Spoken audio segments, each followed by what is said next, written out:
Our story begins in a vast forest. A wide, sprawling expanse of trees stretches out endlessly, and in the middle of it all stands our main protagonist, taking it all in. He reflects on how, when the world was ending and everyone else was consumed by fear and chaos, he felt something else, something strange. Even now, as we see flashes of him fighting massive magical beasts, that feeling is still there. He doesn't quite understand it. Was it calm? Peace? Even in the thick of danger, surrounded by death, there was a thrill. Whether he was firing arrows from a distance or clashing blades in close combat, something about the chaos made him feel alive. He was in his element, covered in blood, fighting for survival. It all just made sense. This new world felt like it was built for him. It wasn't peace he felt. No, it was something deeper. It was pure excitement. But it wasn't always like this. Back before the fall of the world, he was a quiet, awkward guy. Shy, isolated, someone who found it hard to make friends. He used to listen to radio shows about how to hold conversations and the basics of small talk. Tips and tricks just to seem normal. One of the first tips: make eye contact. Show you're paying attention. He remembered standing next to a woman with vibrant purple hair, wondering if she was looking at him.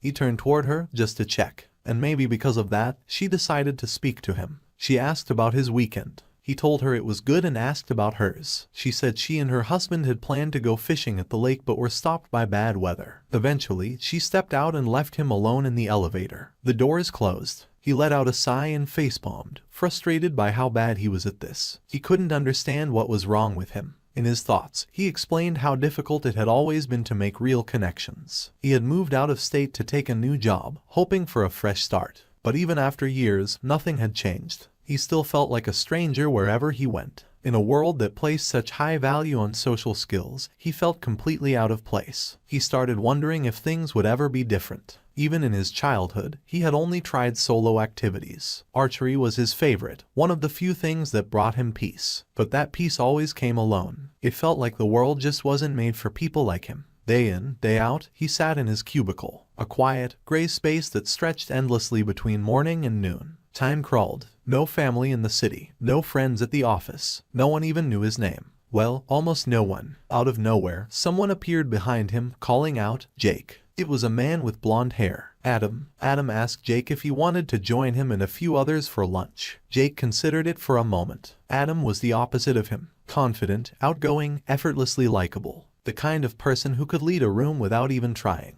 And somehow, Jake still liked him. Adam never made Jake feel small. He didn't mind doing the talking, and that made things easier. Normally, Jake would have said no. He'd avoid situations like this to prevent the awkwardness he always feared. But maybe because it was Adam, he thought it might be different. So he said yes. They walked to the elevator, and as the doors opened, two well-dressed women stood inside. One of them was Caroline, the bright-haired woman from Human Resources. As always, Adam dove into conversation without missing a beat. He invited them to lunch too, promising to use the company card. Jake tried not to look at Caroline. Still, Jake couldn't help but think that Caroline was one of the few bright spots in that dull office. Her energy was different. He admired her from a distance. Now they were all riding down together. Caroline turned to Adam and playfully warned that he'd get fired one day for abusing the company card. Then she turned to Jake. She said it was rare to see him out with the group, that it was unusual to see him socializing. Jake smiled faintly to himself. She didn't use his name.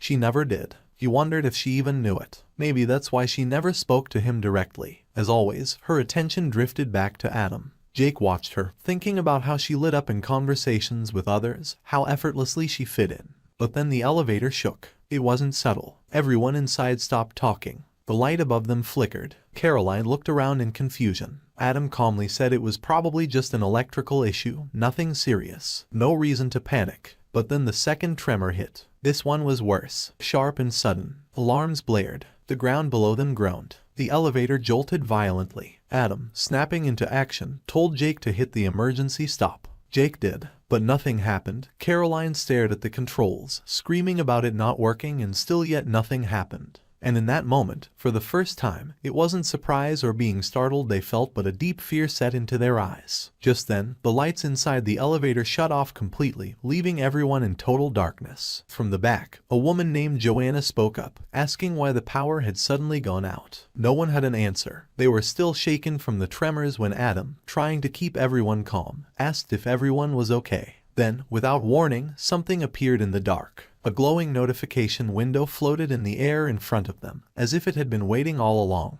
The message was clear: the 93rd universe's invitation had been accepted, and the tutorial sequence was about to begin. It wasn't just them. All over the world, people saw the same message. Even far beyond Earth, on a completely different planet, a strange creature looked up and saw it too. This alien being spoke to itself in a gloomy tone, saying that the people from this universe would be nothing more than lambs to the slaughter. Before Jake could make sense of any of this, everything changed again. Suddenly, he was no longer in the elevator. He didn't even know where he was anymore. He looked around but saw no sign of the others. It was just him, alone, in a strange place that made no sense. In front of him stood a creature unlike anything he had ever seen. It looked otherworldly but spoke politely, introducing itself to Jake. But Jake was too shocked to respond. He ignored the greeting and asked what the creature even was. The creature answered, saying it was the entity in charge of helping him adjust to this new reality. Just then, a 5-minute countdown appeared above the creature. The timer had started, and the entity said they had limited time,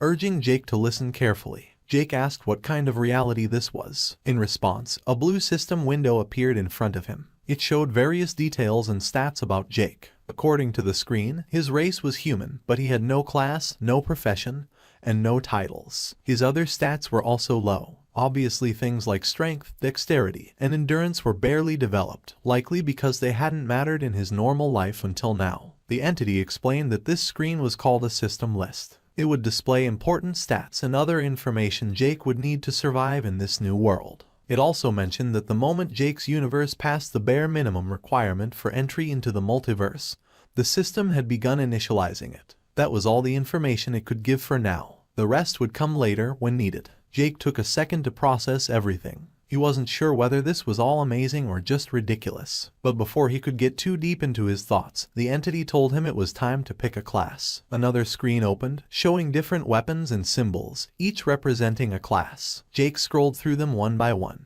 Each class offered different stat bonuses and abilities. There were a lot of options, but Jake didn't want to rush the choice. He wanted the one that felt right. For a moment, he considered the caster class. It had potential. But then he saw the archer class, and as soon as he looked at it, something about it just felt right to him. He chose the archer. The blue system window confirmed his selection. The entity, now aware that time was almost up, continued the introduction. Jake was told he would be sent to something called the Great Forest Tutorial Zone. There, he'd face monsters and challenges. Each victory would earn him tutorial points, or TP, which he could use to unlock stronger skills. If he gathered enough TP, he might even be able to fight the powerful beasts known as Beast Lords. Jake asked how long the tutorial would last. The entity answered that it would continue for 64 days. When it ended, those who survived would be ranked and rewarded based on the number of TP they earned. That was the last thing the entity revealed. A bright blue glow began to surround Jake's body. He was being teleported. He felt a rush through his chest, a sudden wave of energy. But instead of feeling scared, Jake felt something else. Excitement. Another blue screen appeared, letting him know that the introduction was complete. His new reality had officially begun.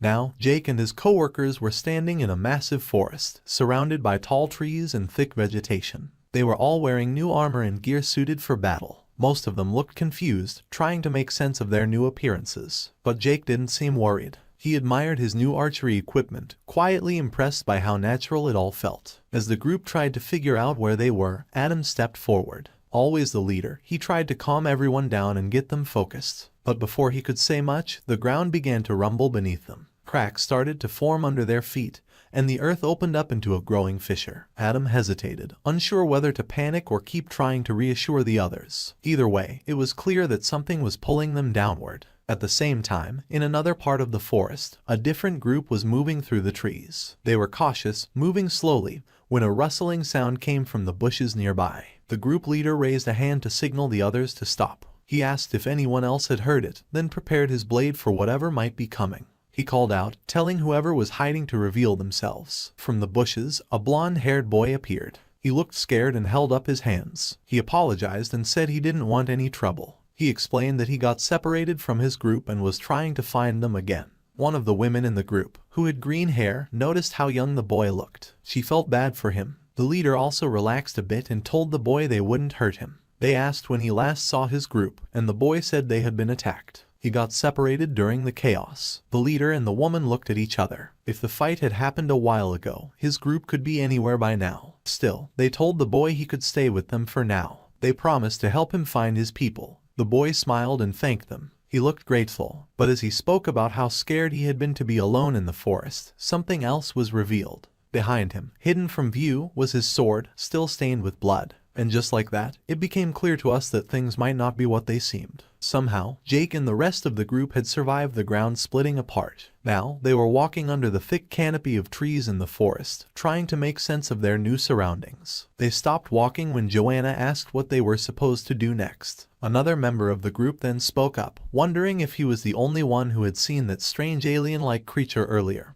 referring to the entity. Adam reassured everyone. He said that they just needed to take things one step at a time and that everything would work out eventually. Watching him, Jake couldn't help but think that Adam really did seem like a natural-born leader. Once they started moving again, Adam suggested that their first priority should be to find shelter, water, and food. As they moved through the forest and tried to learn how to use their new skills, Jake kept thinking about the other pillars he had seen from above during the introduction. If those were anything like theirs, then his group wasn't the only one out there. That meant there were other survivors too. While Joanna stood nearby, amazed at having just cast her first spell, Jake thought about how important this early stage was. It was their chance to get used to the system and figure out how it all worked. He also noted that their group seemed pretty balanced. Their teamwork was already showing signs of potential. That became clear when Adam wrestled a deer to the ground and held it in place just long enough for Jake to land a clean shot with his bow. Afterward, Caroline moved in to heal Adam's injuries. They were starting to understand their roles and how to support one another. Adam and Caroline even looked a little awkward during the healing. That night, they all gathered around a bonfire. Caroline looked across the flames at Jake and mentioned how surprised she was by how well he handled his bow. She told him he was really good at using it and seemed impressed. Jake, who had always felt invisible to people like her, didn't know what to say. The fact that she knew his name meant a lot to him, but he couldn't bring himself to say anything. He just looked down, unsure of how to respond. To change the subject, Adam jumped in and suggested that Jake help him as a team captain. Jake quickly turned the offer down. He said he wasn't cut out for leadership and that he wasn't good at talking to people the way Adam was. Adam didn't argue. He just pointed out that this was a new world and that the old rules didn't matter anymore. He wanted Jake to understand that maybe he didn't need to be the same person he was before. A few hours later, it was time for the first night watch. Jake and Joanna were on duty. The forest was quiet. In the stillness, Joanna tried to talk. She told Jake that she and her husband had planned to meet up for lunch the day everything changed. She figured he had probably been nearby when it all started. Trying to get Jake to open up, she asked if he had someone in his life, if he had a girlfriend. Jake said no, at least not anymore. Then he started to talk about his past. He said that back in college, he had two real friends, a guy named Andy and a girl named Madeline. Andy had been his roommate, and Jake described him as a genuinely good guy, the kind of person you could trust completely. And Madeline, she was the girl Jake had fallen in love with. Like him, she wasn't very social. But when they were together, that didn't matter. They enjoyed each other's company and preferred quiet moments. At least, that's what Jake believed. He told Joanna that those had been the happiest years of his life. Or maybe he had just convinced himself of that. Because while he was busy falling in love, he didn't realize what was happening right in front of him. The two people he trusted most, the girl he loved and the friend he would have trusted with his life, were apparently more than just friends behind his back. Joanna listened quietly. When he was finished, she said that maybe he was better off without people like that in his life. But then her voice began to crack. Already in tears, she admitted that thinking about her own husband left her feeling sick. The worry never stopped. She kept imagining what he might be going through. Jake saw that she was hurting. He thought about saying something to comfort her. But before he could, Joanna stood up and asked to be excused. Without waiting for a reply, she walked off into the forest, disappearing into the trees. Jake sat there for a moment, thinking. Maybe Adam was right. Maybe he did need to step up. Joanna had chosen to talk to him. Caroline had remembered his name. That didn't usually happen to someone like him. Maybe things could be different now. Maybe in this new world, he didn't have to stay in the background anymore. Just as he was thinking about all this, a scream tore through the night. It came from deep in the forest. Jake didn't hesitate. He knew the situation could be dangerous, and someone might be in trouble. Without wasting a second, he grabbed his bow and ran straight toward the sound. When Jake arrived, he saw three men surrounding Joanna. One of them stepped forward and threatened her, demanding to know where her group was hiding. But Joanna, brave and loyal despite her situation, kept insisting that she didn't know. She refused to say anything, no matter how hard they pushed. The leader of the thugs eventually gave up trying to get answers the easy way. He looked her in the eyes and told her she could have it her way. Without another word, he struck her leg with a brutal attack, smashing it to pieces. Her blood sprayed across the forest floor as she let out a scream of pure agony. Then, out of nowhere, a flurry of arrows came flying in toward the three men. One arrow hit its mark cleanly, going straight through one thug's neck. He dropped instantly. The other two managed to block or dodge the remaining arrows. One of them spotted where the arrows had come from and shouted to the other to go after the archer. Without hesitation, the man took off in that direction. He ran deeper into the trees, but eventually stopped when he realized there was no one in sight. Just as he looked around, Jake leapt from the shadows and drove an arrow into the side of the man's neck. But the man didn't go down easily. He let out a roar, grabbed Jake, and threw him aside with surprising strength. He reached for his giant axe and charged at Jake, swinging wildly. Jake blocked the first hit with his bow, but the weapon cracked under the pressure. He knew it wouldn't hold much longer. As he backed away, his eyes darted to Joanna, who had passed out from the pain. Blood pooled beneath her, and her leg looked like it had been torn clean off. Then Jake froze. He suddenly remembered the third thug, the one who had stayed behind. That's when he felt it, a presence behind him. He turned just in time to see the remaining thug about to land a devastating blow. And worse, an arrow came flying in from another direction. There was an archer, a fourth man. Jake stood in the middle of it all, surrounded and outnumbered. He felt like it was over. He didn't see a way out, so he closed his eyes and focused, bracing for the end. But then, something strange happened. He could feel them, the two enemies around him. It was like time slowed down, not from a spell or any kind of magic. This was something else. A system notification appeared in front of him. It said that a new ability had awakened, Bloodline of the Primal Hunter. Jake didn't know what that meant, but he could feel the change. His instincts sharpened. His vision narrowed. His eyes began to glow red. Then he moved. In one smooth motion, he dodged the attack from behind. The arrow flying toward him was caught mid-air. Without thinking, he threw it back at one of the thugs and watched as it pierced the man's chest, killing him on the spot. Jake stared at his hands, stunned. But he didn't freeze. He sprinted to grab a blade off the ground and used it to finish off the other attacker. The enemy archer, hidden nearby, fired a volley of arrows toward Jake. But Jake blocked every single one. His movements now too fast, too precise. Then, Jake stepped forward and dropped his blade, taunting the last remaining thug to face him directly. The enemy, shaking but desperate, stepped out from the bushes and charged at Jake, grabbing his coat with one hand and raising a dagger with the other. He looked Jake in the eyes and asked what the hell he was. Jake didn't answer. He grabbed an arrow and drove it into the man's eye. The thug collapsed to the ground, screaming. Jake picked up another arrow and stabbed it into the man's chest. Then another, then another. He kept going until the man stopped moving. By the time the rest of the group arrived, it was already over. They looked around the clearing, shocked. Two corpses lay on the ground. Adam and the other members of the group stepped forward and asked what had happened. All he said was, "I won." Laying there in the dirt, Jake had a grin on his face. But it wasn't relief or pride. Our main protagonist Jake flashes back to when he was younger and in school, remembering a time he had tried to help a girl who was being bullied. His kind attempt, yet, was met with nothing but dread by the girl,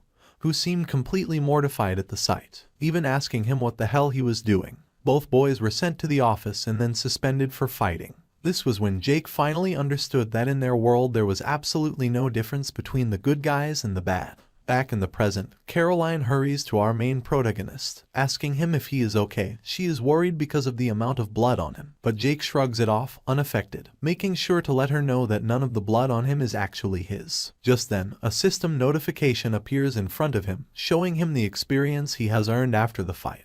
Much to his surprise, because he didn't think they got points for killing survivors as well. A smile plays on Jake's face as he has just realized he gained a new skill. Bloodline of the Primal Hunter, wondering to himself what exactly a bloodline even is. Adam comes up to Jake asking him who exactly their attackers were and why they would even attack them. Jake tells Adam why he feels they were attacked, most likely as a result of the need for experience or tutorial points, noting the high amount he just got from that fight alone, telling them all they need to reconsider their survival strategy. They suggest finding a safe place to hide and waiting out the tutorial, but as Jake and Adam stood discussing, Jake was called by Caroline. Slowly rising to her feet, she asks Jake why Joanna was alone. Jake tries to answer her, telling her that Joanna seemed anxious and he felt she needed space. Caroline, however, was not having it, yelling at him and telling him Joanna isn't doing well. She continues telling him that Joanna's leg is too crushed for her healing abilities and asks him what exactly they should do. Jake, surprised by this, asks Caroline if she is blaming him for the events. Adam quickly jumps in, recognizing that he helped save her, but even with that, why would he let her go off on her own without waking them up?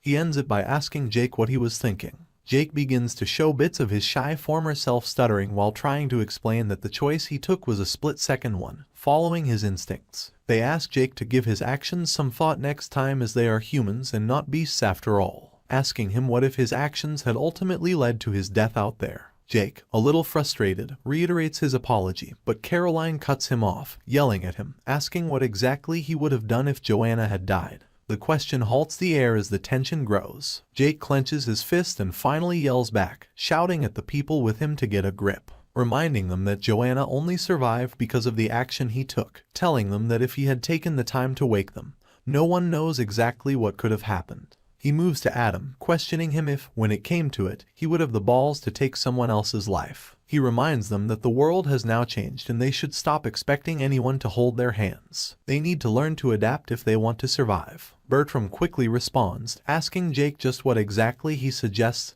they do. Jake, already preparing to walk away, stops and turns to face them, telling them he suggests they do whatever they need to level up and make it through the situation they find themselves in. He tells them they need to do what the system wants them to do and they need to stop blaming him because they haven't caught up. And with our main protagonist walking away from the group, all they can do is watch him go. The next morning, as our protagonist wakes up, he hears a voice telling him he is finally up. The voice turns out to be Casper, who is sitting next to him. He rubs his eyes as he wakes up and tells Casper that he half expected that everyone would have ditched him by the time he woke up. Casper acknowledges that it was a thought, but after talking it out, they all decided they needed to start pulling their weight. Jake has a flashback about him and Casper at the old job and how, besides Adam, Casper was the closest thing he had to a friend back at that job. He thought about how they bonded over their poor romantic lives. He still really likes having him around even now. Just then, Joanna walks towards our main, and a look of pure shock washes over him. Joanna, now one limb short, still stands confidently in front of him as Casper explained they couldn't figure out how to save her leg, so this was the next best option, saying it was Joanna's idea.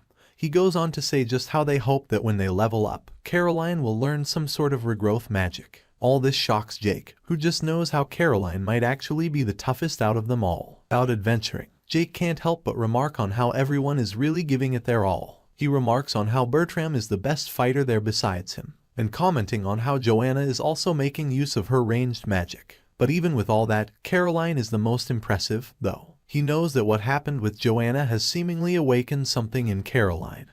But even with the potions they got in their beginner gear, or at least that some of them got, none of them were powerful enough to fix Joanna's leg. And without knowing how to make more potions, Caroline has proven to be a valuable asset. But even at that, they haven't spoken a word to each other since the night before. Jake doesn't know who is supposed to talk to whom first. He ultimately decided that pretending like nothing happened was the best way to resolve the issue. An hour after the battle against the giant badgers, Casper and Jake aim to test Jake's ability to perceive incoming projectiles by having Casper hurl a ball of mud at him while he is blindfolded. This doesn't work, however, and the mud hits him with a loud splat, leaving the main character perplexed as to why the ability didn't activate. Jake ultimately draws the conclusion that the ability didn't activate since Casper didn't really want to actually harm him. Their training session was then interrupted by Adam, who calls out to them, telling them it's time to call it a day and find some shelter for the night. While wondering, they find a cave they deem to be a safe place, where they would at least be protected from the rain if nothing else, and they head in. And as they do, Jake can't help but see the cave as protection from possible ambushes from different people, telling himself that so long as he stays alert, they will be safe from more attacks. Still thinking about Joanna and last night, Adam walks up to our skilled archer and asks him if he is still thinking about what happened the night before, to which he simply says he just doesn't want to repeat the same mistakes twice. Adam finally apologizes to him for how he acted then, before he walks in with the torch leading the group in with him. Jake looks at him fondly, stating that the group most likely wouldn't have survived without Adam's leadership. Even he wouldn't have survived without him. We get another flashback of when Jake and Adam met for the first time, when Adam personally requested to have him on his team, causing our then shy protagonist to blush and stutter. As they head into the cave, they hear an ominous sound, leaving them wondering what exactly that could have been. Then again the sound came, and again, but this time causing the cave to crack as it sounded and causing debris to fall from above. Jake panicked and yelled that the team needed to go. As they ran, Jake noticed Caroline was about to be hit, calling out to her desperately, reaching out. The team was running for their lives as the cave behind them began to collapse, each second bringing them closer to being buried alive. Jake glanced back and saw Caroline, the healer, struggling to keep up. Massive chunks of rock were falling behind her, and at the pace she was going, she wouldn't make it out in time. Without a second thought, Jake tightened his grip on his bow and took off toward her. He sprinted forward with incredible speed, his eyes locked on her. Just as a massive boulder came crashing down, he lunged and grabbed her, pulling her away from death at the very last second. The stone slammed into the ground where she had been a moment earlier, blocking the path and trapping both of them behind a wall of debris, cut off from the rest of their group. Even though they hadn't spoken much since their last encounter, Jake immediately asked if she was alright, and Caroline confirmed that she was okay. On the other side of the wall, Adam's voice called out, filled with worry. He shouted their names, hoping they could hear him. Caroline moved to respond, but Jake quickly stopped her. He told her to stay quiet, pointing out how unstable the cave was. Loud voices could trigger another collapse. He also warned that they didn't know what kinds of creatures might be lurking in the shadows, possibly tracking them through sound. Caroline nodded again, this time more seriously, realizing the truth in his words. As they inspected the wall of fallen rock, it became clear that it was far too thick to dig through. Even with effort, there was no way they'd be able to move all that stone. On the other side, Bertram stepped forward and suggested breaking through it with his hammer. But Adam immediately shut the idea down, saying that the vibrations could cause the entire cave to come down on them. Joanna, now visibly shaken, begged them not to leave Jake and Caroline behind. Trying to stay calm, Adam explained that the cave had other paths. He told her the best thing they could do now was keep moving forward and hope the tunnels would eventually connect again. If there was an intersection somewhere deeper in, they might reunite with them. Jake, overhearing the conversation from the other side, understood that Adam's assumption wasn't a guarantee. But it was still their best option.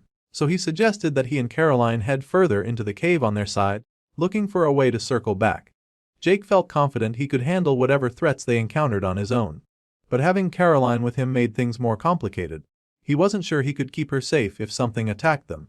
Caroline, probably in an attempt to stay strong, told their leader that they would be fine, and she confidently said she didn't plan on dying in some cave. Our main protagonist let out a small smile at her words. An hour passed and Adam and the others continued walking, but the mood had shifted.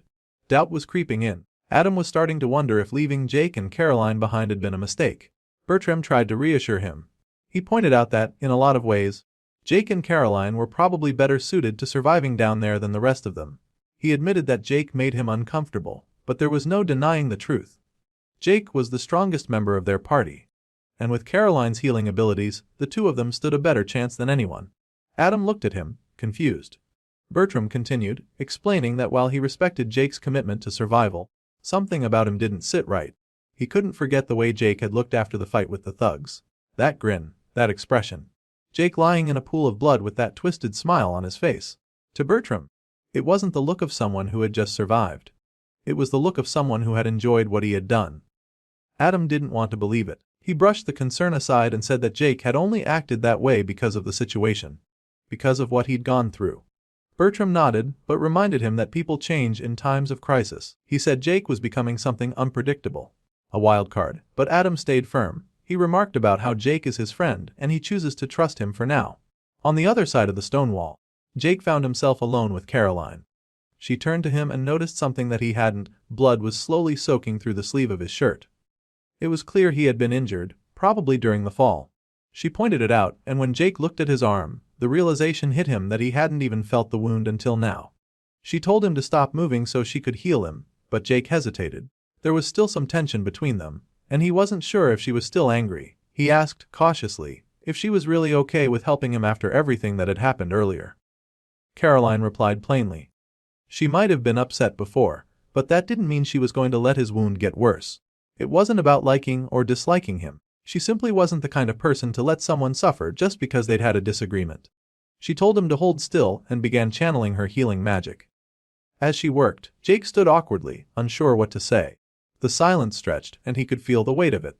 He started to run through mental notes, trying to recall what he had learned about talking to people in moments like this. Small talk, questions, anything to break the stillness.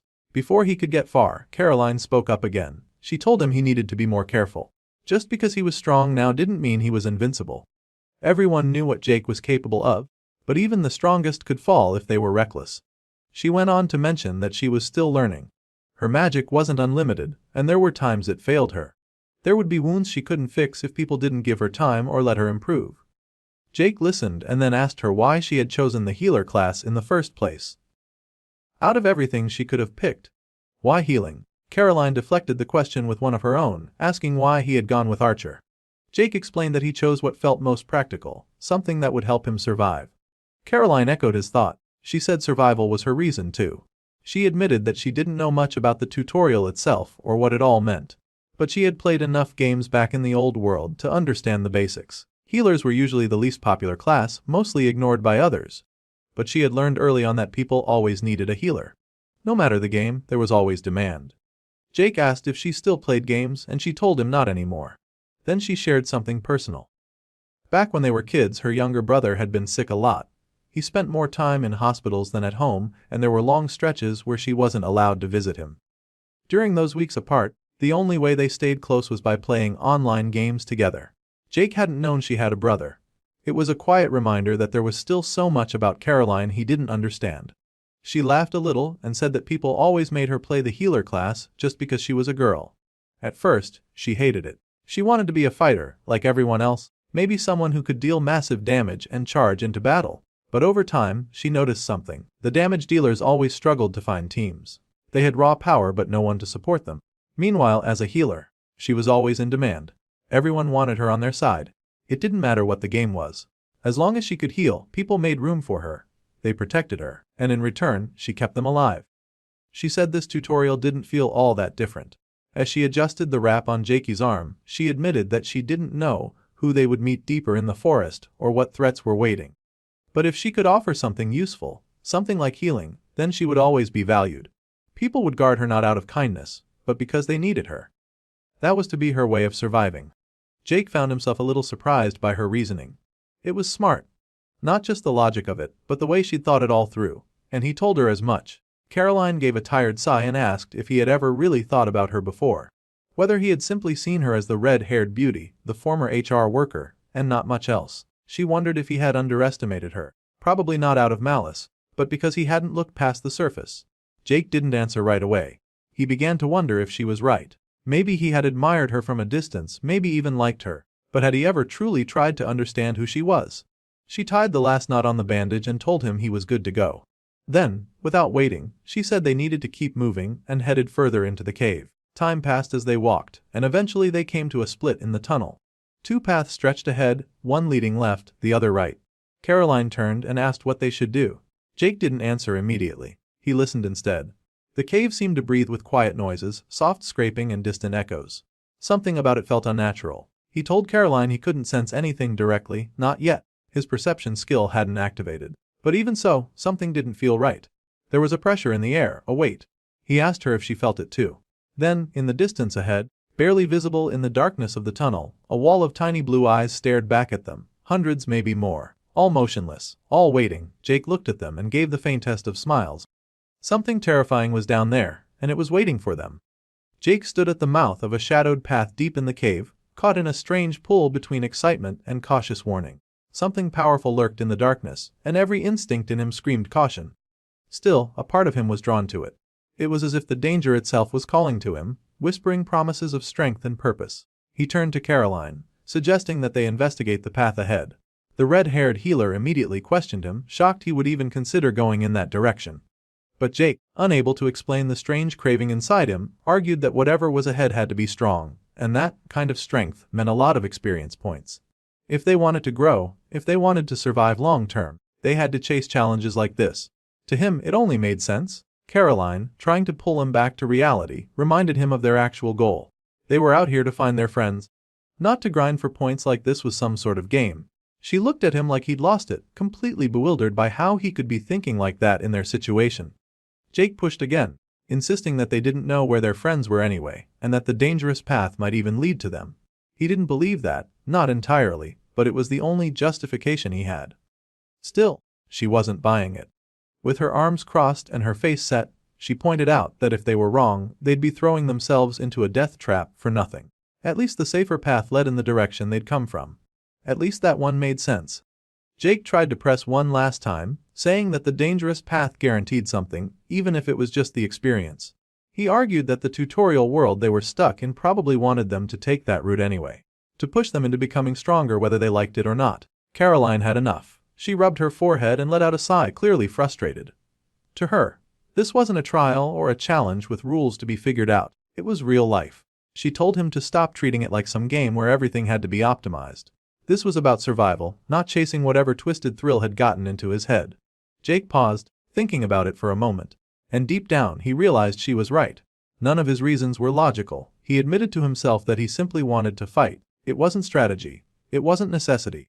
He just wanted to see what was waiting for him down there. Caroline, calmer now, said that even if Jake enjoyed fighting, the rest of them weren't looking to risk their lives for something so meaningless.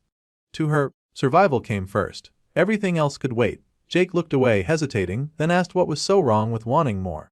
He didn't understand why they should settle for just making it through the day when they had been given the chance to live lives unlike anything possible in the old world.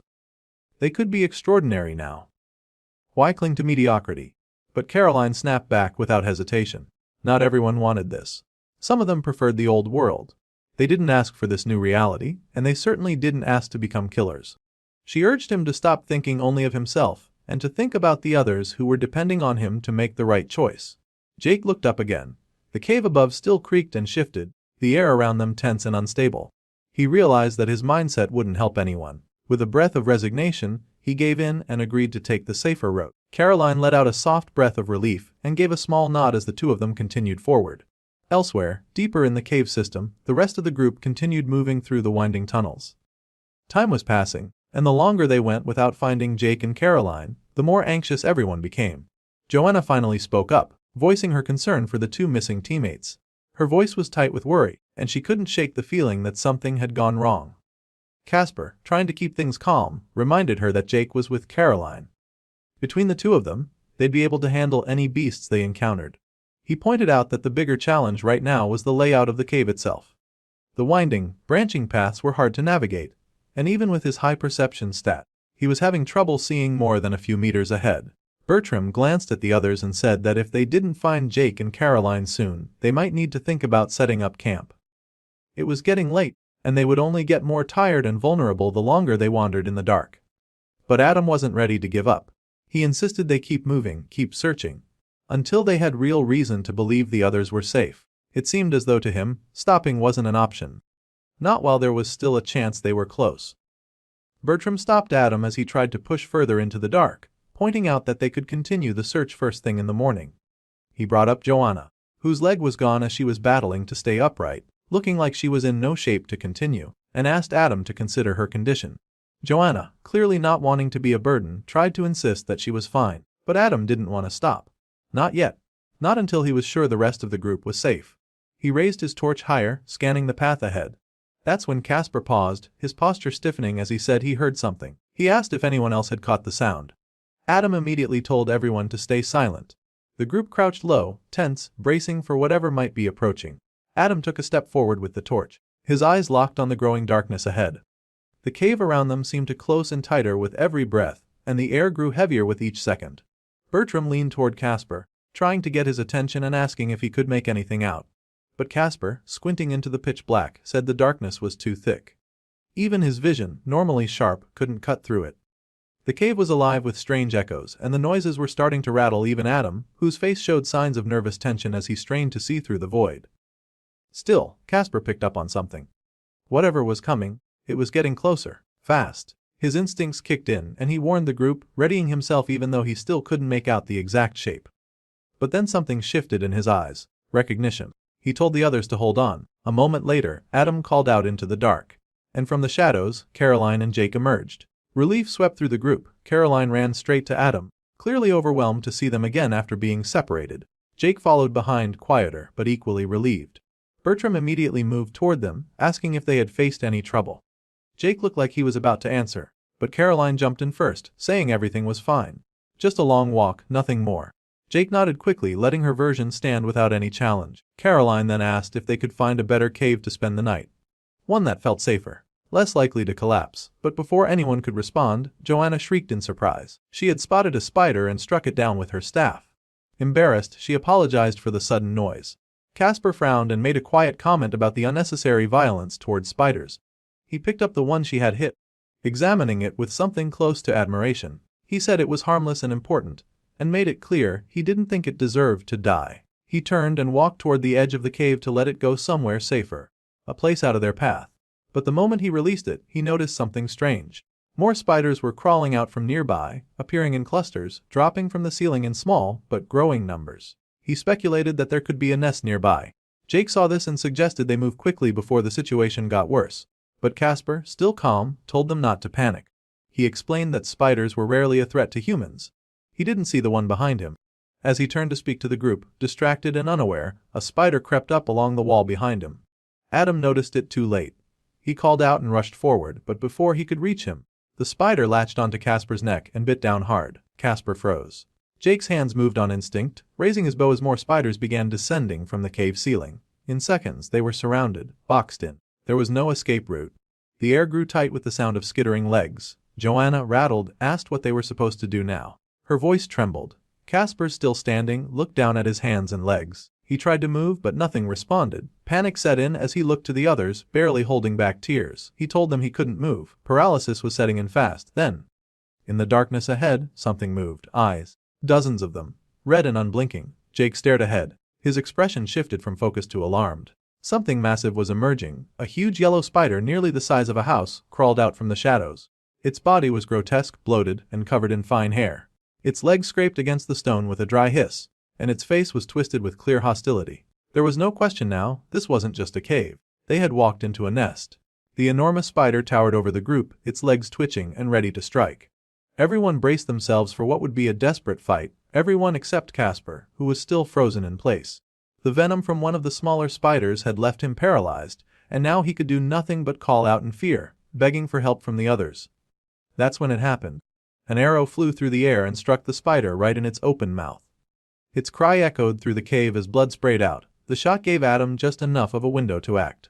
Without hesitation, he sprinted toward Casper, grabbed him by the arm, and slung him over his back. He yelled for everyone to run. Jake stayed behind, readying another arrow.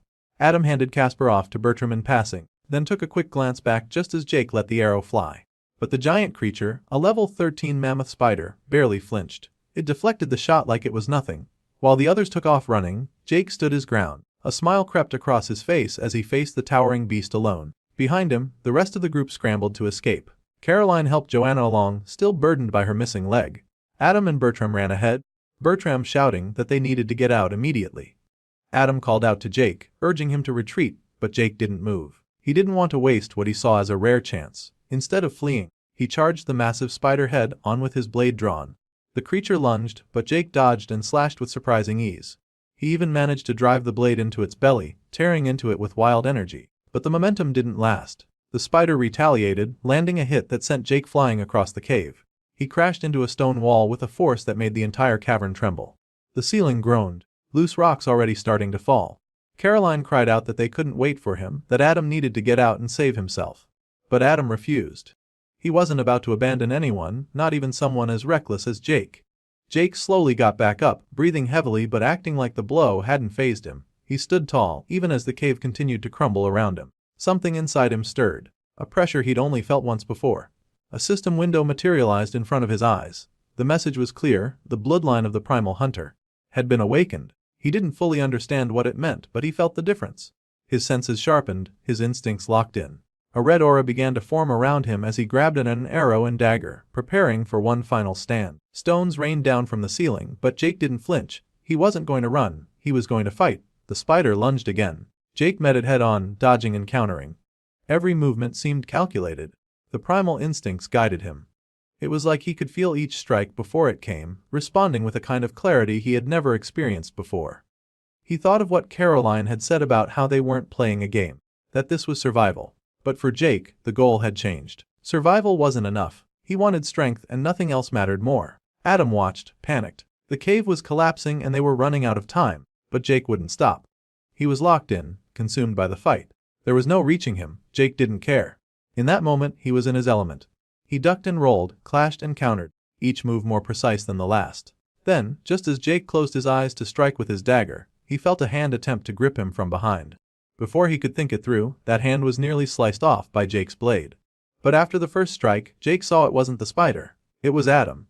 Adam had charged in, injured but determined. He pulled Jake back, desperate to drag him out. He shouted that throwing his life away like this wasn't the answer. Something about that finally clicked. Jake paused. For the first time in minutes, he hesitated, and then he relented. Together, they stumbled toward the exit as the cavern gave way behind them. The spider tried to follow, but the collapsing tunnel trapped it inside. The dust filled the air, rocks sealed the path, and the roar of the beast faded beneath the rubble. Outside, the group huddled in shock. Joanna frantically looked around and began to panic, unsure if Jake and Adam had made it out alive. No one answered right away. Then, they finally emerged from the collapsed cave, pushing past the smoke of the debris. The sunlight hit their faces for the first time in what felt like hours. They had made it out. The unstable cave, packed with deadly magical beasts, was now behind them. The rest of the group had already gathered outside. It didn't take long before Caroline noticed the blood trailing down Adam's side. Her expression shifted the moment Jake explained that he had accidentally cut Adam while fighting what he believed was another spider. Caroline's face hardened. She questioned why Jake would even keep fighting after everything they had just been through. The anger in her voice made it clear that, to her, this wasn't just another mistake. Before things could escalate, Adam stepped in. He brushed it off, saying he was fine. But not everyone agreed. Bertram cut in, his tone sharp. For him, Jake's recklessness was one thing, but injuring a teammate crossed a line. Even if Jake had a reason, Bertram made it clear he wasn't ready to let it go. Adam, trying to de-escalate, insisted it was just a scratch and asked Caroline to patch it up. She nodded, saying she could manage the healing, but Bertram wasn't finished. He turned his attention back to Jake and called out his behavior, claiming that Jake was the biggest liability to their team. He said it plainly that the group couldn't keep functioning if they were always worried about whether Jake would lose control or push things too far. Jake stood there, quiet. The words sank deeper than he expected. He began to wonder if that was really how they saw him all along. Not just unpredictable, but dangerous. Caroline's earlier words echoed in his mind. The way she said they hadn't asked to become killers. She thought he was just some mindless brute who'd lost sight of what they were trying to survive for.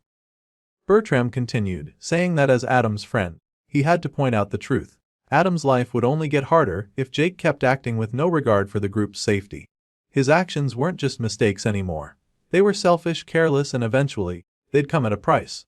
Jake didn't speak, but inside he was unraveling. Maybe they were right. Maybe he was the real threat to their survival. A burden they were being forced to carry. Or maybe they were the problem. Maybe they were the ones slowing him down. His thoughts turned bitter. He started remembering. He remembered how Joanna had passed out from the pain, how his concern for her pulled his focus at the worst possible moment. That hesitation nearly got him killed. He remembered Caroline. He had gone back to rescue her and ended up cut off from the others, nearly trapped. He remembered Adam stepping in, holding him back. If Adam hadn't interfered, the spider would have died. Jake would have gained experience, leveled up, and become stronger. But that moment was taken from him. As all these memories played back in his mind, he continued to contemplate. But then, as if solely just to rip him from his thoughts, he heard something close by. A faint rustle from the bushes just ahead. He raised his bow and pulled an arrow into place. His voice cut through the forest, as he demanded to know who was hiding in the brush nearby. The air grew heavy with tension as a tall, muscular figure emerged from the trees, sword in hand. His presence was immediately intimidating, not just because of his size, but the way he moved like someone used to being obeyed. He introduced himself as Richard and explained that he had come to investigate the noise from the rockfall. According to him, he meant no harm, but his calm voice didn't match the way everyone felt. His group, much larger and more imposing, stood just behind him in the trees. Jake kept his arrow trained on the man, glancing over at Adam, waiting for a signal. Adam stepped forward and tried to defuse the situation, introducing their group and making it clear they weren't looking for trouble. But Jake remained on edge. Something about the way Richard smiled didn't sit right with him, and he couldn't ignore how large and well-equipped the other group seemed. Richard acknowledged their hesitation. He said he understood their caution but insisted that joining forces would be in everyone's best interest. He spoke of survival, of unity, and how his group had already merged with two others. His tone was friendly, cooperative even, but Jake couldn't shake the unease gnawing at him, especially when a blonde guy standing in Richard's ranks locked eyes with him and grinned. There was no warmth in it, only something smug and calculated. That discomfort only grew when Richard's gaze shifted toward Caroline. She had instinctively moved closer to Adam, holding his arm tightly. Richard noticed. It didn't take him long to figure out that she was a healer, and once he realized that, the mood shifted. He said his group had recently lost their own healer. Without potions or recovery skills, they were vulnerable. He didn't hide that they were interested in Caroline specifically. His words were wrapped in politeness, but the implication was sharp. They didn't need the whole group, only her. Jake's thoughts spiraled as he tried to process what was happening. Caroline was vital to their survival. Without her, they wouldn't have made it this far. Richard made it sound like a request, but everyone heard what it really was. It was a warning. Adam asked what would happen if Caroline said no. The smile vanished from Richard's face. He laughed, not out of amusement, but in that way people do when they're no longer pretending. The threat was clear. One way or another, he planned to take her. Jake felt the pressure closing in. Their group was tired, their stamina drained. He might have been the only one who could still fight, but even then, the odds were impossible. Maybe he could take one or two by surprise, but with how many Richard had behind him, they wouldn't last long. He kept scanning around, trying to think of anything, that could shift the balance. Richard kept talking, trying to sound reasonable again. He said they wouldn't hurt her, just needed her help. Jake could hear the lie in every word. He didn't believe for a second that Caroline would be safe in their hands, but escape seemed impossible. They were surrounded, outnumbered, and tired. Adam stepped closer to Jake and placed a hand on his shoulder. He said maybe joining them wasn't such a bad idea. At least it would prevent a fight they couldn't win. Joanna immediately objected. She said she didn't trust Richard. She couldn't explain it, but she knew something was wrong. Casper, trying to keep the peace, pointed out that maybe Richard's group was just desperate. Maybe they could be reasoned with. Adam then turned to Caroline and asked what she wanted to do. Her voice was barely above a whisper. She didn't want to fight, she just wanted this to end. If going with Richard's group would keep things peaceful, then she was willing to do it. Her words hit hard. Nobody wanted to let her go. But the reality of their situation made the choice feel impossible. And slowly, the group seemed to be leaning toward surrender. Not because they agreed, but because they were out of options. Jake stood frozen. He could see Caroline's hands trembling. Her decision wasn't made out of willingness. It was made out of fear.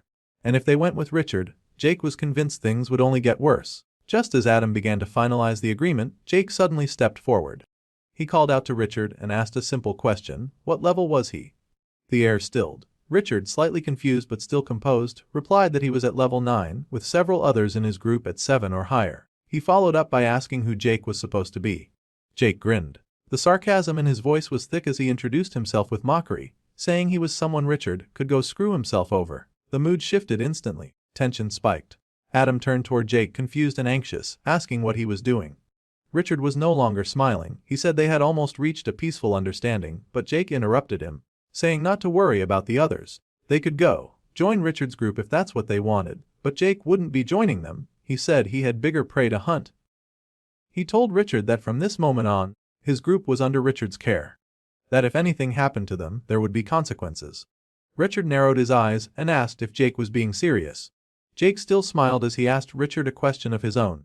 Did he really think he was the predator here? He gestured toward the trees and asked just how fast Richard thought his archers were. Were they faster than Jakey? Faster than someone like him? The threat hung in the air. The message was clear. Jake let Richard know that he could easily take his head off if he wanted to. One of the archers standing behind Richard immediately began to ready his bow. Tension filled the air. Richard, who had kept a smug composure until now, suddenly realized Jake wasn't bluffing. Jake didn't take his eyes off him. He made it clear that he would be watching closely. Richard didn't argue. Instead, he called over the blonde guy from his group. The two leaned in and began whispering quietly to each other. Jake watched them for a moment, then turned inward, running through the risks in his mind. He figured Caroline would be safer staying with Richard's team. They needed a healer, and as long as Caroline felt respected and useful, they would have no reason to hurt her or the others. Keeping her alive meant keeping their own team strong. It wasn't a perfect plan. He knew there was still a chance Richard would act out eventually, but at the very least, the threat he just issued would force the guy to think twice before making any bold moves. That was the best Jake could hope for. He had to believe it would be enough. As he turned to leave, Adam called out to him. His voice was filled with concern. Before Jake could respond, Casper stepped in, grabbing his shoulder, clearly shaken. He asked Jake if he was seriously planning to leave them. Jake smiled, calm and sure of himself. He confirmed that he was. He said he had his own reasons for going through this tutorial, his own path to follow. The others, he argued, stood a better chance of surviving by sticking with Richard's group. As long as Caroline stayed important to them, everyone would be protected. He promised to keep an eye on things from a distance. he wouldn't be far. Just as Jake was about to go, Adam reached into his pocket and pulled out a few potions. He handed them over with a firm look and called Jake a friend. There was nothing else to say. Jake took the potions, gave a nod of gratitude, and thanked him. Then he turned and walked away. As he disappeared into the forest, the blonde guy from Richard's group watched him closely. His eyes had a desire for action, and for a second, it looked like he was about to do something. Maybe follow, maybe even attack. But Richard stopped him. Whatever was on the blonde's mind, Richard gave him a firm signal not to act. The moment passed. Then Richard glanced over at the archer and his party. The man nodded and gave a strange smile. Not one of amusement or agreement, but something colder. A smile that hinted at something else. The forest was quiet, but the tension in the air was anything but. The faction of Richard's group moved with reckless abandon. They had their orders, and the task was clear. They needed to find Jake and take care of him. Just like Richard wanted. At the front of the group was one of Richard's men, an archer, who couldn't stop complaining. He muttered bitterly about how this could have all been avoided if he had simply dealt with Jake earlier. It felt ridiculous to him that they were now wasting time tracking someone who should have been eliminated long ago. Another member of the group spoke up, suggesting that Jake was probably weak, probably not even at level 5. The archer agreed. If that was the case, then there shouldn't be any issue. Finishing Jake off would be easy. But before they could make any kind of move, the forest answered them. 2 arrows came out of nowhere, both slamming into the eyes of one of the men, and the group froze in place as the body hit the ground. Panic rose instantly. The archer at the front immediately went into high alert, eyes scanning the dense green around them. But he couldn't see anything. Just leaves and shadows. Then came another arrow, this one lodging deep into the throat of another teammate. Blood spilled from his mouth as he crumpled to the floor with a wet gurgle. And now the forest didn't feel quiet anymore. It felt predatory, as if it were alive. The 3 that remained didn't wait to think. They turned and ran, sprinting blindly through the underbrush with no sense of direction, only the desperate instinct to survive. They ran until their legs burned, and eventually they slowed down, gasping for breath. For a brief moment, they thought the danger had passed. But the forest shifted again. A bush rustled nearby, and the archer raised his hand, pointing toward it. He ordered one of the others to go check. The man nodded and approached the bush with caution. There was nothing inside, just branches and leaves. He relaxed for a second too soon. Jake emerged silently from behind, eyes glowing faintly, a sinister grin creeping across his face. Without a word or hesitation, he slit the man's throat. The sound was barely louder than the wind. The archer reacted fast and let an arrow fly. It struck Jake at his side, but something was wrong. Jake didn't scream or stagger. He reached down, pulled the arrow out like it was a splinter, and looked up with blood-red eyes that seemed to pulse with violent energy. There was no pain in his expression, only enjoyment. Another 2 arrows were fired in desperation. Jake rolled under them effortlessly. They hit a nearby tree, harmless. He stood again, slow and calm, as if nothing in the world could touch him. Jake pulled out an arrow and launched it back toward the archer. It veered wide and missed. Or so it seemed. The arrow struck a branch overhead, snapping it loose. It fell toward the archer, nearly striking him. He managed to bat it away with his bow. But by the time he looked back, Jake was no longer in sight. The forest around him felt still, but only for a second. Jake appeared behind him. There was no warning. A sharp pain tore through the archer's back, and he collapsed forward onto the dirt. His breathing grew shallow. Jake had already moved on. Still smiling, Jake tilted his head, listening. He said he could hear someone else nearby. A woman stepped out from behind a tree, barely holding herself upright. Her hands trembled as she raised her weapon, but her grip was weak. She was terrified. Her entire body screamed with fear, and her voice shook as she tried to beg for mercy. Jake looked at her. His red eyes gleamed darker, deeper. The primal hunter inside him was in full control now. He took a single step forward, and before the scene could unfold any further, the perspective shifted away. Elsewhere in the forest, the combined group of Richard's main party and Adam's team continued their journey together. The smaller strike team Richard had sent after Jake was no longer with them, and their absence went unnoticed for now. As they walked, Richard broke the silence. He brought up Jake, asking casually about the archer who had just parted ways with them.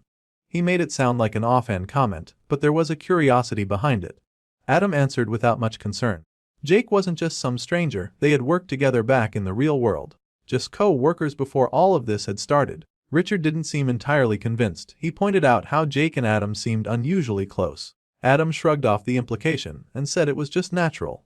As the office manager, it was part of his job to look out for his team. Old habits didn't die just because the world had changed. Richard smiled and placed a hand on Adam's shoulder. He praised him, calling it a respectable mindset. Then he reassured Adam that he wasn't a threat. He admitted that things had gotten a little tense earlier, but insisted he didn't want any of Adam's people to suffer. To make his point, Richard gave Adam a friendly bump on the chest, as if sealing an agreement between them. He promised that in his camp, nobody from Adam's group would be harmed. They were all in this together now, and cooperation was the only way to make it out alive. According to Richard, survival required unity. And that was a fact. As they continued their journey, Adam turned to Richard with some confusion, asking about the camp. It seemed he hadn't realized that their destination was more than just a simple checkpoint. Richard gave him a look of mild amusement and explained that this wasn't just a random location in the forest. He and his people had built something. A base. A proper one. And as of now, they had officially arrived. What stood before them was more than anyone in Adam's group had expected. It was a growing camp, clearly expanding by the day. The layout was organized, with several tents, makeshift wooden structures, and defensive barricades already in place. For a place built in the chaos of the tutorial, it was impressive. Caroline looked around and made a quiet comment about how surprisingly nice and well put together it all was. Bertram nodded, clearly impressed himself. Even he had to admit it was a lot better than he anticipated. Casper, meanwhile, was distracted. A girl from the camp waved in their direction, and he turned red almost instantly. As the rest of the group looked around, he muttered that the place was perfect. It was hard to tell if he was referring to the camp or the girl. Adam glanced toward Caroline and asked for her thoughts on it all. She looked around and gave a light response, saying that it might not be a 5-star hotel, but compared to the dark, damp cave they had originally planned to camp in, this was paradise. Richard gestured for them to follow him deeper into the camp. He walked with confidence and assured them that someone from his group would guide them to their sleeping quarters. They were welcome to settle in, relax, and get comfortable. For now, this was their new home. Before anyone could reply, a strange sound echoed through the camp. A faint noise at first, but it grew louder and sharper with each passing second. Everyone froze for a moment, trying to make sense of it. The unease in the air was immediate. Casper asked nervously if anyone else had heard it, but before he got an answer, someone came running toward them. A girl. Her face pale, her movements frantic. She looked like she had seen something terrible. Her steps were heavy, desperate, and it was clear from the panic in her eyes that something had gone very wrong. Richard's expression shifted instantly. The calm confidence he usually carried was gone. He called for the guards, already bracing for the worst. The blonde boy from earlier, the one who had nearly attacked Jake, responded instinctively. His hands moved to prepare magic. Eyes locked on the newcomer. Adam watched the scene, tense, his eyes darting between the guards and the approaching girl. One of the guards raised a hand and shouted for everyone to wait. He pointed out that the person running toward them wasn't a stranger. She was one of their own. Now close enough to see clearly, the girl ran up to Richard, breathless, shaking, and clearly disturbed. Her voice broke as she called out to him, and even though she was still trying to catch her breath, it was obvious she was in a state of shock. Richard demanded answers. He wanted to know where Nicholas was. He asked what had happened to the team she had gone out with. He didn't know it yet, but the very squad he had sent after Jake had been wiped out. The girl, still gasping for breath, gave him the truth. Everyone was dead. Her voice cracked when she said it, but the message was clear. The entire team had been killed. Richard's face shifted from confusion to anger. Immediately, his mind went to betrayal. He asked if Nicholas had turned on them, if someone from inside the group had turned traitor. But the girl quickly clarified that Nicholas was dead too. His patience was wearing thin now. The idea of betrayal was bad enough, but hearing that Nicholas, one of his most capable men, had fallen, made things worse. He demanded an explanation. The girl's reply only deepened the tension. She said it was Jake, the archer, the one they had underestimated. Richard's expression twisted into something dark. He couldn't believe it. It didn't make sense. He wanted to know how Jake had managed to kill everyone. Why was she the only one left? Why had he let her live? The girl's hands trembled as she explained that Jake had spared her only to send a message. He wanted Richard to know that Nicholas had fought well, and he wanted Richard to understand that the warning he had given before wasn't just words. He had meant every part of it. Richard, still furious, stepped forward and grabbed the girl roughly. His voice was sharp as he pressed her for more. He didn't care about excuses or shock. He wanted every detail. He needed to understand what had just happened or who Jake had become. She flinched but spoke. Her voice quivered. Jake hadn't fought like someone defending himself. He had enjoyed it. There was something wrong with him and he wasn't normal. He was dangerous, beyond what they had believed. She told Richard plainly that Jake wasn't just another survivor. He was something else entirely, a predatory monster. Jake moved through the dense forest with slow, heavy steps, his thoughts stuck on what to do next. He was drained, both mentally and physically, and knew he needed to find a safe place to rest. The chaos of the night before had left him with little time to breathe, and now that the forest had quieted, he finally had a moment to go through his system notifications. Scrolling through them, he saw the logs of his recent kills. One of them was a level 6 medium warrior. That fight had earned him 365 XP. Another entry confirmed the death of a level 9 human archer. As he kept reading, he realized he had already hit level 7 in the archer class. That caught him off guard. The fights had come so fast that he hadn't stopped to consider how much he had progressed. The level up gave him 3 unassigned stat points. He considered where to put them, thinking about his current condition. Vitality and endurance were both tempting, especially given how vulnerable he was now. Alone in the forest, with the temperature dropping and the sun fading, any wrong move could cost him. Still, he couldn't help but consider adding points to his perception. The synergy between that and perception had become more obvious after his earlier fights. He remembered the edge it had given him in those split-second moments. In the end, he committed all 3 points to perception, hoping that extra awareness would help him survive whatever came next. He opened his status window and saw that his health was dangerously low. Less than a third of his HP remained. He thought back to the arrow that had pierced him during the fight with the enemy archer. That one mistake had brought him closer to death than he liked to admit. Caroline was no longer there to back him up. That meant he had to be more careful. Potions were limited, and reckless choices were no longer an option. His thoughts were interrupted when several wolves began creeping out of the shadows around him. He realized instantly that the timing couldn't have been worse. The scene shifted to the camp. Caroline was quietly setting up her tent. Her hands moved with the same precision she always showed, focused on the task. Then the blonde guy from earlier walked up to her. He seemed unsure of himself, hesitating before he spoke. He asked if she was Caroline, and she acknowledged him. She also pointed out that he was one of Richard's fighters. The guy scratched the back of his head and tried to explain himself. He didn't want to be lumped in with the rest of the group or come across as aggressive. He introduced himself as William and admitted he was only 19. Much younger than most of the others. That was part of why he had put on such an act. He said no one would respect him if they saw him as just a teenager, so he tried to act tougher than he was. He admitted that it was all for show. He wasn't dangerous. He was just trying to survive. Caroline, hearing that, offered him some reassurance. She told him she understood. He was just another person trying to get through the madness like everyone else. Her voice was calm and kind.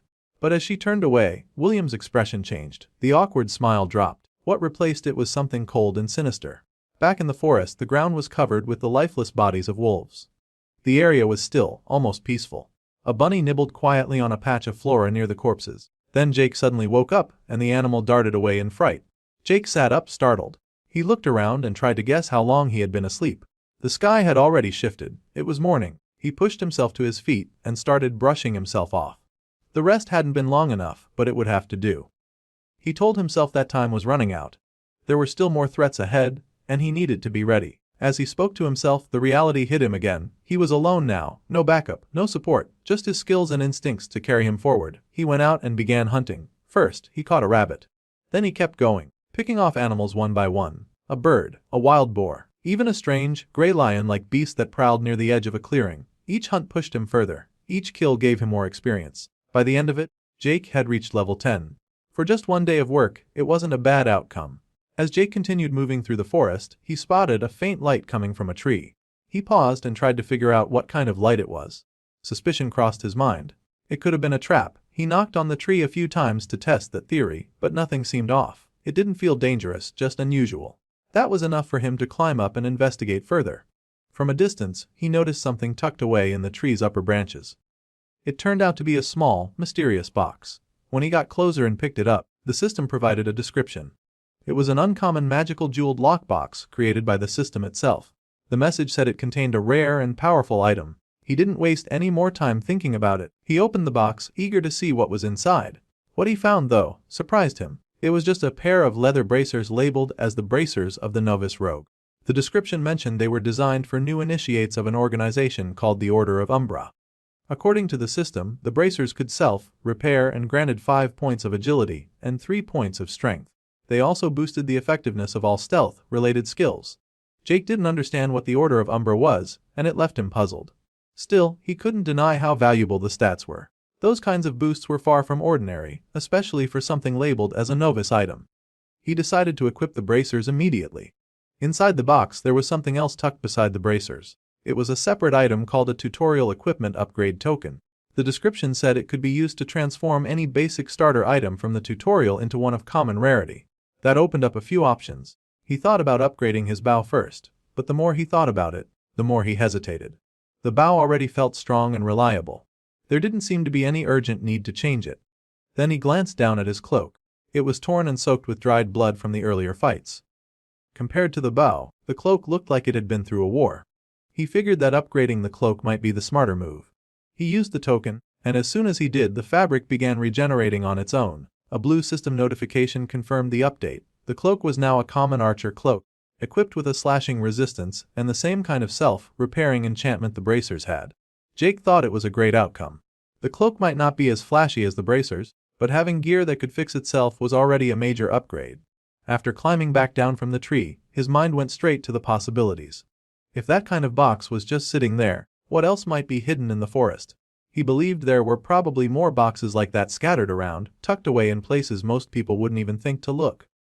Hard-to-reach areas might have even rarer items. And that thought stuck with him. He remembered the giant cave spider again. That thing had been the strongest monster he had fought so far, a level 13 threat. In his mind, that made it the kind of creature that might have been guarding something important. But the rockfall had closed off that path completely. There was no going back now. As he moved through the underbrush, he looked over a nearby cliff and began wondering if there might be another cave out there. He kept walking for a few hours and eventually stumbled upon one. It looked different from the first. This one didn't give off any immediate signs of danger. He didn't sense any nearby monsters or threats. What he did feel, though, was something else. There was a strong sense that something valuable was waiting inside. The feeling was enough to make him smile. With a torch in hand, he stepped inside and started to explore. The cave had a faint blue glow that caught his attention. He looked down and saw glowing mushrooms on the floor, giving the entire area a strange, dim light. He pressed forward until he reached an old, rotting door. The wooden sections looked like they had been untouched for a long time. That made him wonder how long it had been sitting there. Then the system interrupted his thoughts. A blue window popped up, stating that a new challenge dungeon had been discovered. Another message followed listing the entry requirements. The system said he had to be below level 10 in both class and race, not have a profession, and be ranked in the top 5% of survivors by tutorial points. He met all the conditions. That meant he was now confirmed to be among the top 5% of participants in the tutorial. A final system message appeared with a choice. He could accept or refuse the challenge. Standing there in front of the door, Jake looked at the screen and considered his options. But the decision didn't take long. With everything in front of him, he couldn't see any reason to turn down something like this. Jake entered the dungeon and immediately noticed how different it was from the outside. Blue glowing mushrooms were everywhere, scattered along the cave corridor in such large numbers that they lit up the entire space. The strange sight made him wonder what kind of place he had just stepped into. A blue system window popped up in front of him, displaying his objective. It stated clearly that the only way to complete this dungeon was to survive until the end by overcoming all the challenges that would be presented. Failure would result in death. Jake didn't look particularly excited about that mission. There was a hint of doubt in the way he processed the information. But then he noticed something new hanging from his neck. It was a red jewel, and a notification appeared identifying it as the necklace of holding. The system said it had been granted to whoever entered the challenge dungeon and allowed the user to store certain items found inside. He figured it was some kind of storage space. It made him wonder if the necklace was connected to the kind of challenges he would be facing. Before he could think more about it, the necklace started to glow and vibrate. That made him pause. Something strange was happening. He wondered if there was something inside the necklace. Then, without warning, a strange blue creature appeared in front of him. It let out a low growl. Jake had no idea what it was. He immediately reached for his sword, but when he tried to draw it, he realized it wasn't there. He had no idea where it had gone. The small blue creature, with tiny wings, began to attack him, but Jake didn't move. He stood completely still, watching it try to do damage. It kept attacking him over and over, but nothing worked. He didn't even flinch. He called the thing pathetic for its failed attempts, and that clearly struck a nerve with the creature. The monster snapped back, claiming it would show Jake who the real pathetic one was. What caught Jake off guard wasn't the threat itself, but the fact that the creature could talk. That was what finally made him nervous. In that distracted moment, Jake accidentally stepped on a hidden mechanism inside the cave. A trap was triggered, and a sharp projectile was launched out of a hole at high speed. Jake dodged it just in time. He realized now that it was a trap and not just a random attack. The projectile was powerful. When it hit the stone, it cracked the area and got embedded deep into it. Green liquid started leaking out of it and began corroding the surface. That told Jake everything he needed to know. Getting hit by that would have been a serious problem. The small creature started laughing, clearly amused by what had just happened. Jake looked at the projectile still stuck in the stone and asked if the monster had led him into some kind of death trap. The creature responded with sarcasm, acting like it had no idea, and claimed it was just a fool who got trapped in some necklace. Jake asked if someone had actually trapped the thing in there. Before the conversation could continue, another trap was triggered and another projectile shot out. The creature pointed out that Jake had more pressing matters to deal with, and he was right. Jake barely avoided the next trap and realized he couldn't afford to keep getting distracted. Trying to catch his breath, Jake refocused. The only thing that mattered now was getting through the corridor without getting hit. He needed to make it to the other side. He started running, pushing himself to move fast. Trap after trap was triggered as he moved, but he managed to weave and dodge every single one. With quick reactions and full focus, he avoided all the projectiles. After a few intense seconds, he finally reached the end of the corridor unharmed. He paused to catch his breath while the monster commented that it wasn't a bad escape. Jake then asked if the little creature planned to follow him around everywhere. The creature responded with irony, saying that it didn't exactly have any other place to go. And while Jake looked slightly annoyed, he didn't argue much. He simply continued forward. Jake reached another section of the cave where a massive rock wall stretched high above him. At the very top was a door, likely the exit, but the only way up seemed to be through a series of half-transparent, floating platforms embedded into the wall. It was clear that this part of the dungeon was about vertical movement. A new system notification appeared in front of him. It stated that the objective here was to collect 5 silver mushrooms. From the looks of it, they were located across some of those floating platforms. He started to wonder if this was what the necklace of holding was meant for, to safely store these mushrooms as he collected them. Inspecting the rock wall more closely, Jake noticed several large holes placed in predictable patterns along the walls near the platforms. He pointed out that they were obvious enough that even someone without a high perception stat would be able to notice them. He suspected these were where the acid spike traps would launch from once he got close to the mushrooms. The small blue creature beside him, who had been observing quietly, commented that maybe Jake could use the placement of those holes to calculate the angles of incoming projectiles. If he did that, he might be able to plan a route that kept his exposure to a minimum. Jake acknowledged that this could work, but dismissed it right away, saying it wouldn't be any fun to do it that way.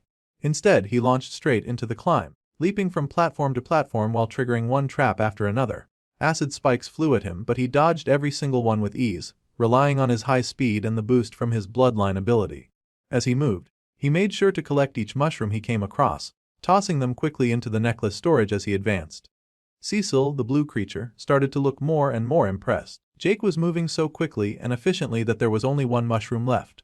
But then, during a moment of distraction, Cecil didn't notice one of the traps being triggered. A projectile launched toward him, and he froze in place, cursing as he realized he was in danger and unable to dodge in time. Jake saw what was happening and reacted instantly. He sprinted toward the blue imp, grabbing him and moving them both out of the projectile's path. The spike hit the area behind them, but they were safe. Together, they reached the final platform and made it to the top of the rock wall. Cecil, still catching his breath, admitted that he owed Jake for saving his life. But Jake wasn't interested in gratitude. He immediately snapped at the little creature, demanding to know what was wrong with him and why he had gotten distracted enough to almost die. The imp explained that he had been trapped inside the necklace for a long time and wasn't as agile or sharp as he used to be. That seemed to calm Jake down a bit. He asked the creature what he was, and the blue imp introduced himself as Cecil. Jake gave his name in return, calling himself Jake. He then asked Cecil who had sealed him inside the necklace, but the imp refused to say, brushing it off as a long story he didn't want to talk about. Cecil also apologized, assuming Jake hadn't managed to collect the final mushroom because he had stopped to save him. But Jake revealed that he had, in fact, gotten all 5. He held them up as proof. Cecil was shocked. Not only had Jake saved him, but he still managed to grab the mushroom mid-rescue. He admitted that Jake was surprisingly good at this. Then, in typical Cecil fashion, he added that Jake was still an idiot for charging through a room filled with deadly traps without planning anything. A talented idiot, but an idiot nonetheless. Jake didn't argue. He just thanked him for the half-hearted compliment and moved forward. Eventually, they reached another room. This one was completely filled with a strange neon green liquid. Dozens of square stone platforms stuck out of the surface, each with differently colored boxes placed on top.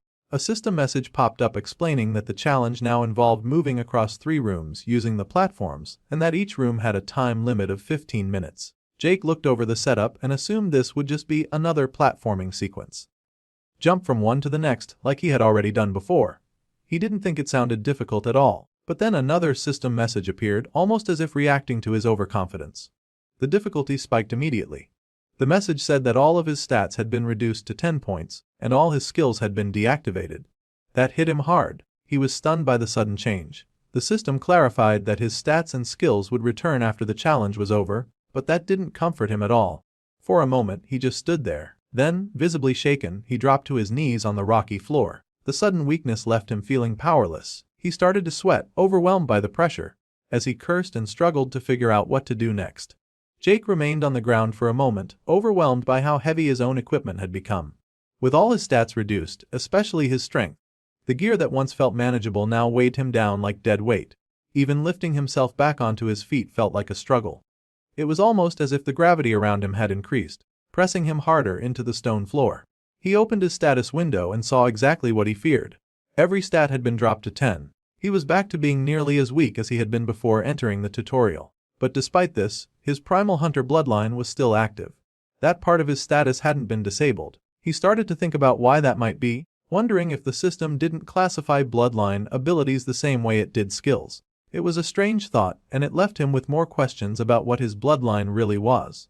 While he was stuck in thought, Cecil asked if he was okay. Jake confirmed and apologized for spacing out. The imp seemed relieved but quickly reminded him that the clock was already ticking. The countdown had dropped to 13 minutes and 48 seconds. He needed to move. This time, unlike before, he knew brute speed wouldn't help him. He needed to figure out the room's mechanics and plan his way through. The objective was simple: make it across the room without falling into the neon green acid below. But the solution wasn't going to be straightforward. He looked more carefully at the platforms and noticed 3 distinct types, each marked with different symbols. The first showed a snake eating a mushroom. The second displayed a winged serpent surrounded by other creatures possibly being worshipped. The third featured a wyvern. He tried to make sense of it, wondering if this was meant to show a growth cycle of some kind. Cecil gave him credit for the observation and called it clever.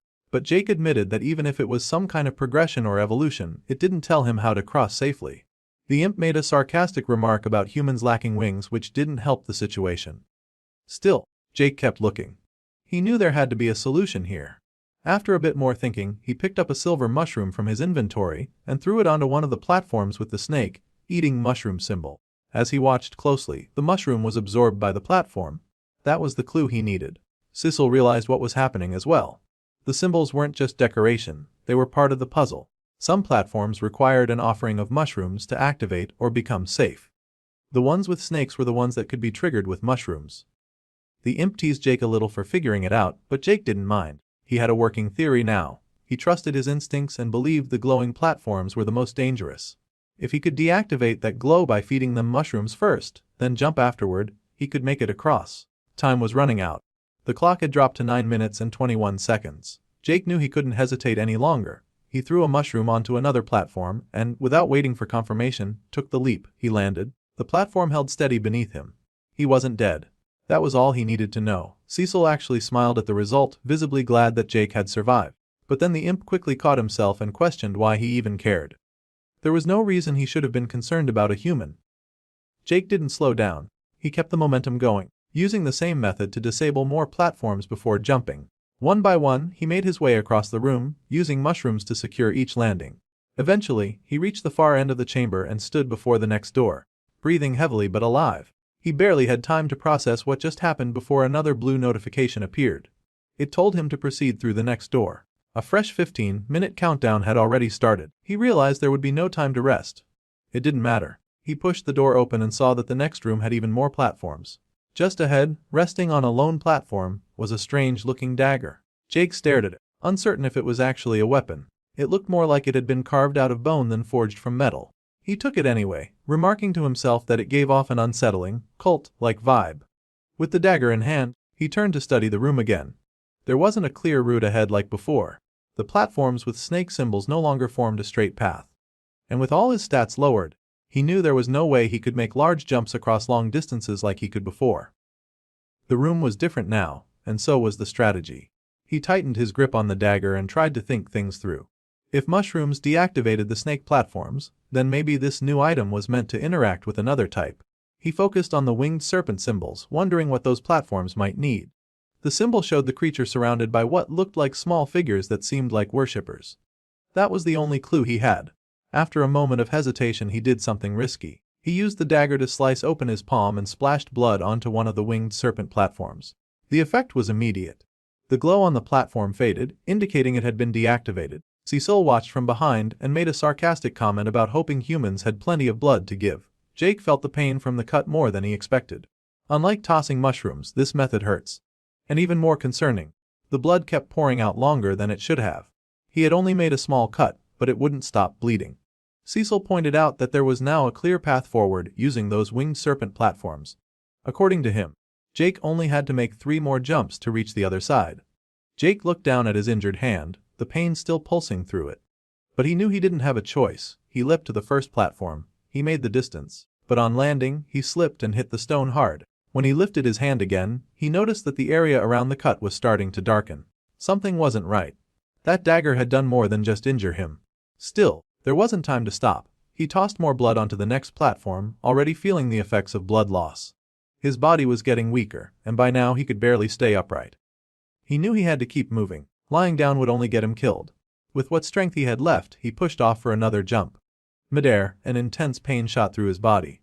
It wasn't just fatigue. Something was wrong at a deeper level. Even Cecil started to panic, wondering if Jake could really survive like this. Jake nearly plummeted straight into the acid. He barely managed to catch the edge of a cliff, holding on by one hand. And worse, the hand he was using was the same one he had cut earlier. The pain was unbearable. But he held on. Cecil rushed to try and help, reaching for Jake's arm to pull him up.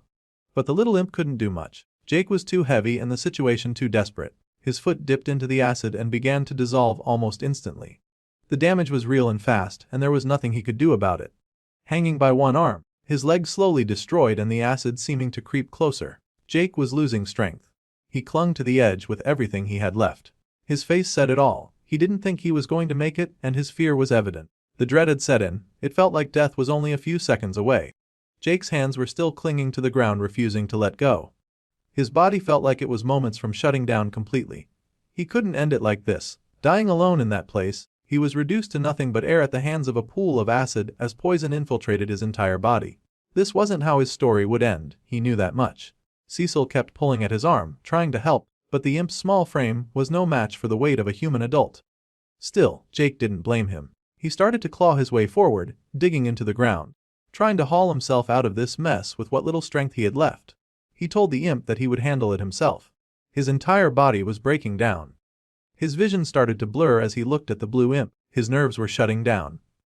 The veins on his face had started turning black. It was obvious his body was reaching the limit. But even with all that pain and with every part of him telling him to give up, he didn't. He stopped thinking too much and just kept moving. And when it seemed like it was all over, and he was finally dead, his resilience ended up saving him. A blue window finally appeared again. It declared that there was just one room left and said that everything about the challenger would now be restored. His body began to glow as the system activated the restoration process. Cecil called out, trying to get Jake's attention, telling him to wake up as he had passed out, more like he died really. But now, Jake's body was healing rapidly. The damage from the acid, the pain in his hand, the ruined leg, everything was restored in moments. Even his clothes were back to normal. He breathed out, feeling the relief hit all at once. Somehow, he was still alive. Cecil let out a laugh, clearly relieved. He had genuinely thought Jake was going to die back there, and Jake laughed too, even if it was out of disbelief. After everything, the two of them sat there, smiling through the tension of what had just happened. Looking down at his palm, Jake flexed his fingers. No more pain. The wound was gone. He was whole again. But the imp reminded him they weren't done yet. A system window popped up, showing a new countdown. The clock had already started. Jake stared at the screen and realized it. One more room. But he wasn't about to rush in. Not yet. He was lying on the ground, still trying to calm his breathing. He said he just needed a minute. Just a minute to process everything. Because a few seconds ago, he was about to die. And not in some dramatic way, but in a slow, agonizing, meaningless one. Cecil looked at him, concerned, and asked if he was alright. Jake nodded, but admitted something. For the first time since entering the tutorial, he had actually felt death breathing down his neck. It wasn't a fight. It wasn't a battle. It was just a slow death by acid. He made it clear that while he liked combat and enjoyed all the dodging and striking and the thrill of it all, dying in such a way, all alone and helpless, wasn't something he could accept. Cecil said he understood. He told Jake he used to think he was fine being a loner too. But after spending eternity inside that magical artifact, isolated in a pocket dimension, without seeing another living being, he had come to see things differently. Being alone wasn't all it was cracked up to be. Jake eventually pushed himself off the ground and stood. He cursed the dungeon out loud, vowing not to let it beat him. He refused to be taken down by some system, designed trial. And with that, they both stepped forward and opened the next door. Inside, another room. Another set of challenges. Just like before, the floor was broken into platforms. But this time, something was different. The platforms weren't scattered in strange patterns. Instead, they were neatly aligned in rows and columns, like a grid. They both paused, taking in the layout. It looked suspicious. Cecil guessed maybe Jake could use the same mushroom trick to make his way across like before. But Jake wasn't so sure. He had a feeling this one was playing with his mind in a different way. As he knelt down to study the layout more closely, he noticed something. One of the lines of platforms, the ones running the entire length of the room, each carried the third symbol. It was subtle, but he caught it. The symbol showed a wyvern growling alone atop a desolate mountain. That was all Jake saw at first. No clear instructions, no clues. Just the beast and its roar. He stood in front of it, studying the creature carved into stone, wondering if it was angry. That's what it looked like at first glance. But something didn't sit right. He kept looking and his expression changed. No, it didn't seem angry. Not exactly. He thought back to the beginning of the tutorial, to his own fear, his own panic, and then it clicked. He said out loud that the wyvern wasn't roaring in rage. It was roaring in fear. The realization made him pause, then straighten. A thought formed. Maybe he did know what to do here. He started walking backwards, eyes still locked on the platform path ahead. He was going to test a theory. He had an idea now and he was going to trust it. Cecil's eyes widened. The demon began to panic as Jake neared the blue, glowing symbols. He warned Jake that the glyphs were still active and that stepping on them would almost certainly be fatal. But Jake didn't stop. He picked up speed instead. Cecil shouted after him, frantic, demanding to know what he thought he was doing. But Jake kept running and without hesitation, he jumped onto one of the glowing platforms. Cecil immediately covered his face. He didn't want to watch what he was sure would be Jake's final moment. But nothing exploded. Jake landed, kept his balance, and jumped again. As he soared through the air to the next platform, he started speaking. He said that in the face of fear, the answer was courage.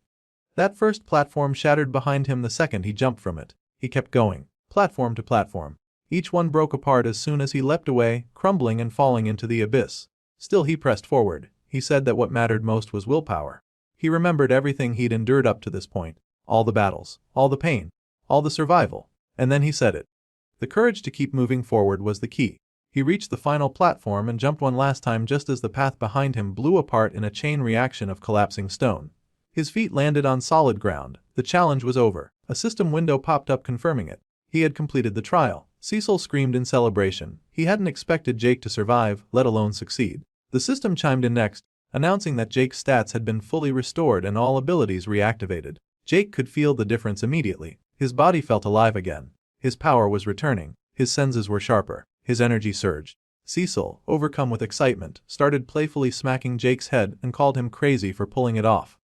Then another message appeared. The hidden challenge was complete. Its condition had been to demonstrate courage. As a reward, a hidden bonus room was now accessible. Jake looked up. Bonus room? He wondered what kind of place that might be. The two of them stepped forward and the bonus room opened up. It wasn't what they expected. There was no danger, no enemies, no puzzles, just a massive mural covering the wall. A story told through carved stone and ancient symbols. Jake stared at it as the images unfolded before him. It began with a serpent. The serpent devoured mushroom after mushroom, growing larger each time. As it grew, wings began to form. Then it took to the skies. It flew over the world, casting a shadow that devastated everything below. In time, other creatures began to worship the winged serpent. They followed it like disciples, offering themselves up as servants. But the creature kept evolving. It fought stronger and stronger monsters. Its strength grew beyond comparison. Eventually, it no longer resembled a serpent. It had become a wyvern, a fearsome, relentless predator. And the wyvern destroyed everything. Even its own followers. It left nothing behind. At the end of it all, it stood alone atop a mountain. The last living thing. It looked up and roared at the sky. And as the years passed and ages changed, the wyvern ascended once more. No longer a wyvern. Now a true dragon. Cecil pointed at the scene and asked if the beast had really killed its own followers. Jake answered yes, it had. Just then, another system window appeared. Jake had witnessed the will of a true dragon. He was awarded plus 10 willpower points for seeing it through. Cecil glanced over and asked what Jake thought the story meant. Jake just smiled and said he didn't know. But then he fixed his gaze back to the final depiction on the mural, the dragon vast and mighty. And Jake said something else. Something honest. He said he would love to fight that dragon one day. After some time moving through the cave, Jake couldn't help but comment that all he was seeing were more corridors. a seemingly endless hallway stretching far ahead. No new things and no enemies, just more of the same thing. He figured it was probably because he hadn't fully cleared the dungeon yet. There was still something left unfinished. They kept walking, but the path was getting darker. The narrow corridors were wrapped in pitch blackness, and visibility dropped to nearly zero. That's when Cecile, the tiny blue demon, accidentally slammed his head into Jake's side. He groaned in frustration, saying he couldn't see a thing in this pitch dark passage and that he was really starting to miss the glow of the shiny mushrooms from earlier. He asked Jake how he was managing to see anything at all. Jake explained that he'd invested a lot of his attribute points into perception. That was a big reason he could make out shapes and movement even in this kind of gloom. But inside, Jake knew it wasn't just his stat distribution. Something else was happening, he could feel it. His bloodline was evolving again, he could sense it. Normally, his perception would spike only in times of danger, enhancing his awareness and reaction speed. But now, it felt constant, always active. He was beginning to notice a subtle, invisible dome around him. A sphere of awareness, like a passive skill had awakened within him, one that never turned off. He thought about telling Cecile. Maybe the little imp would understand. If he was really as ancient as he claimed to be, he might know something useful about bloodlines or passive abilities like this. Jake turned to him and said that if the darkness was bothering him so much, he could always hop back into the holding necklace until they found a light source. Cecile's reaction was immediate and firm. No way, he absolutely refused. Jake blinked in confusion. He asked why Cecile was so against the idea and whether the necklace was really that bad. Cecile clarified, it wasn't that the place itself was terrible. Inside the magical charm, he could still see what was happening in the outside world. But the problem was that once someone sealed him in, he was stuck. Powerless to escape. He had to wait and hope someone would eventually let him out. He didn't want to be trapped like that again. Not for another millennium. Not after what he'd already endured. Jake looked at him with newfound understanding. He finally connected the dots. Cecile had mentioned being sealed away before, but this was the first time the fear behind that memory came through. Trying to offer some comfort, Jake reached out and patted Cecile gently on the head. He told him that he'd never do that to him. But Cecile just shook his head and replied without emotion, "That's what everyone says." Before Jake could respond, Cecile suddenly shouted. He pointed forward, eyes wide. There was light up ahead. They immediately made their way toward it. Jake was cautious, watching the shape of the glow as they approached. He said it didn't resemble the soft bioluminescence of the mushrooms they'd seen earlier. As they stepped through the final corridor and into the next space, they stopped in surprise. They had entered a massive room. Towering shelves stretched upward, filled with dusty old books and scrolls. A faint magical light glowed from the walls and ceiling, bathing the chamber in a warm hue. Jake stared at the scene, baffled. What kind of place was this? Cecile was quick to answer. He said it looked like some kind of library. Jake started inspecting the books on the shelves and quickly realized how old they were. The covers probably looked worn, the spines probably looked brittle, and the entire shelves seemed to be covered in their dust. Curious, he reached out to touch one of them, but as his fingers got close, a blue energy field shimmered into view, blocking him from making contact. He pulled his hand back and remarked that it seemed he couldn't touch the books directly. Cecile, already wandering around the room, called out to Jake from another corner. The imp had found a table and pointed out that there were utensils for writing laid out on top. Jake moved over and tried to interact with those two, but once again, his hand met the same kind of invisible barrier. He stepped back, frowning. Whatever this place was, it clearly wasn't meant for direct interaction. Well, at least not yet. No challenge had been announced, and there were no enemies or puzzles in sight. That only made him more suspicious. He wondered what the purpose of this room was if he couldn't touch or use anything. While he was still thinking about it, Cecile pointed toward an open door in the far corner. Jake turned to look and realized they'd have to keep moving forward. They walked through the doorway and found themselves in another hallway, fully lined with doors this time. Door after door, stretching ahead. Cecile muttered a comment about how the dungeon was starting to feel repetitive, and Jake couldn't really disagree. He opened one of the doors at random and saw a bedroom inside. Nothing strange about it. Just a regular bedroom. He opened another. This time it was a bathroom. Cecile took a turn and opened a door himself. Inside was a garden filled with colorful flowers. Jake opened yet another. And this one was either a science lab or some sort of torture chamber. He wasn't entirely sure which. As they kept going, Cecile said it was starting to feel like they were walking through someone's house or something like that. Eventually, they reached the last door at the end of the hallway. This one felt different. Jake approached, and sure enough, it looked like another challenge room. They stepped inside, and Cecile pointed out the pedestal at the center. It reminded them of a previous one they'd seen before, but something was clearly different this time. There was no dagger resting on top of the pedestal like before. Instead, There was an imprint of a hand. Just an ordinary-looking human hand. Jake looked at it and said it probably meant the challenge wanted him to touch it. Cecil quickly cut in, warning him that after what happened with the dagger last time, maybe that wasn't the smartest idea. But Jake just laughed it off and teased the imp, asking where his sense of adventure had gone. Then, without waiting any further, he placed his hand onto the imprint.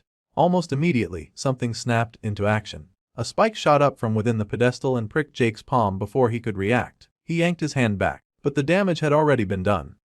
Cecil panicked at the sight. Jake fell to the ground, clutching his hand. A bleeding hole had opened in his palm, and the skin around it was starting to turn black. The spike had been laced with poison. While Jake tried to steady himself, Cecil called out again, telling him to look at the other side of the room.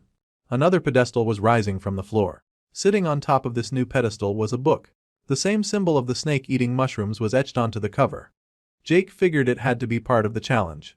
A blue system window appeared, confirming his thoughts. It read, Dungeon Challenge, become an alchemist of the evil viper and cure yourself of the poison that runs through your veins. It added that the poison would remain dormant for 30 days.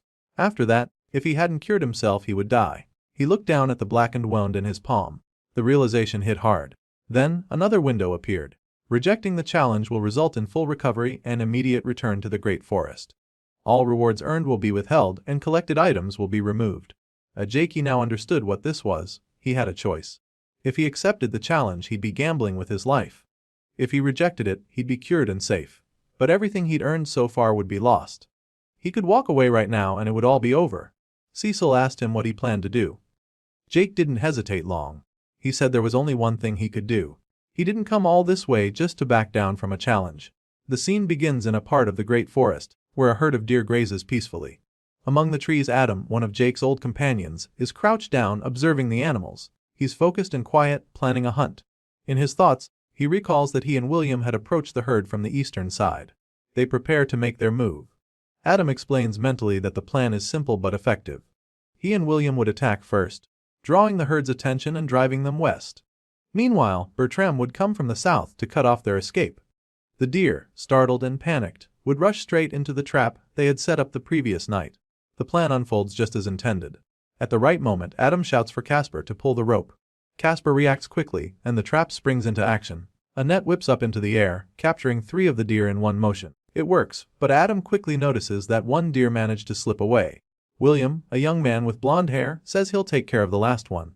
Without hesitation, he throws 3 daggers at the fleeing deer. The blades fly through the air, and one of them hits its mark. The deer stumbles and collapses injured. William grins, satisfied with the result. But then they notice a problem. One of the daggers had accidentally grazed Casper during the throw. William quickly apologizes, admitting that his aim is terrible. Casper brushes it off, saying it's only a superficial wound and not to worry about it. William, still pointing at the now captured deer, says at least they've got enough meat to last for the week. Adam steps up and gathers everyone together. He tells them they did a great job and turns to Lyra, asking if she can help him finish off the injured deer. She agrees without hesitation. An hour later, the group finished up. They've cleaned and prepared the deer, and now they're carrying the meat. Casper looks a bit disappointed and apologizes to Adam, saying he's sorry his trap didn't catch all of them. Adam reassures him that there's no need to be upset. They caught more than enough for one hunt, and that's what mattered. As they walk, Lyra turns to Casper and asks if he's okay, calling him sweetie. The affection in her voice makes it clear they're together. Casper says he's fine and tells her to go on ahead since he and Adam will be taking the meat to the butcher's. After Lyra leaves, Adam smirks and starts teasing Casper. He brings up how she called him sweetie, and jokes that things seem to be moving pretty quickly between the two of them. Casper seems caught off guard by the comment and asks if he's really moving too fast. He says he hopes Lyra doesn't think he's some kind of sleaze. Adam puts a hand on his shoulder and tells him to relax. He says it's the end of the world, and because of that, things should move quickly. People should enjoy what time they have left. Casper, not missing the chance to return the jab, asks if that's why Adam has been sneaking into Caroline's cabin at night. That shuts Adam up. He looks away, a little embarrassed, and doesn't say anything. Casper laughs and tells him not to worry. He hasn't told anyone about it, though he adds he thinks everyone already knows anyway. Later, Adam walks into a tent and calls out for the smith. He asks how he's doing. The smith replies by asking if Adam's sword needs repairs again. Adam says no. Caroline is there too, and he admits that he's not there for weapons. He's there to find her. He tells Caroline that Casper was injured during the hunt and might need some healing. Caroline apologizes, saying she has to get some armor ready for Richard. Adam raises an eyebrow and asks if Richard really has her running errands now. She replies casually, saying that's just how it is. Richard does whatever he can to keep her in his main group, so she doesn't leave his sight. Adam changes the topic, now smiling. He tells her that apparently Casper saw him visiting her at night. He even jokes that Casper might be sneakier than Jake. Caroline laughs and says Adam always finds a way to bring things back to Jake. She tells him to move on, even calling him Oni at the end. Adam looks a little sheepish and says he only does that because he's still worried about Jake. It's been weeks since Jake left and went off on his own in the forest. No one has heard anything from him since. Caroline, keeping her tone light, says Jake is a grown man and knows how to take care of himself. Then Adam asks her what she thinks Jake might be doing right now. Caroline, still holding his arm, chuckles and says Jake is probably doing something stupid and dangerous. Maybe something like fighting a shark. And somewhere else, deep within the dungeon, far from the surface world and its sunlight, Jake was off doing his own thing again. At the moment, he was gathering mushrooms and muttering to himself.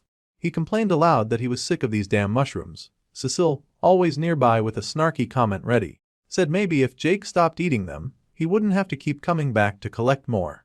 Jake shot back with sarcasm, saying he'd unlocked an ability that let him learn about poisons by consuming them. Then he added dryly that it's not like there were chickens running around in these caves to keep him fed. It was the same monotonous survival routine, mushrooms or nothing. Cecil responded by saying he was doing just fine living off moss and cave water. The imp even demonstrated by opening his mouth and chomping down on a mouthful of moss, telling Jake he should give it a try sometime. Jake didn't seem convinced. After a while they made their way back to the library, the strange, ancient chambers full of untouchable books and peculiar furniture. As they arrived, Jake, who was very much in the middle of becoming an alchemist, whether he liked it or not, asked Cecil to fetch him one of the mana potions. He needed to restore some of his mana before beginning the brewing process again. Cecil looked at him, unimpressed, and asked if maybe Jake could just rest for one night. They'd been grinding away for hours already and the imp was clearly growing concerned. But before Jake could answer, a sharp pain surged through his body. It was sudden and fierce, like a warning. He grimaced and clutched at his side. The poison in his hand was spreading. That made his decision clear. He told Cecil firmly that no, he couldn't rest. Not now. He needed to figure out this alchemy business and cure himself before it was too late. So he got back to work. He began grinding up ingredients, trying to follow the basic principles of potion crafting. The first step was to mash the materials into a paste. He did that. Then came the part where he injected mana into the mixture. That too seemed to go as planned. The last and trickiest part was transmuting the mana into the necessary attributes, a delicate step that required both precision and control. If he did everything correctly, the paste would turn red, signaling success. But as he stared down into the bowl, he saw it turn brown instead. It was another failure. Frustrated, he slammed his hand down. That was yet another batch ruined, and the process was starting to wear on him. Cecil tried to calm him down. He reminded Jake that he'd only been at it for a week. There was still time. But he also pointed out that Jake's wisdom stat was probably too low, and that was why the process felt so inefficient. And now Jake was drained. He needed another mana potion to keep going. But Cecil quickly reminded him that mana potions had cooldown periods. He warned that if Jake just kept chugging them without waiting, they'd become useless and wouldn't do anything. Then Jake suddenly winced again. Another wave of pain hit him. Cecil rushed toward him, asking if he was all right. Jake pulled off his shirt and the situation became clearer. The poison wasn't just in his hand anymore. It had spread across the right side of his body, blackened veins and corrupted flesh now running from his shoulder down to his waist. He was getting worse. Time was running out. This chapter opens with Adam stepping into a room, responding to a summons from Richard. Adam asks if Richard wanted to see him, and Richard greets him by expressing his gratitude for coming quickly. Standing with his arms crossed, Richard gets straight to the point. He informs Adam that one of the fighter squadrons had returned, but there was a problem. A hunting squad sent out earlier had come back empty-handed, and now the camp was running low on meat. Richard goes on to say he wants to send Adam and his group on an impromptu hunting mission. This time deeper into the forest. Adam, visibly surprised, asks him if he meant outside the safe zone, beyond their usual territory. Richard, unfazed, confirms with a simple smile. Yes, that's exactly what he meant. It's more dangerous out there, he admits, but that's precisely why he's entrusting this mission to Adam. He needs someone competent. Adam, appreciative of the trust but clearly unsure, doesn't give an immediate answer. While he doesn't say it out loud, it's obvious from his expression that he's concerned. The risk is higher, and putting his team in danger over a meat shortage didn't sit right with him. Sensing this hesitation, Richard reassures him. He says that if anything truly dangerous were to appear, his own team would intervene. He insists he's not the kind of leader who sends people to die needlessly. Trying to lighten his mind, Adam asks if he could take Caroline with them.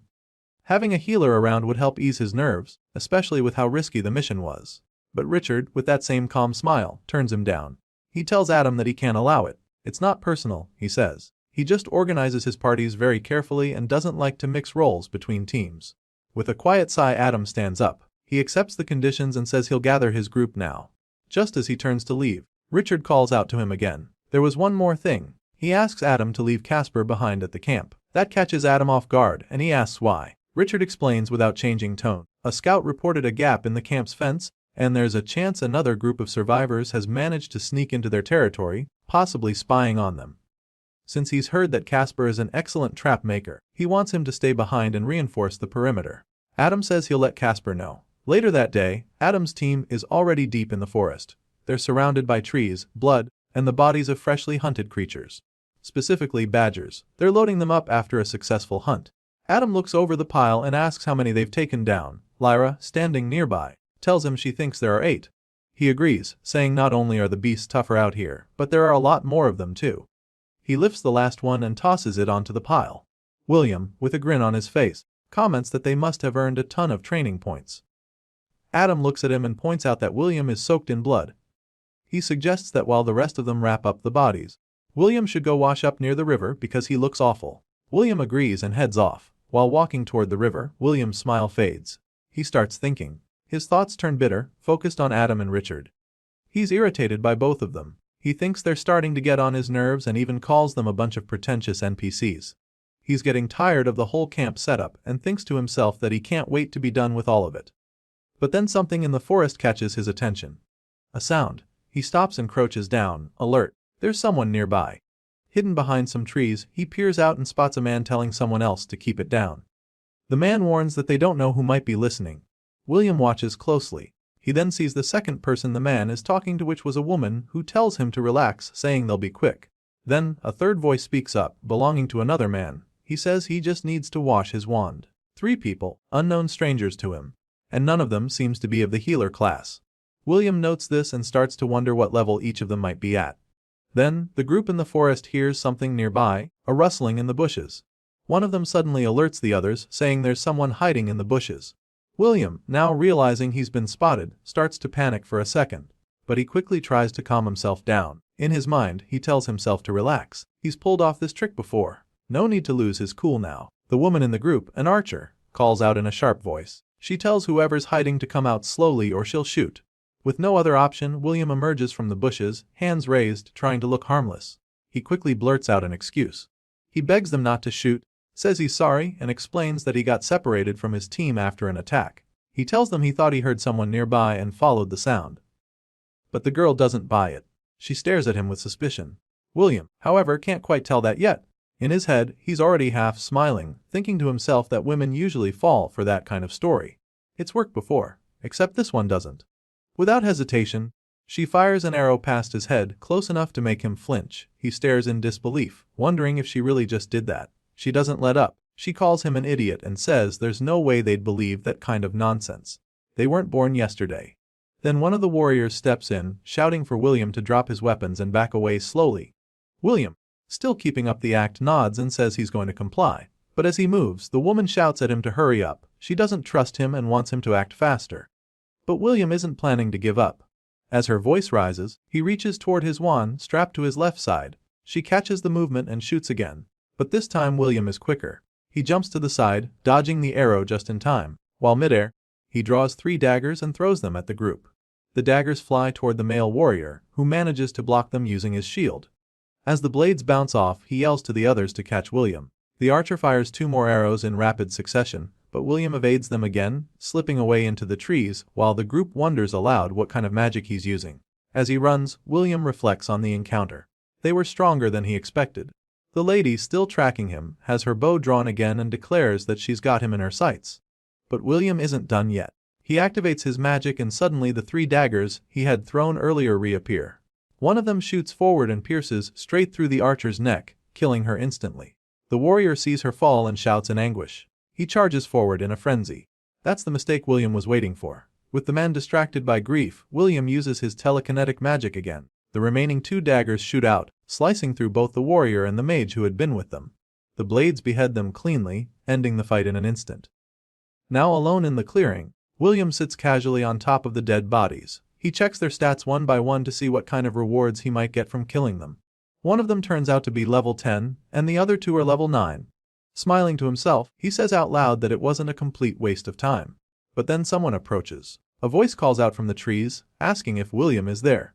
It's Lyra, Casper's girlfriend. She's just found him, and she freezes in shock at the sight. William is standing over a pile of bodies, soaked in blood. She stammers, asking if he did this. William doesn't bother hiding anything anymore. His expression shifts, cold and direct. He asks her why she couldn't have just stayed away and minded her own business as he moves towards her. And with that, she's no longer part of the conversation. Roughly 5 minutes later, William returns to his group. Adam sees him and lights up, glad to have him back. He tells William that they had just sent Lyra to go looking for him. William plays dumb. He asks if that's so, acting surprised. Says he didn't see anyone and casually adds that he hopes she didn't get lost on the way. The chapter closes with a quiet image of the stream where William had come from. The water runs red with blood, strongly suggesting that Lyra never made it back. William had taken care of her, just like the others. The girl was sleeping with the fishes now. After returning from his foraging mission, Cecil arrived back with the mushrooms he had set out to collect for Jake. He looked around, unsure of where Jake had gone, and called out, trying to get a response. But the silence in the air gave no answer, and Jake was nowhere in sight. Concerned, Cecil wandered the area, scanning every corner of the library for any sign of him. His eyes finally landed on a figure lying motionless on the floor. Jake was there, passed out beside his potion-making bowl, surrounded by scattered healing potions that littered the floor like what remained after his frantic efforts. Cecil rushed over without hesitation. The blue imp knelt down next to him, shaking him and calling out, trying to rouse him, but Jake didn't respond. It was then that Cecil noticed something strange. The veins on Jake's neck were blackened and pulsing, a clear sign that the poison he had previously been affected by had taken its toll, weakening his body far more than expected. With urgency, Cecil reached for one of the many health potions lying nearby. Thankfully, Jake had managed to brew them before collapsing, and Cecil was grateful for that foresight. He held Jake's head up gently and helped him drink from the vial. After a moment, Jake began to wake up as his eyelids opened slowly. And with his vision still blurred and unfocused, he could finally make out what was in front of him. He saw Cecil leaning over him, still trying to get him to fully wake up. Slowly, Jake sat up, his movements sluggish and heavy. In a tired voice, he asked Cecil what had happened. The imp responded that he wasn't sure himself, only that he had found Jake unconscious on the floor with all the potions scattered around. Jake nodded, still disoriented, and admitted that he was feeling completely drained. Cecil observed the situation and noted that it probably wasn't just the poison. There were dozens of potion bottles around them, and it looked like Jake had pushed himself too hard. When asked how many he had made, Jake estimated that it was probably around 50. He explained that he had gotten a good rhythm going and that he was even considering moving on to attempting poison next. Cecil, trying to show concern, suggested that Jake should slow down and take a break. But Jake quickly dismissed that suggestion, stating that there wasn't time for rest and that he needed to continue practicing. Cecil reminded him that he still had about 2 weeks left on the timer, implying that pushing himself too far this early might actually be counterproductive and possibly even dangerous. Jake, not in the mood to hear what sounded like a weakling's caution, responded with irritation. He compared Cecil's words to those of his old coworkers, claiming they had a tendency to avoid pushing limits and preferred taking the easy way out. To him, it was a mindset of fear and hesitation, one that only a coward had. This comparison didn't sit well with Cecil, who responded sharply, telling Jake to stop implying that he was cowardly. Jake, caught up in his emotions and exhaustion, went further and outright said that Cecil's mindset was cowardly. That was the breaking point. Cecil, clearly offended, lashed out by knocking the potion, making bowl out of Jake's hand. The bowl clattered to the floor, its contents splashing and breaking the silence that had followed Jake's remark. Cecil stood firm and told Jake not to insult him like that. And realizing he had gone too far, Jake quickly tried to take back what he had said, attempting to apologize. But the damage was done. Cecil wasn't ready to accept the apology. The imp pointed at Jake with frustration, trying to assert his own strength and courage. Then, without another word, he turned and flew off, heading out of the library. As he left, he shouted back that Jake could get his own mushrooms next time. The next day came, and Jake was still thinking about the fallout. Cecil hadn't returned since flying off, and the silence left behind was starting to feel heavy. Jake briefly considered going after him to apologize again, but eventually decided against it. He told himself he needed to keep working, and that Cecile would understand in time. With that thought, he returned to his studies, now diving into offensive alchemy. He had finished reading through introductory materials that covered how to brew damaging concoctions. One in particular caught his attention: necrotic poison. The process wasn't entirely different from potion making. In fact, he noticed that poison brewing shared many steps with regular alchemy. The primary difference lay in how one treated the ingredients. Instead of preserving their vitality, the goal with poisons was to crush it, removing life essence and enhancing harmful properties.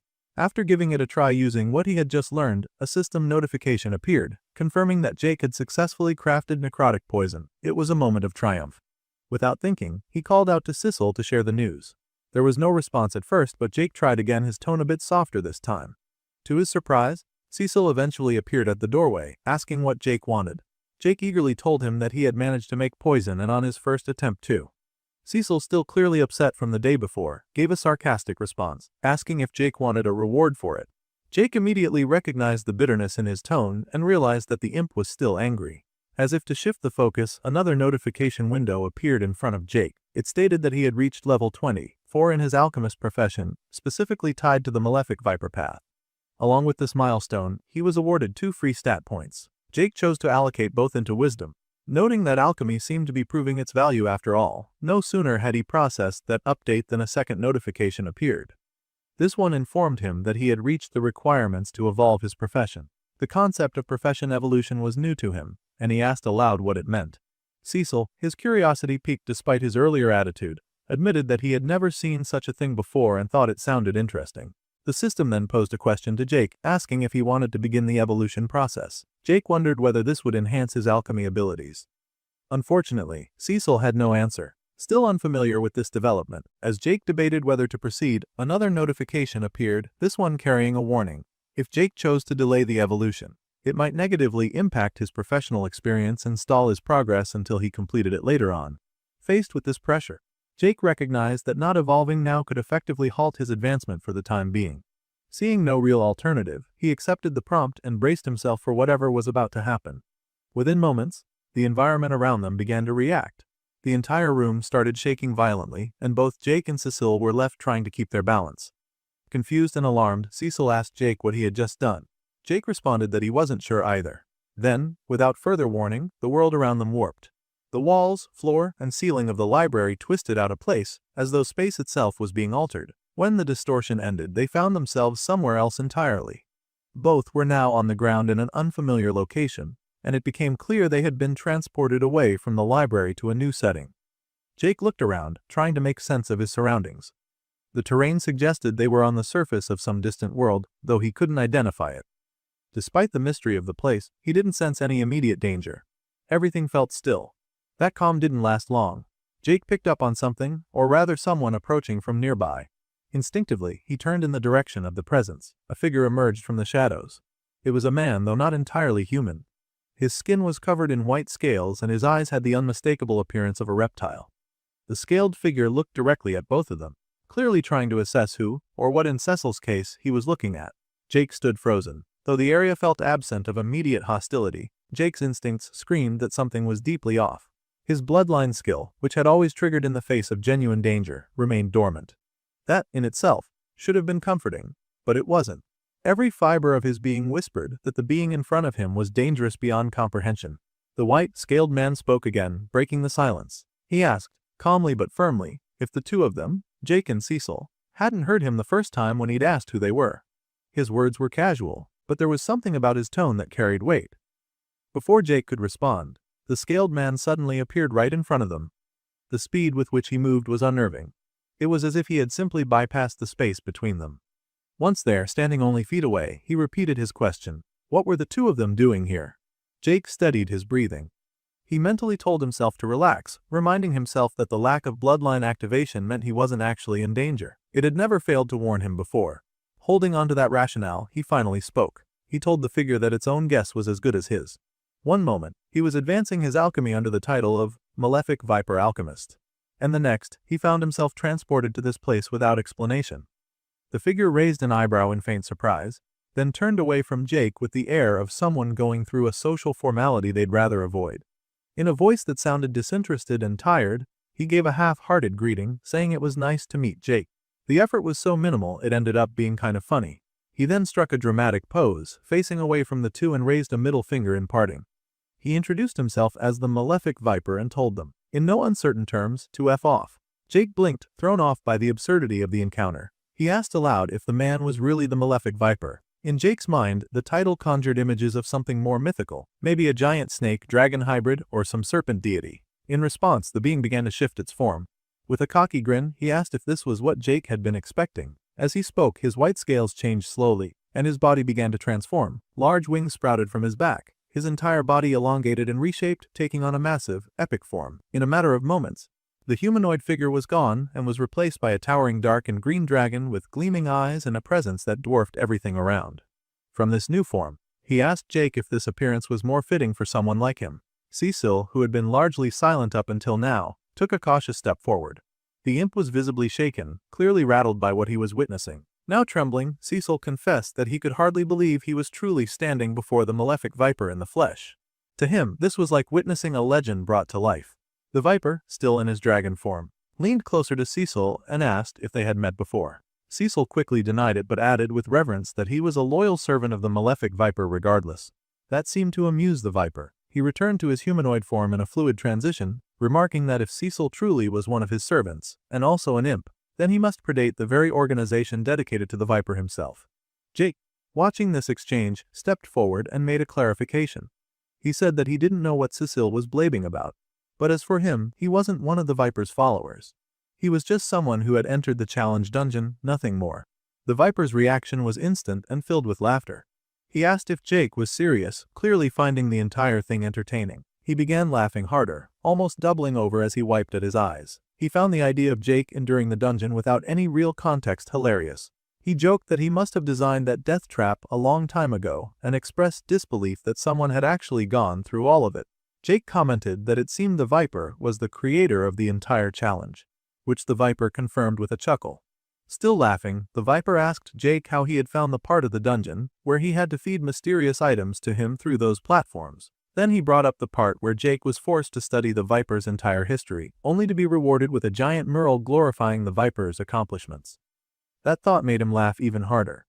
Jake, in a quieter tone, noted that the Viper was incredibly narcissistic. Instead of being offended, the Viper seemed to take it as a compliment, flashing a self-satisfied grin. Then Jake posed a more serious question. He asked if the Viper was some kind of god. Without answering directly, the surroundings suddenly changed again. In an instant, they were standing inside a massive throne room. A grand throne sat in the center, elevated slightly, and the Viper was now seated on it. From his new vantage point, he confirmed Jake's suspicion. He told him that if he kept leveling up, eventually Jake would gain a domain of his own. He explained that the process of becoming divine was long and annoying, but the perks, especially immortality, were worth the effort. Jake, intrigued, admitted that divinity sounded interesting, but he also said that he would probably pass on immortality. To him, the risk of death was what made everything exciting and worthwhile. The Viper stared at him from his throne, quiet for a moment. Then he spoke and called Jake's reasoning idiotic. Still, he added with a smile that he liked that kind of thinking.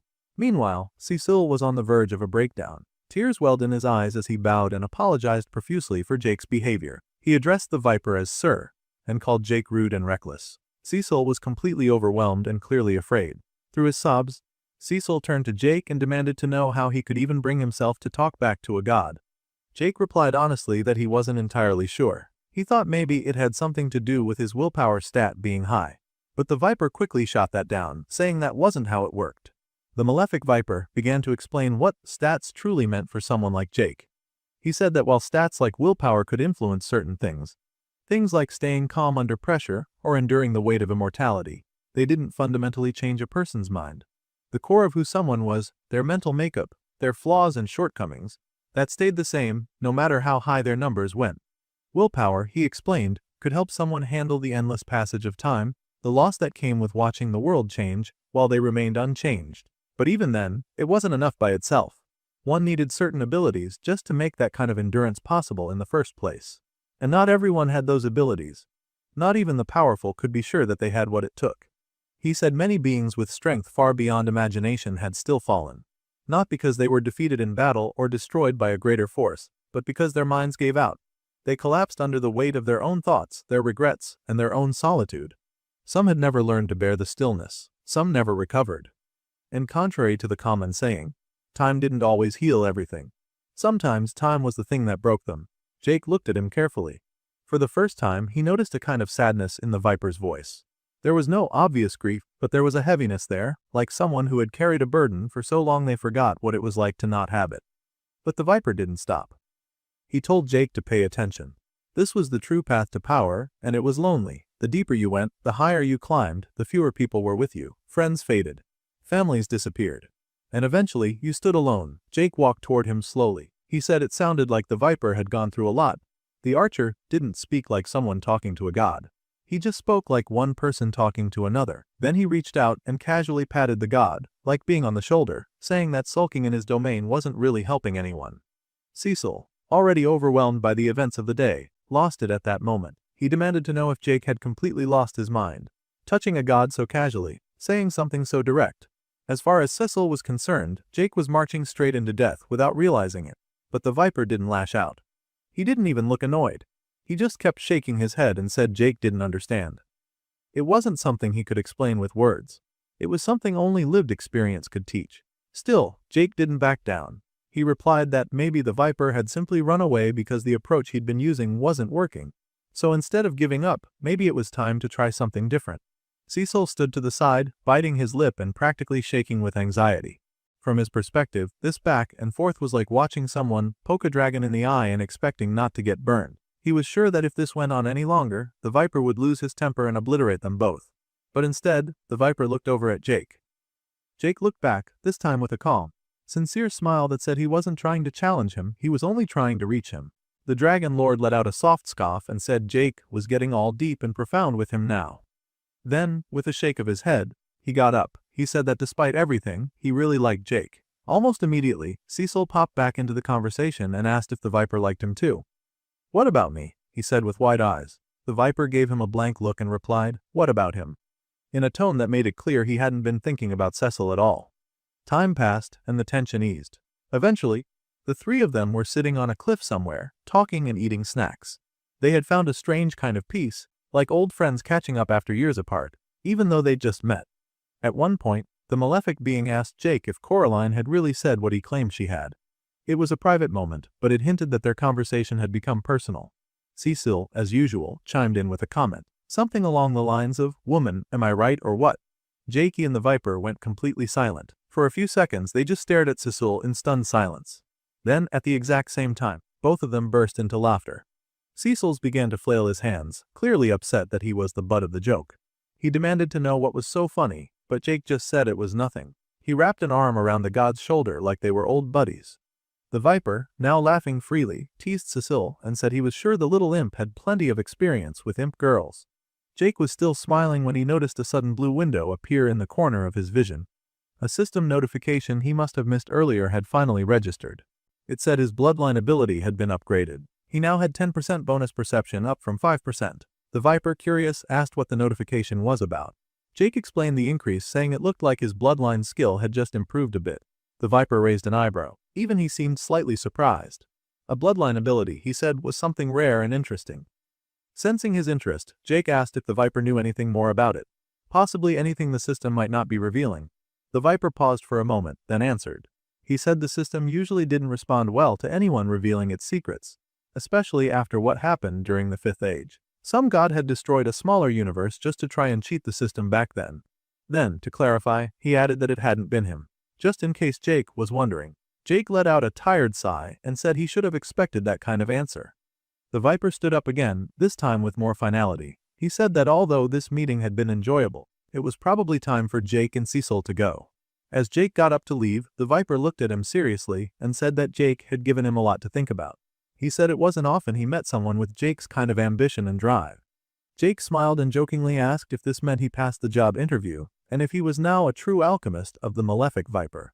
The Viper gave him a thoughtful look and agreed. He said that, yes, he supposed Jake was. Then he reached out and placed a hand on Jake. A soft golden light appeared, wrapping itself around Jake's form. The Viper said he was leaving Jake with something that he called a small string of karma.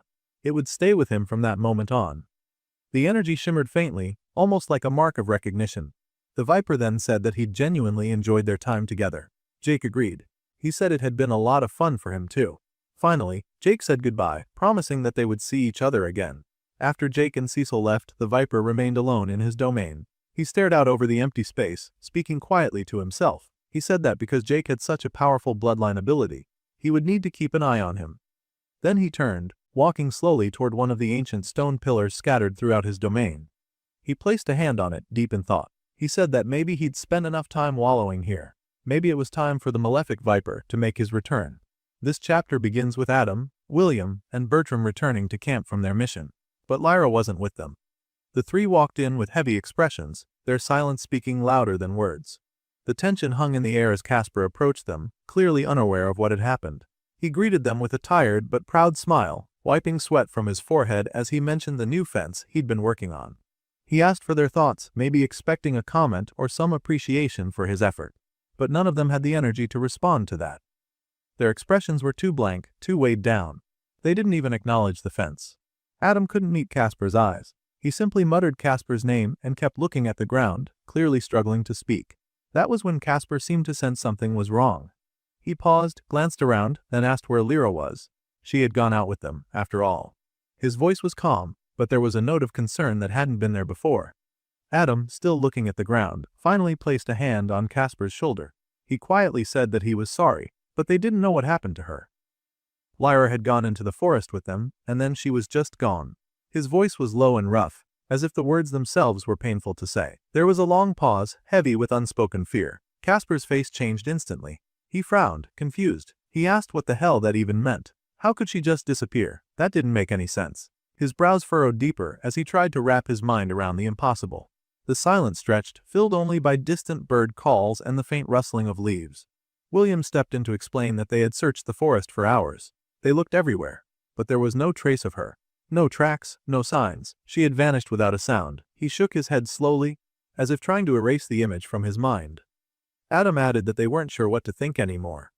They had gone over it again and again, but nothing added up.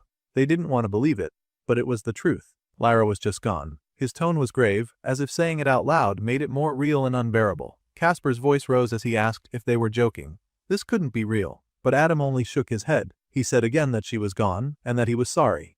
The shock was clearly visible on Casper's face, and for a moment, no words came out. The scene then shifted to 1 week later. Inside Richard's office, a man stood before him, giving a report. He said he had gathered new information about William. Richard, seated behind his desk, told the man to continue. His posture was calm, but there was an edge of interest in his voice. The man explained that protecting William might not be worth it anymore. If Richard gave the order, he could deal with the boy rather quickly and cleanly. He even admitted that he already had 2 men watching William right now as they spoke, and they were doing a fine job watching him from the shadows without being noticed or suspected by William or anyone else. An image was shown of William working at a forge, hammering metal like a blacksmith. The 2 watchers, though unseen by others, were in the background, succeeding in blending in perfectly. The man's voice carried a note of frustration at the incompetence of the watchers. Richard didn't seem surprised. He calmly responded that the boy should be left alone for now. He said he knew William's type. He was the type that was arrogant and full of himself, but not without value. Richard acknowledged that William had real skill. A person like that could be very useful, as long as they were properly controlled. His eyes narrowed slightly as he considered the possibilities. The man agreed without argument, and the scene shifted again. Now we saw William at the forge working hard. Adam and Caroline approached him. Adam asked how things were going with the stone arrowheads. William said he had just finished and handed them over. He apologized for how long it had taken. He said he was still getting used to blacksmithing and was trying his best. His tone was a mix of pride and frustration with himself. Caroline noticed the mess he was in and reached out to clean him up a bit.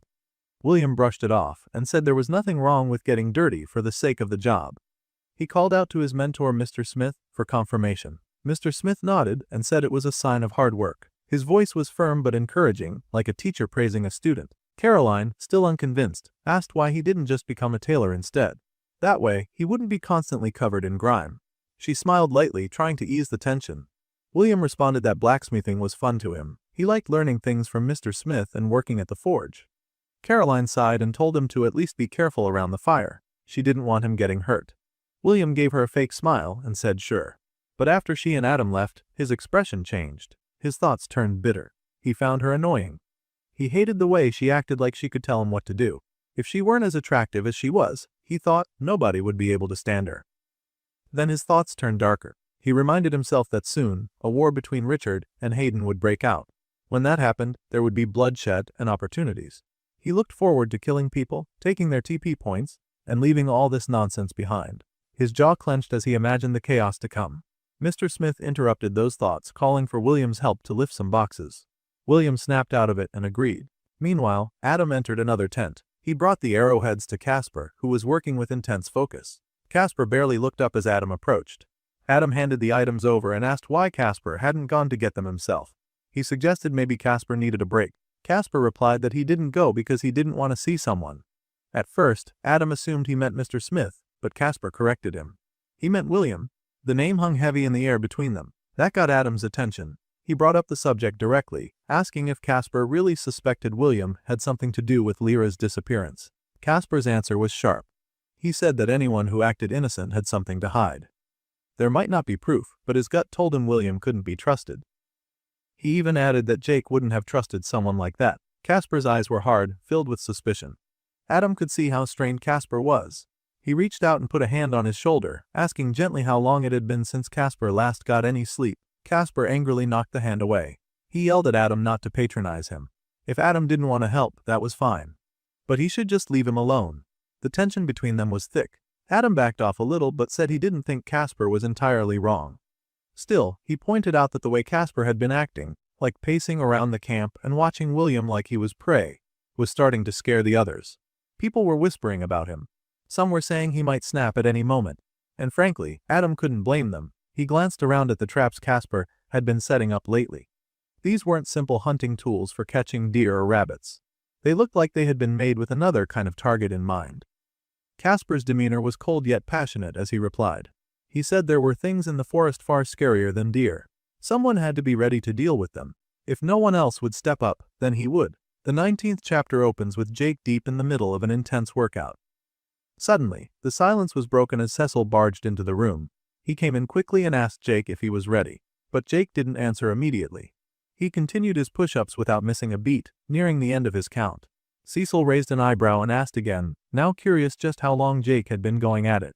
Then, he pushed himself up into a kneeling position and wiped the sweat from his face. He told Cecil that he'd been at it for 30 minutes straight. There was no pride in his voice, just quiet determination. Jake commented on his own progress. He said it hadn't been too bad, considering he'd only been training like this for a month. But still, he admitted he wished his endurance stats were higher. The physical training was helping, but it wasn't enough. Not yet. Cecil, ever the voice of reason, cautioned him to be careful. He reminded Jake that there was still a long day ahead. If Jake pushed himself too hard now, he might burn out before the real test even began. Jake, undeterred, smiled at him. He admitted he was just happy to finally be leaving the cave. Being cooped up there had been driving him crazy. But Cecil wasn't so quick to celebrate. He reminded Jake of the condition he was still dealing with. The poison that had entered his bloodstream was no joke. It had been eating away at him from the inside, slowly turning the veins in his body black. If he didn't craft the antidote soon, it would kill him. As if to emphasize this point, a blue notification appeared in Jake's vision. It showed that he had just over 23 hours left before the poison would become fatal. Jake saw the timer, read the alert, and grinned like a man who enjoyed the challenge. He muttered to himself, let's do this. Meanwhile, back at camp, the story shifted to William. He was busy with his hands. Caroline arrived without warning, and the moment William saw her, he stopped what he was doing and greeted her. He offered a polite smile and informed her that he wasn't sure if Richard's armor was ready yet. If she wanted to check, she could. But Caroline immediately clarified that wasn't why she was there. She hadn't come for any update on the armor. She had come to warn him. She looked serious as she told him to avoid going anywhere near Hayden's camp. William blinked, slightly confused, and asked if something had happened. Caroline explained that things were getting tense between the camps. It was still safe to go hunting, but William should steer clear of the direction Hayden's people occupied. William nodded. He said he understood. Caroline seemed relieved. She said it was good to know she could count on him. Then she mentioned how she had tried telling the same thing to Casper, but it hadn't gone well. Casper had his own ideas. William, curious now, asked what Casper was even planning. Caroline hesitated, then said that she thought Casper was trying to set up traps or something like that. She wasn't entirely sure. Casper had been distant lately. He has been cold and unreachable. He wasn't speaking to people. just disappearing for hours or even days. Caroline even wondered aloud how many tutorial points Casper had accumulated by now. William didn't answer that part but reaffirmed that he'd stay away from Hayden's camp like she'd asked. But then, the scene shifted again. Now we were in Richard's office. He sat behind his desk as usual, calm and composed, asking someone out of view how it went. Then it was revealed that he was speaking to Caroline. Her expression was flat as she responded. She told him that it was done. William would go after Casper. That brief conversation with William, where she pretended to warn him, was part of a setup, a quiet manipulation. Richard seemed pleased. He stood and walked over to her, placing a hand gently on her shoulder. It was meant to be a gesture of comfort, but it carried weight. He told her that he knew she hadn't enjoyed doing it. He understood, but it was necessary. Both William and Casper had become problems. William thought too highly of himself, like he was some clever mastermind. He was always scheming, always plotting something. And Casper, he was a different kind of threat. The way he was acting, Richard said, it was like he could snap at any moment and burn the whole camp to the ground. Caroline finally spoke up. She defended Casper, saying that he was grieving. That was all. He wasn't a threat, just a boy trying to cope with loss. But Richard wasn't convinced. He asked if it was really grief. After Lyra's disappearance, Casper had vanished for days. No one had seen him. No one had known where he went. That wasn't normal grieving, Richard said. That was something else. Then, the scene changed. This time it showed all the things that had likely taken place during the few days Casper went missing when he left camp. A memory or experience of Casper's, important enough to explain how things got to where they are. Casper was shown alone in the woods. He was calling out Lyra's name. His voice echoed through the trees, but there was no response. Eventually, he reached a stream. But what he saw there froze him in place. Two wild animals, both big, aggressive, and snarling, were fighting each other beside the water. They were locked in a struggle, clawing and biting over something. It didn't take long for Casper to realize what that something was. Lying between them, partially dragged through the mud, was Lyra's body. He didn't stop to think. He shouted and ran toward them, waving his arms and yelling as if he was telling the animals to get away. The creatures snarled but scattered when he came too close, disappearing into the forest. Now kneeling beside her, Casper finally saw her clearly. Her skin was pale, her body still. There was no movement, no breath. She was dead. Tears filled his eyes immediately. He picked her up in his arms, pulling her close like he still couldn't accept what he was seeing. He screamed, demanding to know who had done this. His voice cracked as he shouted again and again. Then, through the tears, he noticed something on her skin. Cuts, not the kind wild animals leave. These were thin and precise. The most obvious one was a deep stab wound. It was a clean cut, far too clean to be from some animal. He thought it might be from a blade. His thoughts jumped. One image came to mind almost instinctively, and it was a thought of William. William, who always carried daggers. But the anger was there now, building beneath the surface of his grief. Then, something strange happened. A voice spoke to him. It came from somewhere nearby, but he couldn't see anyone. It was just a voice, calm and distant. It called out to him, repeating his name. Casper looked around, confused, asking who was there. The voice ignored the question. It asked him something else. It asked Casper if he wanted to bring Lyra back. He answered without thinking, immediately shouting yes. That one word was all the voice needed. It told him to follow it, follow the sound.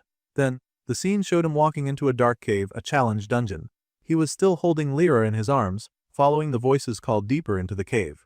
The memory ended there. Now the story returns to the present. Richard was speaking again. He sat in his office, talking about Casper. He said whatever had happened to him out there in the forest had changed him. Casper wasn't the same anymore. He wasn't stable. He was now a wild card. Caroline was there too. She didn't argue with the assessment, but she said it was still cruel. Casper had been one of their friends. This wasn't just strategy, it was something personal. Richard replied with no emotion. He said the entire tutorial was cruel. That was the nature of it. But he added that it would be over soon. Once it ended, they'd return to the old world.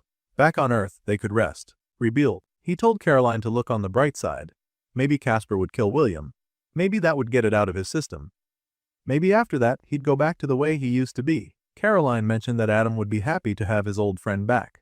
Richard agreed. He said that was what both of them wanted. Both him and Caroline. Then, shifting to a different tone, he hinted at something else. He spoke about how all their support and loyalty could lead to something good. He talked about Caroline and Adam having their happy ending. Happily ever after, he called it. Caroline didn't say much to that, other than mentioning her desire to get out of this awful world. She referred to it bluntly as a hellhole. Richard just smiled at her words. Then he remarked how the young and foolish were willing to do anything for love. The conversation ended there. The story then moved to a new location. Somewhere deep in the forest again. Casper was waiting. He stood in a quiet clearing alone, looking around like he was expecting something or someone. After a short silence, he heard movement in the bushes. He tensed, then turned his head slowly toward the sound. William appeared, just as Casper had hoped. He stepped through the trees casually, like he wasn't concerned at all. He greeted Casper with a smirk, asking if Casper had been waiting for him. Casper, calm but intense, said it was about time he showed up. Now they stood face to face, neither one backing down. Casper finally broke the silence. He said he had started to think William wouldn't show up. William replied calmly, explaining that Caroline had warned him to avoid this confrontation. But William couldn't resist. He admitted he had seen how Casper had been staring him down back at camp. It was obvious Casper wanted a fight. Yet, William added that he didn't understand why Casper would want to fight him at all. Casper had grown tired of William's arrogance and pretending. He told William to stop acting innocent. Casper was certain William had killed Lyra, his girlfriend. William shrugged and said that even if it was true, he didn't see the point of all this. He reminded Casper that he was far stronger and more experienced, having hunted more than Casper ever had. William believed Casper didn't care about strength or hunting anyway, so why bother? Casper's anger flared. He thought it was ridiculous for William to question why someone would seek justice for someone they loved. The very idea that Casper wouldn't care was absurd. As Casper's anger rose, memories of Lyra flooded his mind.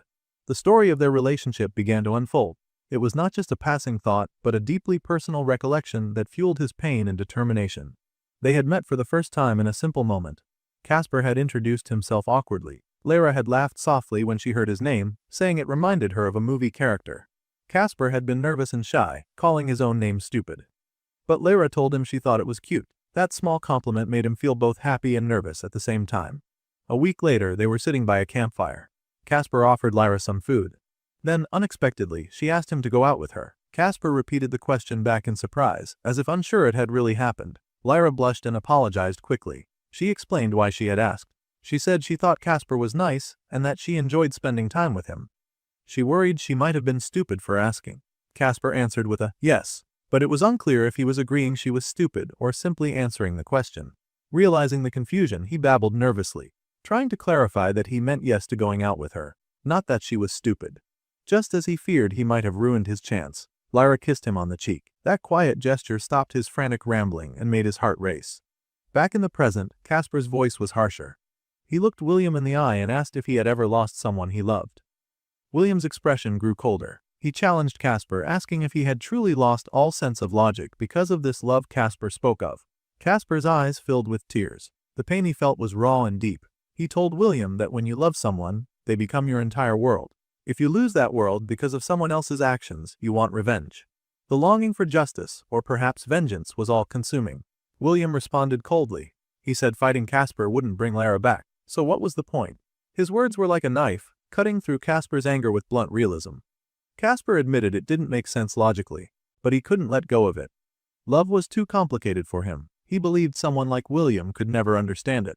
It was not something he could explain in terms William would accept. William watched Casper carefully. In his mind, he thought Casper was trying to provoke him and it was working. William reached for his wand slowly, tension rising with every second. Casper wasn't finished. He accused William of looking down on how others felt. He said that was William's greatest weakness. That flaw made William more broken than Casper felt himself. Now holding his wand firmly, William said he had had enough. He warned Casper to obey him if he wanted to spare his life. It was the final warning. Casper looked at William without fear. He told him threats didn't work on him. He wasn't afraid to die. Not after everything he had already lost. The determination in his eyes was clear. He wasn't bluffing, not even in the slightest.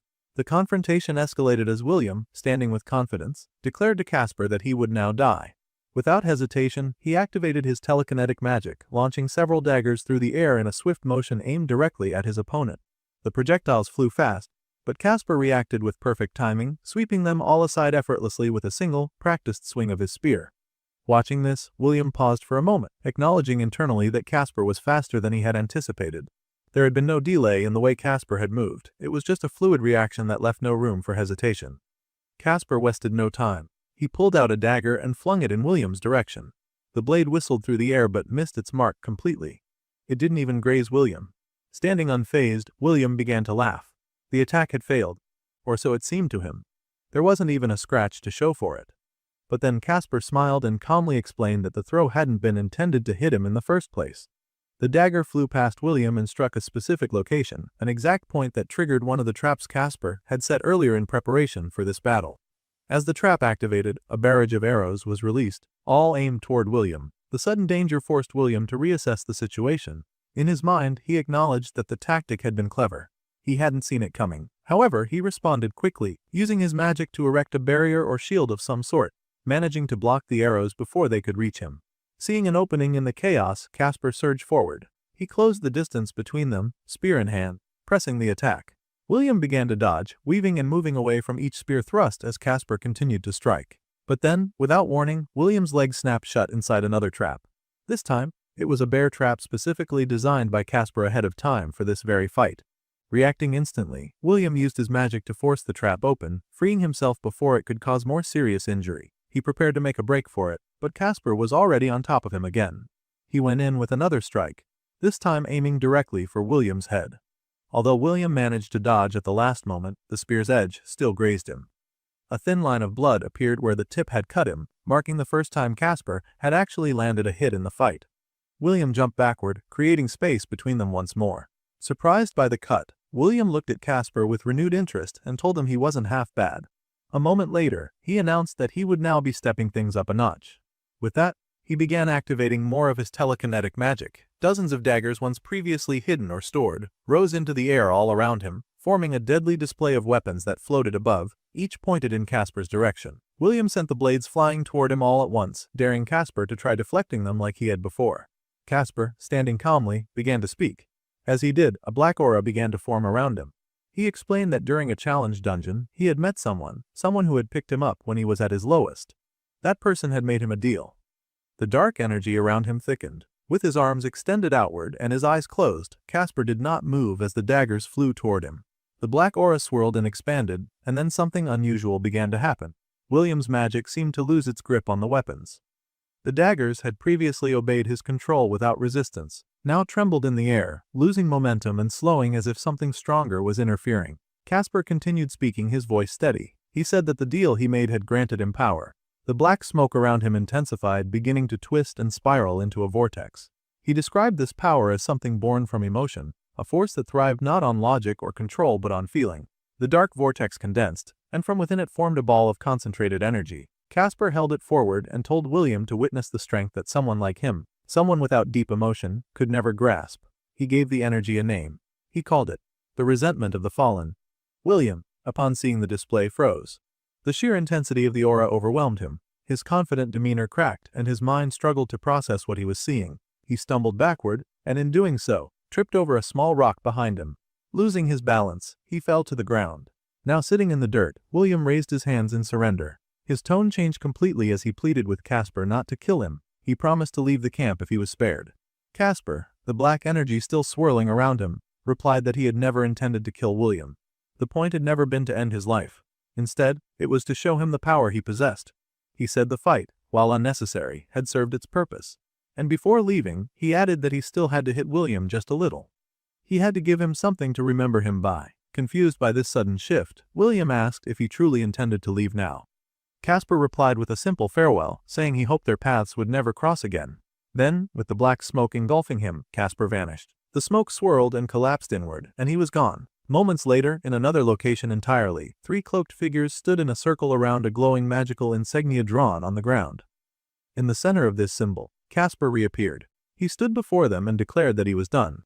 One of the figures, cloaked and speaking with authority, praised him for his efforts. They acknowledged that the ritual had likely confused him, but confirmed that their patron was pleased with what he had done. Then, from beneath one of the robes, a skeletal hand emerged. It reached out toward Casper and welcomed him. The figure told him to rise and to accept his place in the afterlife. William remained alone, standing silently in the field where the confrontation had just ended. Casper had vanished moments ago in a swirl of black smoke, leaving nothing behind. From where William stood, it looked as if Casper had simply exploded and disappeared into nothingness. The scene was so abrupt and disorienting that for several seconds William didn't even move. He just stood there, trying to make sense of what had happened. His mind spun as he recalled the immense pressure and raw power that had poured off Casper during those final moments. He remembered that Casper had said it was a power fueled purely by emotion. That part stuck with him. But whatever it was effective, and more importantly, William wanted it. That kind of strength. Meanwhile, far from the battlefield, Jake, the story's main protagonist, sat in a meditative pose. His eyes were closed, his posture steady, but the signs of his condition were growing worse by the minute. Beside him, the small blue imp Cecil hovered nearby, watching him closely. Cecil couldn't help but worry. Even just looking at Jake was difficult now. The dark poison visibly pulsed through the veins that spread up Jake's neck, and the signs of its toll on his body were clear. He looked like he was in pain, yet he sat completely still, breathing in and out, focused entirely on whatever inner calm he was trying to maintain. In Cecil's mind, the thought rang, if it were him in Jake's position, he'd be terrified. No doubt about it. The idea of sitting calmly with death approaching so quickly felt impossible. He didn't understand how Jake was able to keep it together. And then Jake spoke, breaking the silence without even opening his eyes. He told Cecil to stop staring. Startled, Cecil asked how he even knew he was being watched. Jake responded calmly, saying that he could sense everything. Even with his eyes shut, he was aware. That was a result of his bloodline ability, one that heightened his awareness to an unusual degree. Cecil admitted that he was worried. He felt like he was the only one who truly grasped how little time was left. The timer was running out, and Jake wasn't doing anything. He pointed this out, frustrated, asking Jake how long he intended to just sit there meditating instead of doing something about the poison. Jake answered without panic. He said he would continue meditating until he was ready. That was all. Still concerned, Cecil pushed further, questioning why Jake wasn't trying to brew an antidote right now. He reminded Jake that he had just 1 hour left before the poison would become fatal. Time was slipping away, and this seemed like the moment to act. Jake's reply was calm and rooted in something personal. He thought back to his time in college and remembered how people used to panic before big exams. He had seen how that kind of panic helped no one. The students who freaked out often performed worse. He had learned that the best thing to do in those moments wasn't to stress, but to relax. He compared the situation to archery. The same principles applied. You didn't rush a shot. Instead, you steadied yourself. You breathed deeply. You let everything else fade away until the moment was perfect. Only then did you release the arrow. As he thought this, brief flashes of his archery training passed through his mind. Cecil then suggested prayer. Maybe that would help. Jake brushed it off at first, saying he didn't really believe in prayer. But Cecil quickly pointed out the irony in that statement. After all, Jake had met a god just last week. The malefic viper, a real divine being, had spoken to him directly. Hearing this, Jake conceded. He admitted he hadn't thought about it that way. Meeting the viper had changed things. And it was true that the god had blessed him. He opened a blue notification window and showed it to Cecil, revealing that he had received the blessing of the malefic viper. The notification identified Jake as a true alchemist recognized by the god itself. Jake explained that the blessing came with significant stat boosts. They had helped a lot. It wasn't just a symbolic gesture. The god's power had made him stronger in real, tangible ways. He then mused aloud that maybe prayer wouldn't be such a bad idea after all. Still, knowing the viper's personality, he joked that any prayer sent its way might just go straight to voicemail. Despite his earlier doubts, Jake eventually decided to try praying to the malefic viper anyway. But in typical Jake fashion, he didn't do it the conventional way. He looked upward and cursed at the god, calling the malefic viper stupid and reckless. He shouted that if he were to die today, he'd make it his mission to hunt the viper down in the afterlife and make him pay. It was more of a challenge than a plea, and the words came out with a defiant edge. Cecil, watching and listening nearby, was stunned. His jaw dropped in disbelief. He could barely believe what he was hearing. Jake had just insulted a literal god. Cecil immediately began shouting, demanding to know what the hell Jake thought he was doing. He pointed out that saying things like that to a being like the viper was suicide. If the god chose to descend in that moment, Jake might not survive the encounter. It was madness. Jake only laughed. He waved it off, smiling through the pain that was still pulsing through his body. He claimed that the viper probably liked that kind of prayer. Somehow, he could feel a sense of encouragement, as though the god had heard him and approved of his fiery spirit. It was typical of the bond he had with the viper, which was strange, unpredictable, and unlike anything one might expect from a mortal and a divine being. But then, without warning, Jake's body shuddered. He winced as a pulse of sharp pain tore through him. He began coughing violently, and Cecil quickly stepped forward, asking if he was okay. Jake kept smiling, but it was forced. He half-joked that maybe he was wrong and that maybe that sudden burst of pain was the viper's response. As he pulled his hand away from his mouth, blood was visible on his palm, a grim sign that the poison's effect was escalating. Still, he didn't panic. Instead, Jake looked determined. He told Cecil that he wouldn't let things end here. Not after all the struggles he had endured. Not after the countless enemies he had defeated, the damage his body had suffered, or the sacrifices he had made along the way. There were people he had left behind, bonds he had formed. All of that would be meaningless if he failed to push through now. He glanced at the timer, which showed a little over 44 minutes remaining. That was all the time he had left to create a cure before the poison took his life. Tightening his fist, he told Sissel that it was time to get to work. There was no more time to waste. Jake moved quickly. He began setting up all the necessary tools and ingredients on the table in front of him, which was his working surface. Every movement was deliberate and practiced, the mark of someone who had spent years mastering the art of alchemy. The first step was extracting the juices from a rare kind of mushroom. This required care and precision. He then combined that with a special mixture of blood and aged moss. The process was time-consuming, and it demanded intense concentration. He had to avoid slipping into a haze from the pain. Cecil supported him by fetching more supplies and making sure everything stayed in order. To keep his body from completely collapsing, Jake used whatever leftover potions he had to stay replenished. Despite the burning in his limbs and the dizziness creeping in, he kept working. As the liquid inside the cauldron began to bubble, he muttered aloud that if it was bubbling, then things were probably going right. He moved to the next step, injecting mana into the concoction at a slow and steady pace. He focused hard, maintaining the flow just as needed. He didn't rush. Every second counted, but one wrong move could destroy everything. Then, suddenly, a blue notification appeared in front of him. It informed him that he had successfully created something an unstable form of malefic vita. Cecil, looking over, asked if that was the result Jake had been aiming for. Jake hesitated. He wasn't entirely sure. It wasn't exactly what he'd envisioned, but it was something. Another notification followed, providing a more detailed description. The potion he had made was classified as unstable. It contained an immense level of vitality, but it was highly volatile. The energy within it would begin to decay in less than 10 minutes. That meant they had a very small window of opportunity to use it. Jake, still unsure if it would work, voiced his confusion. The description didn't clarify whether it would actually counteract the poison, but with time running out, Cecil reminded him they didn't have the luxury of hesitation. They had to act. Now, looking back at the timer, Jake saw that less than a minute remained. That was all he had left. Making a decision, he picked up the potion and drank it. As the liquid passed down his throat, Cecil wished him good luck, his voice quiet but sincere. After a few moments, Cecil asked if Jake felt any different. Jake admitted that he didn't, at least not yet.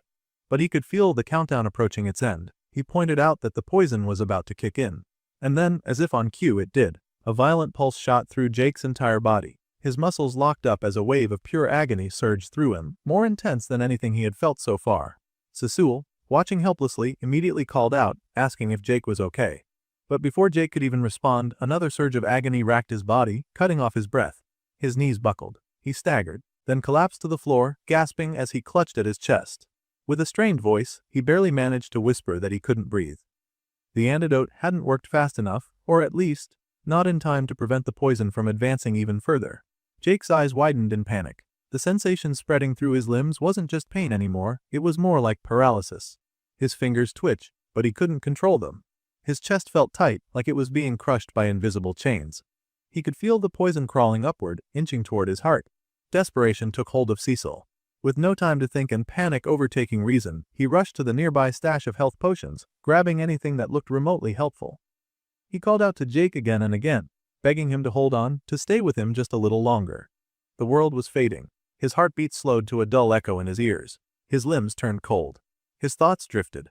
Standing before him was Adam, his old friend, long gone. Adam's expression was stern, not sorrowful. He looked Jake in the eye and asked, "Is that it? After everything, you're just gonna lie down and die?" Jake, still weak and trembling, shook his head slowly. "No," he replied through gritted teeth. "I'm not done yet." Summoning strength he didn't know he still had, Jake forced his body to respond. His arms trembled as he pushed himself up from the ground. Pain screamed through every muscle fiber, but he didn't stop. With a growl that came from the core of his being, Jake rose to his feet, standing tall even as the poison raged inside him.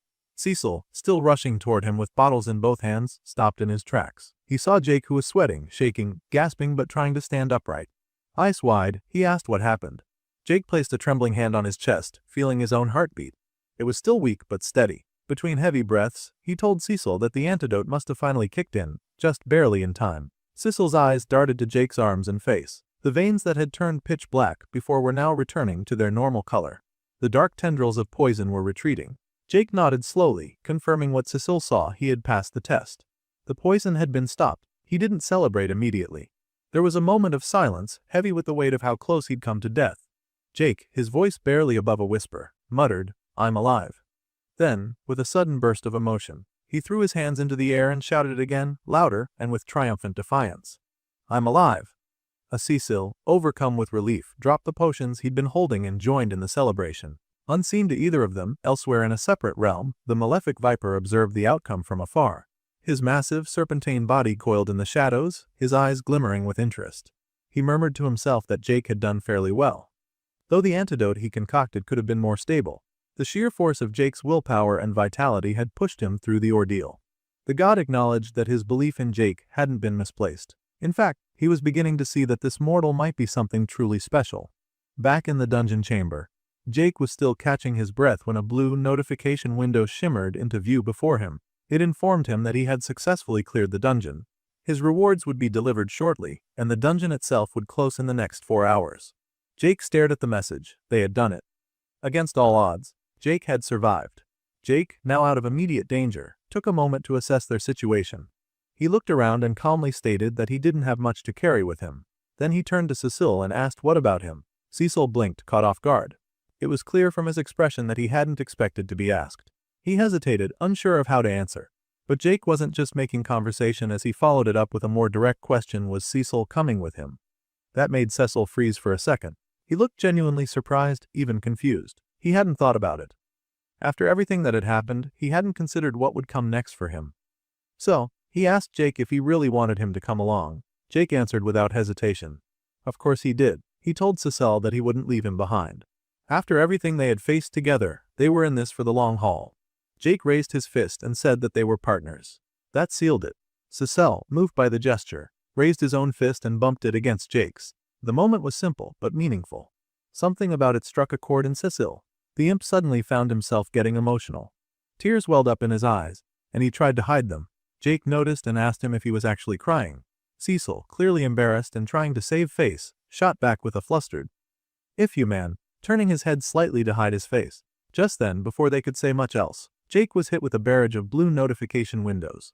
The system had begun unloading all the dungeon rewards at once. There were stat upgrades, bonuses, items, enhancements, more than Jake could process in a single glance. The list kept going, stacking up one after the other, covering large parts of his vision. He skimmed through a few of them, noting increases to strength, stamina, agility, and several equipment boosts that pushed his combat efficiency even higher.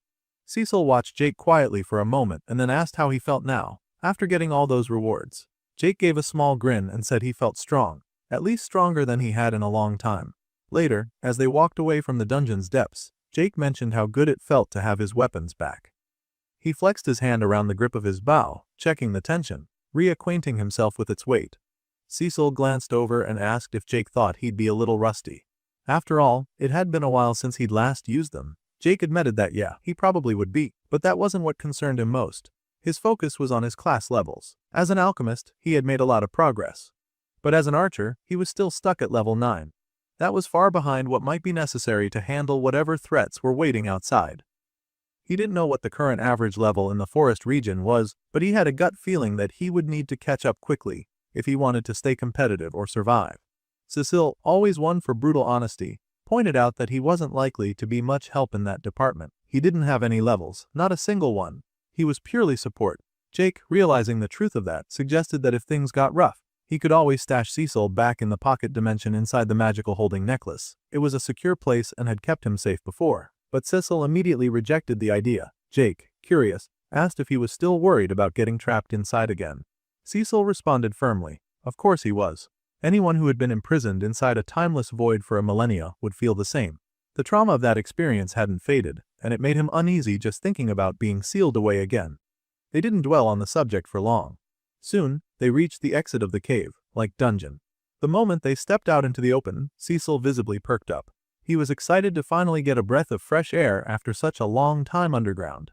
He stretched his limbs and took a deep breath, enjoying the sensation. He looked around and commented that the outside view was much better than that cramped, musty dungeon. The moment was peaceful but short-lived. Without warning, a deep growl echoed from nearby. Jakey and Cecil turned sharply to see the source. A massive, lizard-like beast stood before them, its eyes locked on the two of them. Cecil narrowed his eyes and said it looked like they had company. The tension escalated quickly as more of the creatures appeared, slithering and stalking into view. They began to form a circle around Jake and Cecil, cutting off any easy route of escape. Cecil sighed in frustration and muttered about how they couldn't just get a moment to enjoy themselves. But Jake didn't seem troubled. In fact, his expression shifted. He calmly reached for his bow and readied an arrow. He said it was actually perfect. This was exactly what he needed. It was a real fight. He saw this encounter as an opportunity to shake off the rust and get back into proper form. Yet despite their intimidating presence, Jake assessed the threat as moderate. He had fought tougher opponents, and he was confident that he could handle this encounter. His mind raced, formulating strategies even as adrenaline sharpened his senses. Two of the velociraptors suddenly broke into a sprint, charging toward him from the left. Jake's instincts kicked in immediately. He resolved to thin the herd while the beasts were still at range, knowing that once they closed the gap, his chances would decrease sharply. Taking careful aim, he let loose 2 arrows in quick succession. The first found its mark right on the head of one raptor, piercing its skull and killing it instantly. The second arrow shot clean into the mouth of the other, forcing it to drop dead as it landed heavily on the ground. 2 down. Turning away from the fallen creatures, Jake barely had time to catch his breath when the other 2 velociraptors lunged at him. Cecil, ever watchful, warned Jake just in time of the impending danger. With teeth bared and jaws wide open, one raptor roared as it lunged forward, attempting to seize Jake in its powerful bite. Reacting with lightning speed, Jake jumped out of the way, narrowly evading the deadly attack. He made a mental note of the raptor's impressive speed. Was it truly the beast that was so fast, or had Jake's reflexes slowed? He shook the thought off and stayed focused. Suddenly, Cecil called out again, his voice filled with alarm. The imp's life was at stake as one of the raptors was chasing him relentlessly. But Jake, now fully engaged in the fight and having been spotted by the raptor he had dodged moments earlier, replied coolly to Cecil that he was a little busy at the moment. Without hesitation, the raptor lunged again with a violent roar, jaws snapping toward Jake's head. Instinctively, Jake drew his blade as the beast came close, meeting its attack head-on. With a precise slash, he cut deeply into the raptor's neck, severing vital arteries. The beast staggered, bled heavily, and collapsed to the ground, dead. Jake wiped his brow, catching his breath, and noted aloud that only one more raptor remained. But just as he thought the battle was winding down, a dangerous sensation prickled his senses. He turned sharply and froze. The forest around him was no longer quiet as the bushes rustled and shifted, and more velociraptors appeared. Far more than before, dozens of glowing eyes locked onto him as the pack growled menacingly. A slow smile spread across Jake's face. He spoke softly to himself, convinced this was no accident. This had to be some kind of test from the universe, maybe a challenge designed to measure how much he had grown so far. It was a chance to prove himself. Confident and unafraid, he declared boldly that he would not fail. Raising his blade with determination, he prepared for their attack.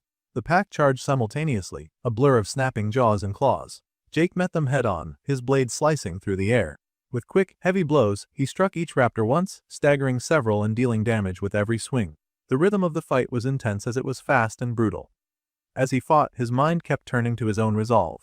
He vowed silently to himself that he would keep fighting until he became the strongest, no matter what it took. Suddenly, a raptor growled close behind him, attempting a sneak attack from the rear. Jake pivoted quickly, slashing at the beast's body and forcing it back. Then, with precision, he stabbed his blade deep into the raptor's open mouth, ending its threat. As he did so, he thought about how he had already overcome the grueling challenge dungeon. Surely he could survive this as well. Before he could relax, 3 more velociraptors burst out from the bushes, growling aggressively.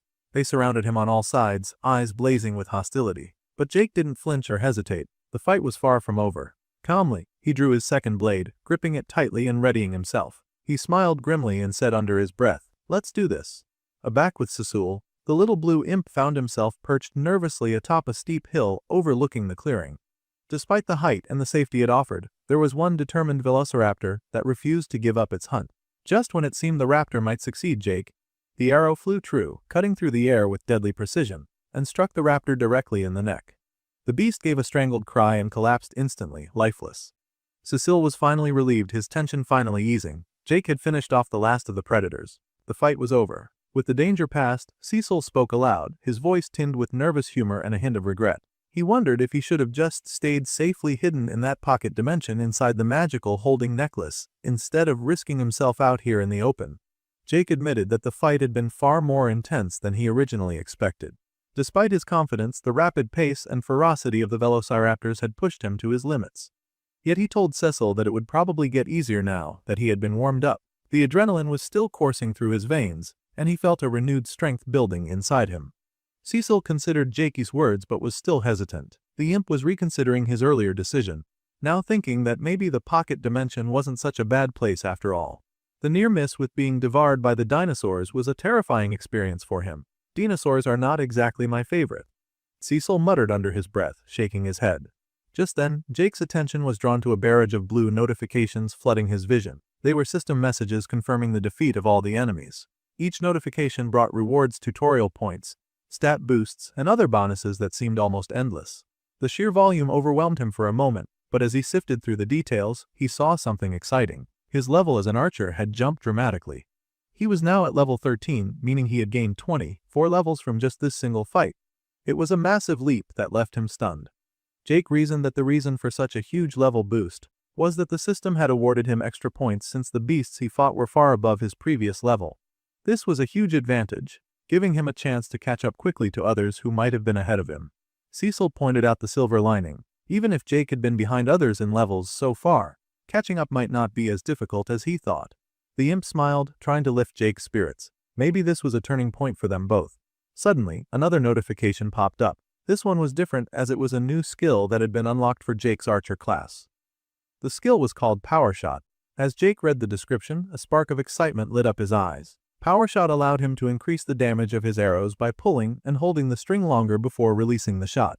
This would be perfect for ambushes and hit-and-run tactics, especially combined with his alchemy skills. Jake thought about the possibilities. He could pre-coat his arrows with poison, but he knew that most poisons lost potency quickly once applied.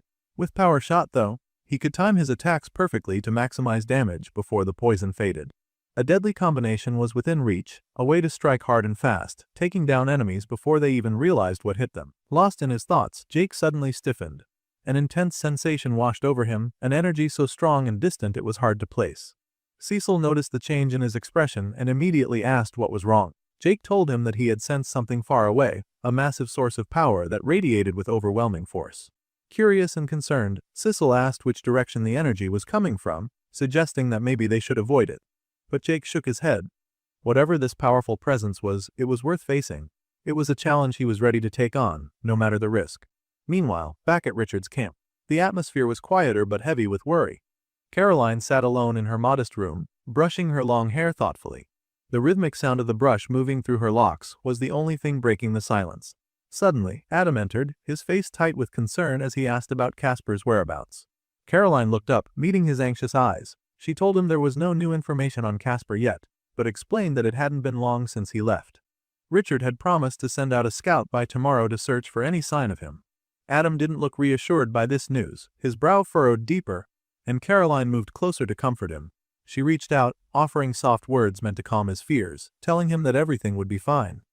Adam confided that he worried Casper might have gotten into trouble. He reminded Caroline that everyone knew Casper had been targeting William, and now both of them were missing. The situation was worrying beyond words. Adam asked if William had said anything unusual to Caroline before he left. She hesitated, visibly nervous, but shook her head and said no, assuring Adam that she would have told him if she had known anything important. She then pulled Adam into a hug, a gesture of comfort that masked her own worry. The tension on her face was clear and it betrayed the fear she tried to hide. The chapter opens with William sitting in a quiet, sterile room, facing a woman who appears to be his therapist. She looks calm, professional, and focused, with a notebook resting on her lap. She asks him directly if he can explain why he is here today. William meets her eyes steadily and responds that he was forced by a court order to attend therapy.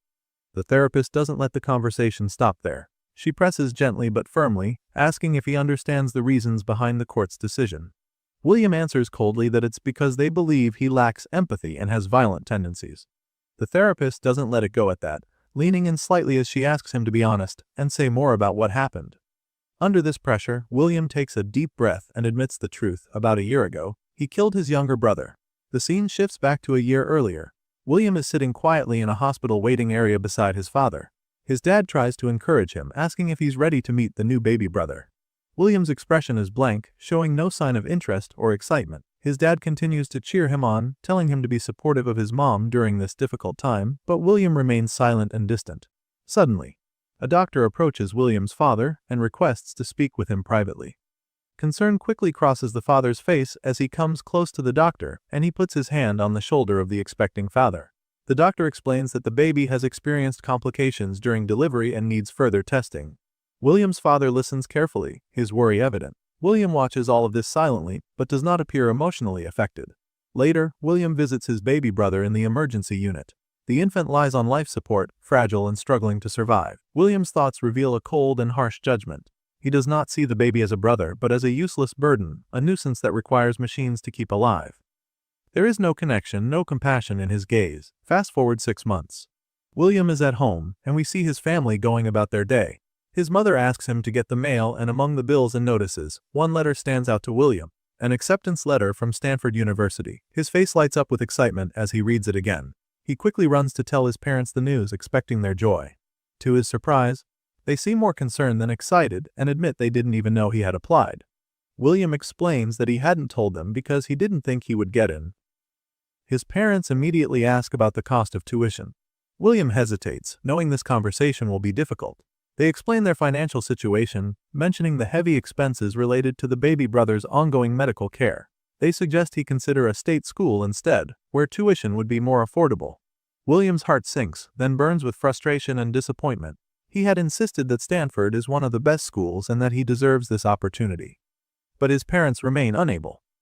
They tell him they're proud of him and even give him a hug, but that they are stretched too thin financially.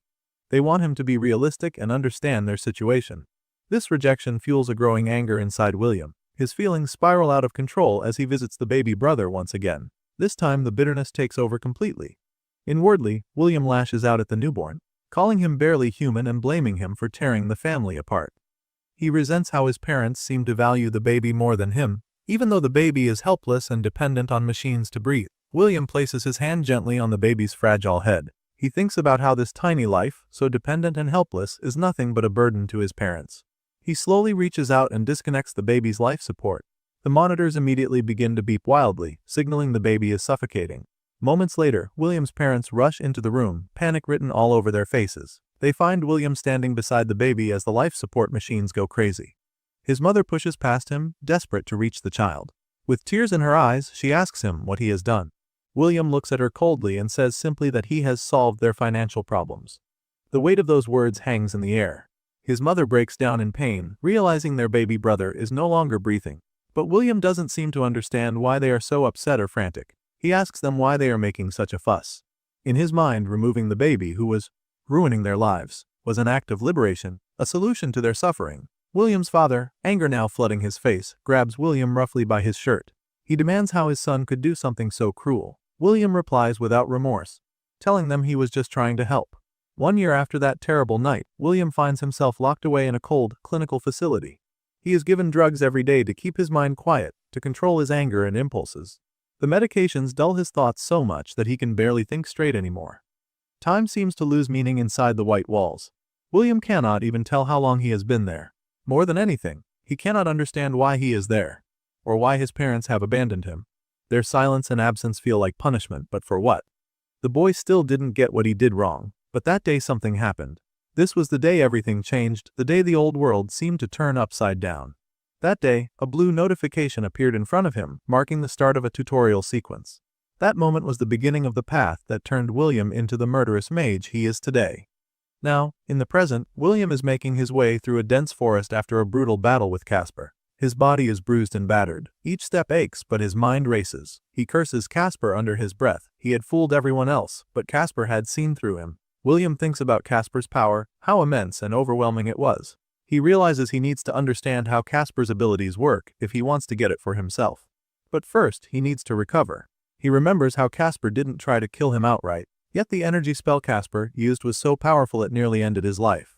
The memory of that energy still burns in his mind, and although that seemed to take up all his mental resources, the boy had another problem entirely. His throat was dry and raw. He feels dizzy and weak. If he doesn't find water soon, he knows he will collapse.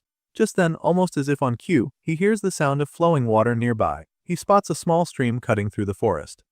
Relief hits him hard, but then he hears footsteps approaching the water. He quickly hides behind a large rock, careful not to make a sound. Through the bushes, he sees a figure moving toward the stream. William squints, trying to get a better look. As the person bends down to fetch water, William's breath catches. He recognizes the figure. It's someone familiar, someone from his past. For a moment, William hesitates. After William realizes who the man at the stream is, Jake, our protagonist, the story takes us back to just a short while earlier. Jake had arrived at the scene of the aftermath of a powerful clash, unaware it was the result of a fight between Casper and William. As he stands over the large crater in the ground, Jake tries to make sense of what happened. He comments that it feels like there was a massive release of energy, an explosion that suddenly vanished without a trace. Cecil, floating nearby, looks around in awe and wonders aloud what kind of magic soul could cause such destruction. Jake doesn't have a solid answer. He speculates that it might have been some sort of magical bomb or weapon, considering how unnatural the blast pattern appears. Still observing the crater, Jake wonders if the person responsible could still be nearby. He considers acting quickly, thinking maybe he could catch them before they disappear. But Cecil doesn't seem too eager to stick around for that. He tells Jake that he's heading back into the holding necklace and jokes that it's not worth risking his life, especially on his first day out of a cave he's been trapped in for millennia. Jake shrugs and tells Cecil to do what he wants, but warns him not to complain later about being bored. With that, he uses the necklace to send the imp back into the pocket dimension. Finally, he's gone. Jake mutters to himself, sounding more relieved than he lets on. But Cecil's voice echoes back from within the necklace, saying he can still hear everything Jake says. Jake smirks and lies, claiming he knew that all along. Now, back in the present, Jake is kneeling at a stream filling a bottle with water. Quietly, he speaks into the necklace, telling Cecil that someone is hiding behind a nearby rock. Cecil, still inside the pocket dimension, asks if Jake thinks it's the same person who caused the massive crater earlier. Jake doesn't think so. He can sense that the hidden figure is powerful, but not on the level needed to cause such devastation. Cecil asks what Jake plans to do. Jake answers that he'll play it safe for now. He instructs Cecil to be quiet so whoever is watching doesn't realize he's carrying magical items. Jake then calls out asking if someone is there. Hearing this, William assumes he's been discovered and steps out from behind the rock. He greets Jake with a fake smile and acts friendly, asking what brings him to that area. Jake replies that he recently left a cave and is just exploring. William nods, thinking to himself that Jake probably doesn't recognize him. Back then, all the tension between Jake and Richard must have distracted him. The two shake hands. Jake casually asks if William knows of any nearby survivor camps. William confirms that there are a few, mentioning that he's part of one. Jake presses further, asking who the leaders are. William explains that the main ones are Hayden and Richard, but the two are currently at odds and in the middle of a war. This surprises Jake. He thought their main problem would be fighting monsters, not each other. William agrees, telling him not to worry and offering to lead him safely back to Richard's camp. He says he knows the safest routes. Jake agrees to go with him and asks William to tell him more about the campmates. He's curious to know if he recognizes anyone. William introduces himself by name, saying he's William, but Jake doesn't give his own name in return. He simply nods and urges them to start moving. William, meanwhile, begins to grow suspicious. He notices that Jake never gave his name and starts trying to remember what it was. All he can come up with is Jacob. He keeps that in mind but doesn't say anything yet. As they begin walking through the forest, William starts talking more, trying to make conversation. But Jake barely hears him. His thoughts are focused elsewhere. He notes that William is a level 24 caster and is fairly strong, definitely not someone to ignore. Jake can tell something's off, and he doesn't fully trust him. Still, he believes that if William tries anything, he can handle it. The two continue walking, their conversation shallow, each one silently studying the other. A thin layer of tension builds between them. Jake stays alert, watching for any signs that William might be hiding something more. William started talking about someone back at his camp, a blacksmith named Smith. Jake found the name easy enough to remember. At least it's simple. He replied with a shrug, not thinking much of it. Hoping to learn more about someone he knew, Jake asked if William had met a man named Adam. But before William could answer, he suddenly went quiet and narrowed his eyes. He said he felt something. He asked Jake if he could feel it too. Jake's instincts immediately went on alert. But based on his own perception, especially with the heightened awareness his recent power-ups had given him, he didn't feel anything nearby. If there was something dangerous lurking, he should have noticed it by now. Still, when William crouched down as if he were preparing for an ambush, Jake did the same. He wasn't convinced, but he didn't want to tip his hand just yet. William whispered that he had a special skill. It allowed him to detect hidden mana, concentrations of magical energy that others might miss. He claimed there was an ambush up ahead. Jake didn't believe a word of it. If there really was something that dangerous in front of them, he would have sensed it already. But rather than call William out, Jake nodded and played along. William told Jake that since he was an archer, he should move forward using stealth to scout ahead. He said that he would stay back and provide support if anything happened. Jake stared at him. He didn't buy the excuse for a second. This was a poor attempt at deception. It felt sloppy. Still, Jake crouched down and moved ahead slowly, telling William he was trusting him. In truth, he was watching William's every move. Behind him, William's face shifted into a smug expression. He wondered if this cautious, calm archer was really the same person who supposedly killed Nicholas. He reached out, activating his magic. His fingers glowed faintly as several daggers made of mana formed in the air, all aimed directly at Jake's back. He mumbled to himself that he needed to vent the frustration from his failed fight earlier. But before the blades could even hit Jake, the archer sensed the danger. He didn't need to turn around to know something was wrong. With practiced motion, he whipped around and fired off arrows mid-motion, using the sharp tips and powerful force of his shots to knock away the incoming daggers. The blades clattered or vanished in sparks of light. Jake narrowed his eyes and told William, only a fool would fall for such a cheap trick. William grinned and replied, "You'd be surprised how many fools I've met here." Immediately after, William launched another wave of magical daggers. This time, he went all in, speed, number, intensity. He was trying to kill Jake outright. Jake didn't try to block this time. Instead, he dashed to the side, leaping between trees and rocks, evading the attack with swift, precise movements. William followed, not letting up. He knew Jake had the advantage at range, and if he allowed the archer to get too far, he'd lose. He needed to keep Jake on the defensive, close enough that his blades could reach him first. The chase grew intense.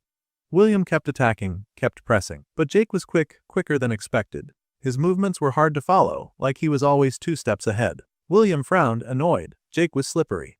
But he couldn't run forever. Eventually, he'd slow down. That's what William told himself. But just as he thought that, Jake reappeared out of nowhere, moving like a shadow, and slammed his dagger into William's side. William's eyes widened, completely caught off guard. He asked why Jake stopped running. Jake gave a tight smile as he pushed the blade in deeper. "You think I run just because I'm an archer," he said. His voice was calm. "You never understood your opponent." He twisted the blade and added, "That was your first mistake." Jake didn't waste time. The dagger he was using wasn't ordinary. It was the one he earned from the challenge dungeon, a cursed weapon designed to cause bleeding that no normal healing could stop. He figured William had less than a minute before he bled out, unless Jake decided to finish it faster. Which in this case he did. He shifted his stance to deliver a second blow. But right then, William's hand twitched and his eyes glowed. Jake realized something was wrong. A new energy filled the air and it was cold, fast, intense. William activated a trump card spell. He had been saving it for Richard, but with death staring him down, he didn't hesitate. It was a skill called Flashing Steel. Jake barely had time to react. He stepped back just as William's body was suddenly surrounded by an ominous blue light. The glow pulsing with power and intent. Something was about to happen and it was anything but good. 1 week before the battle between William and Jake, things were already tense. Back then, William had approached Richard with something on his mind. He wanted to talk, though Richard didn't look like he had any patience for it. William complained about the way mana potions were being rationed. He argued that the restriction was hurting his ability to hunt effectively. Richard didn't budge. With the rising tension between their camp and the surrounding survivor groups, Richard said they had no other choice. Resources were tight. Priorities had to be managed. But William wasn't done yet. He asked if he could borrow from Richard's personal supply instead. That, however, was instantly shut down. Richard told him flatly to ask the others if he needed more. He then turned and walked away, saying he had more important matters to deal with. William watched him leave, his jaw clenched. His irritation grew into anger. Who did Richard think he was, talking to him like that? The more William stewed in it, the more frustrated he became. Later that day, as he wandered the forest alone on a hunt, the bitter thoughts swirled in his mind. He even considered stealing every potion in the camp just to make a point. He was sick of the group, sick of being told what he could and couldn't do. He just needed a bit more power, and the right moment to strike, then he could take Richard down. And then it happened. While walking through the woods, he unlocked a new skill. A glowing blue notification appeared before him, Flashing Steel. The description said it allowed him to release a bright flash of light followed by a barrage of razor-sharp metal shards. A deadly burst of power. As he read the notification, a wicked smile crept onto his face. Finally something he could use. Back in the present, that same spell was now active. William stood aglow in blue light, activating Flashing Steel. Against Jake. In front of him, a glowing metal orb materialized, humming with power and light. It dropped to the ground between them like a bomb waiting to go off. Jake realized what it was immediately. Whatever this spell did, he had no intention of being there when it triggered. He leapt away just as fast as his body could manage. The orb detonated. A thunderous boom filled the air, and a wave of blinding light surged outward. Shards of glowing metal exploded in all directions, slicing through anything in their path. Jake, though quick to react, wasn't fast enough to fully escape. A storm of metal ripped through the forest and struck his body, piercing through flesh and armor alike. The force of the blast threw him through the air and slammed him against a jagged rock wall. He lay there for a moment, battered and bleeding, wondering what kind of attack he had just endured. Even with his advanced bloodline and Hun reflexes, he had barely managed to respond in time. He gritted his teeth. That spell was no joke. Still, he figured William couldn't have gone far. The dagger he used earlier should have been enough to cause fatal bleeding. If he wasn't already dead, he would be soon. Jake turned his head slowly, trying to spot his enemy.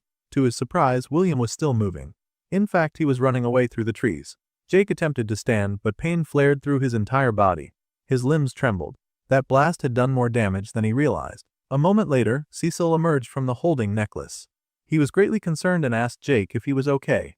Jake grunted and said he was a little beaten up, but he had managed to shield his vital spots. Cecil sighed and urged him to let William go. Jake was in no condition to chase him, let alone fight. Jake leaned back, frustrated. There was a bitter irony in the situation. Earlier, he'd lectured William about underestimating opponents. And yet, he had failed to follow his own advice.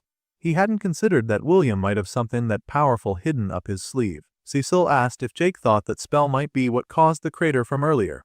Jake shook his head, unsure. He said he didn't know. He had no real sense of how strong people out here had become while he was locked away in the challenge dungeon. If someone like William was the average, then Jake knew he was in for a real fight with the rest. Cecil joked that maybe they should just find another dungeon and hide. Jake, despite the pain, smiled. No way, he said. It's time for me to level up. Elsewhere, in a quiet room inside Richard's camp, Caroline was showing a pair of handmade gloves to Joanna. Joanna smiled, saying they were nice, clearly impressed with Caroline's handiwork. Caroline explained that she made them for Adam, who had been working hard lately. She just wanted to do something kind. Joanna grinned and teased that they looked like a couple. Her face then turned a little sad. She admitted that it reminded her of when she met her own husband. That moment of nostalgia quickly gave way to sorrow. Since the world had turned upside down, she hadn't seen him. Seeing the sadness on Joanna's face, Caroline tried to cheer her up. She reminded her that no one knew for sure what had happened to the rest of the people on Earth. Maybe her husband was in another tutorial zone, doing fine. Caroline even joked that some of those other tutorials were probably easy, and her husband might be roasting marshmallows somewhere safe. That got a smile out of Joanna. She thanked Caroline and said she hoped to see her husband again when all of this was over. Caroline then glanced at her notification panel and noted that they only had 30 days left until the tutorial ended. Soon they'd be able to return to their real lives. Suddenly, a man burst into the room, calling for Caroline. She stood up and asked what was wrong. The man said there was an emergency and Richard needed her right away. Inside Richard's office, Caroline walked in and immediately noticed William lying unconscious on a bed, his body wrapped in bloodied bandages. She asked what had happened. The man who brought her in explained that he found William in the forest, barely alive. He thought someone from Hayden's camp might have attacked him. Richard told the man he did well and asked him to fetch some water. Once the man left, Richard turned to Caroline and asked about William's condition. She looked over the wounds carefully and said it was worse than expected. She was surprised William was even still breathing. Richard asked if she could save him. Caroline hesitated at first, then said she could try to do it and see if it works. But she also asked a more difficult question. Is that even what we really want? Well, Caroline's question came out plainly. She asked Richard if he even wanted William to be saved. Richard looked at her seriously. He asked if she was really suggesting they just let the boy die. Caroline didn't back down. She explained that the poison William had been exposed to was advanced. Even if she tried to heal him, there was no guarantee it would work. She added that William had already caused them a lot of trouble in the camp. Maybe this situation could be seen as a chance to get rid of a problem. Richard didn't like that. He reminded Caroline that while he'd given her a lot of freedom because of her loyalty, this wasn't her decision to make. Life or death calls were his responsibility. He told her clearly try to save the boy. Caroline agreed. She placed her hand on William's body and began the healing process. It took a lot out of her. She strained as she worked, focusing all her energy on the effort. While she worked, Richard kept thinking. He asked her if she thought this was Casper's doing. Caroline shook her head. It didn't fit Casper's methods. This was poison, and Casper didn't usually attack that way. Richard wondered if it came from a wild beast. Caroline said that didn't seem likely either. The wound on William's stomach looked more like something made by a weapon, not a creature. Richard asked if maybe someone working with Hayden had done it. Caroline said that whoever was responsible, it probably wasn't Hayden. He had never used poison this strong before. That led Richard to another thought. Maybe this wasn't any of their known enemies. Maybe it was someone completely new. That possibility made things more complicated. They now had another threat to deal with, and they knew nothing about who it was or what they wanted. Meanwhile, the story shifted to Adam and Joanna. Adam walked over to her and handed her some fabrics she had asked him to find. Joanna thanked him, but he had something else on his mind. He asked her what was going on near the medical ward. Joanna said someone had come looking for Caroline earlier. They said it was an emergency and took her away quickly. Adam asked more questions, clearly worried. Joanna hesitated, but then told him that there were rumors going around. People said they saw William being brought into the medical ward. Adam was shocked. He didn't expect that. He stood there, trying to process it. Then Richard came out of the medical ward, raising his voice and telling the crowd to move. Caroline was beside him, and William was being carried out on a stretcher. Adam rushed over to Caroline to ask what had happened. She told him William would recover eventually, and they were taking him to Richard's cabin, so he could have some privacy when he woke up. Adam asked if they needed help, but she told him it was under control. She said she would see him later and went back to work. Adam stayed behind thinking about everything that had just happened. William getting poisoned, being taken to Richard's cabin. It didn't sit right with him. He started to wonder where Casper was in all of this. Things were getting out of control, and Adam could feel it. But he didn't want to give up just yet. Then the scene shifted again. This time, it was inside William's head. William found himself sitting in a therapy session. It took him a moment to realize where he was. The doctor asked him a question, but William didn't understand it. The doctor repeated what William's mother had just said. She had talked about feeling like she lost 2 sons that day. The doctor asked how that made William feel. In his mind, William felt angry. He thought it was insulting that his mother would compare him to his younger brother. He didn't understand how she could say they both were lost. To him, his brother was defective and not the same as him at all. But William hadn't said anything out loud yet. The doctor called to him again, pulling him out of his thoughts. William then gave a short answer. He said he was sorry this had happened. It was a lie, but he didn't care. He just wanted to say what they needed to hear so they'd leave him alone. Suddenly, Richard was in the room. He asked if the medicine was working. But William quickly realized this wasn't really his dad.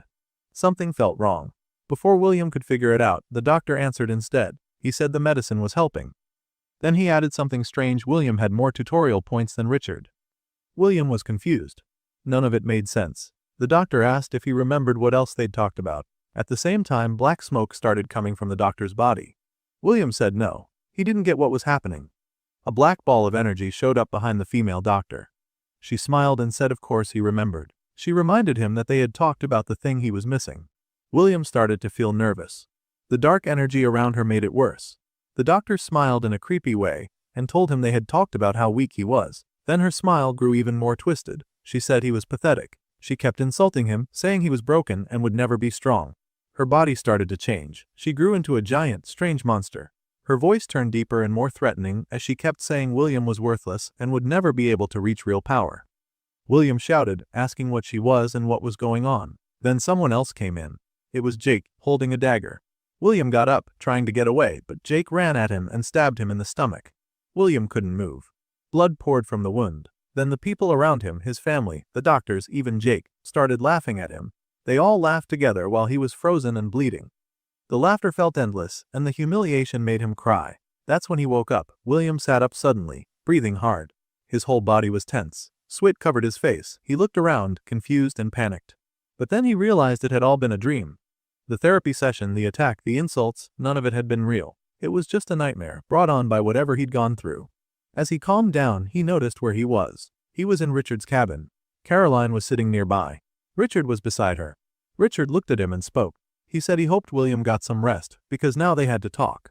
After William woke up, still visibly worn out from the ordeal, Caroline leaned in and asked how he was feeling. He said he was fine but looked around and asked how he had ended up there. Richard answered, telling him that one of the scouts found him passed out in the forest. He was lucky. Because, without that discovery, he'd be dead by now. They asked him to explain what had happened. And William started lying, claiming he'd gone to look for Casper for help. But before he could get far, Richard interrupted him. He told him to stop lying as they already knew he'd gone out there with the intent to kill Casper. He urged the boy to drop the act and just be honest about what really happened. That made William pause. In his head, he wondered how they could possibly know. Richard, almost as if reading his thoughts, said he wasn't nearly as subtle as he thought. Probably because of inexperience. The camp leader admitted that they'd let him run wild for far too long. But despite everything, he didn't think William was useless. In fact, he thought the boy was brilliant. He said he was someone with massive untapped potential. Dangerous, yes, but very interesting. William asked when Richard had figured it all out. The older man replied that he'd known from the moment they met. When he looked into his eyes, he didn't see a kid. Instead, he saw a living weapon. William scoffed and asked if Richard wanted him to stay and be his little soldier. But the man corrected him, not just a soldier, a super soldier. Then came the offer. Richard proposed a partnership. He and Caroline would support William, protect him, and help him grow stronger. In return, William would help Richard rise to power and become the leader of the entire forest. The teen stared at him and asked why he should go along with it. Why not just kill Richard instead? After all, doing that would probably earn him a ton of tutorial points. Richard, calm as ever, acknowledged that killing him would bring a reward. But working with him would bring something far more valuable. If William wanted power, influence, and real progress, this was the better path. At that, William smiled. Finally, someone who saw his worth. Richard asked if they had a deal. William agreed. With that settled, Richard told Caroline it was time to go. As they prepared to leave, William called out, asking if they were seriously going to leave him there unattended. Richard told him he could do whatever he wanted. When he felt better, he should come find them as they still needed to discuss whoever had attacked him. Then the two left, closing the door behind them and leaving William alone. He sat there quietly, still unsure if everything that had just happened was real. Outside the cabin, Caroline commented that it had gone exactly as Richard predicted. The camp leader gave a small nod. According to him, people like William liked to think of themselves as complex. But in truth, they were simple. Say the right things, feed their ego, and they were easy to steer. Then the story moved back to an hour earlier, before William had even woken up. Richard and Caroline had been inside the room, planning their next move. She had told him she still believed letting William die would have been the smarter choice. But Richard thought differently. He explained that the boy was arrogant. The kind of person walking around like he owned the camp. He believed a near-death experience might break him a little. Caroline asked if he thought that would help the teen grow. Richard laughed and said no. He believed William was already broken and this would just break him more. But that wasn't a bad thing. His plan was to take advantage of the boy's shattered state. The more vulnerable he was, the easier it would be to manipulate him. That's when they'd step in to make him feel valued, seen, important. They'd stroke his ego. Make him feel respected. That would lower his guard and make him loyal. Caroline, clearly concerned, asked how he could be sure that William wouldn't turn on them. Richard said he wasn't worried. He had a skill for that. A skill he acquired through a personal given quest. The system had apparently tasked him with unifying the survivors and removing the competition. As a reward, it gave him the ability to sense disloyalty in others. Caroline asked what the skill said about her. Richard looked her in the eye and told her she'd been loyal from the start. He'd never doubted her once. That made her smile. But in his mind, Richard was hiding something. He hadn't told her that he'd already been manipulating William behind the scenes. He'd used the boy to eliminate untrustworthy members of the group. It was his way of keeping peace without ever getting his hands dirty. Back in the present, after the deal was sealed, Caroline asked him again, what did the skill say now? Richard said William was loyal. For now, they were safe. Then she asked what would happen when all this was over. She knew what he had done, and she was convinced that Casper wasn't coming back. As far as she was concerned, William had completed his mission. Richard turned to her, his voice calm but firm. He told her not to mistake this alliance for kindness. As far as he was concerned, William was just a dog. A dangerous one, yes, but a dog nonetheless. He would feed it, train it, and keep it useful. But once he had power, once Hayden was gone and the forest was his, he'd put the dog down. Caroline understood. She nodded quietly and left. Left alone, Richard stood by the door, thinking. In his mind, he went over the remaining loose ends. There were still a few people in the camp he didn't trust, including Mr. Smith, Bertram, and Adam. But there was time. He'd deal with them later. And with that, the camp leader smiled, a devious smile that said everything about the man he truly was. Within the dense woods, Jake stood in place, eyes narrowed, bow drawn and aimed precisely at a hulking ostrich-like creature. The muscles in his arms strained as he held the position, fingers trembling ever so slightly. He'd been still for what felt like forever, trying not to alert the beast, which continued to scan the area, but never looked directly at him. Just then, rustling came from behind. The familiar voice of his blue-skinned companion, Cecile, rang out as the imp announced his return with a bunch of mushrooms. Unfortunately, the sound reached the creature, which spun around, spotting Jake immediately. It shrieked in panic and began to flee. Seeing the moment slipping, the archer released his arrow. It shot forward with impossible speed and force, crashing through the ostrich's body and continuing on, boring a wide hole into a tree behind it. Flames erupted from the impact, engulfing the wood in fire. Cecil stared, eyes wide. What the hell was that? The young fighter lowered his bow, replying calmly that it was a fully charged power shot. The imp muttered in disbelief, calling the attack insane, and asked why something like that hadn't been used in his fight against the caster. Jake gave a short laugh, then explained. The ability, while strong, had significant limitations. To charge it, he needed to remain perfectly still, something difficult to manage in live combat. It also took time, around 12 seconds for that last shot. In fact, by the end of it, he felt like his arm would fall off. Cecil noted dryly that the skill was only practical as an opener, and Jake added it also worked well for ambushes. Just as the conversation settled, a blue notification appeared in front of him, informing him that he'd reached level 19 as an archer. But there was no satisfaction in his expression. His progress was slowing. He suspected the others had cleared out most of the beasts while he was trapped inside that cursed challenge dungeon. Now, he was left picking through scraps. Hearing this, the imp hesitated before offering a suggestion. If the goal was to level up fast, then deeper regions of the forest might offer more monsters. Jake had realized the same earlier, but hadn't acted on it. There was hesitation. Going deeper came with its own risk. He might cross paths with those from his past. And then what? What would he even say to them? Worse still, what if there was no one left to speak to? He pushed the thought away and told his companion they would explore deeper, but with caution. He wanted to avoid any camps. The last thing he needed was to get dragged into someone else's war. The imp raised an eyebrow, clearly not buying the excuse, but said nothing more, only adding a sarcastic, "Sure, that's the real reason." They resumed their journey through the forest. At one point, the archer hunted down a wild pig, bringing it down cleanly with a shot. Later, he scaled a tall tree, carefully retrieving eggs from a bird's nest. Still later, he plunged into a river to catch fish, emerging with his haul dripping but successful. Eventually, the pair stumbled upon something unusual, a tall gate, crafted from wood and partially covered in moss. It marked the entrance to a dungeon. They both stood in front of it, uncertain. Jake eyed the structure, saying it looked familiar. The imp agreed, noting there were far fewer mushrooms than before. A notification displayed itself before the archer, stating that entry and exit were unrestricted. That alone suggested it wasn't nearly as brutal as the last one he'd entered. The imp echoed the same question the system posed. Would he enter into the dungeon? After a moment, Jake nodded. If he wanted to level up, this was the best option. The moment he confirmed, another blue panel appeared. He had entered the dungeon known as the Badger's Den, and his objective was simple: defeat the Den Mother. Straightforward. That's what he thought. Just some running around, thinning out the monsters, then finishing off the boss. Cecil, ever the pessimist, scoffed at the idea and muttered that they'd been conveniently tossed into a death pit. As if summoned by the remark, a huge badger emerged from the shadows. Its eyes glowed an ominous red, and a deep growl rumbled from its throat. The imp backed away, muttering that Jake had gotten his wish for dangerous beasts. Surveying the creature, the archer noted that these badgers were far stronger than the ones found outside.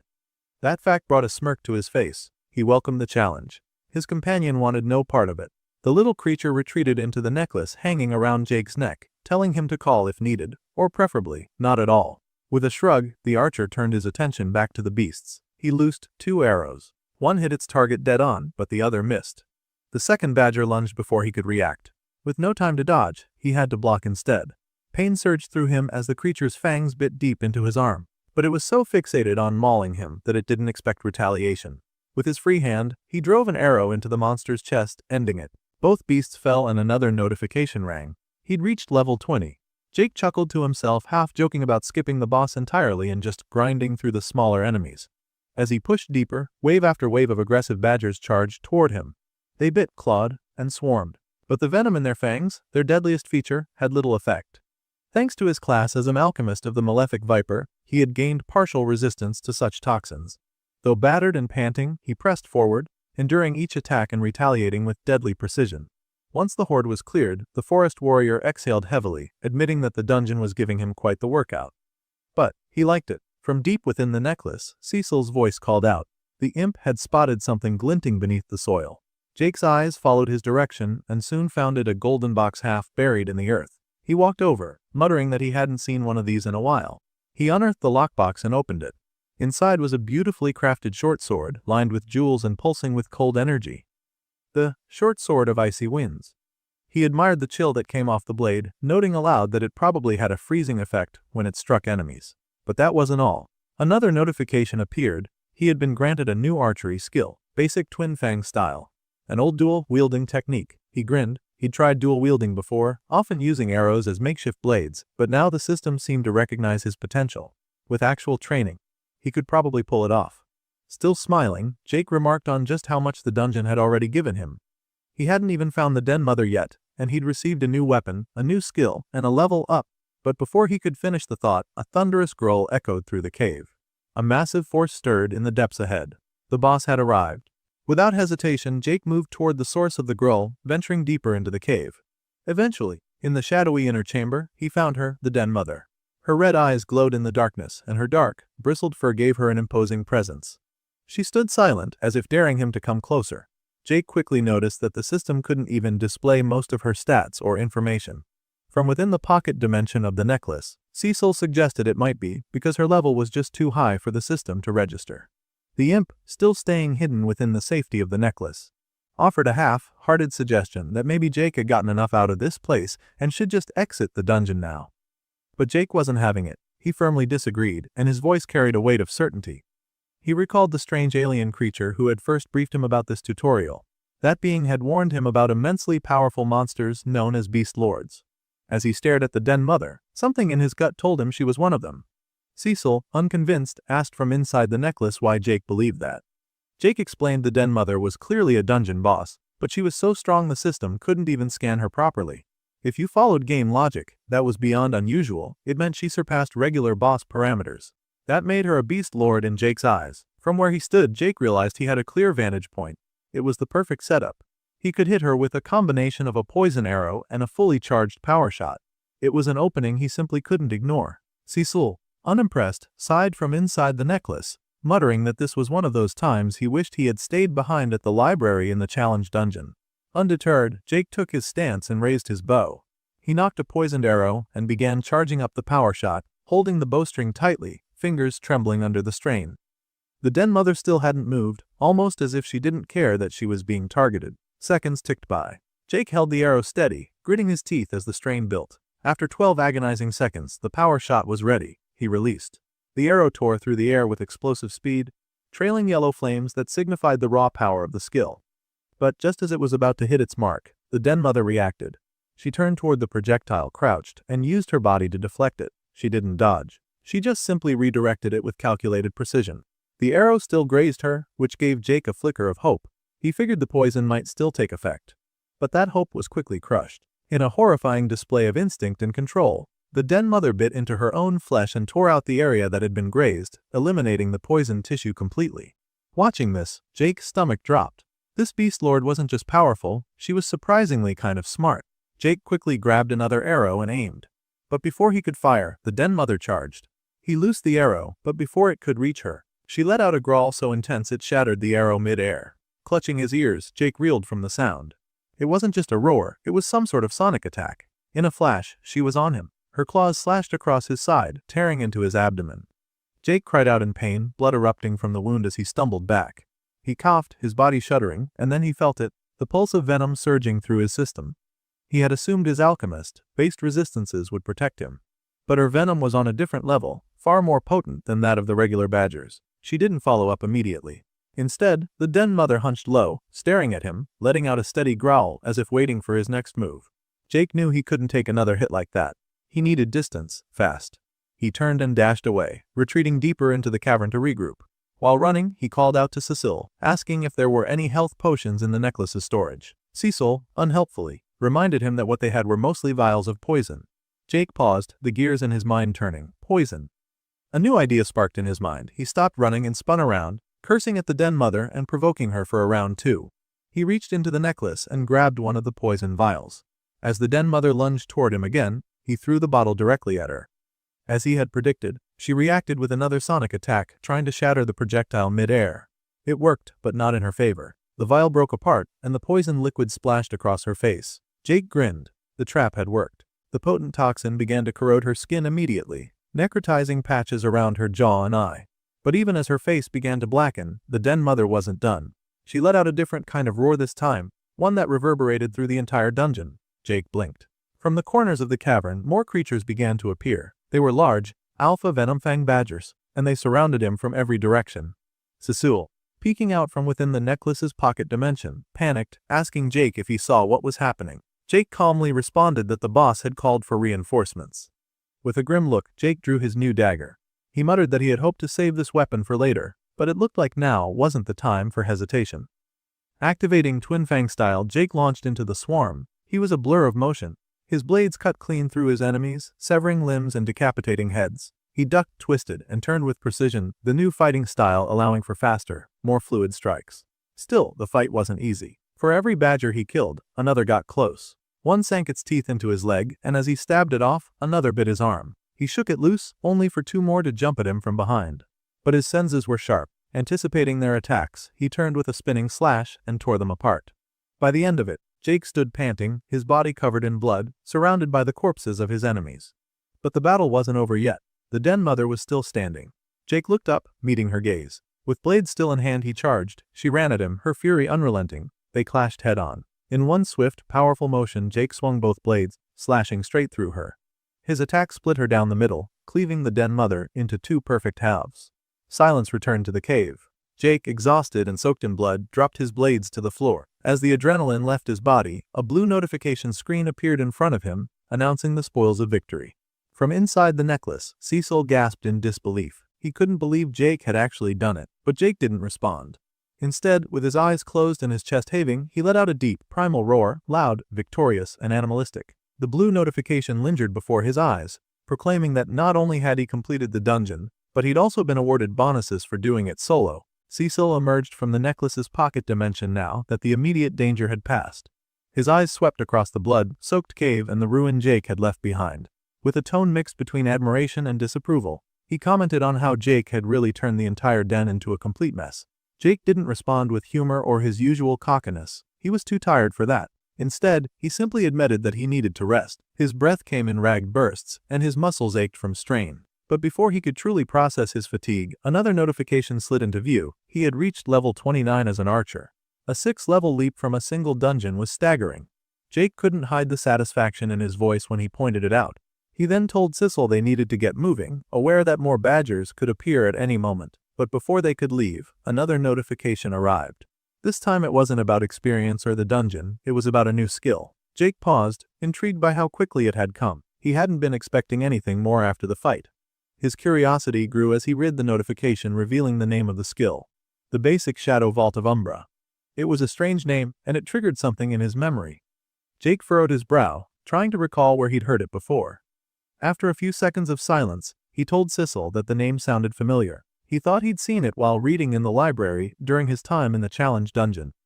If his memory was accurate, it wasn't just any random name. It belonged to some kind of god. Cecil's immediate concern was about allegiances. He pointed out that if this skill was indeed tied to another deity, then Jake using it might offend the malefic viper. But Jake dismissed the worry quickly. He didn't think the viper would be the jealous type. He even said the viper didn't strike him as that kind of guy. Whether or not that was wise, Jake didn't care. The skill was simply too useful to ignore. An hour later, the scene had shifted back to the forest. Jake was high up on a mountain ledge, testing his new skill. To anyone watching from a distance, it would seem like he was teleporting, as in disappearing in one place and blinking into existence in another. Jake clearly enjoyed the experimentation, calling out to Cecil to watch as he attempted a move from the peak to a tree further below. But the maneuver didn't go as planned.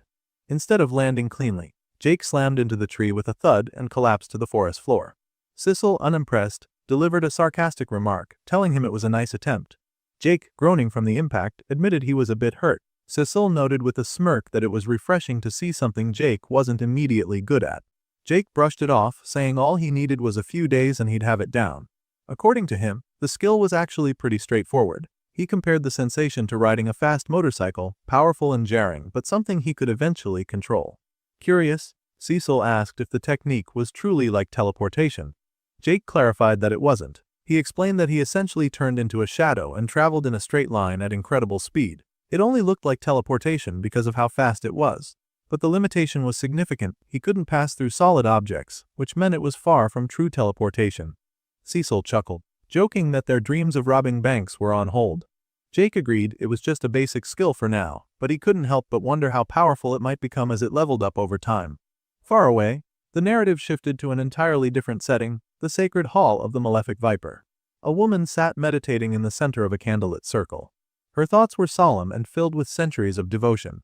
She reflected on the long ages her people had waited, generation after generation, never wavering in faith. But now, only a single hall remained. She thought of the malefic viper himself. Many had begun to doubt his return, questioning when, or if, he would ever offer them a sign. Still, her belief remained strong. The silence of her meditation was broken when the doors opened. A cloaked man stepped in. bowing and addressing her as the honored hallmaster.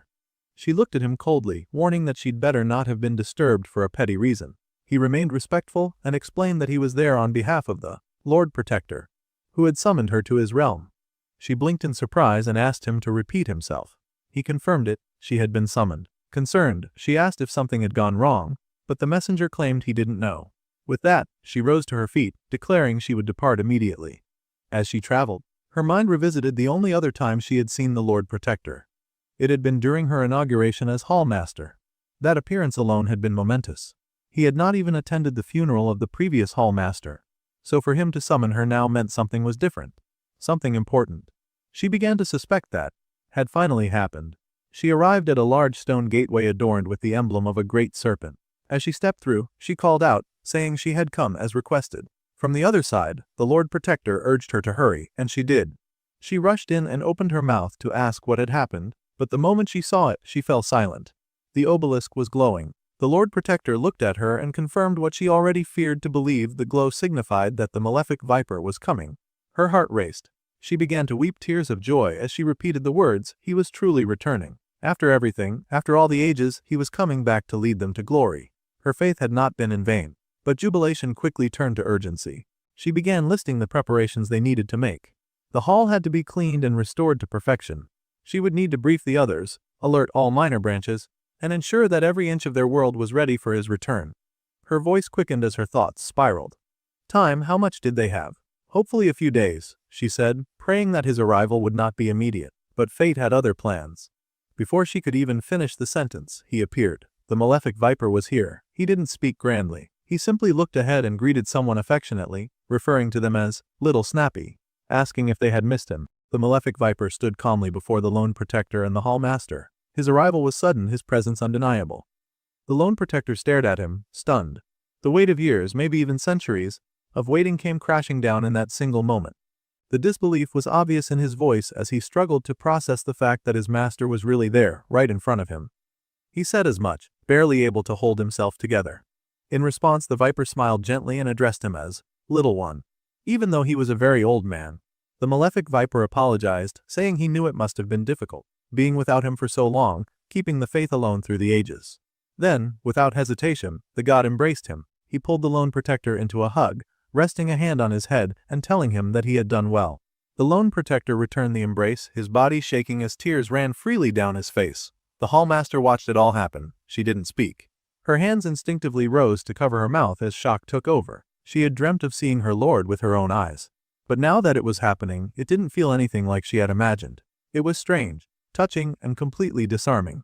She had pictured something more formal, more dramatic. But what she saw was personal and intimate.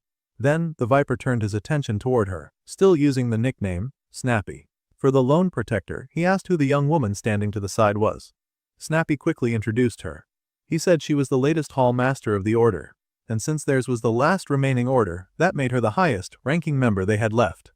The god didn't hesitate. He walked directly toward her, stopping only once he stood in front of her. His eyes met hers and he asked plainly for her name. She bowed slightly, trying to compose herself even as she stammered. She addressed him as, My lord, and told him her name was Viridia. Then she went lower, fully bowing before him.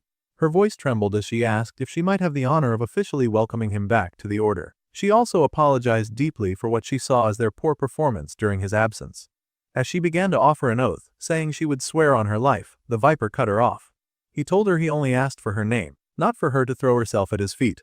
He sounded slightly amused as he said it. He reached down, lifted her off the floor, and as he helped her stand, he said that he should be the one apologizing to her. But then, with a grin, he added that he had already apologized to Snappy just a moment ago, and he didn't like to apologize more than once in a single day. It was a rule he tried to stick to. Viridia nodded quickly and accepted what he said without complaint, repeating, Of course, my lord. With both of them now standing, the god patted her gently on the head. He told her that everything was fine. In fact, the mere fact that the order still existed at all was more than impressive to him. Viridia tried to remain composed, but she couldn't stop herself from blushing. The god had just patted her on the head like a child, and yet she was filled with joy. It wasn't the type of interaction she had ever expected, but the praise meant more to her than any ceremony ever could. Then, Snappy spoke up again. He turned to his master and asked why he had chosen now to return. He quickly added that he wasn't questioning the decision, He was happy about it, of course, but he was curious. He wanted to know if it had anything to do with the new universe that had recently been integrated into the system. The malefic viper looked around the chamber, then made a small comment. He acknowledged that his sudden return and everything surrounding it might have placed the others in a bit of an awkward or disadvantaged position. After a brief pause, he added that maybe what they all needed was a drink. As soon as the words left his mouth, Viridia lit up. The hallmaster turned sharply, saying she would go fetch some drinks immediately. Her excitement was hard to miss. The viper watched her go, mildly amused, and pointed out that she was quite enthusiastic. Then he turned his attention back to the Lund Protector. Picking up from where their conversation had paused earlier, he answered Snappy's question. Yes, he confirmed, his return had everything to do with the newly integrated universe. As he spoke, he gave Snappy a reassuring pat on the shoulder. Next, he brought up something specific. He asked if Snappy remembered the dungeon, the one he had created a long time ago in preparation for something he called the Second Era. Snappy thought for a moment, then nodded. He remembered. He asked if the viper meant the one with all the spikes. The viper confirmed it. Yes, that was the one. And then he dropped the real surprise someone had actually managed to clear it. Snappy reacted immediately. He said that was incredible and asked if the person who did it was a newly awakened follower, but the viper shook his head. No, the person wasn't a follower at all. Then, with a small smirk, the god said something unexpected. He admitted that although it might sound strange, he thought he had made a friend. Elsewhere, deep within the great forest, it was nighttime. A small campfire crackled softly under the trees. Jake sat on the ground, chewing on a mushroom. Sissel was nearby, sitting comfortably, listening. Jake muttered something as he swallowed. He said he wasn't sure which was worse, having to eat nothing but mushrooms for weeks, or the fact that he was starting to actually enjoy them a little. Sissel replied with a casual jab, saying it still beat feeding on moss and dirt like he had to do back in the challenge dungeon. Jake chuckled and leaned back a little, eyes scanning the stars above. He started reminiscing. Back on Earth, he said, they had a delicacy called steak. Just saying the word brought a wave of nostalgia, and as he imagined it in his mind, fresh and raw, marbled steak ready to be cooked, his mouth began to water. He said out loud that he'd probably kill for some steak right about now. Then, curious, he turned to Cecile. He asked if the imp missed anything from his own world. Cecil didn't hesitate. He said no, not really. Jake looked at him sideways, not surprised. He pointed out how secretive Cecil always was about anything relating to his past. He even mentioned that, come to think of it, Cecile had never told him how he got trapped inside that holding necklace in the first place. Cecil brushed it off. He called it a long story and a half, joked that maybe he'd share it one day, if Jake got him drunk first. Jake caught on to that, grinning a little. At least that meant Cecil knew what alcohol was. He called it progress. Then, suddenly, Jake froze. Something was off. His expression changed in an instant, and his tone turned sharp. He told Cecil to get in the necklace. Cecil blinked, confused, and asked why. But Jake didn't explain. He just yelled again, more urgently this time, ordering him to get inside now. Cecil didn't argue. He vanished into the pocket dimension of the holding necklace without another word. Jake stood up and quietly moved toward the nearby bushes. His posture was calm, but his eyes were locked in the direction of the sound. Someone was there. From behind a nearby rock, bushes rustled. The group hiding there had just realized they were spotted, but Jake was already walking right toward them. Without raising his voice, he spoke clearly. He told them he knew they were there. There was no point in hiding. The moment they realized they'd been spotted, one of them stood up. He was a red-haired man and immediately raised his sword, pointing it at Jake. The others gathered close behind him, tense and alert. The man demanded to know who Jake was and what he was doing in their territory. Jake, guessing that they were acting more out of fear than confidence, made a choice. He raised both hands slowly, showing he meant no harm. Calmly, he said he was just a lone archer, not looking for trouble. He'd recently finished a hunt, and that was the only reason he was here. Then, one of the group, a woman with striking blue hair, spoke up. She asked if his name was Jake. That made Jake pause. He looked at her cautiously and asked how she even knew his name, but her expression shifted. She looked angry. Without warning, she started casting a spell. A large crystal of ice began forming above her, glowing cold and sharp. She yelled at him, saying this was for someone named Mickey. Then she called him a psycho. Jake reacted fast. He leapt into the air, dodging the attack just before it could hit him. While still mid-air, he shouted down at her, asking who the hell Mickey even was. When he landed, Jake tried again to de-escalate. He told them clearly that there must be some mistake. He said he never killed anyone named Mickey, and that there was no reason for any of them to fight. But the red-haired man raised his sword high, his stance solid. He shouted to the others not to believe a word Jake said. According to him, Richard had already warned them that Jake would say things like this. He had tried something similar when he fought the Metal Mage. Hearing that, something clicked for Jake. The metal mage had to be William, so this group must be his allies. And Richard, the man in charge, must have put a bounty on him after the fight with William. That explained the hostility. Jake realized they weren't going to listen. They weren't here to talk. They wanted a fight. He sighed and slowly reached for one of his arrows. While drawing it from his quiver, he said he had hoped to settle things peacefully, but clearly, that wasn't going to happen. Looking at the 5 of them, he warned them directly. They were now marked for death. Without hesitation, 2 of the men rushed forward to attack him. One was the red-haired swordsman from earlier. The other was a rugged man with a noticeable scar and a large mallet in his grip. As they charged, they shouted that they'd find out soon enough who would be dying. The man with the mallet was the first to swing. Jake dodged just in time, moving quickly out of range. The man grunted in frustration, readying another strike. At the same time, the red-haired swordsman stepped in and swung, claiming he had a clean hit. But just as both attackers tried to make contact, Jake vanished. He used his shadow vault ability, disappearing into the darkness mid-attack, leaving both of them striking only air. Confused and momentarily off balance, the 2 men looked around, trying to figure out where he'd gone. Jake then reappeared at a distance, standing calmly and drawing back his arrow. He called out to them, getting their attention again. But before he could release his shot, something unexpected happened. Out of nowhere, a flaming arrow tore through the air toward him. It wasn't his. The arrow was surrounded in bright yellow flames, a clear sign of a power shot. Jake's eyes narrowed. Someone else in the group was an archer too. The arrow didn't hit him. Instead, it struck a nearby tree and exploded in a burst of violent flames. The impact scorched the bark and sent embers flying. Jake stared at the flames, surprised. Whoever this mystery archer was, they weren't a novice. They knew how to use power shot just like he did. Jake understood how power shot worked. The technique took a brief moment to charge before firing. And if that charge was interrupted, the shot could be thrown off or completely stopped. With that in mind, he came up with a quick plan. He decided to fire his own arrows to disrupt the other archers' channel time, hoping to break their rhythm before the shot could be released. But the moment Jake shot his arrow, a massive wall of ice rose up between the opposing archer and his shot. It blocked his arrow completely. The sudden wall wasn't random, it was a spell cast by the blue-haired woman. She had anticipated Jake's plan and stopped it perfectly. That was when Jake realized something important. They weren't just a random group of fighters. They were coordinated. They covered each other's weaknesses, moved with purpose, and backed each other up. This was a team used to fighting together. While he processed that, another flaming arrow, a second power shot, was already on its way toward him. Jake didn't have time to think. He instantly vanished into the shadows with Shadow Vault, disappearing before the flaming arrow could hit him. He reappeared some distance away, landing smoothly. His expression had changed. This fight was turning out to be more difficult than he'd expected. Suddenly, the red-haired swordsman and the scarred man with the mallet charged him again. They looked frustrated by his constant escapes, and one of them shouted that Jake should try dodging this next attack too. Seeing them rush in, Jake knew he couldn't rely on his bow for close combat. Without wasting time, he holstered it and drew both of his blades. He activated his twin fang style and prepared to fight them head-on.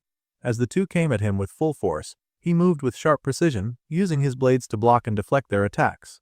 Meanwhile, another man, one who had been hiding in the nearby bushes, decided this was his chance. He saw Jake preoccupied with the 2 in front and quietly moved in from behind, ready to strike. But Jake's instincts kicked in. He sensed the threat creeping up behind him. Now boxed in on all sides, Jake realized he was cornered. He quickly weighed his options. At that same moment, the red-haired swordsman was thinking too. He assumed Jake would probably teleport, again using that same vanishing move. If he could just guess where Jake would appear, he might be able to cut him down mid-escape. But before any of them could act, Jake did something unexpected. Instead of dodging or disappearing, Jake let the man sneaking up from behind stab him. The blade sank in, but Jake didn't even flinch. He turned his head slightly, locking eyes with the man, and asked with a cold expression if he was surprised.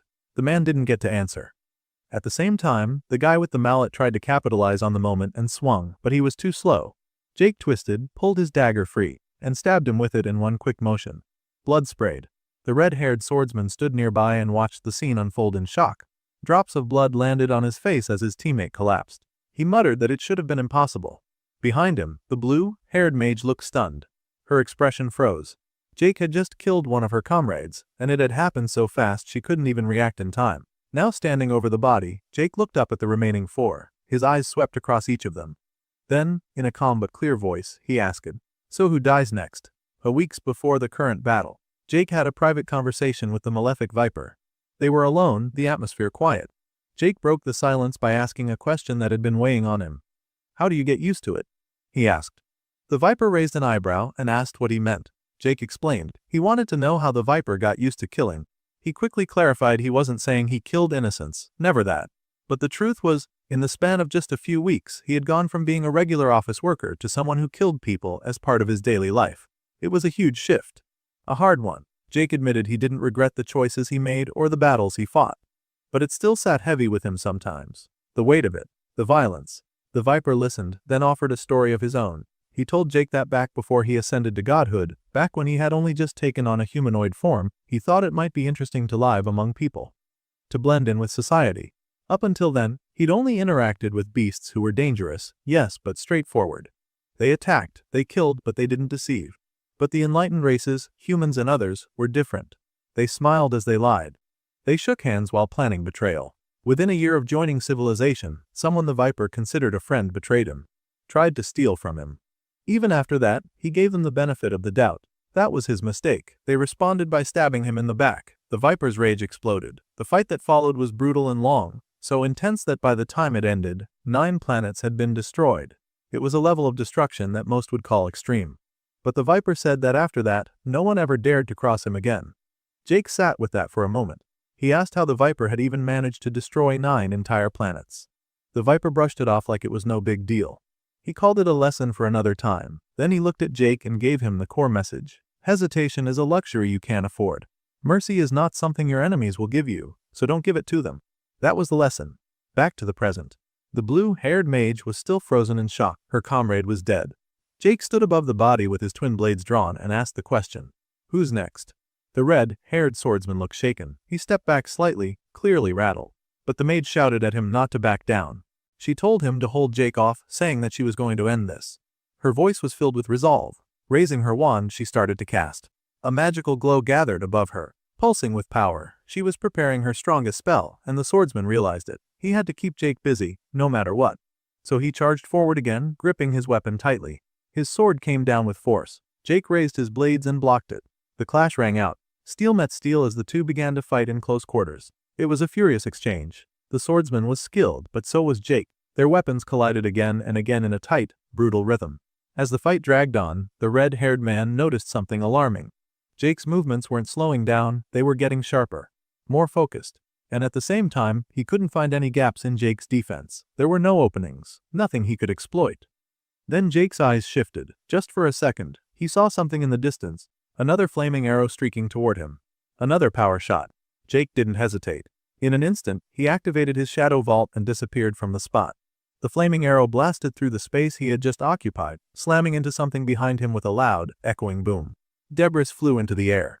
The red-haired swordsman, now realizing that Jake had vanished once again, called out to the others, urging them to locate him quickly. At that same moment, the masked archer was still struggling to understand how Jake could slip through his senses. His perception was supposed to be among the highest, and yet Jake remained elusive, nearly impossible to pin down. Before he could finish processing the thought, Jake suddenly appeared behind him. In one swift, silent move, Jake stabbed him through the back, adding another name to his growing list of victims. Elsewhere, the blue-haired mage continued charging her spell, still focused and determined.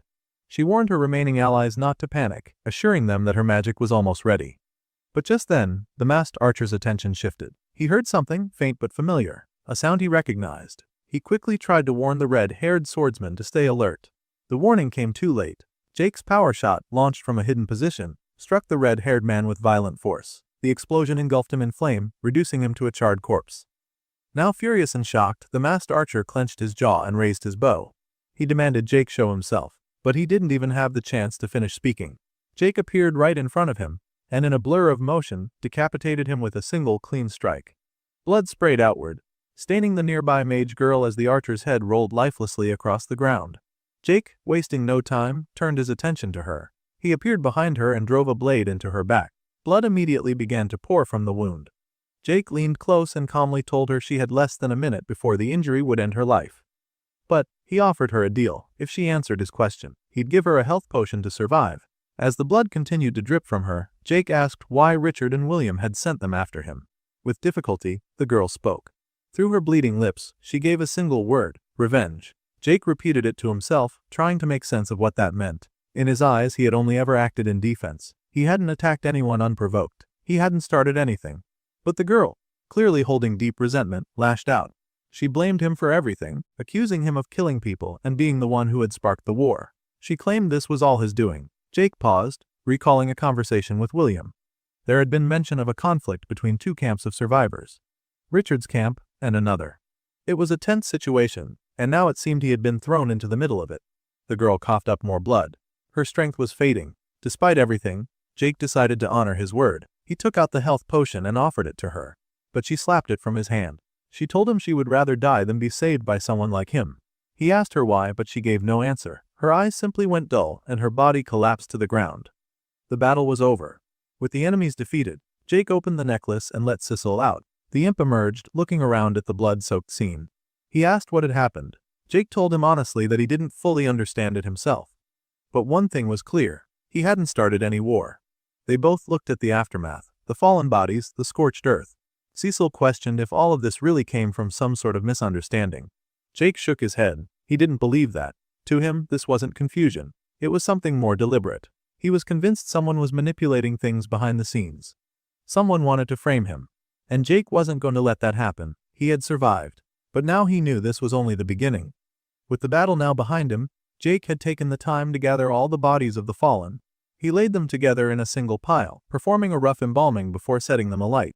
The flames crackled and roared, casting dancing shadows across the area. Jake stood in silence beside Sissel, watching the fire as it slowly consumed the remains of his former enemies.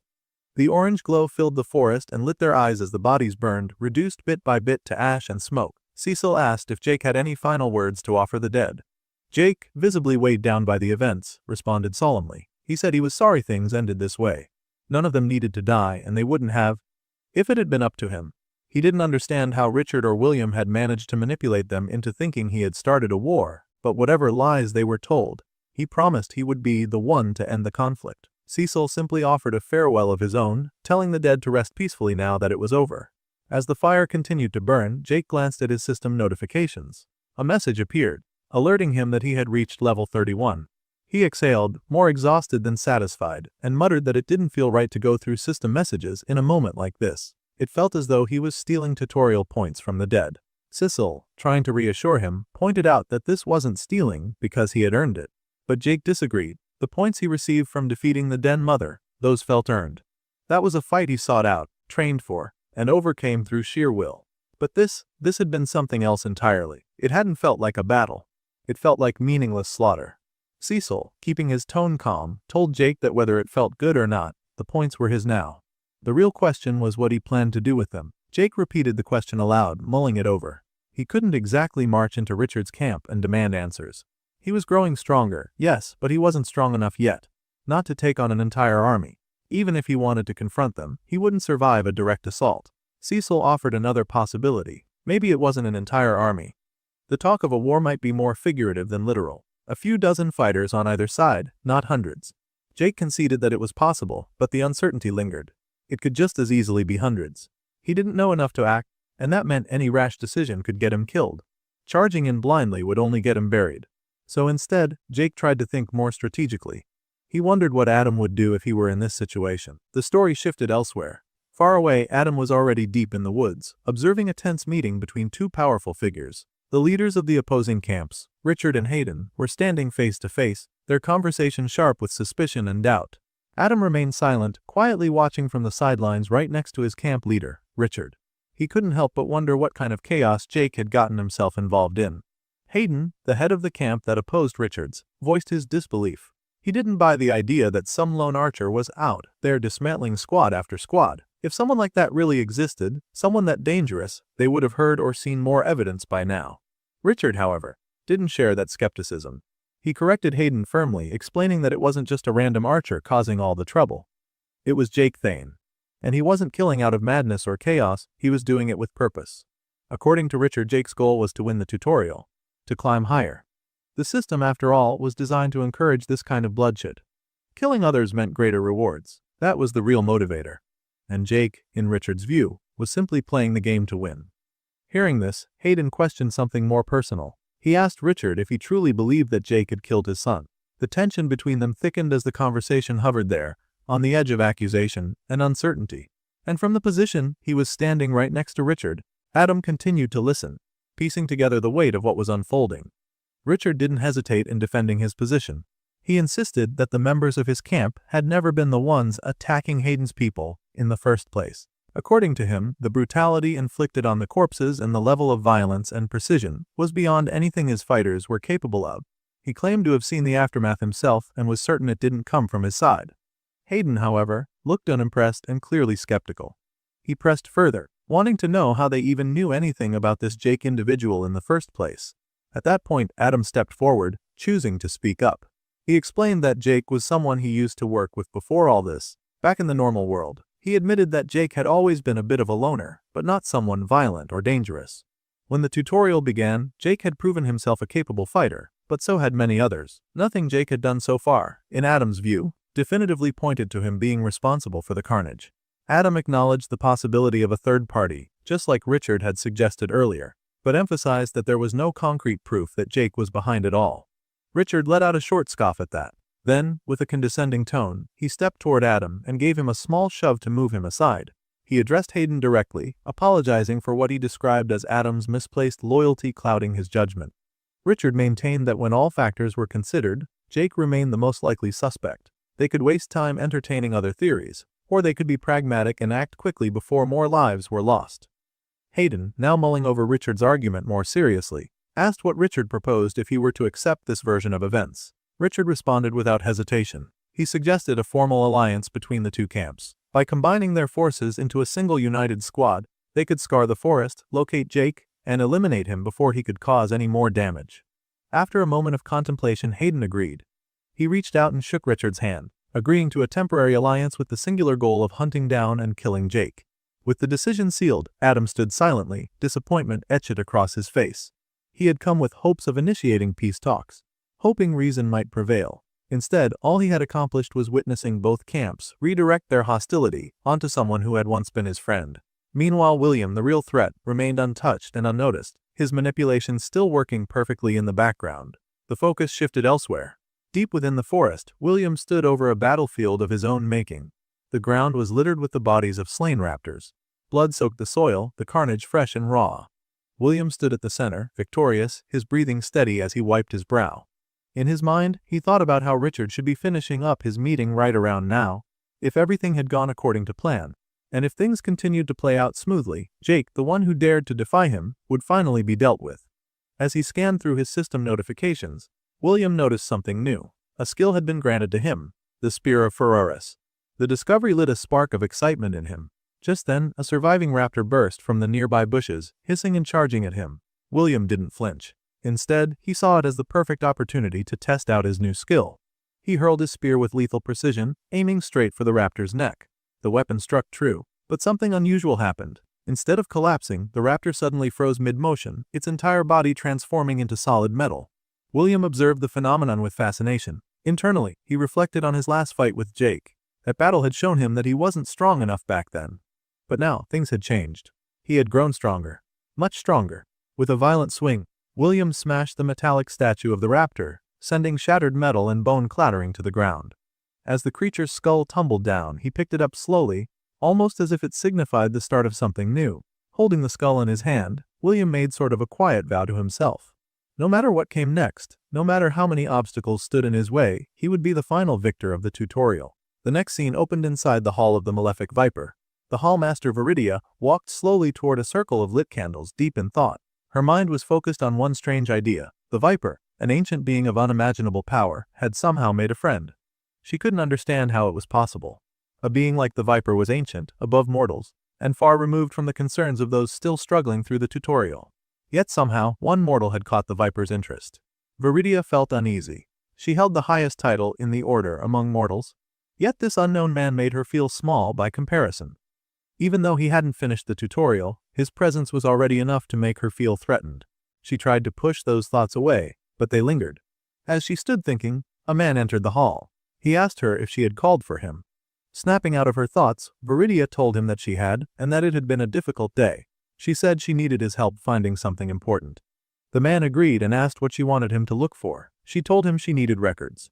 Lots of them. She explained that she wanted information about someone named Jake Thane. Everything available, she wanted it all. She needed to know more about this man who could befriend a god. Elsewhere in the forest, Jake was walking alone. He moved through the trees, calling out for familiar names, Caroline, Adam, hoping someone might answer. The woods were quiet at first, but then he heard movement in the bushes. His body tensed as he demanded whoever was there to show themselves. He braced for a fight, unsure of what to expect.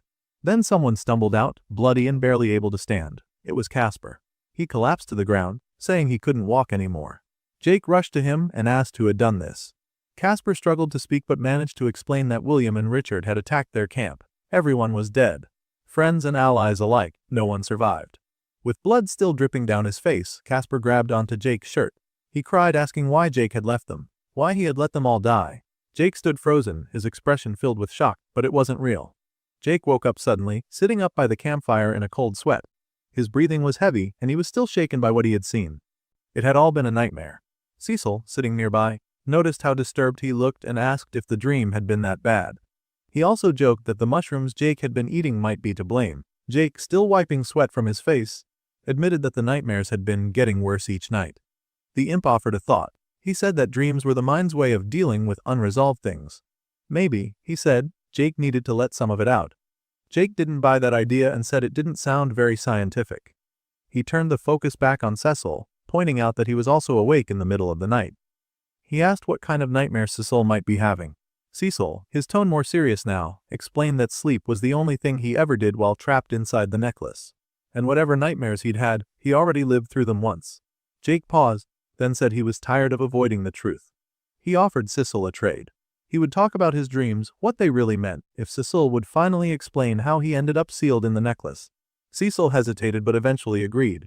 Looking up at the night sky, Jake began telling his story. He explained that when he first arrived in the tutorial, he wasn't alone. He had come with a few coworkers. Some were friends, some were just people he used to see in the office. Back then, in the old world, Jake was just another guy stuck at a desk. He described himself as someone who couldn't hold a normal conversation, someone most people didn't notice. But once they were thrown into this strange world, everything changed. The great forest was nothing like the life they'd left behind. For a while, things even seemed better. He thought maybe this new beginning would finally give him a chance to become someone different. But as Jake now realized he had been wrong, very wrong, Jake continued speaking, explaining how his goals had been different from those of his friends. While they just wanted to survive, to get through the tutorial alive, he had wanted more. He wanted to grow stronger, to live fully, to chase the opportunity the tutorial had presented. That difference in mindset led to arguments, especially with Caroline. Their fights had gotten intense, and eventually, Jake made the decision to leave them behind. He struck out on his own, believing it was the right call. But looking back, he admitted he'd left them in a dangerous situation, possibly under the influence or threat of Richard and William. Jake shared that his nightmares always took him back to that choice. In the dreams, he found his former co-workers one by one, each of them dead, lying in pools of blood. The details changed from dream to dream, but one thing stayed the same: they always blamed him. Always asked why he left and why he let them die. The guilt weighed on him. He said maybe they were right. Maybe if he had just stayed, protected them, stuck together, they might still be alive. Cecil, hearing this, commented on how heavy that burden sounded. But Jake brushed it off with a shove to Cecil's shoulder and told him it was his turn to talk. Cecil sighed. At first, he wasn't sure it was worth telling, but eventually, he gave in. He admitted that he had once been a lot like Jakey. Long ago, so long ago it felt like another lifetime, he had been one of the lowest members in the Malefic Viper's cult. Nobody respected him. He was the joke of the group, the one everyone picked on, even the new initiates. They mocked him constantly and never took him seriously. The only ones who treated him decently were a group of imps who showed him some kindness. In return, he helped them with their enchantments. But thinking back now, he realized he wasn't really their friend. He was more like a test subject. They had him try out all kinds of magical devices, and one day, they asked him to test a necklace they had created. Something went wrong. As soon as he put it on, he was pulled into a void like space inside the necklace itself, trapped. Alone. Cecil explained that while he was stuck inside, he could still see what was going on outside through a small window in the necklace. At first, he saw panic. The imps who had made the necklace were clearly terrified by what had happened. They tried to figure out how to get him out, but eventually, they gave up. He remembered the moment they dropped the necklace to the ground and walked away. After that, years passed. Dust and dirt slowly covered the window, making it harder to see. Sometimes, someone would pick up the necklace. They'd wonder aloud what happened to him, but they always assumed he'd died in some ridiculous or stupid way. Then they'd laugh and move on. No one ever came back to find him. No one ever tried again. He was just left there to rot. Cecil, clearly saddened by the memory, said that being forgotten was the worst part.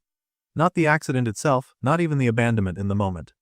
It was the fact that no one ever returned, that they pushed the incident to the back of their minds and let him fade away like a bad memory. Jake, listening closely, pointed out that what happened to Cecil sounded a lot like what he had done, as he had left his friends behind just like they did. Cecil disagreed gently. He told Jake he wasn't a monster. He had made a difficult choice in a chaotic situation. That didn't make him evil. People mess up when things are uncertain and dangerous. The real tragedy, Cecil explained, isn't in making mistakes, it's in choosing to forget and never making it right. That's what the imps had done. That's what Jake still had time to avoid. But Jake was still unsure. He asked what he was supposed to do if his friends were already gone. If they were dead, how was he supposed to deal with that? How could he carry that kind of guilt? Cecil didn't have all the answers. He just placed a hand on Jake's shoulder and said that they'd cross that bridge when they came to it. For now, he told Jake, his friends might still need him. Those words sparked something inside Jake. His mind drifted back to the last moments with his team. He remembered telling them he had goals of his own. He remembered saying they would be fine under Richard's protection. He remembered the promises he made, to check in, to not disappear. Now those memories filled him with regret. But also, a new kind of determination. He finally admitted Cecil was right. He had been running from the consequences of his decisions. But that would end now. He stood up from the ground, clenching his fists. The time for running was over. Tomorrow, he would find Adam. He would face whatever came next, and one way or another, he would settle things once and for all. After Jake made his decision to find Adam, he didn't waste any time. The very next day, he and Cecil were already traveling through the forest, heading in what they hoped was the right direction. Their goal was to locate Richard's camp, though it quickly became clear the path wouldn't be so straightforward. Cecil, grumbling as he trudged alongside Jake, started complaining about the uncertainty of it all. Even though he had been the one to push Jake to do this, he now questioned whether they actually knew where they were going. He pointed out that they had been walking for quite a while and had barely seen anything promising, just a couple of wolves. A quick flashback showed those same wolves attacking Cecil earlier, and how he had barely managed to escape. Jake reminded him that he'd already been given a healing potion and would be fine. But Cecil, never one to miss a chance at being dramatic, replied that emotional trauma wasn't so easily healed. Jake laughed, calling him a crybaby, which got a reluctant smirk from Cecil. Jake then admitted that he didn't really know where Richard's camp was, but he reasoned that if they kept following the river, they were bound to find something eventually. Camps needed water, whether it was for drinking, laundry, or fishing. He figured if they stayed on this path, they'd run into someone sooner or later. Cecil teased him, saying he was starting to sound like a real hunter. Jake brushed it off, saying he'd been in the tutorial for a month already. It would have been strange if he hadn't picked up at least a few survival skills by now. After a short pause, Cecil changed the subject and asked Jake if he had thought about what he was actually going to say when they arrived. Jake responded that the first thing he would do was scout the area. He remembered that Casper had been learning how to set traps before he left the group. If Casper had gotten any better, then there was a real chance the camp would be full of traps now, and Jake didn't want to walk blindly into one. But Cecil saw through it. He pointed out that Jake seemed to be focusing on the possibility of a fight as a way to avoid dealing with the emotional weight of it all. These people weren't just enemies, they had been his friends once, and Jake had come to talk, not just fight. That made Jake pause. He admitted that not all of them were his friends. Some, like Adam and Casper, had been close to him, but others like Caroline or Bertram, he was sure they would rather not even see him if they didn't have to. It wasn't just about clearing up misunderstandings. It was about navigating a minefield of emotions, alliances, and danger. Still, Jake told Cecil that his first priority was to clear his name. He needed to explain the situation to Adam, let him know that someone had framed him. If he could get Adam to believe him, maybe Adam could convince the rest of the group. Cecil asked what would happen if that didn't work. Jake replied without hesitation. If things went badly, then traps would be the least of his worries. He pictured dozens of people coming after him, and he knew that survival would be a fight. Cecil didn't argue. He just said they should keep moving forward and hold on to hope. They walked on in silence for a while, letting the tension settle. Then, out of nowhere, Jake came to an abrupt stop. Cecil, confused, asked what was wrong, but Jake quickly hushed him, holding a hand up and pointing at something ahead. There, deeper in the forest, was something strange. A sort of shimmering curtain that stretched between the trees, flickering with colors and barely visible if you weren't looking closely. It gave off a feeling of wrongness, something unnatural. Cecil, awed by the sight, wondered aloud if it was made of water. But Jake shook his head. It wasn't water, it was magic. He could tell because when he tried to look past it using his sphere of perception, the view warped and twisted unnaturally. It was like the forest on the other side wasn't stable. Something was interfering. Jake guessed that it might be a barrier. Cecil asked if it was meant to keep them out, but Jake considered another possibility. Maybe it wasn't to keep people out, but to keep something locked in. Something dangerous. A monster, perhaps. He couldn't say for sure. But one thing was for sure, he wanted to find out. Just as Jake began moving toward the barrier, curiosity pulling at him, Cecil quickly stepped in. With a swift motion, he slapped some sense into Jake, not really out of anger, but enough to snap him out of it. He reminded Jake that they had no idea how the barrier worked. It might be a one-way passage, a trap disguised as an entrance. If Jake went in now, he might get locked inside, separated from his friends forever. Cecil's voice had an edge of urgency and Jake paused, finally realizing the risk. With a heavy sigh, Jake agreed. Cecil had a point. As tempting as it was to explore the unknown, he couldn't afford to lose sight of his real objective. Turning away from the barrier, Jake said that finding his friends came first. If he succeeded in that, maybe he could return to investigate the strange phenomenon later. Still, even as they left the shimmering wall behind, Jake couldn't stop thinking about it. He admitted that he couldn't wait to discover what was on the other side. Soon, they stumbled across a new sight, one that filled Jake with both surprise and a bit of cautious hope. Up ahead, partially hidden by trees and foliage, was a small base. Jake suspected immediately that it could be Richard's camp, and his instincts were right. Cecil, struggling to make out the details from their vantage point, admitted he was impressed that Jake could tell what he was looking at. He couldn't see much at all, but Jake explained that there wasn't anything particularly unusual going on, just people moving through their morning routines, setting up for the day. It looked ordinary. Calm, he pointed out the cabins, noting their solid structure. Whoever built them had done a good job. Then his eyes were drawn to something specific. There was a blacksmith, and nearby, someone caught his attention. Jake's breath caught for a moment. He whispered an exclamation, and Cecil quickly asked what was going on. Jake was referring to a woman sitting at a table, chatting with several others. It was Joanna. He recognized her instantly. But something was different. Her leg was back. Joanna had lost that leg during the first night of the tutorial. She'd been ambushed, and Jake hadn't been able to get there in time to save her. That failure had stuck with him. But now, seeing her not only alive but fully healed, it sparked something in him. Relief, maybe even joy. Jake smiled, explaining to Cecil who she was and how they'd met. He guessed that Caroline must have found a way to heal her, maybe through magic or perhaps a rare item. Whatever it was, it worked, and that gave Jake hope. If Joanna was alive and doing well, maybe the others were too. Cecil noticed the change in Jake's expression and commented on how happy he suddenly looked. Jake admitted that it was just good to see a familiar face again. One that hadn't been twisted by nightmares or clouded by guilt. He reminded himself that he still needed to find Adam though. That was the priority. Meanwhile, somewhere inside one of the cabins in the camp, Adam was just waking up. He lay next to a red-haired woman, the priestess healer Caroline, and chose not to disturb her. As he quietly rose, he glanced through his notifications. There it was. A reminder that only 25 days remained until this tutorial came to an end. Just 25 days until things could return to normal, or at least some version of it. He let the thought settle in for a moment before focusing on his plans for the day. Adam remembered he had a hunt coming up soon, but before that, he needed to stop by the smith. He got dressed and stepped outside, expecting a quiet morning. Instead, he was greeted by a scene already in full motion. The camp was alive with activity. People moved quickly, preparing supplies, coordinating jobs, and talking in small groups. Adam realized he had overslept more than he thought. Still, he hoped things would run smoothly. Then something unexpected happened. A sharp sound cut through the air. An arrow flew straight toward him. Adam flinched slightly, instinctively bracing for impact, but the arrow hit the ground just in front of him. He looked down, puzzled, and noticed a scroll tied to the shaft. Cautiously, he picked it up, unrolling the scroll and reading its contents. His eyes widened slightly with surprise. It was a letter from Jake, not containing any platitudes or greetings but going straight to the point. Jake was asking to meet him. Chapter 37 opened with a swarm of huge bats screeching loudly as they dove towards someone in the forest. That someone was William.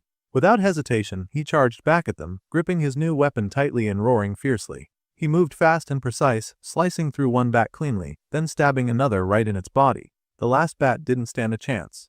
William tore it apart with swift, brutal strikes. When it was over, he stood among the shattered stone forms of the bats, their broken bodies stained with dark blood. He thought about how he'd spent the entire morning hunting these beasts, using the time to test and sharpen his skills. A smile crossed his face. This was what life was supposed to feel like. Full of action and power. As he walked back toward the camp, still covered in blood and still smiling, he reflected on how different he felt now. In the past he'd have washed up before returning to the camp, trying to hide the mess. But now, partnered with Richard, he didn't see the need. He didn't care if he looked frightening. The knave kid act was gone, and no one bought it anymore. And honestly, with the power he had now, no one could challenge him. Then William noticed something odd. Where was everyone? The camp was usually more crowded at this time of day. He spotted a group of people crowded outside one of the cabins and peering through the windows. It was Caroline's cabin. He guessed something important must be happening, but shrugged it off. He wasn't about to pretend he cared anymore. If it was truly serious, Richard would have told him. The scene shifted inside the cabin. Jake's friends were gathered there in a tense meeting with Richard, who demanded to know what was going on. Bertram, angry and blunt, said someone had attacked Adam that morning. But Adam corrected him, explaining it wasn't an attack, it was a message. Richard asked who it was from. Adam told them it was Jake who wanted to meet him. Richard asked to see the notes. Reading the message, he joked a little, saying Jake was a man of few words and that it felt like a trap was being set. Adam disagreed. If Jake really wanted him dead, he said, the arrow would have been aimed at his neck. This might be a chance for peace, a negotiation instead of violence. Richard scoffed at the idea, clearly skeptical. Adam pressed on, suggesting maybe Jake had found out about their alliance with Hayden and thought they planned to hunt him down. If that was true, it made sense Jake wanted to talk. Richard corrected him, saying they were the ones hunting Jake, and he believed Jake wanted to strike first. Joanna, looking overwhelmed by the tension, asked if it really had to come to a fight. She said the violence was breaking her heart. Richard spat back that the violence had started with Jake, and they were only reacting.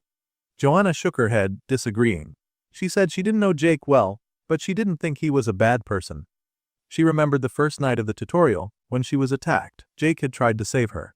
Caroline wasn't convinced. She suggested maybe Jake wasn't trying to save Joanna, but was instead chasing the thrill of a fight.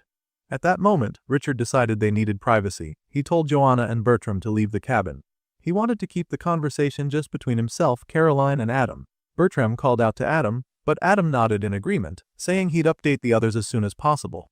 Once Joanna and Bertram had left, Richard turned sharply to Caroline and Adam. In order to get straight to the point and avoid a back and forth conversation, like the one they just had while Bertram and Joanna were here, he told them to stop the nonsense before they even started. Jake might be their friend, sure, but Richard wasn't about to risk losing his best healer, Caroline, because of this reckless plan. Adam suggested that Richard should just let him go alone, but Caroline was quick to say no. As Adam tried to protest, Caroline stood firm, insisting that if Adam went, she was going with him. Richard's frustration boiled over. He asked if they seriously expected him to let both of them walk off into what was likely a deadly trap. He reminded Adam that while he might be a fine role model for their people, he was no killer. How was he supposed to handle someone like Jake, who could take out entire teams single-handedly? Adam was calm but resolute. He told Richard that he didn't plan on fighting Jake. The meeting would be set near their base, and if things went wrong, they'd run. No need for confrontation. Richard pressed further, demanding to know why Adam was so determined to put his life on the line for a coworker. Adam replied that Richard didn't truly know Jake like he did. Adam had stayed here, followed Richard's orders for a long time, and now all he was asking was for Richard's trust. Just this once. But Richard refused. He grabbed Adam's arm roughly, saying he had no way of knowing if Adam had been secretly working with Jake all along. Who was to say Jake wasn't an enemy in disguise? This accusation stung, and Adam's anger flared in response. To cool the rising tension, Caroline stepped between them, breaking up the confrontation and urging them both to calm down. Turning to an angry Adam, she told him to go talk to Bertram and Joanna, and that she would handle things from here. Adam, still angry, dismissed the whole thing and left. Outside the cabin, Bertram asked how it went. And Adam didn't sugarcoat the situation, he said it went very badly. But no matter what Richard said, he was going anyway. Bertram put a reassuring hand on Adam's shoulder and admitted, though reluctantly, that he agreed with Richard. Adam shouldn't be wandering out into the forest to meet Jake. Adam, however, refused to back down. He reminded Bertram that they'd known Jake for years and asked if Bertram really thought Jake would hurt them. Bertram urged caution. Maybe they didn't know Jake as well as they thought. After all, they had seen what Jake did on the first night, and since then, he'd killed a dozen of Richard's men. Still, Adam couldn't accept it. He asked Bertram directly if he trusted him. Bertram said, always. Adam then asked Bertram to trust him in this situation as well, trust that Jake was innocent, and that the war had nothing to do with him. Just then, Caroline emerged from the cabin, smiling. She told them that although it took some yelling, Richard had finally agreed to let them go see Jake. Adam was surprised and asked how she managed it. Caroline laughed and said it wasn't easy. When you're the only good healer in camp, you hold a trump card. She told Adam that if Richard didn't let them go, she was ready to leave the camp herself. Adam's surprise deepened at her words. Caroline simply held him and said that, although she disagreed with Jake a lot, she didn't think he'd kill them without reason. And since it seemed important to him, it was important to her too. Now smiling, Adam thanked her. She hugged him tightly and told him she was with him till the very end. On the other side of the cabin door, Richard watched Caroline and Adam with a strained glare, his anger barely contained at the sight of their determination. We begin deep in the woods, where Jake carefully reviews the surrounding landmarks to confirm that he's in the right place. He spots a large boulder, a small river trickling by, and a cut-down tree stump. These familiar features match what he remembers, and with an agreement to himself, Jake concludes this is the spot where his former co-workers and teammates agreed to meet him. Standing nearby, Cecil looks around and wonders aloud why Jake's old friends would pick this particular location. Jake takes a moment to consider the reasoning behind it. He figures the location's close proximity to their camp might be intentional. If it's nearby, it could mean they're afraid of navigating too far into the forest. Or, more concerning, it could mean they suspect Jake might attack and want to ensure they have a short path back in case they need to retreat quickly. The thought lingers in his mind, unsettled. Cecil, picking up on Jake's negative assumptions, lightly scolds him for being so pessimistic. He urges Jake to try seeing things from a more hopeful perspective, but Jake isn't entirely convinced. He admits that while he still trusts Adam and Casper, they've spent a whole month under Richard's leadership. That's a lot of time for Richard to influence their views, and Jake knows it. A month is enough for people to change. Enough time for them to be persuaded, manipulated, or simply swayed by the wrong crowd. He doesn't know for sure what kind of person they've become during his absence. Jake then brings up the possibility that others in the group might have also taken William's side. He doesn't mention names, but it's clear he's no longer certain about where anyone stands. Cecil hopes that's not the case and brings up William directly, calling him deranged. Jake agrees and adds that William's not just unstable, he's also dangerous. As Jake continues preparing for the meeting, he sits down to sharpen his arrows, fully aware that things could go wrong. He's not planning on starting anything, but he's not walking in unprepared either. Glancing over at Cecil, Jake tells him maybe it's better if he stays inside the necklace during the meeting. He doesn't know how things will unfold, and if a fight does break out, he won't be able to keep Cecil safe out here. Cecil, although disappointed, understands. He sighs, tells Jake not to die out there, and reminds him how annoying it is being stuck in the necklace for too long.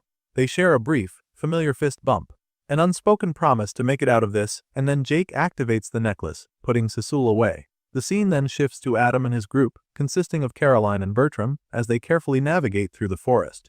Bertram, still uneasy, rests his hand on the hilt of his sword. He asks Adam what exactly the plan is. Adam immediately notices Bertram's posture, and tells him to ease up. If he walks in like he's ready for a fight, that's exactly what might happen. Bertram nods and apologizes, admitting he's just a little tense. Adam reassures him, saying it's fine, but insists again that he'll handle the talking. Adam explains that the goal here is simple: keep things peaceful. No drawing swords. No spells, just words. He plans to lead the conversation, speak calmly, and try to maintain a friendly atmosphere. He doesn't want to escalate anything. Eventually, they arrive at the designated spot. Adam catches sight of someone waiting ahead and quickly identifies him. It's Jake. He tells the others that Jake's already there. He steps forward, calling out to him. Jake turns as he sees them approaching and smiles as he responds, happy that they had made it to the meeting site, honoring their agreement. Adam apologizes for the delay, and as they close the distance, he comments on Jake's appearance, saying he looks different. Jake looks like he's bulked up. Jake chuckles and says he's been getting a lot of exercise lately. Adam looks closer and thinks to himself that even though Jake has gained some muscle, he's still got that familiar nervous energy. Despite everything, this is still the same Jake he remembers. Trying to keep things light, Adam asks how Jake's been holding up. Jake responds with a short, "I'm fine." But the rest of the group stays quiet. Sensing the awkward silence, Jake then asks how they've been. Adam answers that they're doing great, but it's clear there's some tension in the air. Caroline, standing silently in the background, notices it too. She wonders why everyone's acting so strange. From the outside, this should be a reunion between old friends, but something about the mood feels off. Eventually, Adam asks Jake to explain why he called them out here. Jake answers plainly, getting to the point. He tells them about his encounters in the forest. He tells them about how he has been ambushed by people who seem to think he's responsible for something he knows nothing about. Something serious. The way they acted made it clear they thought he was guilty. Jake doesn't yet understand all the details, but he knows enough to realize that someone has framed him. This meeting is his attempt to clear the air before more damage is done. Adam begins to speak, but before he can get far, Caroline suddenly steps forward, her tone sharp and direct.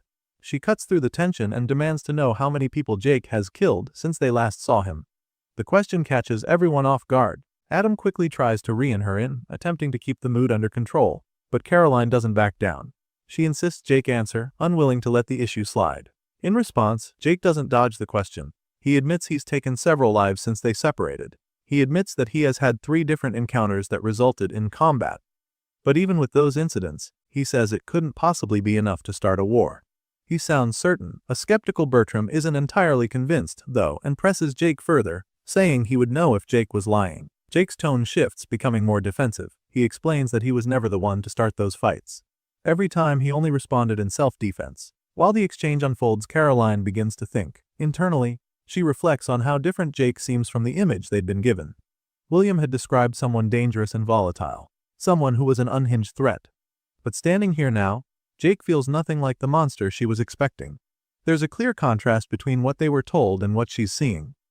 Adam, hoping to cut through the confusion, tells the others that this is what he's been trying to say all along. He insists Jake didn't start anything. In his view, William must have lied to them.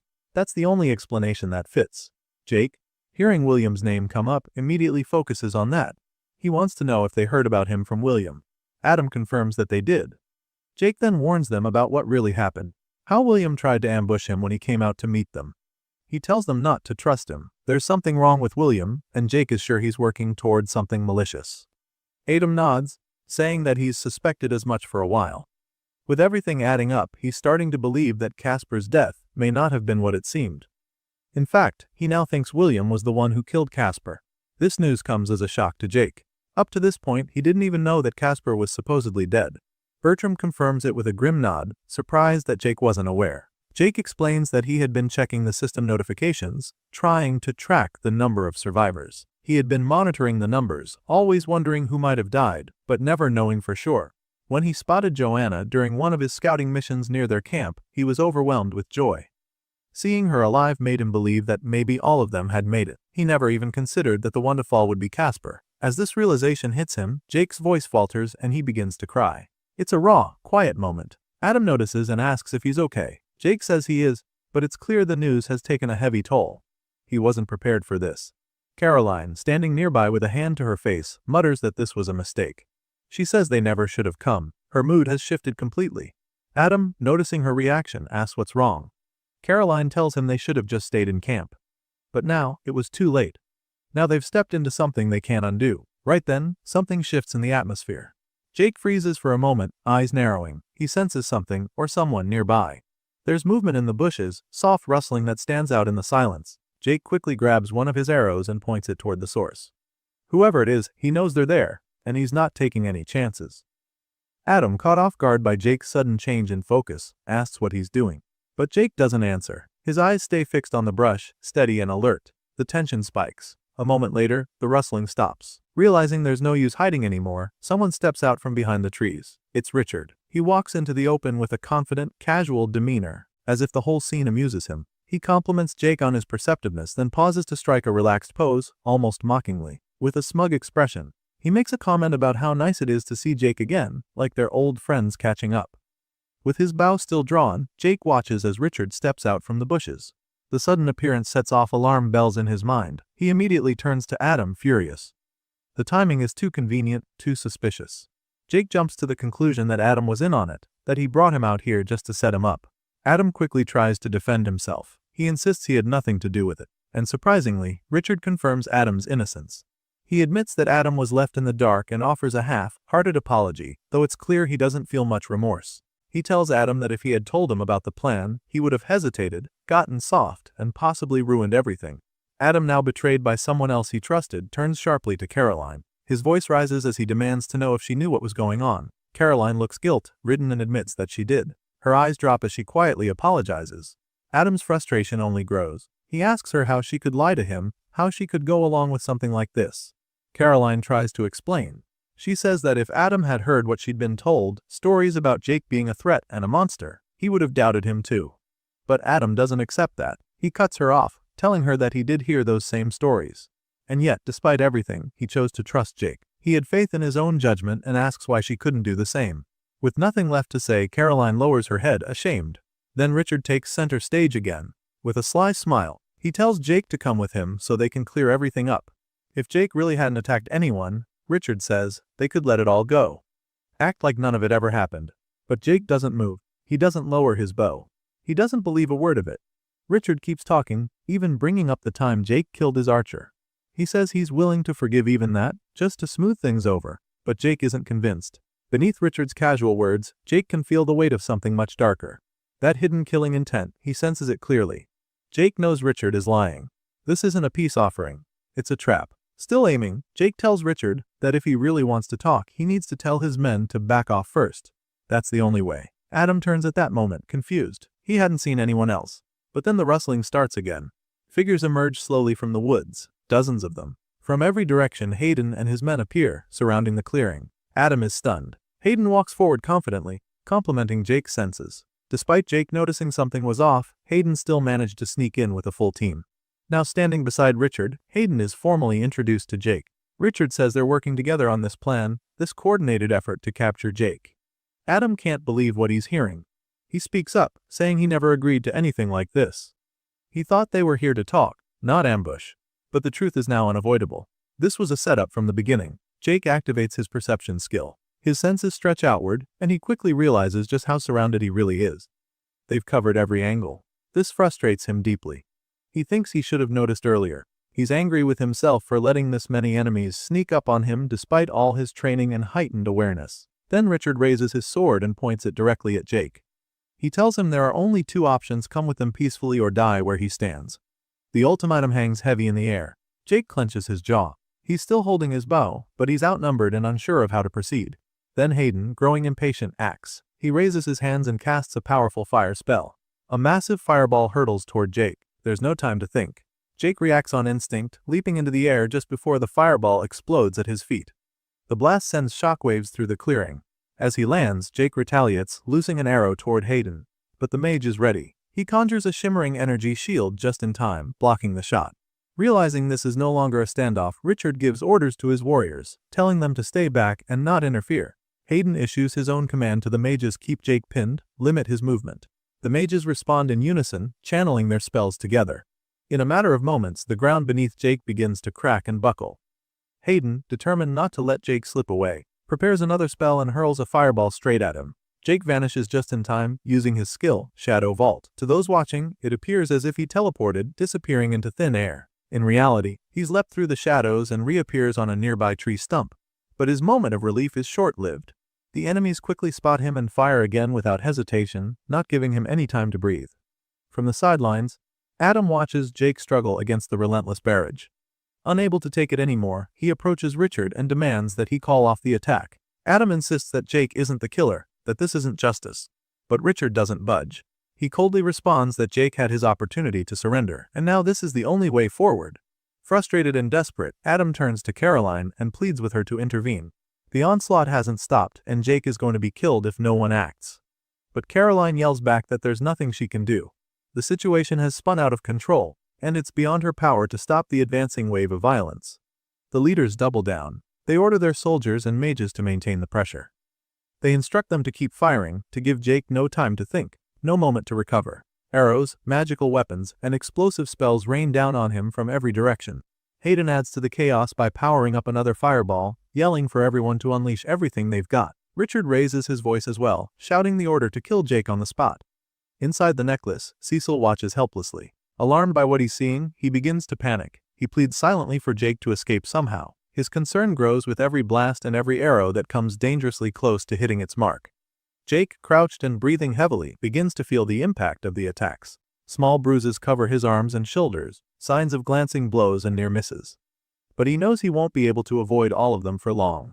He's overwhelmed. Internally, he concludes that one of the enemy mages must be interfering with his Shadow Vault skill. Something is preventing him from using it again, and without it, his mobility is crippled.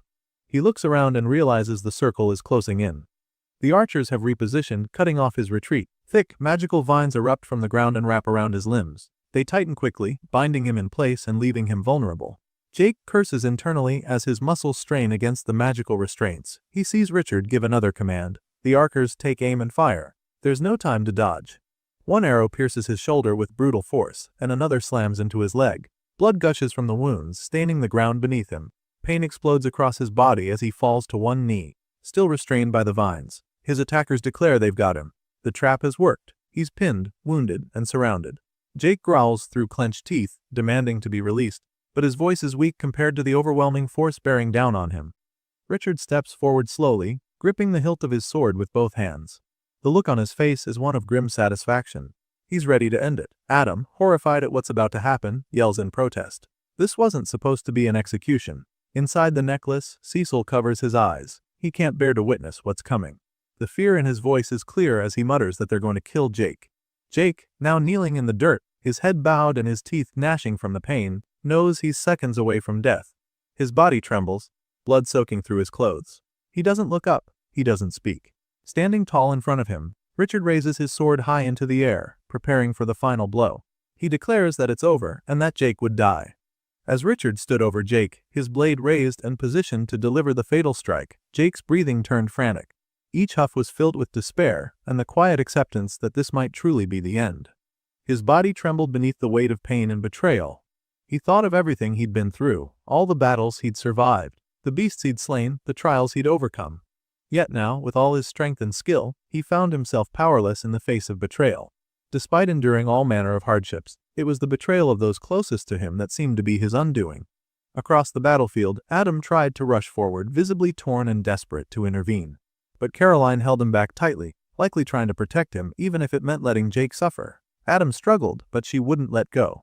In the center of it all, Jake's thoughts turned to Cecil.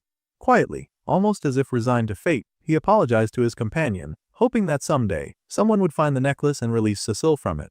Jake was certain that his time was up. Then, just as Jake's eyes closed in grim surrender, something unexpected happened. A notification materialized before him. It declared that his bloodline ability had been upgraded to something called Moment of the Primal Hunter. Jake's eyes flew open in shock. Confusion was quickly replaced by instinct. His heart pounded faster.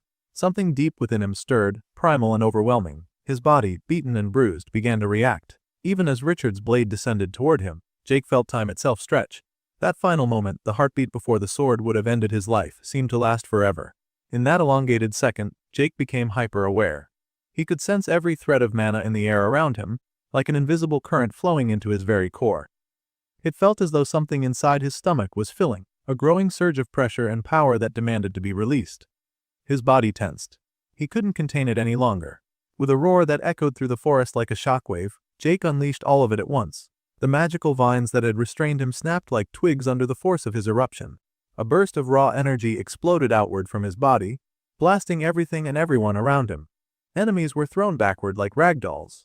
Even Richard, who had been right above him, was hurled through the air and landed hard against the ground with a heavy thud. Jake's roar didn't stop there. The power that had welled up inside him continued to pour from his mouth as a concussive force. Shockwaves rippled through the battlefield, shaking the trees and the earth alike. Everyone nearby was forced to shield themselves from the overwhelming force. Richard, sprawled on the ground and bruised from the impact, struggled to make sense of what had just happened. He stared in disbelief, trying to comprehend the sheer scale of Jake's transformation. At the same time, Hayden stood in astonishment, unable to identify what kind of magic Jake had just used.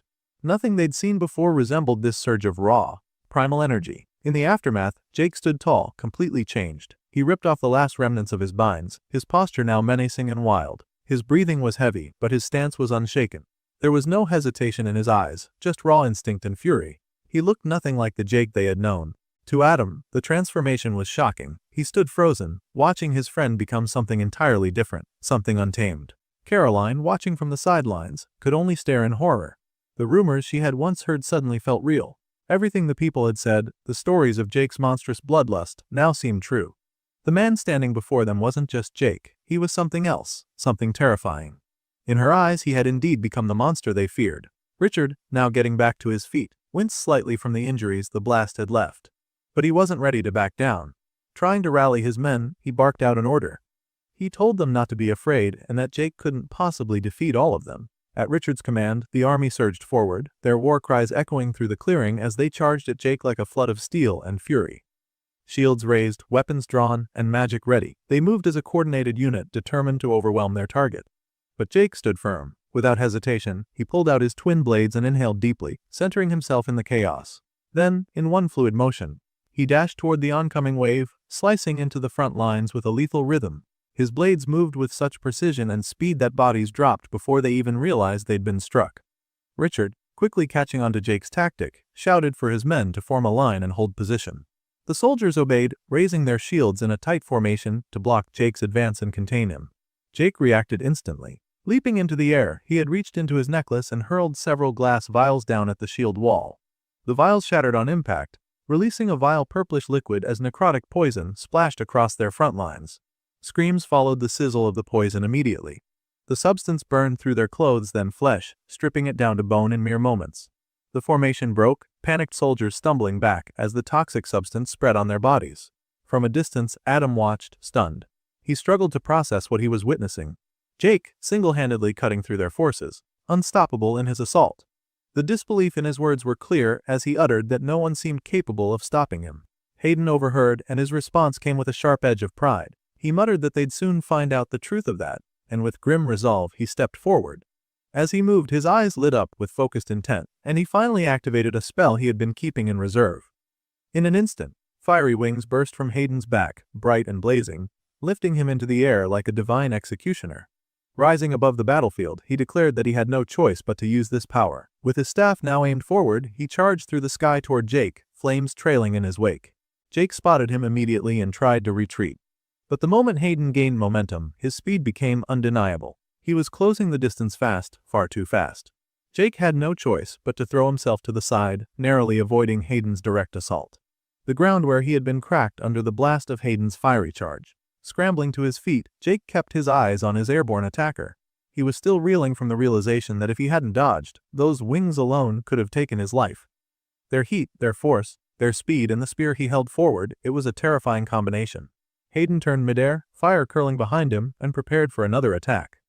This time, he taunted Jake, telling him there was no escape, that running was useless. He dove again with incredible speed and confidence. Internally, Jake knew he was right. There was no way he could outrun someone moving that fast. Even if he tried to stand and fight, reinforcements were undoubtedly on the way. A prolonged battle would be suicide. His only option, the only sliver of hope, was to use his shadow vault technique to escape. Jake crouched low, focusing his will. He prepared to slip into the shadows and vanish, praying that the technique would succeed this time. But before he could act, Cecil's voice rang out from within the necklace, cutting through the noise and tension. The message was the worst thing the archer could possibly hear. There was a barrier in place, and so Shadow Vault wouldn't work. Jake's heart sank. He scanned the area, searching desperately for the source. Someone was trapping him. Someone had planned this, boxed him in deliberately. And then a familiar voice came out with an apology. Jake turned toward it. Standing not far away, her hand glowing faintly with residual magic, was Caroline. Her expression was conflicted, but her resolve was clear. She told him they were too far and now, and that she couldn't let him escape. Jake's eyes widened. He froze, not from pain, but from the depth of her betrayal. He whispered her name, as if it physically hurt to say it. After everything, after defending himself, surviving the ambush, and enduring Richard's cruelty, it was Caroline who had locked the cage shut. As Caroline maintained the barrier around Jake, ensuring he remained trapped, Adam finally stepped forward, unable to remain a bystander any longer. With determined strides he approached her, calling out her name and urging her to stop. His voice cut through the tension, and Jake, still inside the magical confines, looked on in surprise, perhaps even a little bit of gratitude surfacing amid the grim situation. Adam pressed on, telling Caroline that this didn't have to happen, that Jake didn't have to die. He walked right up to her, placing a hand on her shoulder, trying to meet her gaze. He pleaded with her to look at him, to see reason. But Caroline, eyes cast downward and voice heavy with guilt, could only manage a soft, "I'm sorry." But before she could even finish, Richard struck. With cold precision, he stepped in and swung the hilt of his sword into Adam's head. The impact was brutal and immediate. Adam crumpled to the ground, unconscious. Richard, without a hint of remorse, looked at Caroline and dismissed her hesitation. He told her not to bother. Adam wouldn't have been convinced no matter what. Turning his attention back to Jake, Richard walked slowly toward the barrier, confident and composed. He commended Jake for his earlier maneuver, admitting that, for a brief moment, he'd believed Jake might actually escape. But that illusion had passed. With a twisted calmness, Richard concluded that Jake had only proven his point, that he was too dangerous to be allowed to live. And for that reason his execution was necessary. Then, without pause, he turned to Hayden and asked if he would like to carry out the sentence. Hayden, seething with rage, readily agreed.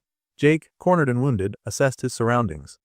The barrier around him left no room to dodge, no gaps to exploit. He thought to himself that if he could charge a power shot, there might be a slim chance he could shatter the barrier. But with the limited space and the speed of the attack coming, he knew it was impossible to channel for that long. Still, he wasn't finished. Reaching over his shoulder, Jake began pulling something from his back. Internally, he knew he had only one shot, one opportunity for a counterattack. He had to make it count. Hayden, fueled by grief and fury, took his position just outside the barrier. He declared that this was for his son, venom in his voice as he called Jake a murderer. He raised his weapon and prepared to execute a spell-infused strike known as Trial of Embers. A deadly charge augmented by fiery magic. With a powerful burst, Hayden launched himself forward. The spell was overwhelming in speed and force, and as Hayden barreled into the barrier, it shattered like glass under the weight of his rage. His weapon found its mark, plunging straight through Jake's chest and exiting through his back. Jake's scream rang out, raw and agonized, blood erupting from his mouth as his body was skewered. Hayden, panting with exertion and hatred, drove Jake's limp form into a tree with a violent slam. The bark cracked and Jake's blood painted the trunk, running down in crimson streaks. Standing close, Hayden stared into Jake's pained expression and sneered. He whispered coldly that he hoped Jake would die slowly. He wanted him to feel every second of it.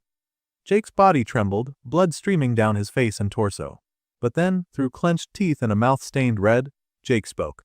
His voice was weak but sharp, laced with malicious intent. He told Hayden that if he was going to die, he'd be taking Hayden with him. Suddenly, Jake's hands locked around Hayden's body. Purple light pulsed from his palms, and within moments, Hayden began to feel it, a sizzling, burning sensation that crawled across his skin. Confused and alarmed, Hayden shouted, demanding to know what was happening.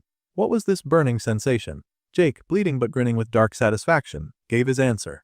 He asked Hayden, almost playfully, if he liked it. And then he revealed the truth. The searing pain was necrotic poison, something Jake had brewed long before. He told the mage that during Hayden's charge, only moments ago, he had managed to coat his hands in necrotic poison. The same potent mixture he'd prepared well before this fight had even begun. Jake admitted that thanks to his natural resistance, the poison barely affected him. But for Hayden, it would be a different story. Jake's voice dripped with menace as he told him that in a matter of seconds, the poison would be burning through his very bones. And the moment Hayden pulled away, Jake seized his opportunity. Despite the gaping wound in his chest and the agony racking his body, he reached up with both hands, grasped the magical spear still embedded in him, and roared. With a forceful, agonizing pull, he yanked the weapon free. The sound of his gruesome yet resilient roar was followed by the loud wooden clang of the staff hitting the forest floor.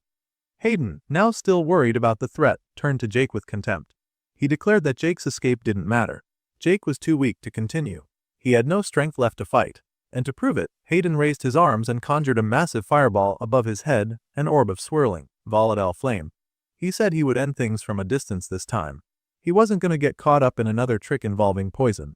Jake, still crouched and clenching his wound, acknowledged internally how right Hayden was. He was in no condition for another fight. The hole in his chest throbbed with every breath, his strength was dwindling, and even standing fully upright felt like a distant luxury. Then Hayden hurled the fireball at him with fury, shouting for Jake to take it. But something was off. At that moment, Jake didn't flinch. Instead, a devilish grin curled at the corners of his blood-stained mouth. It was almost like he knew something they didn't. After that, the fireball struck the tree behind Jake with a thunderous impact. The explosion lit up the night, engulfing the entire trunk in a cyclone of fire. The flames devoured everything, leaving the tree nothing more than scorched ash and smoke. Hearing the blast, both Richard and Caroline sprinted toward Hayden. Caroline's eyes were wide with shock as she asked what had happened, but Hayden didn't answer at first. He was too stunned, too consumed by the pain from the poison and the uncertainty in his gut. Richard, however, was furious and impatient. He demanded answers, shouting over the crackle of flames. His voice turned desperate as he screamed to know where Jake was. "Where is his damn body?" he barked, startling even Caroline with the sheer force behind his words. That's when Hayden finally answered, breathless and shaken. He told them the truth, the terrible, unthinkable truth. Jakey, the primal hunter, had escaped. Not far from the wreckage of the battle, Jake was already moving. He staggered through the forest, one bloodied hand pressed tightly to the hole in his chest. His breathing was labored, his clothes soaked with blood, and each step left a fresh crimson mark on the ground. But still, he walked, one foot in front of the other. Internally, Jake told himself he couldn't stop now. The shadow vault had worked, but only just. It bought him distance, not safety. If he stayed in one place too long, they'd find him again. Inside the magical necklace, Cecil stirred, worried and anxious. He called out to Jake, asking if he was okay. But Jake, anticipating what Sissel might do next, immediately warned him. He told the imp to stay put. It was still far too dangerous to come out. They weren't out of this yet. And so Jake pressed on, dragging his wounded body deeper into the forest, leaving behind a trail of blood with every step he took. He repeated to the imp that he shouldn't come out until he finds somewhere safe. Somewhere to recover. Until then, survival meant staying one step ahead. Richard, unwilling to let the moment slip away, barked out orders with sharp urgency. He commanded every soldier to fan out into the forest. He wanted them scarring every inch of it. No delay, no mercy. Jake couldn't have gotten far, not in his condition. The troops didn't hesitate. At Richard's word, they sprang into motion, sprinting in every direction with weapons drawn and senses sharp.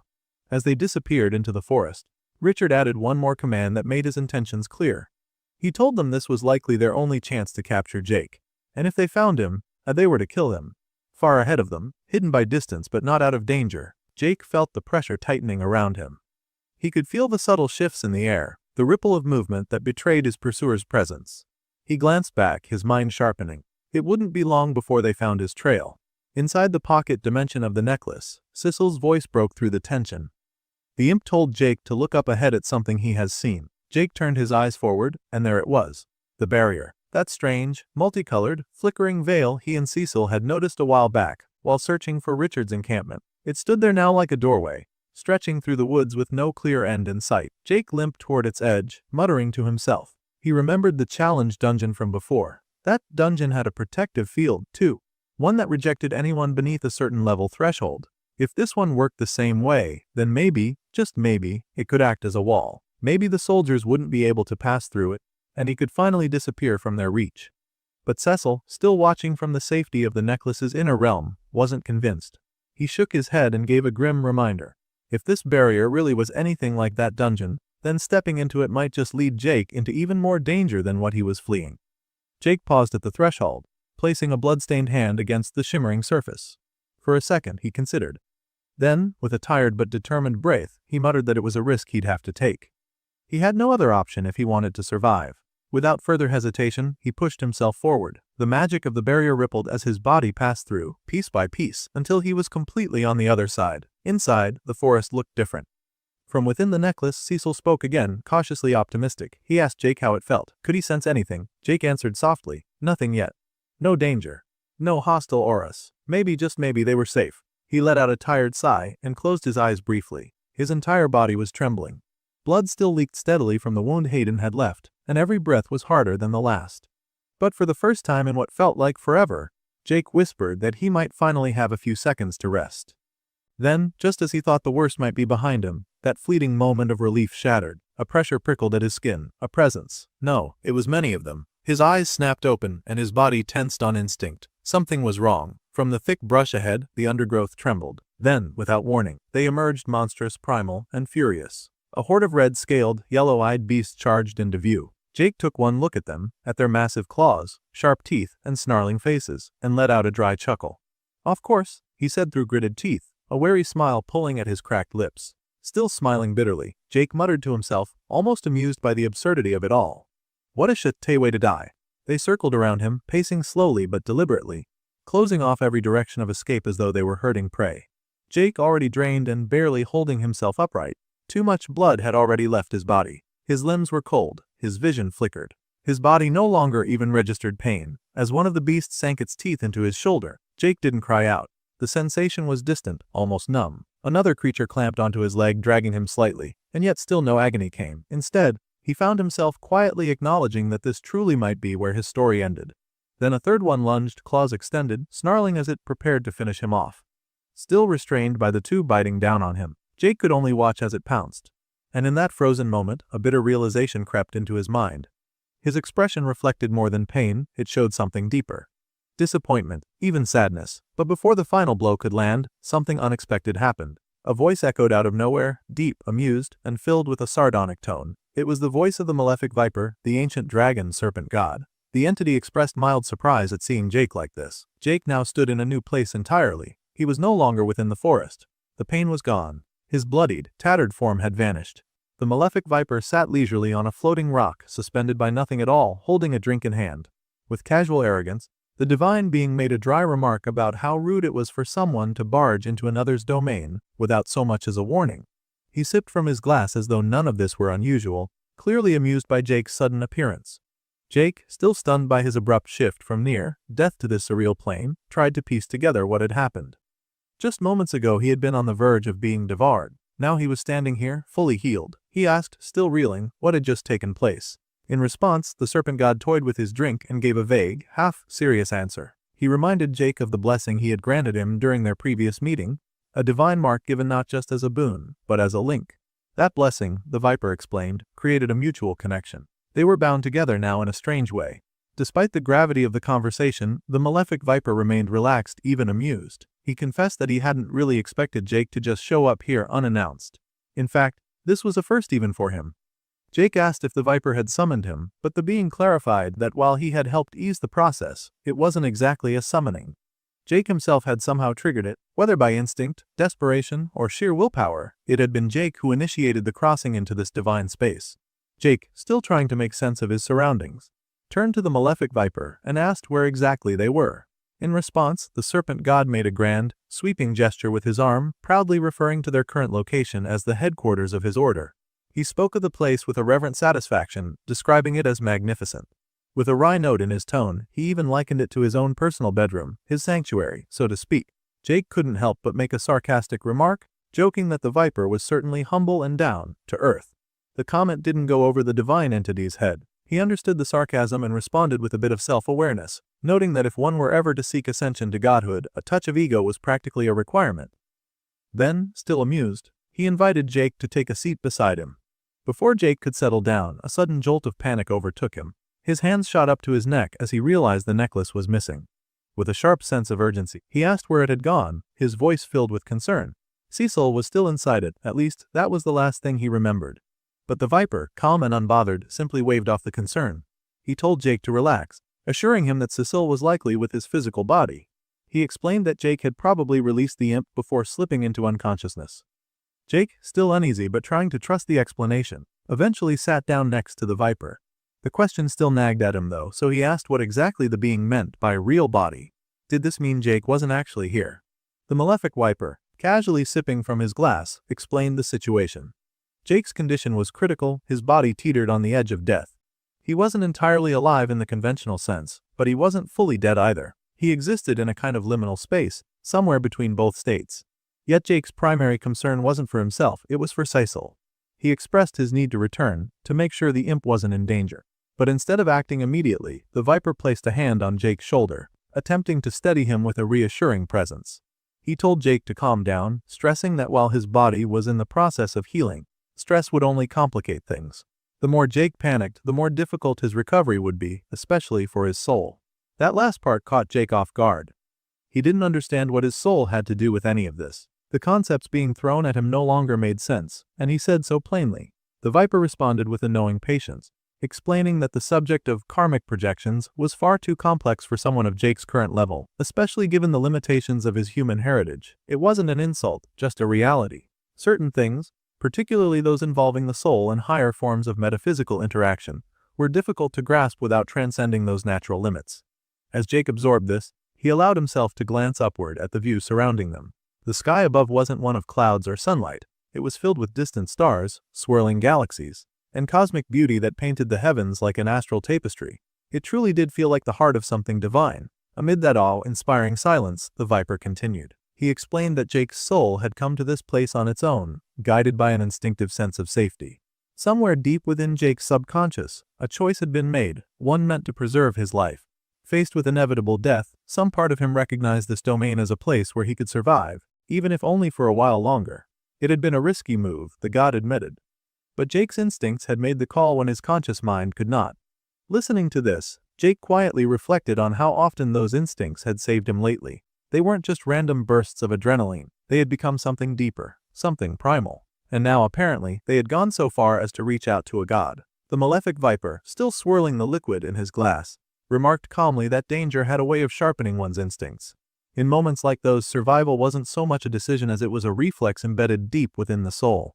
Jake, still visibly uneasy despite the surreal calm of their surroundings, turned to the godlike being with the question that had been bothering him a little: when and how would he return to his real body?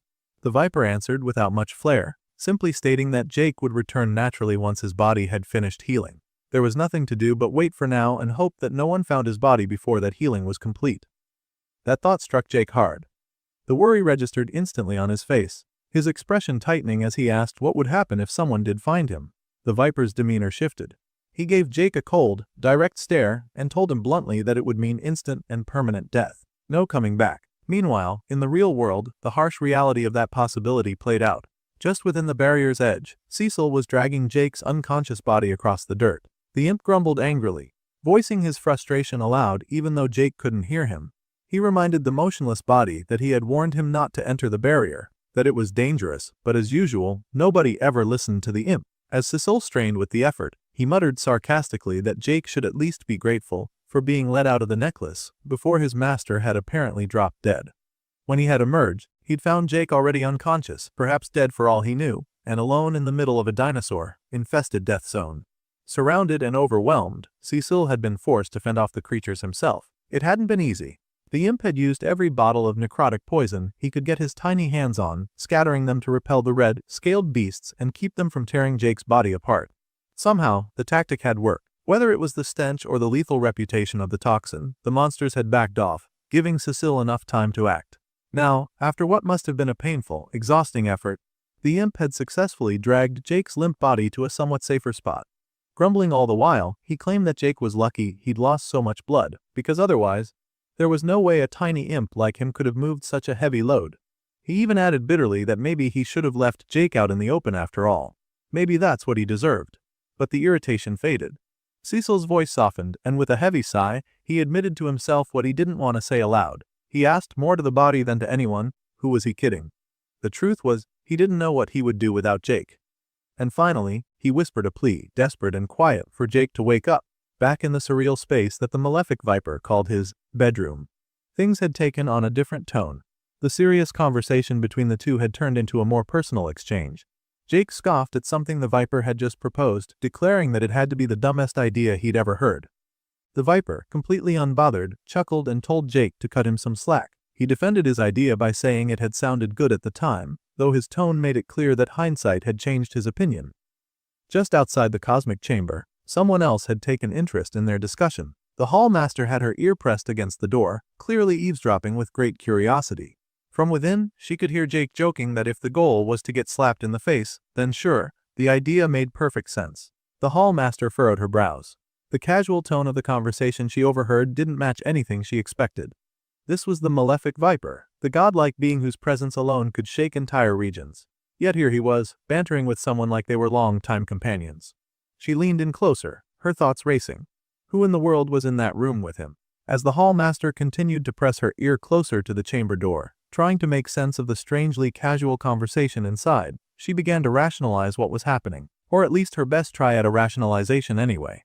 In her mind, this had to be some kind of divine test. The malefic Viper, her god, was surely gauging her loyalty or resolve, perhaps expecting her to act in defense of his honor. Convinced now that this was a divine directive, she stiffened her posture, pushed open the door with determined urgency, and loudly proclaimed that she would defend his honor immediately, just as he wished. But the sight that met her eyes instantly shattered the momentum of her dramatic entrance. There, seated side by side in the celestial chamber the Viper had earlier referred to as his bedroom, the hall master froze, eyes wide, completely blindsided by the ordinary atmosphere she'd interrupted. The dramatic speech she'd begun fell apart in her throat. In a hurried pivot, she stammered that she wasn't gonna do anything after all. Clearly, she had interrupted something important. Her tone shifted awkwardly, and the intensity with which she had opened the door now stood in comical contrast to her immediate retreat. Seeing an opportunity to ease the awkwardness, the malefic Viper made a smooth transition and formally introduced her to Jake.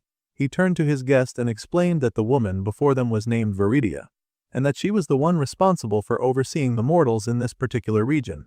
As Jake's name passed the Viper's lips, Viridia's demeanor shifted again, but not in embarrassment this time. She recognized the name instantly. So this was Jake. The one tied to her god. The one she'd heard about.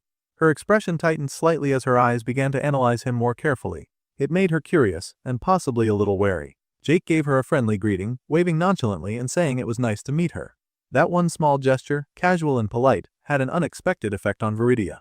In a flustered rush, she bowed immediately and began apologizing profusely for interrupting. She referred to him as the Chosen One, a title that caught Jake off guard but only made the atmosphere more tense and awkward. Watching her over the top reaction, the malefic viper winced slightly, visibly affected by second-hand embarrassment. He muttered under his breath that she'd just made things a little weird. Trying to redirect the situation back to something more productive, the viper invited Viridia to sit with them. He explained that they had been discussing an important topic and her presence would be useful.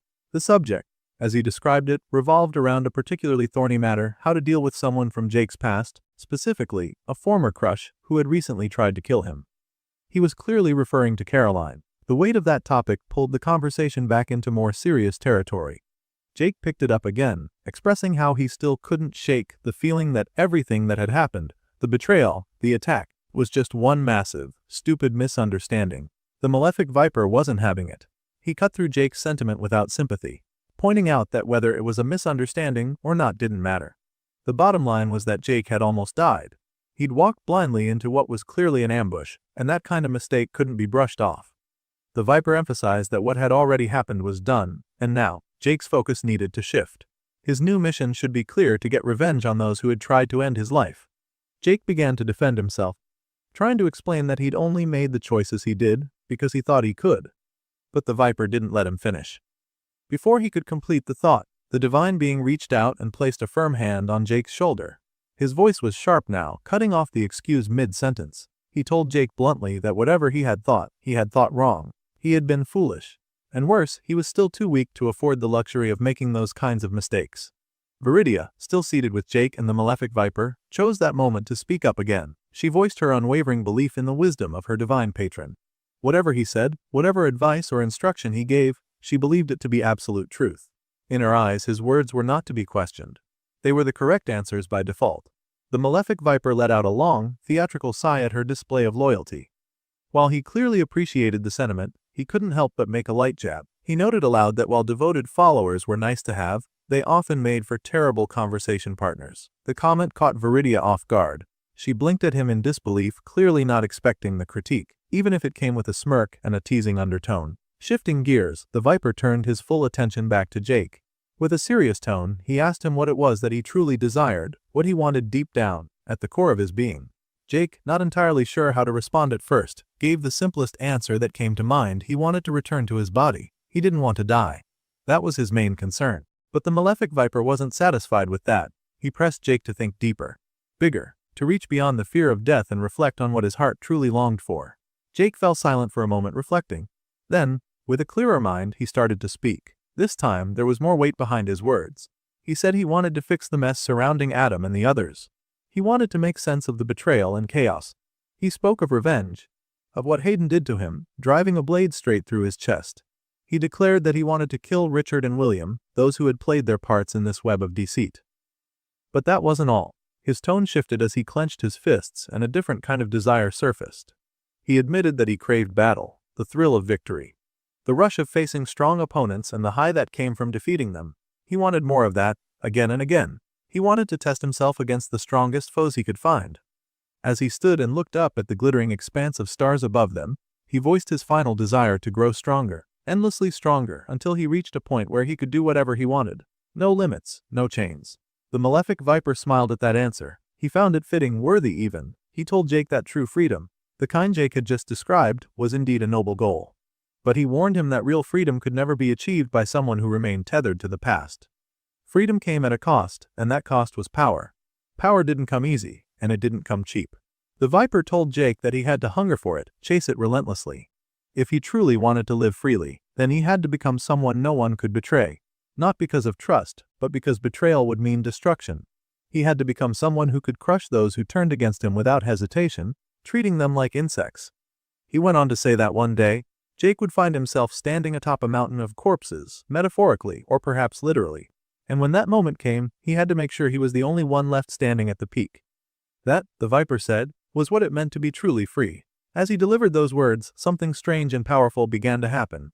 Jake's entire form started to glow, faint at first, then more intensely, until his entire body radiated with a blue light. The energy shimmered and pulsed like his soul was preparing to return to where it belonged. Viridia's jaw dropped in awe, her eyes widened, and she exclaimed aloud what she was seeing. She called him the Chosen One, once again unable to contain her astonishment. Jake, still glowing with that ethereal light, turned to the Viper and calmly said that he thought his body was calling his soul back. The malefic Viper nodded, understanding that their time together was at its end. He told Jake it was time for their goodbye and added that he hoped they would meet again someday. In a rare and strangely fitting gesture, the two gave each other a fist bump. Jake thanked the godlike being sincerely, telling him that their conversation had meant a lot to him. It had given him clarity, purpose, even comfort. And then, just like that, Jake's soul vanished from the chamber, pulled away toward his physical form. The room was silent for a brief moment after his departure. Then, the malefic Viper turned to Viridia and casually asked her what she thought of him. Viridia didn't hide her reaction. Her cheeks flushed a bright, unmistakable red, and she answered honestly, perhaps even impulsively. She said she thought Jake was absolutely remarkable. The next chapter begins with Jake in the cave where Cecil had dragged his unconscious body some time before. Now, Jake was awake and active, focusing on his workout. He was doing sit-ups, counting each repetition carefully in his mind as he pushed through the physical effort. Nearby, Cecil was sleeping peacefully but began to slowly wake up. As Cecil's eyes blinked open and adjusted to the dim light in the cave, he noticed Jake and for a moment wasn't sure if it was really him or just a trick of the light. Then, as Cecil took a closer look, he saw Jake fully healed, looking much better than before. Jake was in the middle of his workout, clearly exerting himself with heavy breaths and visible signs of effort as he continued doing sit-ups. The sight was a surprise and relief to Cecil, who immediately realized Jake had somehow pulled through the terrible injuries he had suffered. Jake responded with a friendly greeting, smiling warmly at Cecil as he wiped the sweat from his brow. The smile showed that despite everything, Jake was in good spirits. Cecil, overwhelmed with happiness, quickly moved closer and wrapped his small frame around Jake's head in a tight embrace. Jake acknowledged this, explaining that he knew how close he had come to death and that he'd been lucky to survive the ordeal. Jake then apologized to Cecil for making him go through all that trouble, acknowledging that dragging his body all the way to this cave must have been hard work. He said he really owed Cecil one for all the effort and care Cecil had shown. Cecil reassured him that despite being frustrated and angry at first, once he realized what Jake had done, especially how Jake had freed him from the necklace before passing out, he felt deeply grateful. Cecil explained that being freed like that probably saved his life, because if Jake had died with Cecil still trapped inside the necklace, Cecil would have been stuck there forever, trapped and powerless. Cecil reflected on the significance of Jake's action, pointing out that even when Jake thought he was done for, when he thought all hope was lost, he still cared enough to release Cecil and give him a chance to live freely again. For Cecil, that was a profound gesture and a debt he felt he could never truly repay. When they bumped fists in a sign of friendship and mutual respect, Jake told Cecil not to worry about repaying anything, because that was simply what friends did for each other. The conversation then shifted slightly when Cecil brought up a different but related topic. Since they were talking about friends and loyalty, Cecil asked Jake if he wanted to discuss what had happened during the ambush. Jake was in the process of getting dressed, and he said there really wasn't much to say. He admitted he had made a mistake at the ambush but said his goal was to learn from that mistake and move forward rather than dwell on it. Cecil took some responsibility as well, admitting that he shouldn't have pushed Jake into meeting with his former friends since the idea had actually come from him. But Jake reassured Cecil that meeting with his old friends wasn't the real problem. It was something that had to happen. The true mistake was his lack of strength and power at the time. If he had been stronger and more capable, it wouldn't have mattered whether the situation was an ambush or not. He would have been able to handle it no matter what. Jake clenched his fist tightly, and with a determined look in his eyes, he told Cecil that he was done treating his training and progress like some kind of childish game. Just as he was thinking this, a blue notification window suddenly appeared in front of him, signaling that his system inbox was full. Jake hadn't checked any of his system alerts since before the meeting had turned into the dangerous ambush. So now, curious and somewhat anxious, he decided it was time to catch up on all the messages he'd missed. As he opened the inbox, he was immediately hit with a barrage of notifications, flooding the screen faster than he could read them. He exclaimed in surprise and frustration, overwhelmed by the sheer number of alerts. Then, one particular notification caught his eye, stating that he had slain a spearman of embers. This stood out because Jake didn't remember killing anyone by that name. He thought to himself that it was probably referring to Hayden, the one who had stabbed him through the chest not long ago. But that was strange because Jake knew for certain he hadn't killed Hayden. He recalled that just yesterday he had hit Hayden pretty hard by smearing that acid, like necrotic poison on him, which had caused significant damage, but surely that alone wasn't enough to kill him. Jake swiped through more of his notifications, noting with growing confusion that many of them claimed he had killed people he never actually did. The list seemed to be full of false kills, at least from his point of view.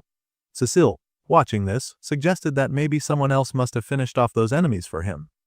Jake's expression darkened, and a flicker of anger crossed his face as he guessed that it was probably Richard. His mind raced, putting pieces together. Gritting his teeth, he thought about how Richard had likely used him as a pawn in his own games, using Jake to weaken their mutual enemies so Richard could gain an advantage. Jake cursed Richard quietly, calling him a bastard for manipulating the situation and taking credit for kills that were not his own. The thought of being used this way stung deeply. Trying to ease the tension, Cecil shrugged and pointed out that at least Jake had gotten some experience points for participating, even if only a little, in killing those enemies. It wasn't nothing, and every bit of experience would help him grow stronger. Then, something unusual happened.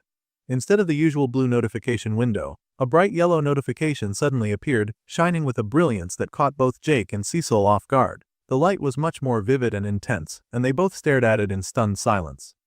Jake wondered out loud what a class evolution might be, while Cecil speculated that if it looked that shiny and impressive, it was probably something special. Shortly after, another blue notification appeared. This one praised Jake's skills, commending everything he had done so far, facing dangerous foes, fighting with determination, and showing strong ambition. The message then asked Jake if he would like to begin the evolution process now. Without hesitation, Jake accepted. He knew this was exactly what he needed. If he was going to survive what lay ahead, he had to become stronger, and this evolution seemed like the perfect opportunity to do just that. After he accepted, a new window appeared, congratulating him for evolving his class. It told him that he had reached level 25 and his new class name was Ambitious Hunter. Jake liked the sound of that immediately. The name fit well with his mindset and goals. Then, a detailed description notification popped up, explaining everything he needed to know about the new class. William silently watching the blacksmith at work. He stands nearby, lost in thought, wondering just how long he's been standing there. The blacksmith is hard at work, hammering iron, reshaping it with precision. William doesn't know how much time has passed. For all he knows, it could have been hours. But to him, it has only felt like seconds. Each movement of the hammer, each motion of the blacksmith's hand, draws him in deeper. He's completely mesmerized. As the rhythmic clanging continues, William's attention sharpens. Internally, he begins to recognize what he's witnessing, not just metalwork, but craftsmanship on a level he hasn't seen before. The armor being forged before him is, in his eyes, more carefully crafted than anything he's encountered. And even though the rest of the camp is making preparations for their upcoming assault on Hayden's position, William remains still, fixated on the task at hand in front of him. Elsewhere, we're briefly shown what the others are up to. Richard is gathering the men, lining them up as if for inspection. It's a soldier's formation, orderly and tense. Caroline, not far from the gathering troops, is seated before an array of medical tools and supplies, a mix of traditional remedies and magical potions, all neatly arranged and ready for use. But while they prepare for war, William remains inside the forge, captivated by the work of a master. His eyes are wide with wonder, his expression lit up as he continues to watch the blacksmith, who pours every ounce of effort into the piece he's finishing. At last, the blacksmith pauses. Wiping the sweat from his forehead, he looks at William and tells him it's done. Without hesitation, he lifts the finished armor, a sleek, black and gold piece that glints faintly in the forge light, and hands it over. William receives it carefully, still caught off guard by how flawless the final product looks. He comments on how incredible it is, unable to hide his surprise. As he holds the armor, a blue system notification flashes in front of him. It gives a detailed breakdown of the item's attributes. Among the features listed, 2 enchantments stand out: expanding armor and kinetic force diffusion. The second one catches William's attention. He immediately turns to the blacksmith, asking what exactly that means. In response, the blacksmith chuckles lightly and simplifies it, saying if someone swings a heavy weapon at William while he's wearing this, he won't be turned into paste. He then offers a more technical explanation. The armor is designed to absorb and spread out incoming force across its surface. This makes it easier for someone with William's build to endure strong hits that might otherwise cripple a regular fighter. It doesn't make him indestructible, the blacksmith adds, but it does mean he can last longer in a fight than most would expect. William reacts with subtle surprise, his expression shifting slightly as he takes it all in. The blacksmith then pats him on the shoulder and asks what he thinks. William admits he's unsure how to respond. What he feels now is something unfamiliar: gratitude. And he confesses that he might be feeling it for the first time. The blacksmith acknowledges this with a nod and tells William there's one more thing. He explains that he's going to give William something important, a piece of paper containing information about the armor and what he hopes William will do with it.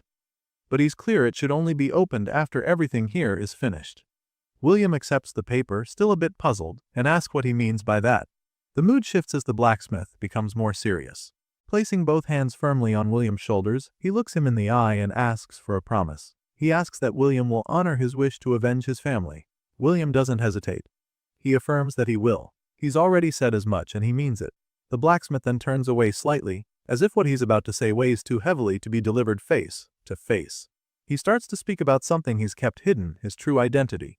All this time, he's gone simply by the Smith, keeping his distance from others.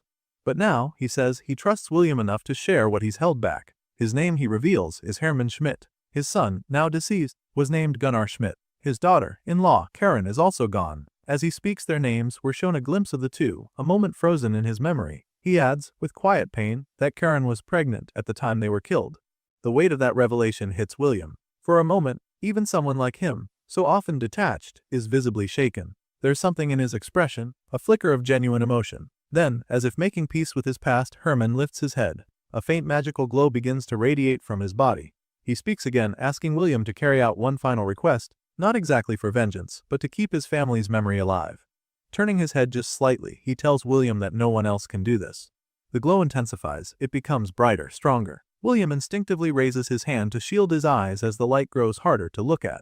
Confused, he begins to ask what's happening. But Hermann doesn't respond to William's question. Instead, he speaks his final words, offering a quiet farewell to the one person he had allowed himself to trust. He calls William his young friend and expresses a wish for him to find happiness in this world. He hopes that one day, William might come to understand himself. Sensing that something was wrong, William instinctively reaches forward. There's a growing tension in the air. For the first time, he calls out Hermann's real name, not the title of Smith that he had gone by all this time. But the moment is already slipping away. Without warning, Hermann collapses to the ground with a heavy thud. William is startled. His eyes widen and his breath catches. He calls out in confusion, demanding to know what just happened. He stands frozen, staring at the man's unmoving form, trying to make sense of what he's seeing. An unfamiliar feeling starts to rise in him. It unsettles him. Inside his own mind, he tries to put words to the emotion, struggling to identify it. It almost feels like fear, but not quite. It's something else. He doesn't understand it, and that only unsettles him more. Then, as he continues to stare, the blacksmith's body begins to change. The edges of his form start to break apart softly, his body dissolving little by little. Bit by bit, he begins to fade, as if his physical form is turning into light and slowly dispersing into the air. And in that moment, something happens that William never expected. Tears begin to fall from his eyes. They start slowly, but they fall all the same, and he notices it. He wipes his face, caught off guard by the reaction. Quietly, he mutters something to himself. In his mind, he begins to reflect on what all this means. A memory flickers, one from the past, from a time long before now. It was a memory tied to regret, to choices that could not be undone. But even then, William had felt nothing. He was detached, empty, untouched by guilt or sorrow. Now, though, in this quiet forge, watching the last fragments of Hermann Schmidt disappear, something is different. In the present, William admits something to himself. He always thought grief was a kind of sickness, a defect that infected people, one that had never touched him.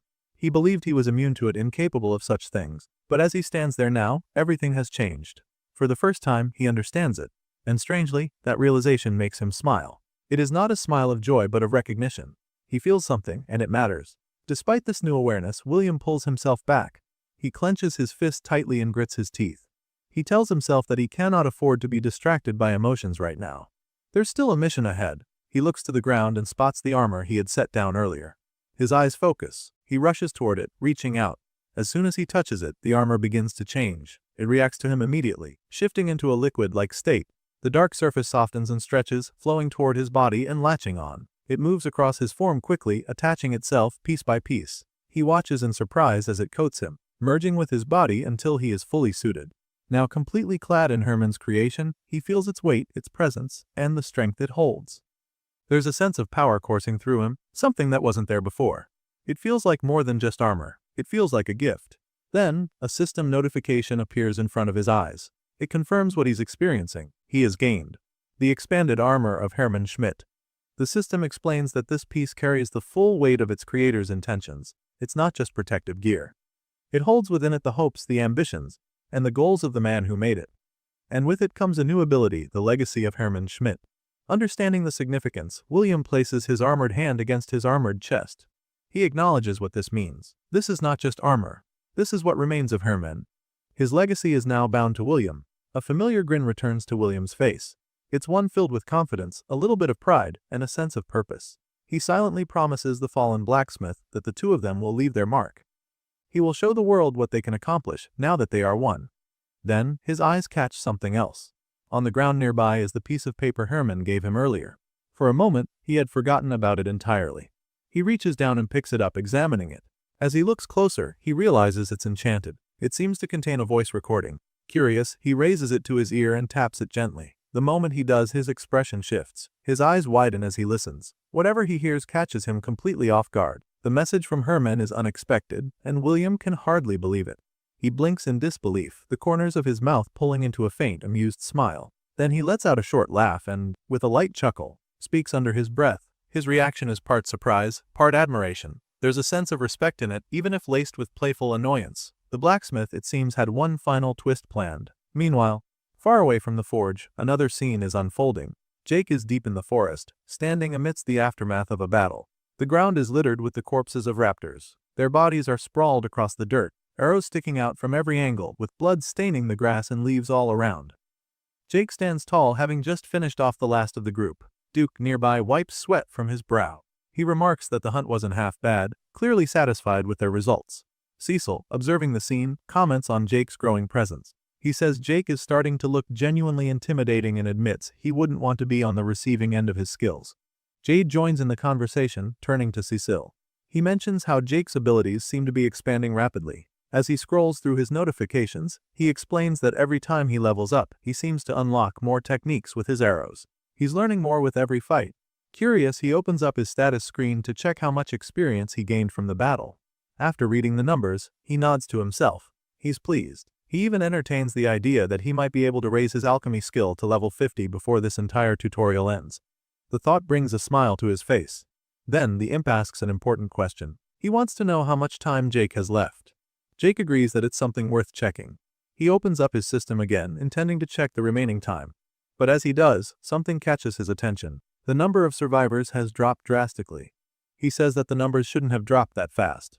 Cecil, hearing the concern in his voice, walks over to take a look at the screen. He sees it for himself and asks what exactly is going on. Jake responds, still watching the numbers fall. The rate of decline is rapid, far too fast to be natural. Even as they stand there watching, more names vanish. The number keeps decreasing at an alarming pace. Confused and increasingly worried, Jake asks the only question that makes sense to him at that moment. He wants to know what on earth is going on. The story then shifts back several hours earlier to a different scene. Richard is standing in front of his gathered army. His troops are assembled in tight formation, waiting for his orders. Richard stands on a slightly raised area so that he can be seen and heard clearly. He begins to speak to his men with firm determination. Richard tells them to polish their armor and ready their swords. He reminds them that the bastard Hayden is already dead. His words carry a sharp edge as he refers to Hayden's forces in the past tense. He continues by saying that only one of Hayden's men remains, a lieutenant named Desmond, who Richard believes is consumed by thirst for revenge. Richard explains that they have given Hayden's forces chances to surrender, but those chances have been ignored. He asks his men if they will allow the enemy to start another war. The soldiers respond with a loud roar, shouting a unified refusal. Raising his sword high, Richard declares that tonight the battle will end for good. He urges the men to crush the enemy completely. The troops respond with fierce agreement, stomping the ground and shouting loudly to show their readiness. At that moment, a notification appears in front of Richard. It pulls his attention away briefly. The window shows his progress on a personal quest called A Leader is Born. Richard reflects to himself. After weeks of what he calls a damn tutorial, he is finally close to completing the quest. But he does not plan to settle for just the minimum. He smiles with a hint of malice, thinking ahead. Once he is done with Hayden's people, only one trouble remains, an archer named Jake. As an afterthought, his eyes glance toward William standing nearby. Richard notes silently that William no longer seems loyal. He can sense this by William's skills and attitude. Still, Richard does not see this as a real problem. His plan is to use William to destroy his enemies first. After that, he intends to put the dog down, ending William's usefulness once and for all. Richard then walks over to William and waves at him. He asks if William has seen the blacksmith around anywhere. William replies that the blacksmith is not the type to get involved in things like this. He adds that the old man cares more about his smithing work than anything else in the world.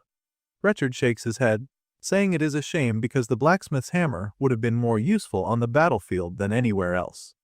Richard then places a hand on William's shoulder and gives it a light squeeze. He says it is a comfort to have William here and tells him to make sure to show them what he can do. Richard ends this interaction by calling William friend, but his tone is insincere. William answers aloud with, "Of course," but inside he is angry. He thinks that Richard should keep his hands off him. Internally, William wonders who Richard thinks he is, calling him his friend. Later, all of Richard's men gather outside Hayden's camp. They stand ready to face the enemy's remaining forces. Among Richard's troops are mages, warriors, archers, and others that are all prepared for the battle ahead. On Hayden's side, now led by Desmond, the only defense is a long wooden wall with spikes. This wall has been built to keep Richard's forces from entering the camp. Some of Richard's men shout insults at Desmond, calling him a coward and demanding that he come out to fight. But Desmond remains silent, standing behind the wall without responding. Richard seems annoyed by Desmond's silence. He says that if Desmond refuses to come out, then Richard and his men will come inside. Without hesitation, Richard raises his shield and appears to charge it with magic. He then releases a strong blast from the shield aimed at the wooden barrier. The attack breaks through the wall, leaving a large hole. William, watching the scene, squints and shields his face from the blast. He thinks the attack was effective and seems somewhat impressed.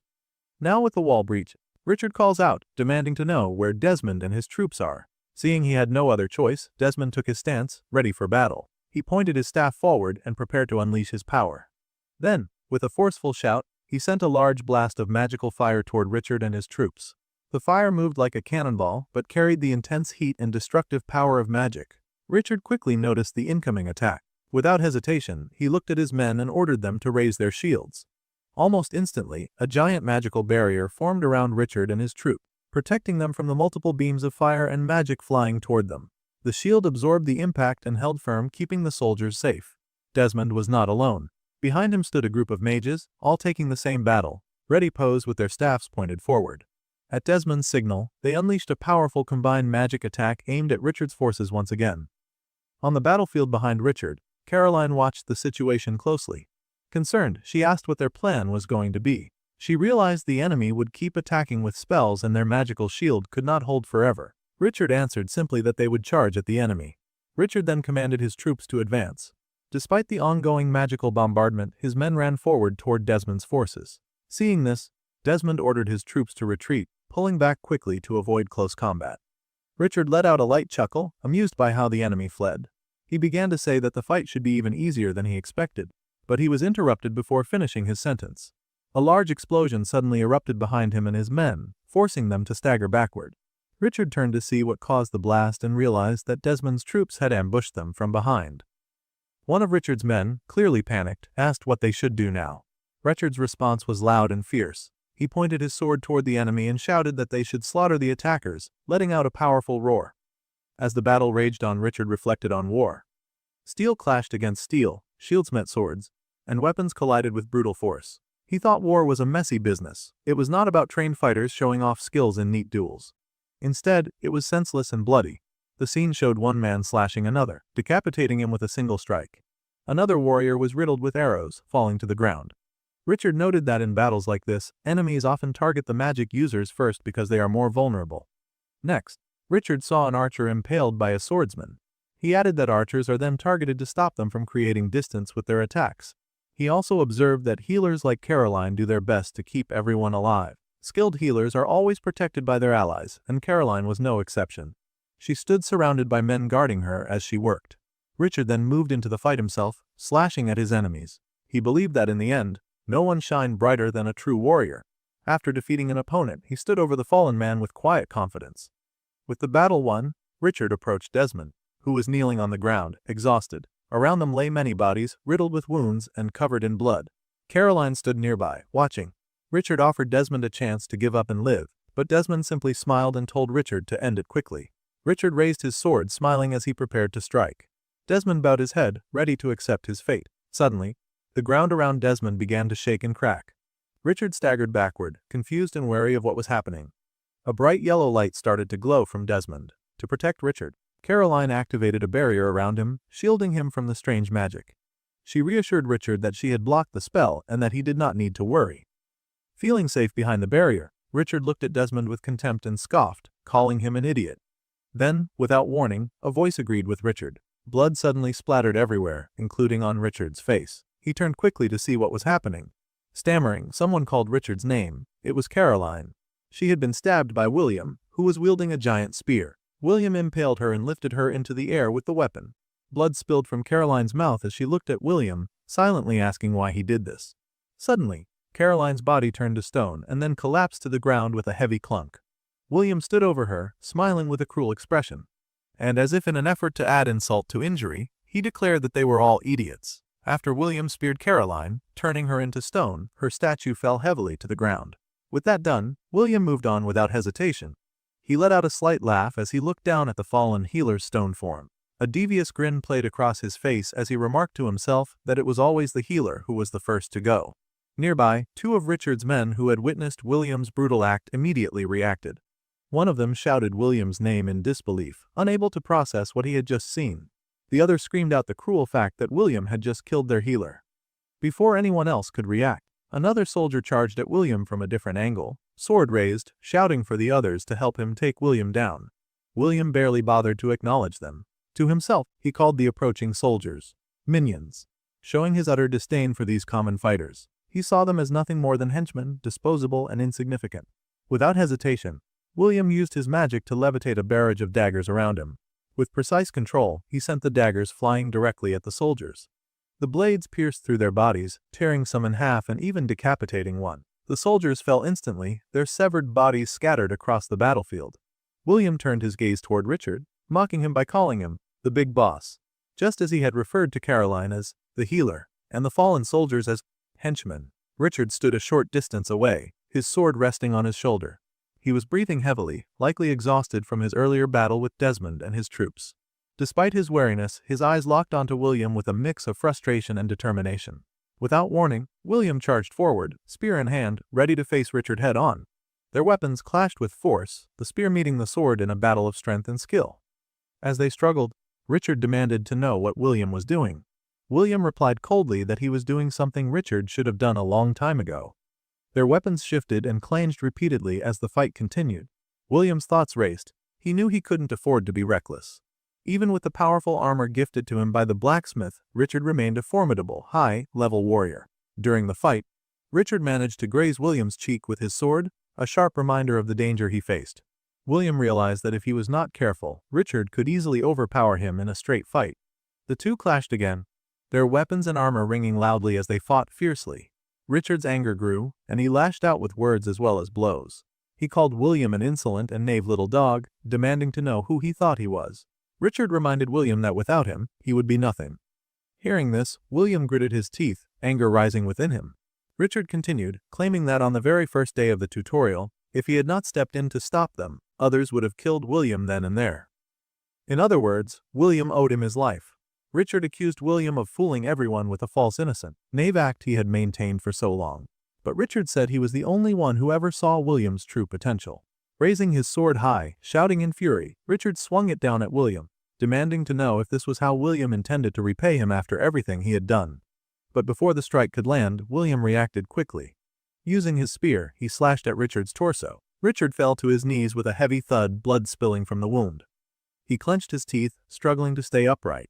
From his position above Richard, William spoke coldly, declaring that he was not Richard's dog. Standing tall with a broken, deranged smile, the same cruel expression William often wore, he held his spear firmly and warned Richard never to look down on him again. Now clearly growing desperate, Richard scooped up a handful of sand from the ground and threw it directly at William. The boy instinctively raised his hands to block it, his eyes narrowing in confusion as he wondered what exactly Richard was trying to do with such an odd and seemingly useless move. Without wasting a moment, Richard pushed himself up from the ground. Gripping his sword tightly as he charged forward, he declared firmly that he wasn't done yet. The air thickened with tension as Richard swung his sword toward William, who responded by blocking the attack with his spear. As they clashed, William found himself thinking over the strange sensation coursing through his body. He felt incredibly strong and powerful, more than he had expected. It wasn't just the new armor that was giving him this strength. There was something else, some hidden force fueling his might. He smiled inwardly, intrigued by this unknown energy stirring within him, wondering what exactly it was and what this new feeling meant. Meanwhile, Richard skidded backward across the ground from William's powerful kick. desperately trying to regain his footing. As he stopped sliding, he let out a heavy breath and muttered, "Nuff," signaling that he was tired of toying with William and was ready to end the fight once and for all.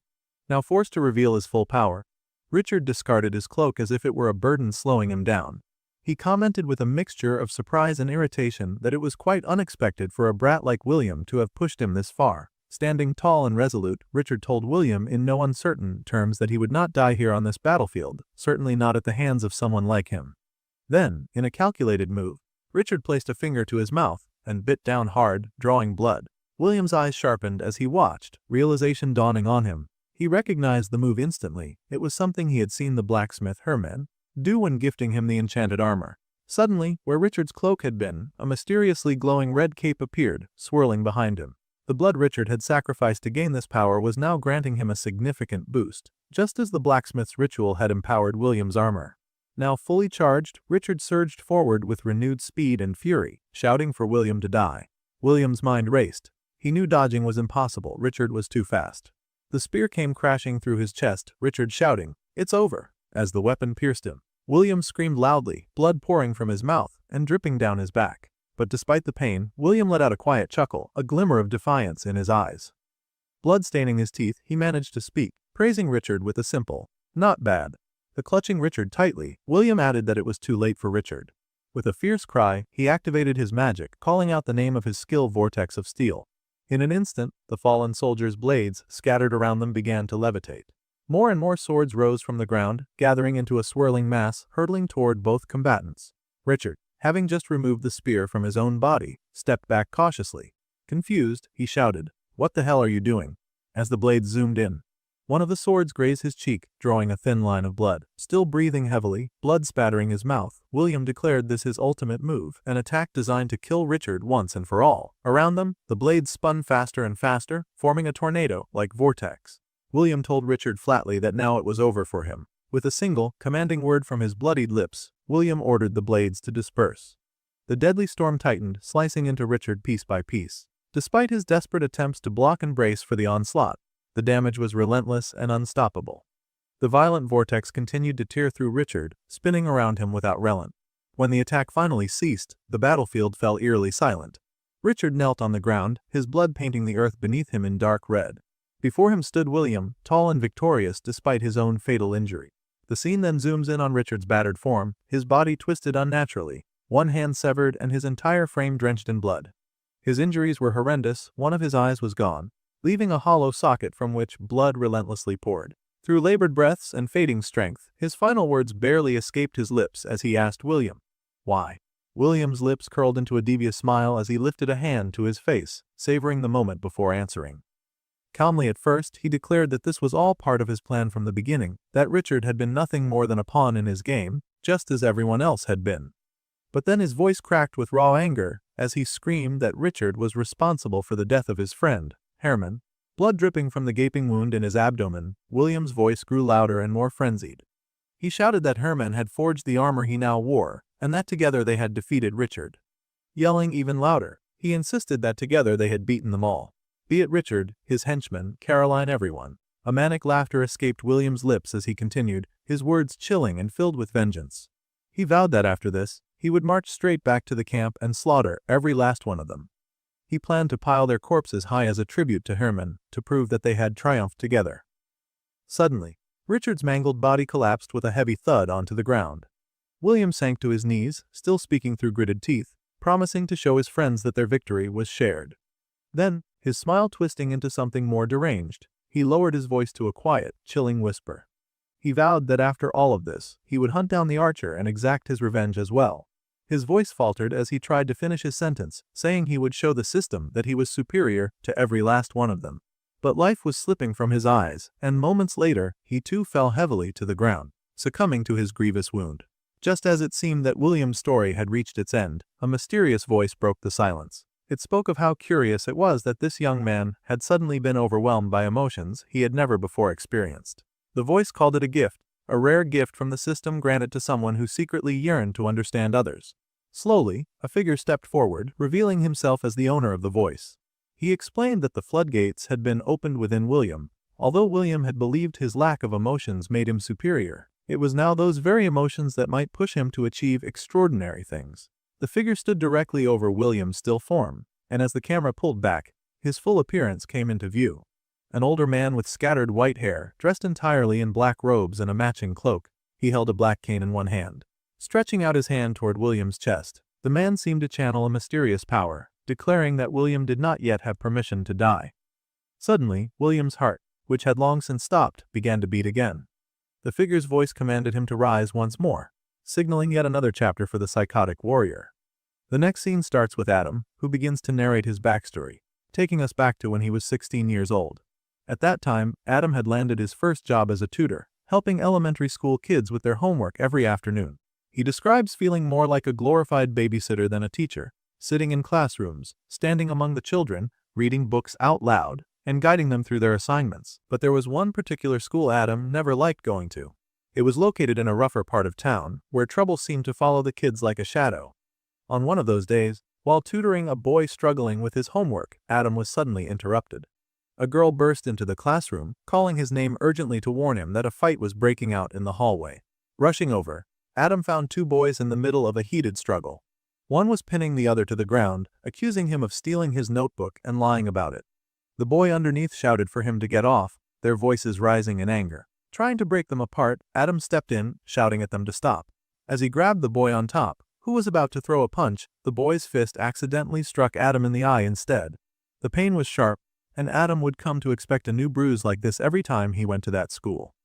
Now, we see Adam in his bathroom, staring at his reflection, the swollen black eye staring back at him. His father's voice calls from outside, asking if he's around. Adam calls back that he's in the bathroom, still tending to his injury. His father steps in, eyes immediately drawn to the dark bruise. He calls it a shiner, asking where Adam got it. Adam answers bluntly, saying it was from tutoring, the same old nonsense that never seemed to end. His father laughs it off lightly, telling Adam it could be worse and that he'd be fine. Frustrated and angry, Adam snaps at his father, yelling that he doesn't want to do this anymore. He doesn't want to work with kids and begs for a different job, asking to be given something simple like sorting mail at his father's company. Anything to get away from the bratty children who only caused him trouble. But his father doesn't let it go. He warns Adam not to speak like that. Taking a step closer, his father explains that the kids at that school have had a tough life, something Adam couldn't understand. Hesitant, Adam asks what that means. His father shakes his head and reminds him that Adam has been cared for since the day he was born. He has never wanted for anything, never had to worry about clothes or meals. The job was meant to teach Adam a lesson about life, about using the gifts he'd been given for a greater good. He tells Adam he's supposed to lead those kids, to keep them on the right path, and that this responsibility should not be taken lightly. Pointing firmly, he says Adam should become someone people can look up to, someone worthy of following. Adam's narration picks up again as we see a glimpse of that change. The next day, he pulled the two boys who had fought aside and had a serious talk with them. It wasn't easy at first, but with time, he was able to turn their rivalry into friendship. We see the boys laughing together as Adam playfully ruffles their hair. By the end of the year, every one of his students had passed. When Adam graduated, his father offered him a position at the company, but he refused. Adam wanted to find his own place in the world. He started as an intern, worked hard, and eventually became a full-time employee, then a manager. With each stage, more people began to follow him, little by little growing into the team we now recognize, including Jake, Casper, Bertram, Caroline, and Joanna. Adam concludes by reflecting that he was good with people, strong in his leadership, and that those qualities made him someone others could truly look up to. The scene shifts back to the great forest, now heavy with rain. Adam walks through the puddles, his footsteps soft but weighted. He says quietly to himself that here, in this place, he is not strong. As his gaze drifts downward, the ripples in the puddles reflect haunting images, first Casper's face, then Lyra's, then Jake's. Each reflection seems to fade into the next, like memories slipping through his fingers. Adam's voice grows heavy as he admits how hard he's tried, how desperately he's fought, yet this cruel tutorial has taken everything from him. No matter how much he fights or how loud he claims to protect them, his friends just keep disappearing. And there's a deep ache as he thinks of someone he can't protect at all, Caroline. Then, shifting from vision to harsh reality, Adam's eyes catch sight of something frozen and unmoving. He stumbles upon Caroline's body, encased in cold, lifeless stone. He kneels beside her, trembling as he reaches out to touch the rigid surface. Whispering the question that burns inside him, who did this to her? The memory flashes forward. The last time they spoke was during a fierce argument. Tears come unbidden as Adam recalls that bitter fight, and worse, how he never got the chance to say goodbye. His sorrow is interrupted by Bertram's voice calling him over urgently. Adam rises and moves quickly, following Bertram's call. As Adam approaches, his eyes fall on William's blood-stained form, lying broken on the ground. In that moment, everything clicks: the stone that holds Caroline's body, the cruel magic behind it. William was the one responsible. Rage wells up in Adam's chest, his teeth clench tight as he curses William for the death and destruction he caused. He places a hand on William's battered body and, shockingly, feels a faint but steady pulse. William is still breathing despite the grievous wounds. Bertram's question hangs in the air: what will they do now? Adam's fury explodes as he pulls his sword free with a sharp, ringing clang, shouting that he wants to kill William here and now. After all the pain William's caused, maybe ending him would be a favor to the world.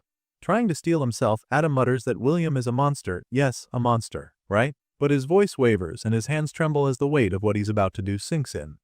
Then, suddenly, his sword slips from his grasp, crashing to the ground. He clenches his fists, questioning why he can't go through with it. His mind screams that he should end William before he hurts anyone else, but his heart refuses to follow. Defeated, Adam sinks down to the wet earth with a heavy thud. He admits bitterly that this place has broken every person they've encountered, turning them all into killers. Yet even as tears spill down his face and his shoulders shake with sobs, he makes a vow to himself: this place will not break him. He will not lose hope. As if in answer to his resolve, a bright yellow notification suddenly appears before him, glowing softly in the rain. Adam stares at it in surprise. A class evolution is available to him. Puzzled, he moves closer to the light, trying to understand what it means. Bertram approaches, curious, asking what's happening, but Adam only keeps his eyes fixed on the notification. Suddenly, a flood of invitations begins to pour in, dozens, then hundreds, even thousands, each one a summons from a different realm. Adam's bewilderment grows as he watches the notifications stack up. Bertram asks who they are from, but Adam admits he doesn't know. Still, he feels something stirring deep inside, a faint pull toward these strange offers. Scrolling through, he sees names attached to the invitations: Umbra, Yggdrasil, Artemius. Each name carries a hint of who the sender might be, a subtle signature etched into the message. Bertram asks what Adam plans to do. Adam hesitates, then wonders if this flood of invitations is exactly what he's been waiting for. A chance to make sense of the chaos and pain of the past 2 months, an opportunity to find his place in this bewildering new world. Just then, a golden notification shines brighter than the rest. It's an invitation from the Holy Mother, asking if he will accept her realm. Adam hesitates only briefly, curiosity and hope tugging at him as he confirms the acceptance. In an instant, the world around him shifts and changes. He is transported to another realm, a breathtaking city of gold floating high in the sky, shimmering like the very image of heaven itself. Looking around in awe, Adam asks aloud if this is truly heaven. Before him, a radiant figure appears, a beautiful golden goddess, her hair like spun sunlight and her robes glowing with divine light. She smiles warmly and welcomes him, the brilliance of her presence filling the space with a serene, powerful glow. A true goddess indeed. After Adam was transported to the Holy Mother's realm, he found himself standing before her, feeling an unexpected flush rise to his cheeks. The sight of the radiant figure and the grandeur of the place made his heart race uncontrollably. She asked him gently about his first impressions of her realm, whether he found it beautiful or not. Adam struggled to respond, stammering as he tried to call something beautiful, though it was unclear if he meant the realm itself, or perhaps her presence. As his reaction betrayed a mix of awe and nervousness, with a soft smile, she invited him to take a seat. She acknowledged that he must be very confused about what was happening, and first thanked him sincerely for accepting her invitation. Then, slowly, she explained that many beings from various realms had taken an interest in him. Adam, still unsure, questioned if she truly meant him, wondering why he had suddenly become the focus of such attention. The Holy Mother explained that he had first caught her eye because of his connection with William, the metal servant, and that interest had only deepened with his link to Jake, the Viper's chosen. Though Adam tried to make sense of it all, asking if this kind of meeting happened to others who experienced class evolutions. She clarified that while many had evolved, not all were summoned to a meeting like this. As she took a slow sip of her tea, she revealed that his connection with others was only part of the reason for her attention. The most important factor was something much deeper. Throughout the entire tutorial, she said, only one individual remained who had not taken a single human life. Turning her gaze toward Adam, she said that he was what she had been searching for, a merciful shepherd, a beacon of light who could bring hope to people's hearts. The weight of those words made Adam's eyes widen in surprise. He had never seen himself in that light. Confused and overwhelmed, Adam began waving his hands as if to fend off the heavy implications, apologizing repeatedly. He asked if he was being recruited into some kind of religion or a grand cause. More questions poured out, especially about the identity of the savant and the hunter she had mentioned, names that had been left vague. The Holy Mother answered carefully, saying that the servant was connected to an old friend of hers, while the hunter had roused the Viper's interest. She admitted she could no longer see the hunter clearly, likely because of interference caused by the Viper himself, but that she had been told he was a friend of Adam's. Adam's mind immediately jumped to Jake, wondering if that was who she meant. Trying to understand, Adam asked what it meant to rouse the Viper. Smiling softly, the Holy Mother explained that the malefic Viper was an ancient, nearly primordial being who had existed since the dawn of the system itself. He had secluded himself away for countless eras until the system's worlds became integrated, and she believed Adam's friend had been the one to inspire the Viper's return. Curious and cautious, Adam then inquired whether the Viper's return was a good or bad omen. She responded enigmatically that only time would reveal the truth. Then, with a soft laugh, she expressed her happiness at seeing Adam no longer moping around in that empty, lonely realm he had come from. Adam found himself thinking that her words were cryptic, her tone full of riddles and subtle meanings that he struggled to fully grasp. Summoning courage, he posed a question he felt might be a bit forward: was coming to her realm a good or bad thing? The Holy Mother observed that he seemed to care deeply about the concepts of good and bad. Ultimately, she said it depended on what he chose to do while here, but if she had to choose, she would say it was a good thing, her warm smile softening her words. Still seeking clarity, Adam asked what he was supposed to do now and why she had brought him to this place. Rising from her seat, the Holy Mother stood tall, her presence radiating power and grace. She told him she wished to offer him both a gift and a responsibility. Then, spreading her magnificent golden wings wide, she revealed the gift. It was her blessing. With those wings outstretched, glowing brilliantly, she rose into the air and reached out her hand toward Adam. She explained that the responsibility was to serve beneath her, to carry her message and spread her word throughout his universe. Adam gazed upward at her, nearly speechless, overwhelmed by the brilliance shining from her and the weight of what she was offering. As she descended to meet him, coming close enough that he felt the warmth of her presence, Adam blushed once again, unsure but captivated. He asked quietly what word she wished for him to spread. Her answer was simple and clear: to serve her, and to serve the Holy Light. The Holy Mother's words carried softly as she began to explain the core of her teachings. She spoke of hope, justice, and righteousness. As she spoke, the scene shifted briefly, revealing a glimpse of an old man patiently teaching children, passing down lessons of wisdom and guidance. It was a quiet image of learning and growth, embodying the ideals she cherished. Continuing, she added that her teachings were also grounded in fairness and love for one another. The vision changed again, this time showing a young couple sitting beneath the shade of a tree, holding each other tenderly as a simple yet powerful symbol of compassion and unity. But her message did not stop there. She spoke of the punishment of the wicked, a reminder that justice would reach those who chose a darker path. Alongside this, she emphasized the importance of self-actualization, the journey each person must take to become the best version of themselves. Adam listened carefully, absorbing each layer of her words. Then, unable to hold back his curiosity, he asked the question that weighed heavily on his mind: was she God?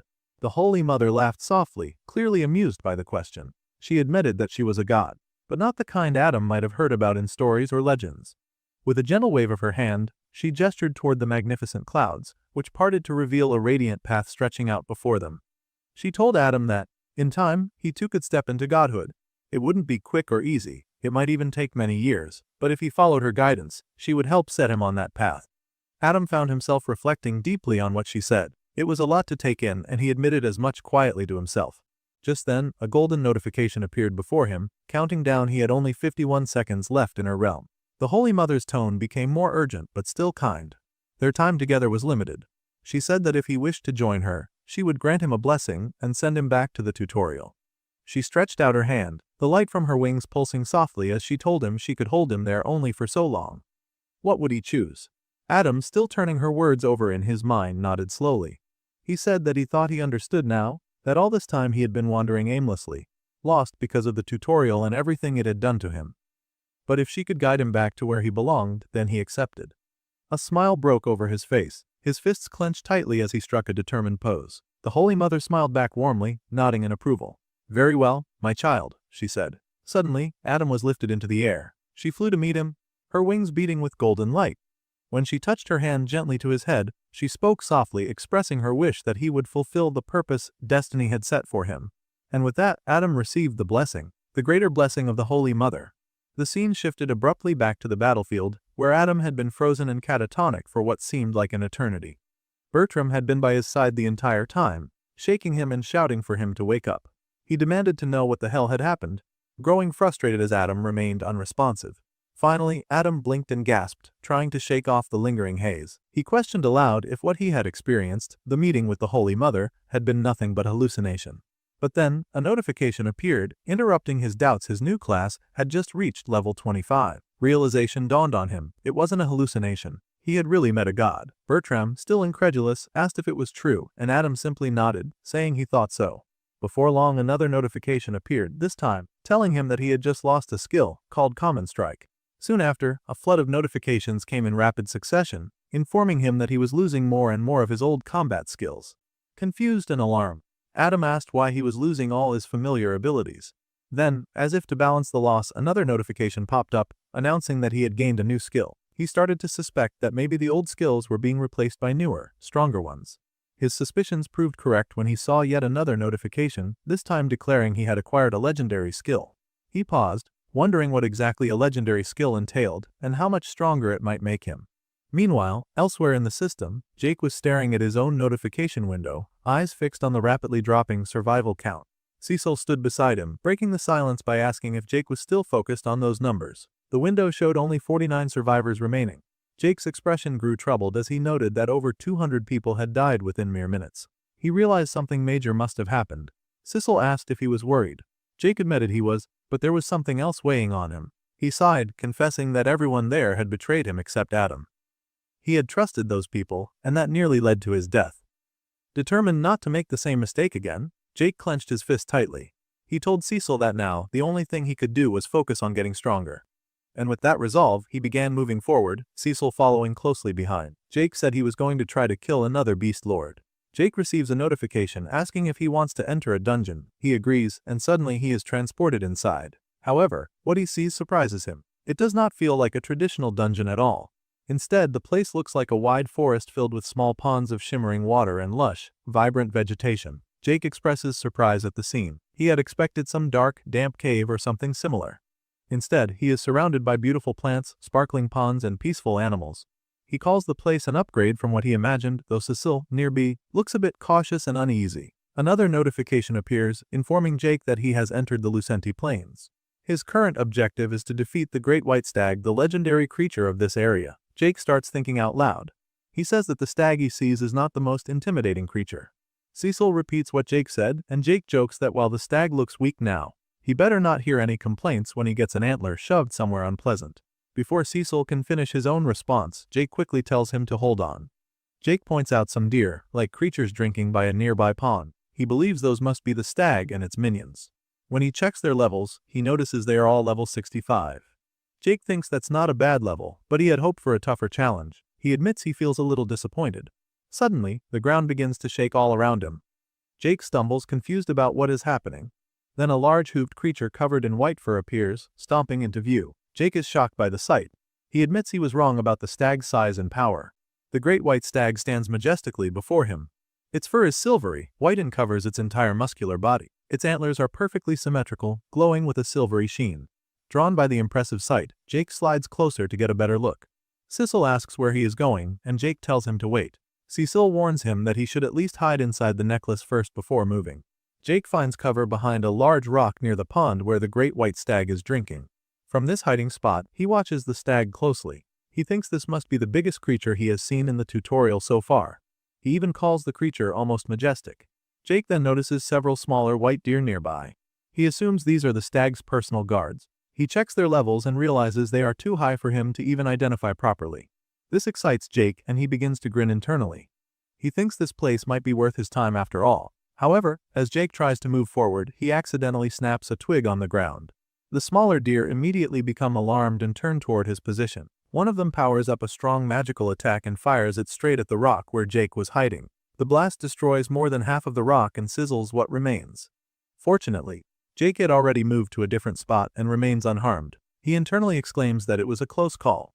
Once the attack ends, Jake sighs in relief. He realizes he will have to be more careful from now on. Jake thinks to himself that he might be able to take on a few of those beasts, but there are far too many for him to rush in without a plan. After the attack, the beasts remain alert for a while, but eventually go back to what they were doing. The great white stag continues drinking at the pond, paying attention to the area but not moving far. Jake reflects that he will need to spend some time coming up with a proper strategy. About 30 minutes later, Jake reassesses the situation. He thinks he has a good idea now. From what he can see, there are 7 smaller ponds arranged in a circle around the plains. At the center of this circle is a much larger 8th pond, where the Beast Lord, the Great White Stag, resides. Jake sees that the Beast Lord never strays far from this central pond. But he noticed that the other deer are a very different story. He saw a clear pattern in their movement. Every few minutes, the groups would move in an organized clockwise rotation from pond to pond, circling the 7 smaller ponds that surrounded the large central 8th pond. This meant something important. There was a brief window of time when only one group would be at a particular pond, isolated from the others. Jake realized he could use this to his advantage and attack one group at a time without immediately alerting the rest. In other words, the ponds themselves formed a sort of kill zone, but he was racing against time. He had to take down each group quickly before the next wave replaced them at the pond. Satisfied that he had a workable strategy, Jake decided there was no sense in waiting any longer. With a determined look, he stepped forward. He grabbed one of his arrows and his bow, ready to put his plan into action. As one of the normal-looking deer quietly drank from the pond, Jake began channeling his power shot. He reminded himself that power shot was still his strongest attack and that he only got one shot to use it in a fight. He resolved to use it on the biggest target first. Focusing his energy, he released the shot. The arrow struck the deer squarely on its back. Without hesitation, Jake drew both of his daggers and dashed toward the other deer. Knowing he had to move quickly, his mind raced as he slashed at the first deer, aware that the next group would arrive within a minute or so. There was no room for error. Every strike had to count. He made sure to finish each foe with a single precise blow, stabbing and cutting with speed and efficiency. As he wiped out the group, he told himself he had to be done before time ran out. When the last deer fell, Jake took a deep breath and said he hoped that was enough. Exhausted from the quick massacre, he knelt near one of the ponds to catch his breath. From inside the holding necklace, Cecil gave a nod of approval. He said Jake hadn't done badly, which brought a faint sense of relief. Jake's curiosity got the better of him. He wondered why all these beasts crowded around the ponds.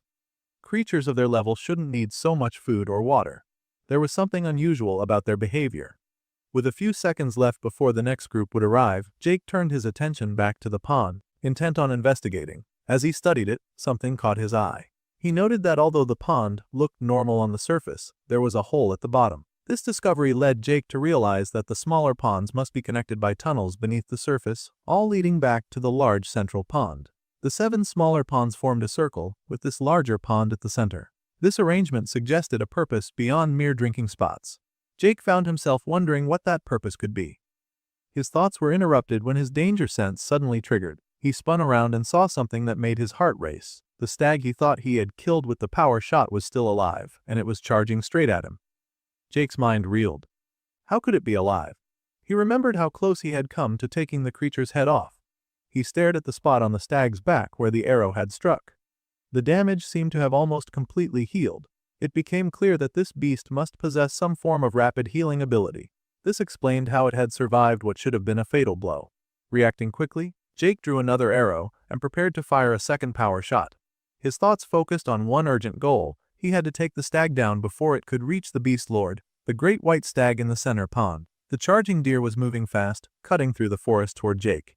He considered how its speed would make it difficult to get a clean shot. Despite this, he decided to take the chance. He released the arrow just as the beast leapt to the side, dodging the shot. The arrow missed Jake and crashed into a nearby rock. The impact caused a few of the other beasts to become alarmed, their heads snapping toward the sound. Jake's worst fear was coming true. The missed shot seemed to have alerted the great white stag as well. Panic rose in Jake's chest. He took a small step backward, exclaiming internally as he braced himself for what might come next. Realizing the gravity of his mistake, he broke into a full sprint, shouting an expletive under his breath. The entire herd was now stirred, and dozens of white deer with glowing red eyes and an eerie third eye in the center of their foreheads charged after him, their intent unmistakably deadly. Inside the pocket dimension of the holding necklace, Cecil's voice rang out, demanding to know what had just happened. Gritting his teeth, Jake explained hurriedly that he had panicked and fired off his shot too quickly, which had set everything in motion. As he ran, the 3 smaller white deer were hot on his heels, relentless in their pursuit.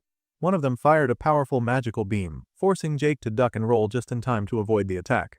Barely escaping, Jake found himself dodging 2 more beams fired by the other deer. He kept low, weaving through the terrain to avoid the deadly blasts. From inside the necklace, Cecil warned Jake that he better pick up the pace, because it sounded like a laser show out there. Jake, drenched in sweat from the frantic running, assured him he was trying his best. Cecil then asked about the white stag's role in all this, and whether the beast was coming after Jake as well. Glancing back, Jake observed that the stag remained calm, waiting by the center pond. The great white stag took a slow drink from the water, leaving Jake to conclude that the stag was sending its minions to deal with him instead of pursuing him personally. Just as he was coming to this realization, one of the smaller deer began preparing another powerful magical beam.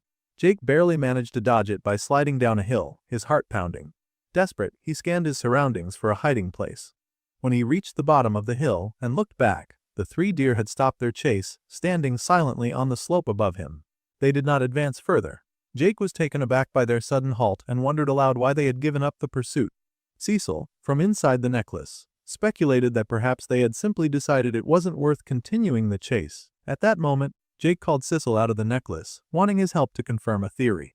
Cecil emerged, hovering in the air as Jake sent him aloft to get a better view of the area. From his vantage point, Cecil surveyed the landscape but could only describe it as a vast field. Jake then asked about the whereabouts of the 3 deer that had been chasing him. Cecil spotted them walking calmly back toward the ponds. This sparked a thought in Jake's mind. He mentioned it was interesting and paused, considering the implications. Cecil, curious, pressed Jake to share his idea. Jake speculated that the ponds themselves formed some kind of boundary, either magically enforced or instinctively respected by the beasts. He suggested that none of them could, or perhaps would not, venture beyond that border. If this were true, then Jake realized that as long as he kept his distance and stayed outside the boundary, the deer wouldn't continue their pursuit. With this newfound understanding, he decided to climb a nearby hill to test his theory. As he began ascending, Cecil questioned his intentions, asking where he was headed.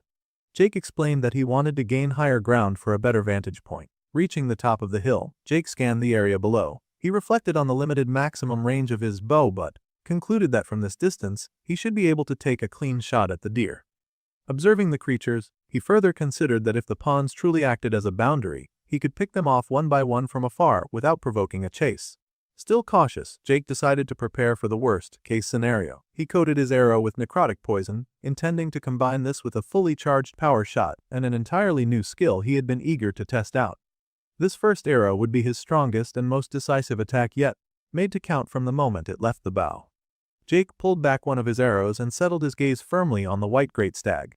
He reminded himself that if he only had one shot, the target had to be clear and decisive. The stag, calm and seemingly unconcerned, was feeding on grass as Jake slowly began charging his power shot, willing himself to hold the aim steady. Again, he urged himself to remain calm and precise, watching the stag's slow movements closely. With everything aligned, Jake released the shot, sending the power shot arrow flying through the air toward the beast. A small smile crept across Jake's face as he activated a new skill he had been eager to try called Twin Arrow. Suddenly, a second arrow materialized alongside the first, each infused with the power shot's destructive force. He knew this would let him take down the Beast Lord and one of its minions before either of them could react. But just as the arrows neared their targets, the white stag suddenly became alert. It raised a magical shield around itself, blocking the power shot aimed at its back effortlessly. The second arrow, however, found its mark on a nearby doe, instantly killing it. The lifeless body dropped to the ground, but the Beast Lord appeared indifferent, turning away as if nothing had happened. Observing this, Jake realized the stag cared only about protecting itself and showed no concern for its fallen minion. Cecil asked what Jake planned to do next. Without hesitation, Jake pulled another arrow from his quiver and declared he would continue sniping the remaining deer from a distance. A devious smile spread across Jake's face. Although the twin arrow technique hadn't worked perfectly, the death of that one minion was progress. He decided to focus on the lackeys for now, treating the fight more like archery practice, saving the main stag for later. Throughout the day, Jake took careful aim and unleashed a series of power shots, striking down one lackey after another. He was precise, stabbing one in the neck, then firing multiple shots in quick succession. One to the left, to the right, and straight ahead, thinning the herd with each strike. At one point, a well-placed arrow decapitated one of the deer, leaving its headless body to slump lifelessly. Eventually, Jake paused to catch his breath and checked with Cecil how many potions he had left. Cecil sifted through Jake's small supply bag inside the holding necklace, but most of the bottles were empty now. He grimly informed Jake that his potions were basically gone, already exhausted from earlier use. Wiping sweat from his brow, Jake admitted that maintaining this level of skill use was far more taxing than he had expected. It had taken him the entire day to clear out the minions, and now only the white stag remained. Cecil expressed disbelief that the Beast Lord had simply sat there watching his entire horde get slaughtered without intervening. It seemed almost like the stag didn't care about losing its entire herd, which was strange. Jake gritted his teeth, acknowledging Cecil's observation. The behavior was indeed suspicious. From his elevated vantage point, Jake scrutinized the Beast Lord closely, wondering silently what it was up to. Since the stag showed no signs of moving or attacking, Jake concluded there was no reason for him to engage just yet. He told Cecil that he might as well rest, for now, and face the Beast Lord fully recharged tomorrow. With that decision made, Jake turned his back to the stag's direction, beginning to prepare a fire. But before he could get fully settled, Cecil suddenly opened his eyes wide and urged Jake to wait, pointing back toward the stag. Trying to draw Jake's attention, Cecil asked what the stag was doing now. Jake turned just in time to see the stag slowly making its way toward the center of the largest pond, the one where it had been resting earlier. As the stag reached the water's edge, a strange glow began emanating from the pond. Cecil immediately questioned why it was glowing, and Jake quickly noticed it wasn't just that one pond. The other smaller ponds around the area began to glow as well. Soon, every pond in the circle pulsed with an eerie light, and even the body of the doe Jake had killed started to shimmer with the same glow. A deep frown crossed Cecil's face as he commented that this didn't look good. Their eyes then fell to the ground, where glowing lines began to spread, connecting the ponds in intricate patterns. These lines grew until a complex magical circle was fully formed on the earth, linking all the ponds together. Seeing this alarming development, but the danger was far from over, Jake immediately knew he had to act quickly. Without hesitation, he began climbing down the hill, urgency sharpening his movements as he urged Cecil to stay put. Cecil, surprised by Jake's boldness, asked if he was seriously planning to run straight toward the glowing ritual. Jake, keeping his eyes fixed on the glowing ponds below, pointed out that the water was splashing everywhere, displaced by some unseen force. He explained that whatever this ritual was, it was fueling the Beast Lord's power, causing the creature to grow bigger with every passing second. From Jake's vantage point, the stag was visibly increasing in size, threatening to become a monstrous, gigantic threat if the process continued unchecked. While moving swiftly, Jake's mind raced, thinking how this was turning into a real-life kaiju movie scenario. Internally, he congratulated himself on deciphering the ritual, but immediately turned to the harder question: how to stop it. He reasoned that the stag's staff must be drawing power directly from the ponds, as if they were charging some magical battery that fueled the beast's growth. Jake considered that destroying the ponds might sever the stag's power supply. But looking at the distances between the ponds, he realized there was no way to reach them all in time. Frustration crept in, and he gritted his teeth, forcing himself to concentrate harder. "Think, man, think," he muttered internally, studying the pattern of the ponds and their connections. Then, suddenly, his eyes snapped open with a flash of insight. He recalled the holes at the bottom of each pond and realized that the water was all connected beneath the surface. That meant he didn't need to destroy every pond individually. Poisoning just one could potentially contaminate them all. His mind immediately shifted to the limitation he faced. He had already used up most of his poison while taking down the deer earlier. But then, reaching into the glowing holding necklace, Jake pulled out the den mother's poison gland, the very same poison he had harvested from the first beast lord he defeated. Memories of that difficult battle came rushing back, reminding him that this poison was powerful enough to break through the beast lord's resistance back then, and far stronger than anything he could currently produce. Holding the poison gland tightly, a confident smile crossed Jake's face as he thought about how useful it was to have saved it for a moment exactly like this. He raised the gland high over the pond, then crushed it, releasing the potent toxin into the water. In his mind, he declared that today was the day this would all pay off. The poison splashed into the pond, turning the water a murky green as the toxic substance spread. Thanks to the underwater connections, the poisoned water began flowing through the holes linking each pond together, traveling toward the larger pond where the Beast Lord was still basking and swimming. As the pond where Jake had introduced the poison turned completely green, he allowed himself a small moment of triumph. His plan appeared to be working. Sure enough, the glowing lines forming the magical circle on the ground began to flicker and fade. Cecil, watching closely, looked surprised and said he thought Jake had actually done it. He had actually broken the ritual's power. But, just as the poisoned water reached the stag at the center, its eyes suddenly widened with a furious glare. Jake allowed himself a small, confident smile, knowing the hardest part was behind him. Now, it was time for a little fun. The white stag began to snort angrily, fixing its gaze on Jake, then let out a powerful roar as it leapt from the pond, charging directly at him. Jake swiftly pulled out both of his blades, gripping them tightly, and prepared for the imminent clash. The Beast Lord stomped forward heavily, aiming to impale Jake with its sharp antlers. Jake knew that dragging the fight out would be impossible. He was already exhausted from fighting all day. There was no room for a long struggle. With determination, Jake dashed toward the Beast Lord, blades ready. He silently apologized to the stag, almost mockingly, before stating that he would have to finish this in one decisive strike. The stag charged as well, its antlers thrust forward with deadly intent. In that moment, a blue notification flashed before Jake's eyes, announcing that his primal hunter bloodline skill had activated. His eyes glowed a fierce primal red, fueling his resolve. Closing the distance, Jake slid under the beast's belly, delivering a swift slash that cut deeply, causing blood to spill as he slid past. The stag collapsed heavily, blood pooling around it.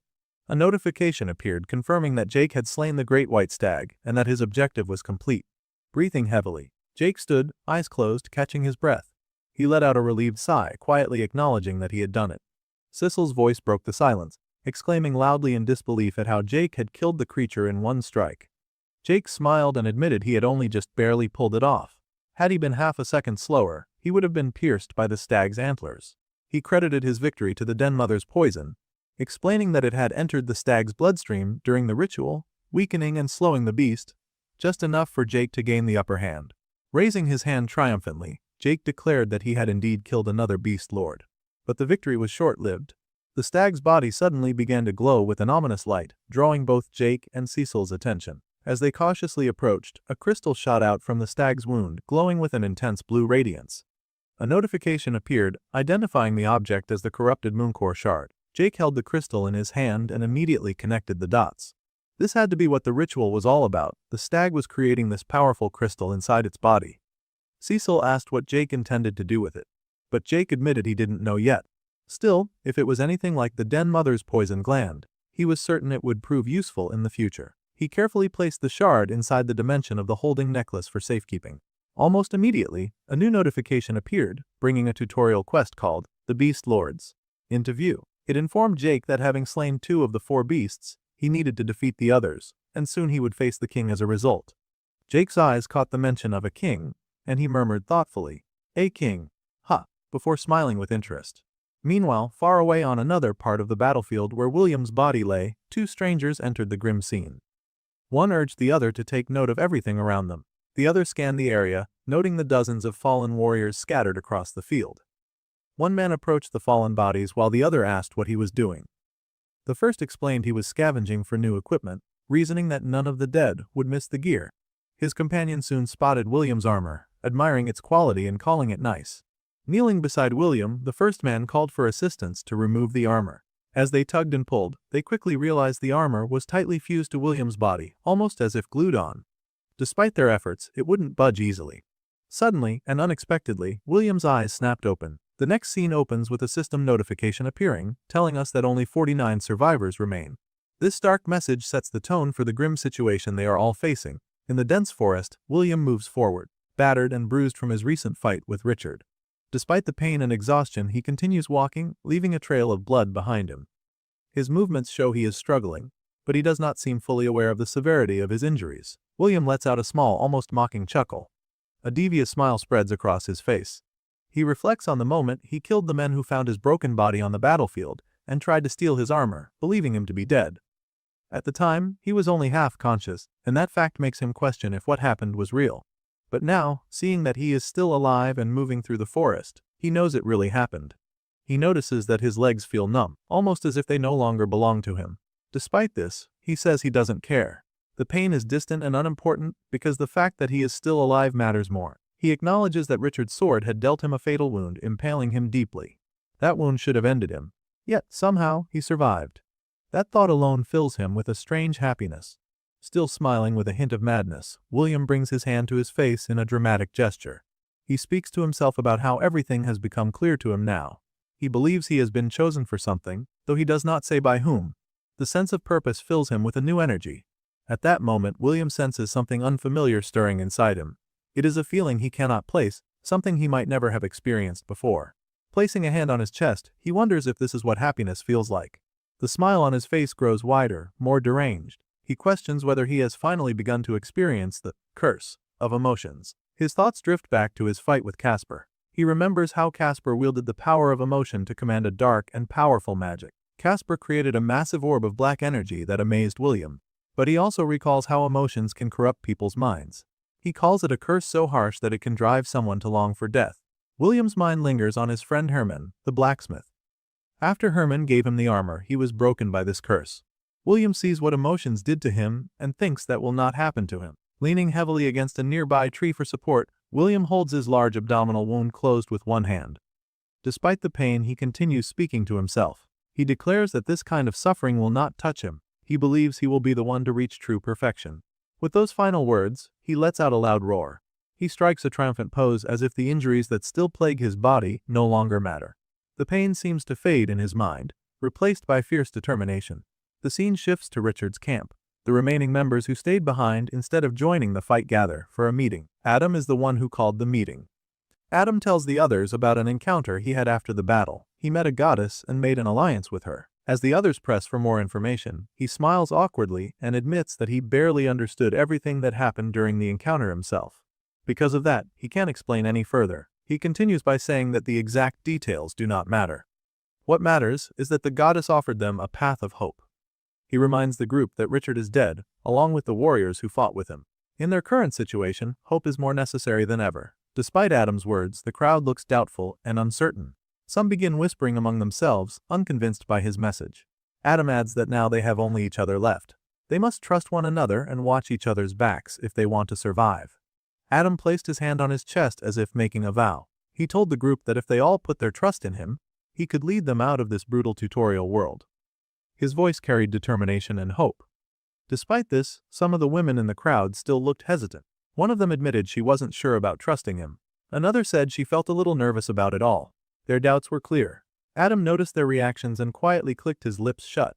Inside, he realized that his story about meeting a goddess probably sounded too unbelievable. They had no real reason to believe what he was saying. Just then, someone spoke from the crowd. It was Adam's friend and former co-worker from back on Earth, before the world had turned upside down and thrown them into this cruel tutorial. Her voice broke the tension. She said that she trusted Adam, speaking loudly in front of everyone. This caught Adam off guard. He called her name quietly, unsure if she really meant to support him like that. She stepped forward to where Adam stood and addressed the crowd. She explained that Adam had been leading her since they arrived in the tutorial. While she didn't fully understand the goddess story or the so-called gods, she trusted Adam himself.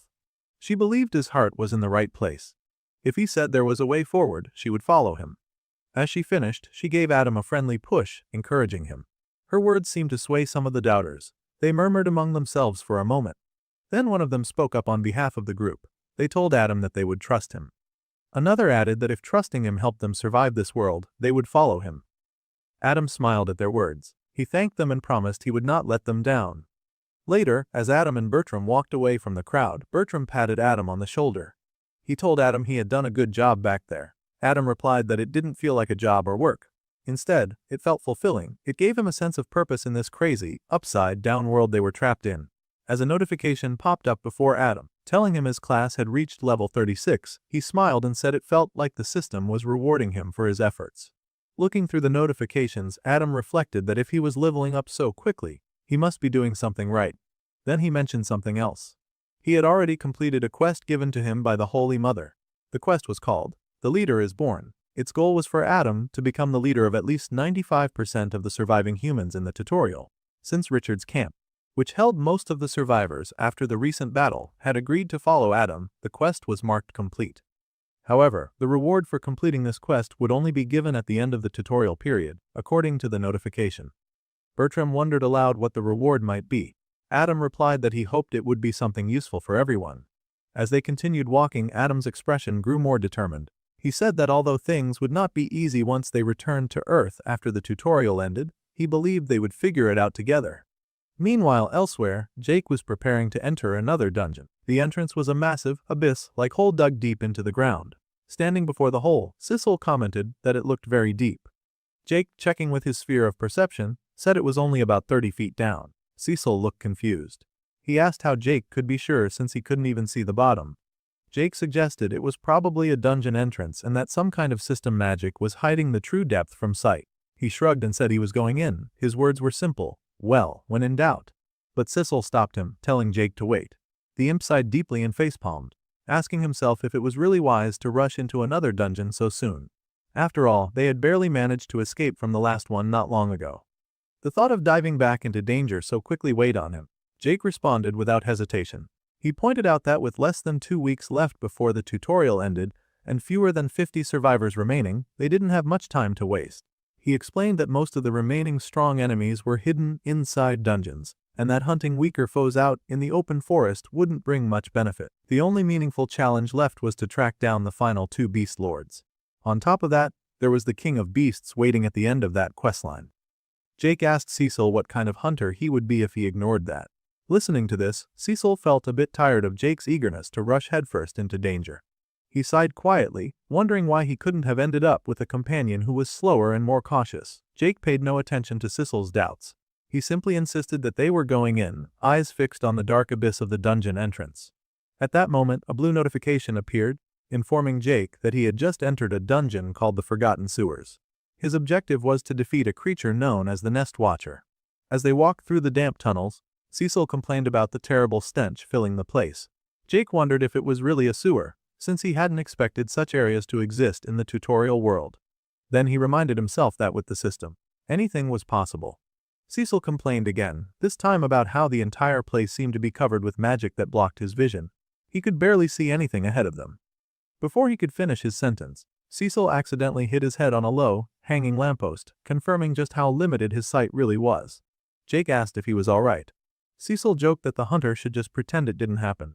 Jake reassured him that it wasn't really his fault. Even with his sphere of perception, things were hazy and limited here. Jake explained that it felt like the dungeon was filled with a dense, magical liquid, making it hard to see through. Closing his eyes, Jake concentrated and tried to push the boundaries of his mana sphere, hoping to extend its range. As he focused, the view inside his perception shifted. They saw various parts of the sewer running channels, dripping pipes, and the usual bricks. Nothing seemed out of the ordinary, which made Jake wonder what exactly they were dealing with. Jake then asked Cecil to enter the pocket dimension inside the holding necklace. Although Jake was confident he could navigate the dungeon on his own, it wouldn't be good if they got separated. It was safer for Cecil to stay in the necklace where they could easily regroup. Cecil agreed immediately, saying Jake didn't even need to ask twice. Now walking alone through the sewer tunnels, with Cecil safely inside the necklace, Jake thought that the place might be some kind of maze. However, he could barely tell which parts he had already passed through. Everything looked almost identical. The endless repetition of the sewer channels was disorienting. From inside the necklace, Cecil asked if Jake had found anything yet. Jake sighed and admitted that he hadn't found anything so far. Worse, it felt like he had been walking for ages without any progress. As he spoke, saying he just wanted to get out of there, his senses suddenly alerted him. Mid-sentence, he paused, feeling something was wrong. Inside the necklace, Cecil flinched and asked what had happened. Jake readied his bow and aimed an arrow toward the possible threat. He told Cecil not to panic but explained that it seemed something was inside the walls. Then, through the broken bricks, a pair of glowing red eyes appeared, watching them. The rest of the creature's form was hidden in the shadows, shrouded by darkness. Suddenly, a small, hairless creature with glowing red eyes bursts out of the wall. It looks like a red mole but with a fierce and angry hiss. Jake instantly knows he must act fast. Without hesitation, he releases the arrow. It flies straight and pierces the creature's chest midair. The beast drops to the floor with a heavy thud, dead. Looking down at the fallen creature, Jake realizes it was a mole rat creeper. He examines it and thinks it might be the ugliest thing he has killed so far. He shakes off the thought, telling himself at least it is dead and begins to move on. Before he can get very far, he senses danger again. He glances up and sees several pairs of red eyes staring down at him from above. He realizes he spoke too soon about the last mole rat. Jake quickly draws another arrow and takes aim. A second mole rat leaps toward him, but Jake's shot hits it in the abdomen, piercing it and knocking it back. Then a third one jumps onto Jake's arm, clinging tightly and biting with sharp teeth. Reacting fast, Jake grabs an arrow and stabs the rat that bit him, letting its blood flow out. His face now smeared with blood, Jake readies his bow once more and fires again. Another mole rat is hit in the abdomen and falls dead to the ground. After killing several of the creatures, their bodies cover the floor, pierced by arrows and splattered with blood. Jake is breathing heavily, slouching slightly with his hands on his knees as he catches his breath.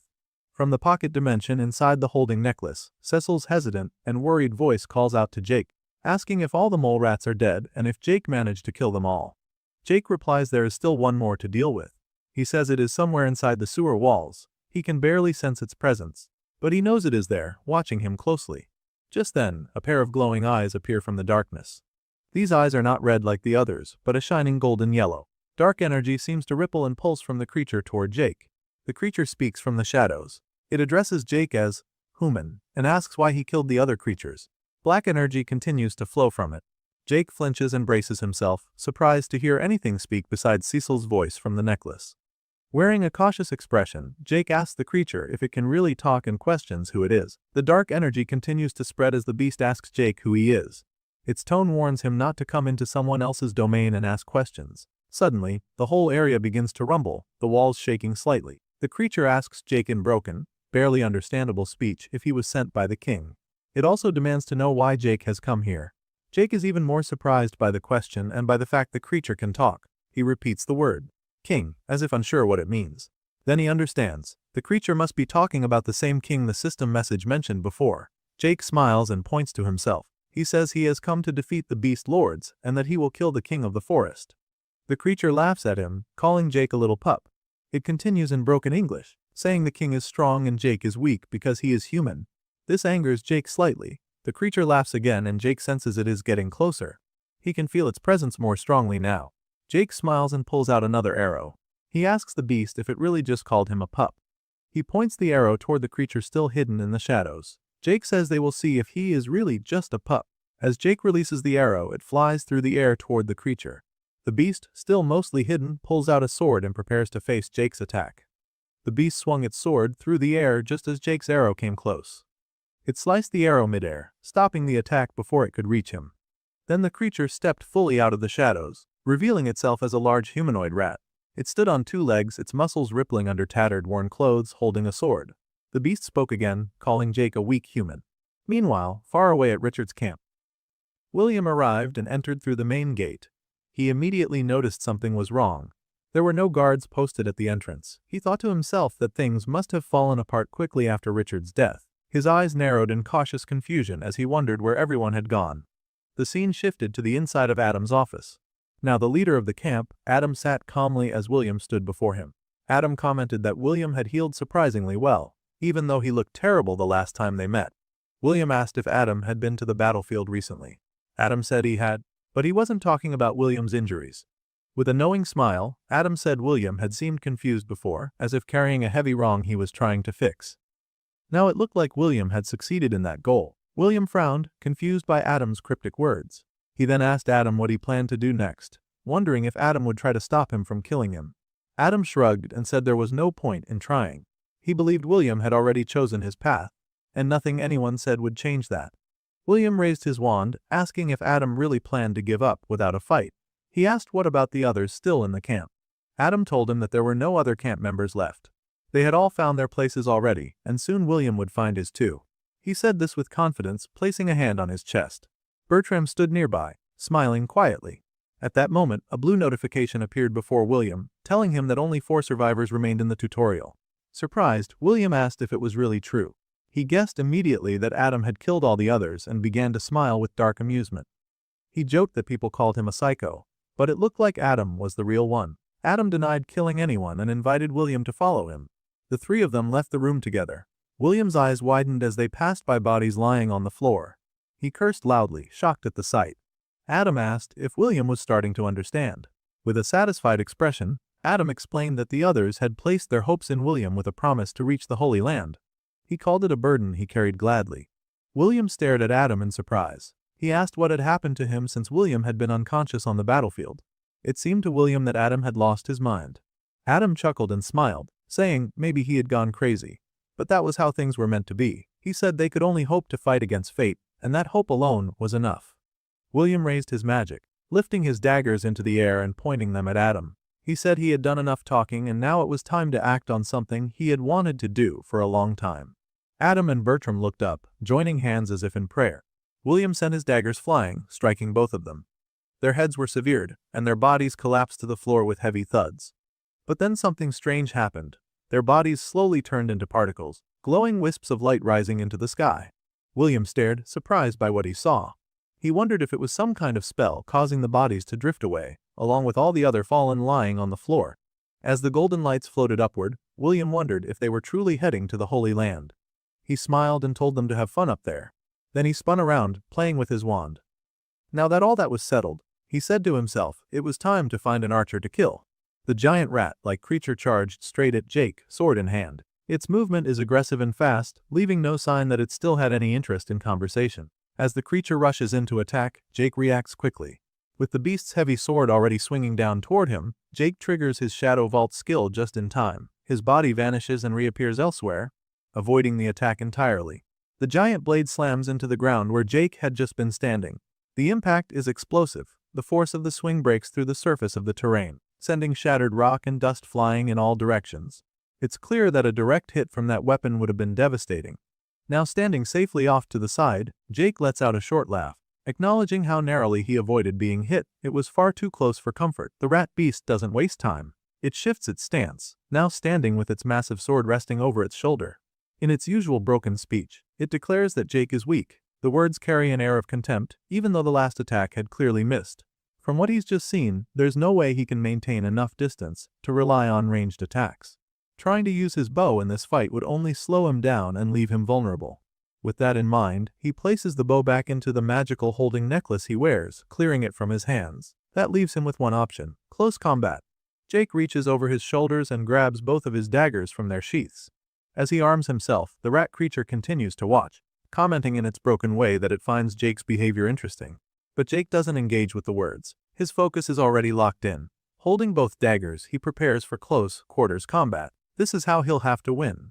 Then both fighters move at once. Jake launches forward with full force, daggers pointed ahead. At the same time, the rat beast also lunges forward, sword extended and aimed directly at Jake. The two charge toward one another, neither slowing down, both fully committed to the head, on collision. When they meet in the middle, their weapons clash.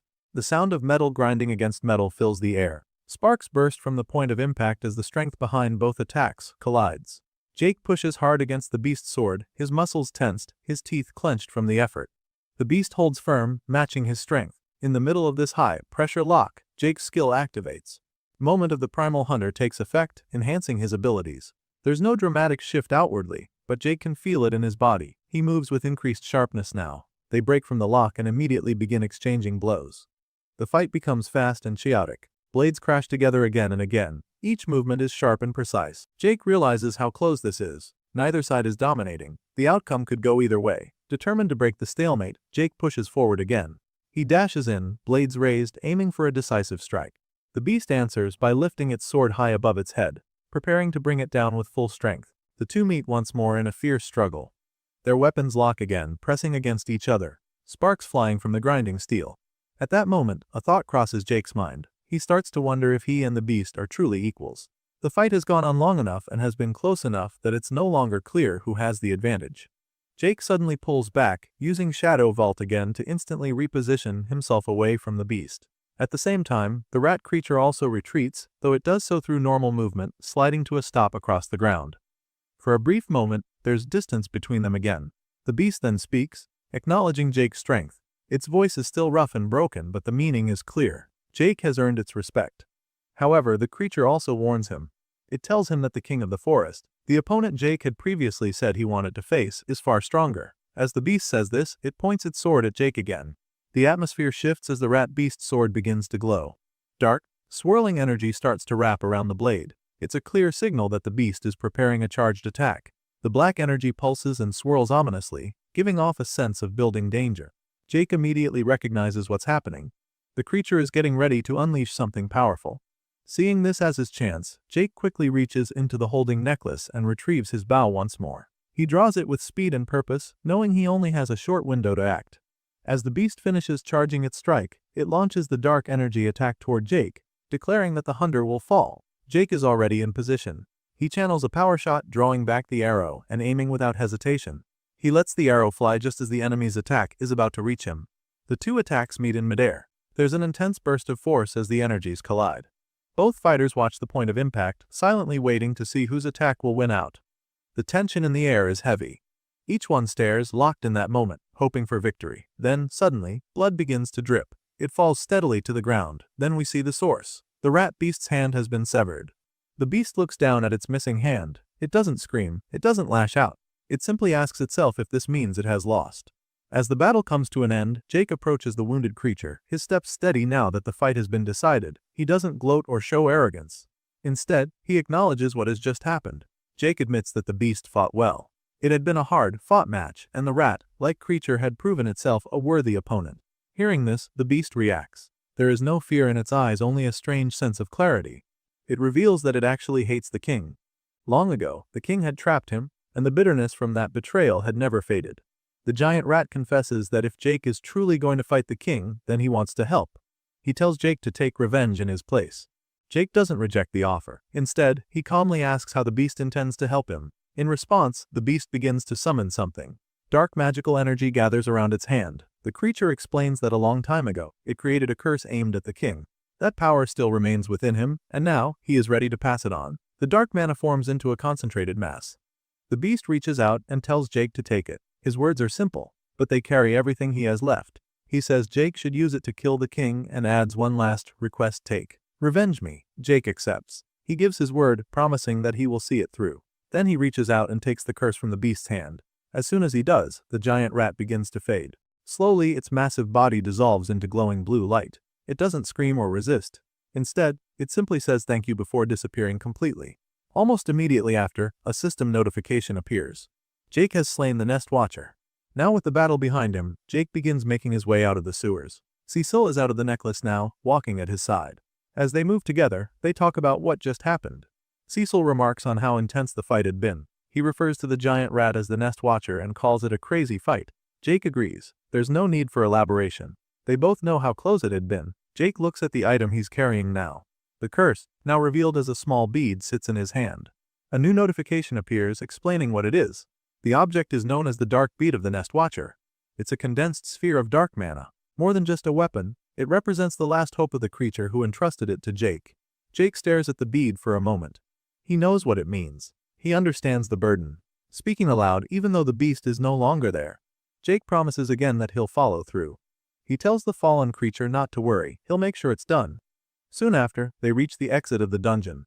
As they step back into the forest, Cecil reacts with relief. He looks around and calls it home sweet home. The fresh air, the open sky, and the sunlight feel like a blessing after being underground for so long. Cecil says it feels good to see the sun again. Jake stretches his arms a bit, clearly relaxing now that they're finally out. He starts to say that he could really use some rest. But before he can finish that thought, something shifts. His danger senses kick in without warning. In a heartbeat, Jake drops back into combat readiness. His hands move instinctively to his back, pulling both daggers free. His eyes scan the surroundings as he demands to know who's there. Then someone steps out. It's William. He walks forward calmly, already grinning in a familiar, irritating way. With a dramatic tone and a mocking pose, he greets Jake. He asks if Jake missed him, smiling with an edge that immediately sets the mood. Jake's reaction is sharp, his expression changes, and the anger is immediate. Weapon still drawn, he demands to know what William is doing here. But William acts as if the answer is obvious. He laughs a little, surprised that Jake would even need to ask. Jake doesn't drop the question. He repeats it, still confused and clearly not in the mood for games. He asks again what William is talking about. This time William's voice shifts. He's still smiling, but now there's force behind his words. He yells at Jake to stop pretending. He tells him that this is it, the final confrontation. According to William, this is the battle between the last two survivors of the tutorial, a destined showdown to decide the true champion. Jake still doesn't understand. He asks again, more forcefully, what the hell William is talking about. But something catches his attention. He pulls up the system display and checks the current number of survivors, and there it is. Only 2 names remain. Just him and William. The realization hits him. Jake stares at the screen in disbelief. He says it can't be true. There should be more people. It doesn't make sense. William, on the other hand, is already mocking him. His voice grows louder and sharper. He asks Jake if he really didn't know. He calls him a moron, laughing at how clueless Jake had been not to check this information earlier. He's enjoying this, clearly feeding off Jake's confusion. Then William delivers the real blow. With a cruel smile, he tells Jake that he killed Adam. He says it happened just yesterday. He doesn't hold back either. He describes it clearly. He says he took Adam's head clean off, just like he did with the others. The name hits Jake hard. His face shifts from confusion to rage. He repeats the words, demanding confirmation. You did what? He asks, his voice cold. William doesn't stop. His eyes take on a deranged look, and he continues his sentence, saying that Adam died like all the others before Jake can respond. But Jake doesn't wait any longer. Fueled by a deep, burning anger, Jake suddenly lunges. He crosses the distance in an instant, grabs William by the face, and shoves him backward with force. Now glaring at him with cold fury, Jake utters only one command. He tells William to die. Shifts. What comes next is not a continuation of the fight, but instead, a look into Jake's past. It begins by showing that, growing up, Jake didn't have many close friends. He spent much of his early life alone, not necessarily by choice, but because close connections just didn't happen often for him. However, there was one exception. One friend who stood out from the rest. His name was Patrick, though Jake always called him Pat. Pat had bright red hair and a constant energy about him. One day, young Pat showed up at Jake's house, full of excitement about something he was holding in his hands. When Jake saw it, he immediately asked the kind of question kids only ask when they're both shocked and hopeful. He wondered aloud if it was really what he thought it was. It turned out that it was.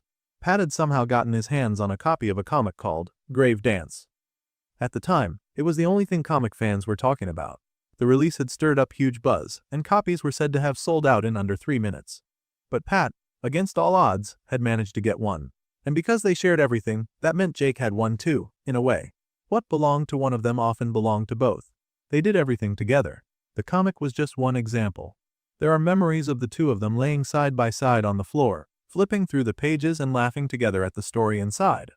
They shared snacks too, sitting together in a park, passing food between each other without a second thought. Even their clothes weren't entirely their own, sometimes wearing identical outfits, styled to look like rock stars, enjoying themselves and feeling proud in matching clothes. Video games were another thing they enjoyed together, spending time in front of a bright screen, completely absorbed in the fun. All of it created a pattern. They didn't just spend time together, they shared parts of their lives freely, without hesitation. At one point, Jake borrowed Pat's copy of Grave Dance. And in return, Pat borrowed one of Jake's video games. It was a simple trade, nothing unusual between the two of them. But what followed would change the nature of their friendship in ways neither of them expected. A week later, Jake approached Pat and asked if he had the video game. Jake was ready to trade back, but Pat seemed nervous. He told Jake that he didn't have the game on him and asked if he could give it back tomorrow.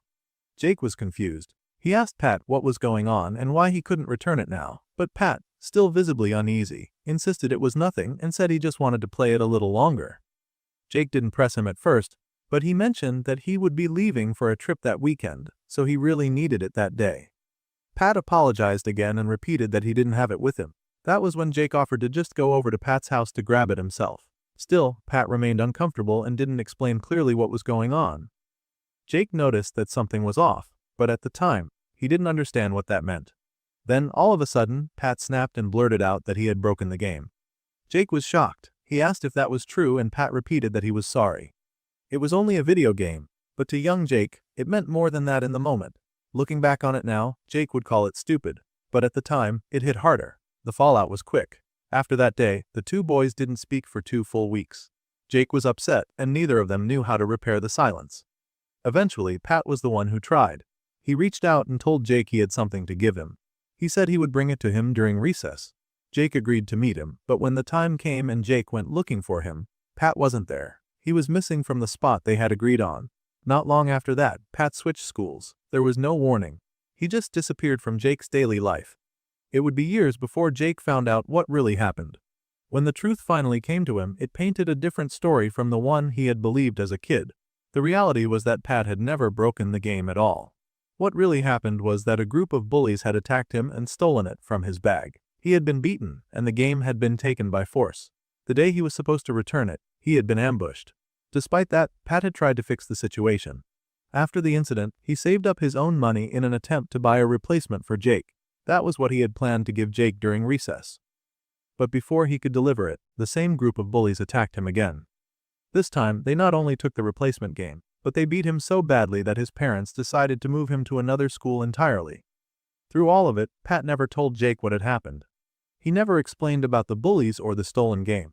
Jake could only guess that Pat had kept him out of it on purpose. Maybe he was trying to protect him, or maybe he just didn't want to lose a close friend he had. But even after Jake eventually learned all of this, he didn't do anything. Not then, and not later. He never reached out to Pat to tell him he understood. He never sent a message to say he didn't blame him. He never offered an apology for cutting him off back then or abandoning their friendship when it mattered. He didn't even thank him for trying to make things right. None of that ever happened. Instead, Jake moved on. He acted like it had never happened at all. And now, looking back on it with full knowledge of the truth, Jake explains why he did that. It was just simply the kind of guy he was. Jake Thane, the coward. The story returns to the present moment, pulling us back to the forest where everything is still happening. Jake is no longer lost in thought. He is now fully immersed in violence. He is on top of William, who lies beneath him bloodied and still. Jake is unleashing a storm of blows driven by rage, while glowing blue energy erupts from his hands and eyes.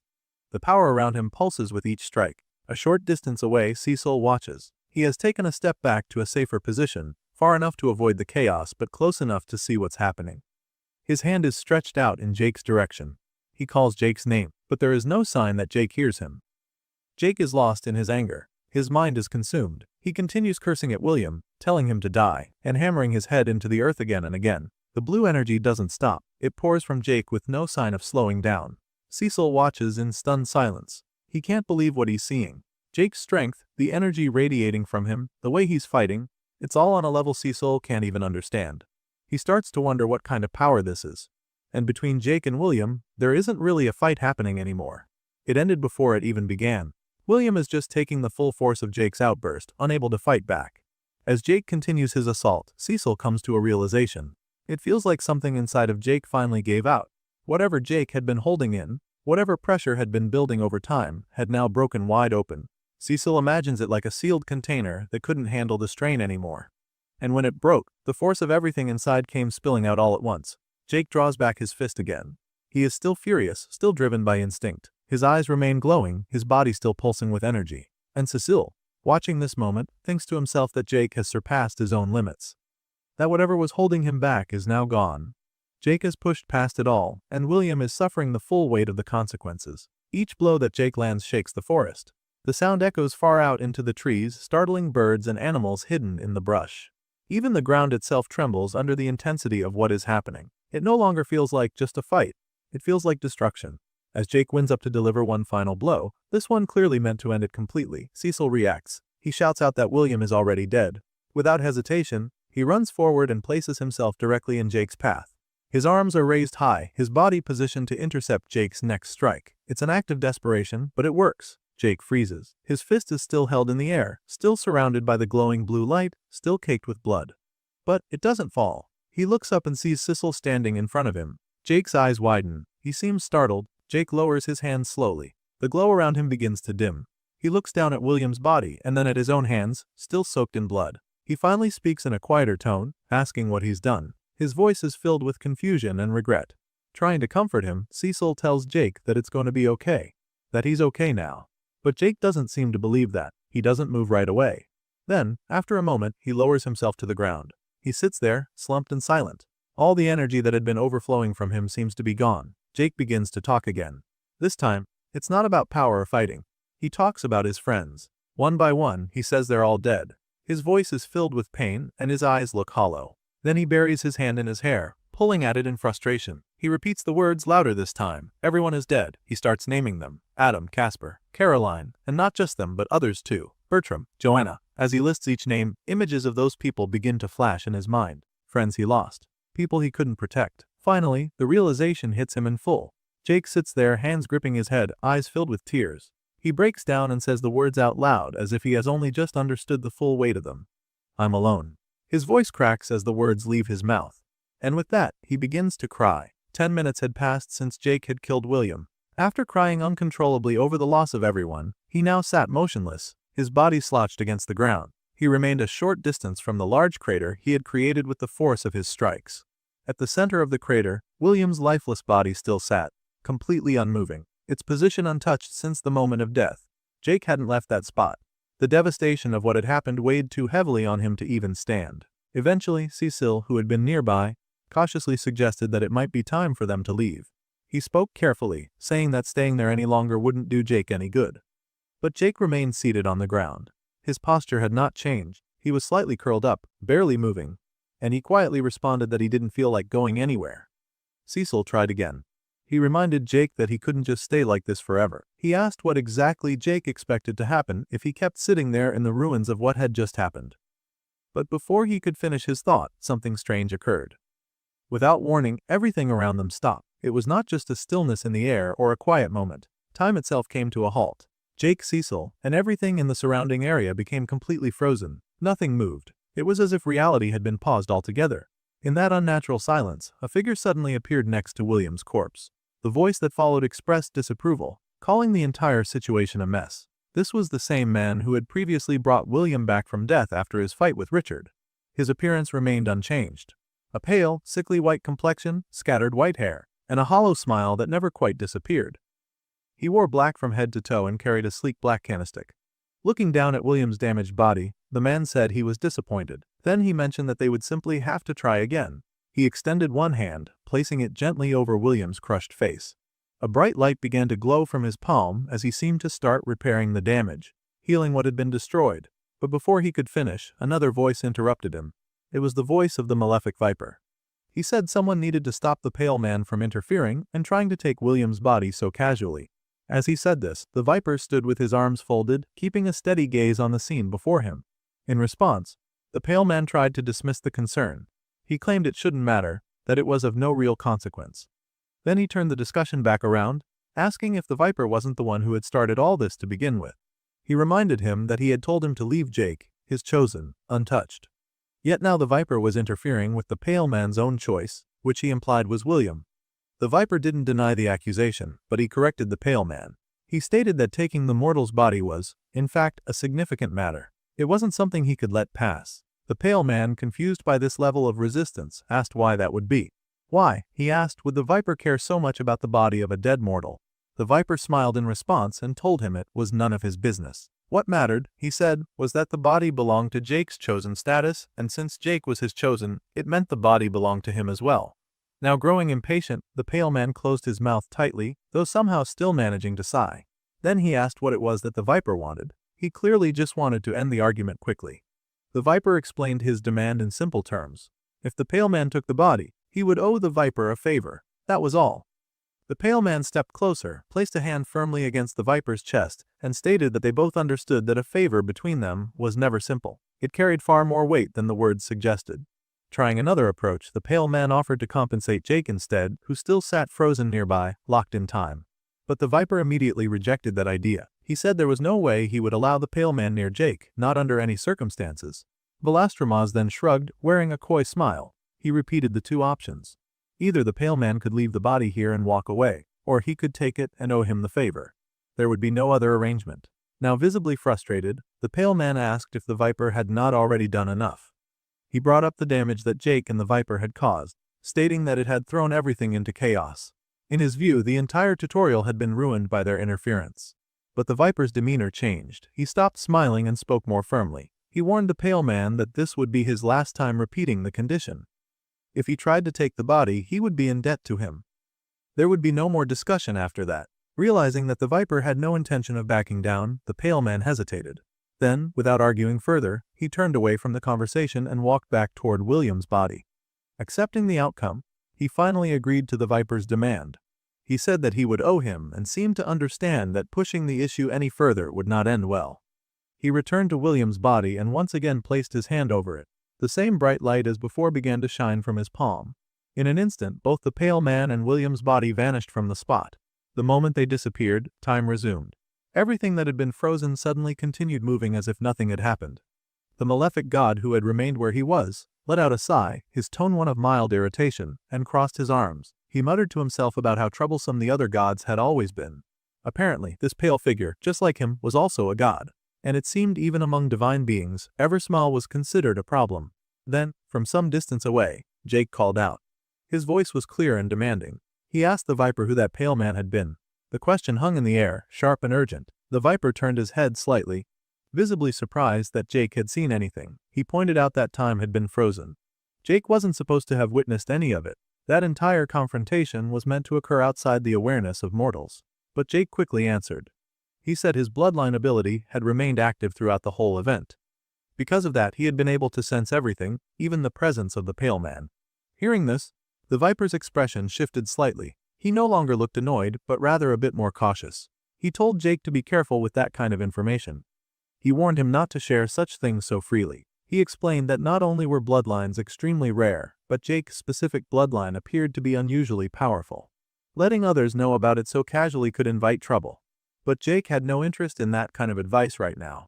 His voice rose, clearly growing impatient. He shouted back that he didn't care about that at the moment. What mattered to him was finding out who that pale man was and why he had taken William's body. His words were forceful and insistent. Without warning, the Viper disappeared from his spot and reappeared directly behind Jake.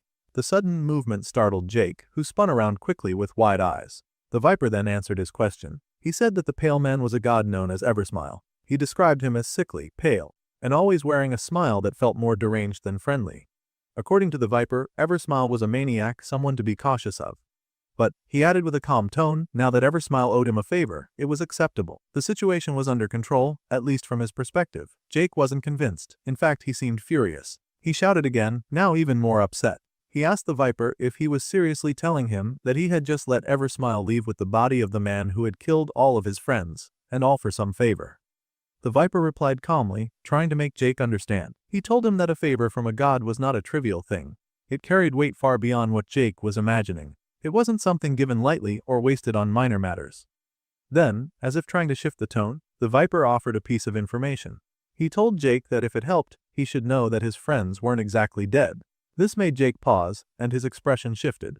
He looked surprised, almost confused by what he had just heard. The Viper continued. He said that while some of Jake's companions had indeed died, others were still alive. He mentioned Adam, Bertram, and even Casper. All of them, according to the Viper, were safe and currently located on the other side of the tutorial. Jake was visibly stunned by this. The revelation hit him hard. He asked how that was even possible. It didn't make sense to him. How could they have survived after everything that had happened? The Viper explained further. He said that when it came to having a powerful variant class, Adam might actually surpass Jake. Adam had recently become an augur, and now that he held such a title, he had become extremely difficult to kill. It wasn't easy to take someone like that down. As for Casper, the Viper hesitated. His tone shifted slightly, and he didn't give a direct answer. Instead, he told Jake that he would have to see for himself. Whatever had happened with Casper, the Viper chose not to explain it outright. He left that part deliberately vague. At that moment, Cecile, who was now inexplicably sitting on the Viper's shoulder, asked a question of his own. He wanted to know what would happen to William now that Eversmile had taken him. The Viper replied that William would likely be revived. Since William was the chosen of Eversmile, the god who had taken him, it was only natural that he would bring him back. The Viper added that he had already done everything he could to give Jake the opportunity to take revenge on William. That had been his goal. He said he had orchestrated their meeting in this place specifically so Jake could confront and defeat him. And based on the outcome, he was pleased. He smiled, clearly satisfied with how things had turned out. Jake, in his view, had not disappointed. Jake, still struggling to make sense of all this, said that he had thought the system was supposed to prevent gods like the Viper from interfering so directly. He had been under the impression that such meddling wasn't allowed. The Viper responded with a shrug. He explained that he had done his best to minimize his interference. He tried to keep it to the bare minimum necessary. So far, he said, that approach had worked out fine. But Jake had another question. He recalled that Eversmile had said something about them ruining the tutorial. Jake wanted to know what that had meant. What exactly had they done to ruin anything? The Viper didn't answer right away. He seemed tired of all the questions. With a sigh, he said that it would be easier to show Jake everything at once. There was no point in explaining it piece by piece when a single vision could reveal the entire truth. Then, raising one hand, the Viper gently touched Jake's face. As soon as he made contact, Jake's vision began to shift. He started to see something unfamiliar. He asked what was happening. The Viper answered calmly, saying that he was showing him the story of two individuals. One had entered the tutorial with his friends. That was Adam. The other had entered completely alone. That was William. The boy William relied only on himself. Early in the tutorial, he stumbled upon a wand and with it, he gained the means to kill. He used that weapon without hesitation, cutting down others wherever he went. The wand gave him power, and he embraced it. In contrast, the other boy, Adam, faced immediate tragedy. On the very first day, his group was attacked. In that initial brutal encounter, two of his friends were supposed to have died, Jake and Joanna. The story, as the Viper told it, framed their deaths as the first turning point in Adam's journey. But Jake, watching this unfold within the vision, interrupted. He objected firmly. He pointed out that wasn't how it had happened. Neither he nor Joanna had died that night. His voice cut through the vision, reminding the god that something in that version was off. The Viper turned to him, unbothered by the interruption. He explained that this was not Jake's story. This was the version of events that should have occurred. The one that would have unfolded if fate had not been rewritten. Then the god resumed the tale. He said that in the aftermath of that loss, Adam, weighed down by grief, found himself aligning with two others, Richard and Nicholas. Jake recognized the names. He remembered Nicholas well. That was the other archer, the one Jake had ended up defeating himself. When he pointed this out, the Viper simply responded with a single word, precisely. That, he said, was where things began to change. That was the moment Jake's continued existence began rewriting the course of the story. From there, the Viper explained, a complex web of manipulation unfolded. Richard had been using William, pulling strings from behind the scenes. But what Richard didn't know was that Nicholas, in turn, was manipulating him. Each had their own agenda, and in the original version of the tale, this chain of betrayal and scheming would have culminated in Richard's death at Nicholas's hands. However, that balance of deception didn't last. William eventually killed Nicholas. While Nicholas was cunning and manipulative, he lacked strength in direct combat. William, on the other hand, had grown increasingly brutal and efficient. With Nicholas removed, William's rise became unstoppable. He began to dominate the tutorial, eliminating his remaining competitors one by one. In that timeline, there was no Jake to oppose him. Jake had died long ago, as he was meant to. And so no one remained to stop William's ascent. By the end of the tutorial, William stood alone. Everyone else had been erased. And with that, Eversmile would have succeeded. He would have gained the most powerful disciple the tutorial had ever produced. But things hadn't gone that way. One variable had changed everything. Jake, his unexpected survival, enabled by a mysterious bloodline no one had anticipated, altered the path entirely. That first night, when Jake should have died, something different occurred. He had awakened, he had endured, and that survival unraveled the fixed threads of fate. That, the Viper explained, was why Eversmile considered this tutorial ruined. The divine plan had been interrupted. A thread meant to be cut had instead been woven deeper into the narrative. Even so, the Viper reminded Jake that in both versions of the story, his friends had met their end. He told him not to place all the blame on himself. But Jake couldn't accept that. He shouted in frustration. He said he could have done more. He had survived. That meant he had a chance to change things, and he failed. He had turned away from his friends instead of standing with them. He had been a coward, he said. While they faced danger, he had remained on the sidelines. The Viper, however, disagreed. He told Jake that wanting to stay out of other people's problems wasn't wrong. He had made a choice, and that choice hadn't been evil. But Jake didn't see it that way. The god told him again, his friend's weaknesses weren't his responsibility. That only made Jake angrier. He asked if the Viper expected him to become like one of those people who turn their backs on others. To ignore those he cared about, just for the sake of self-preservation. To that, the Viper gave a serious answer. He said that no one was Jake's responsibility, unless Jake chose for them to be. Those words struck something deeper in Jake. He didn't respond with anger this time. Instead, he said he didn't want to become like the Viper. He didn't want to live a life of solitude, sad and detached until the end of time. Hearing this, the god's eyes widened. For the first time, there was no witty remark, no sarcastic reply. He seemed surprised. He fell into a moment of silence, reflecting on what Jake had said. But Jake wasn't done. There was something more he needed to make clear. He said that if one day he were to fall in battle, he hoped things would end there. He didn't want to be brought back. He didn't want the Viper to revive him. Cecil, who had been listening nearby, was confused by this. He asked Jake why he would say something like that. Why wouldn't he want to be revived? Jake answered him plainly. If he were brought back, it would make the fight meaningless. There would be no weight to it, no real risk. He didn't want a divine safety net. He wanted to know that he could lose. That what he fought for could be lost. That's what made it real. Then, with those final words, Jake turned and stormed off. He still had a task to complete. The dungeon boss, or rather the Beast Lord, was still waiting for him. Cecil tried to call out, telling him to wait, but the Viper stopped him. He said to let Jake go. The god's tone had shifted. It was more serious now. He said that his chosen one had already gone through more than most, and from now on things were only going to get worse. Cecil didn't understand what he meant by that. He asked what the Viper was talking about. The Viper hesitated for a moment. He said he hadn't planned to say anything. Jake wouldn't understand, and he probably wouldn't want to hear it anyway. But then, speaking more solemnly, he explained that as a god, he could sometimes glimpse beyond the present. He could peer slightly through the veil of fate.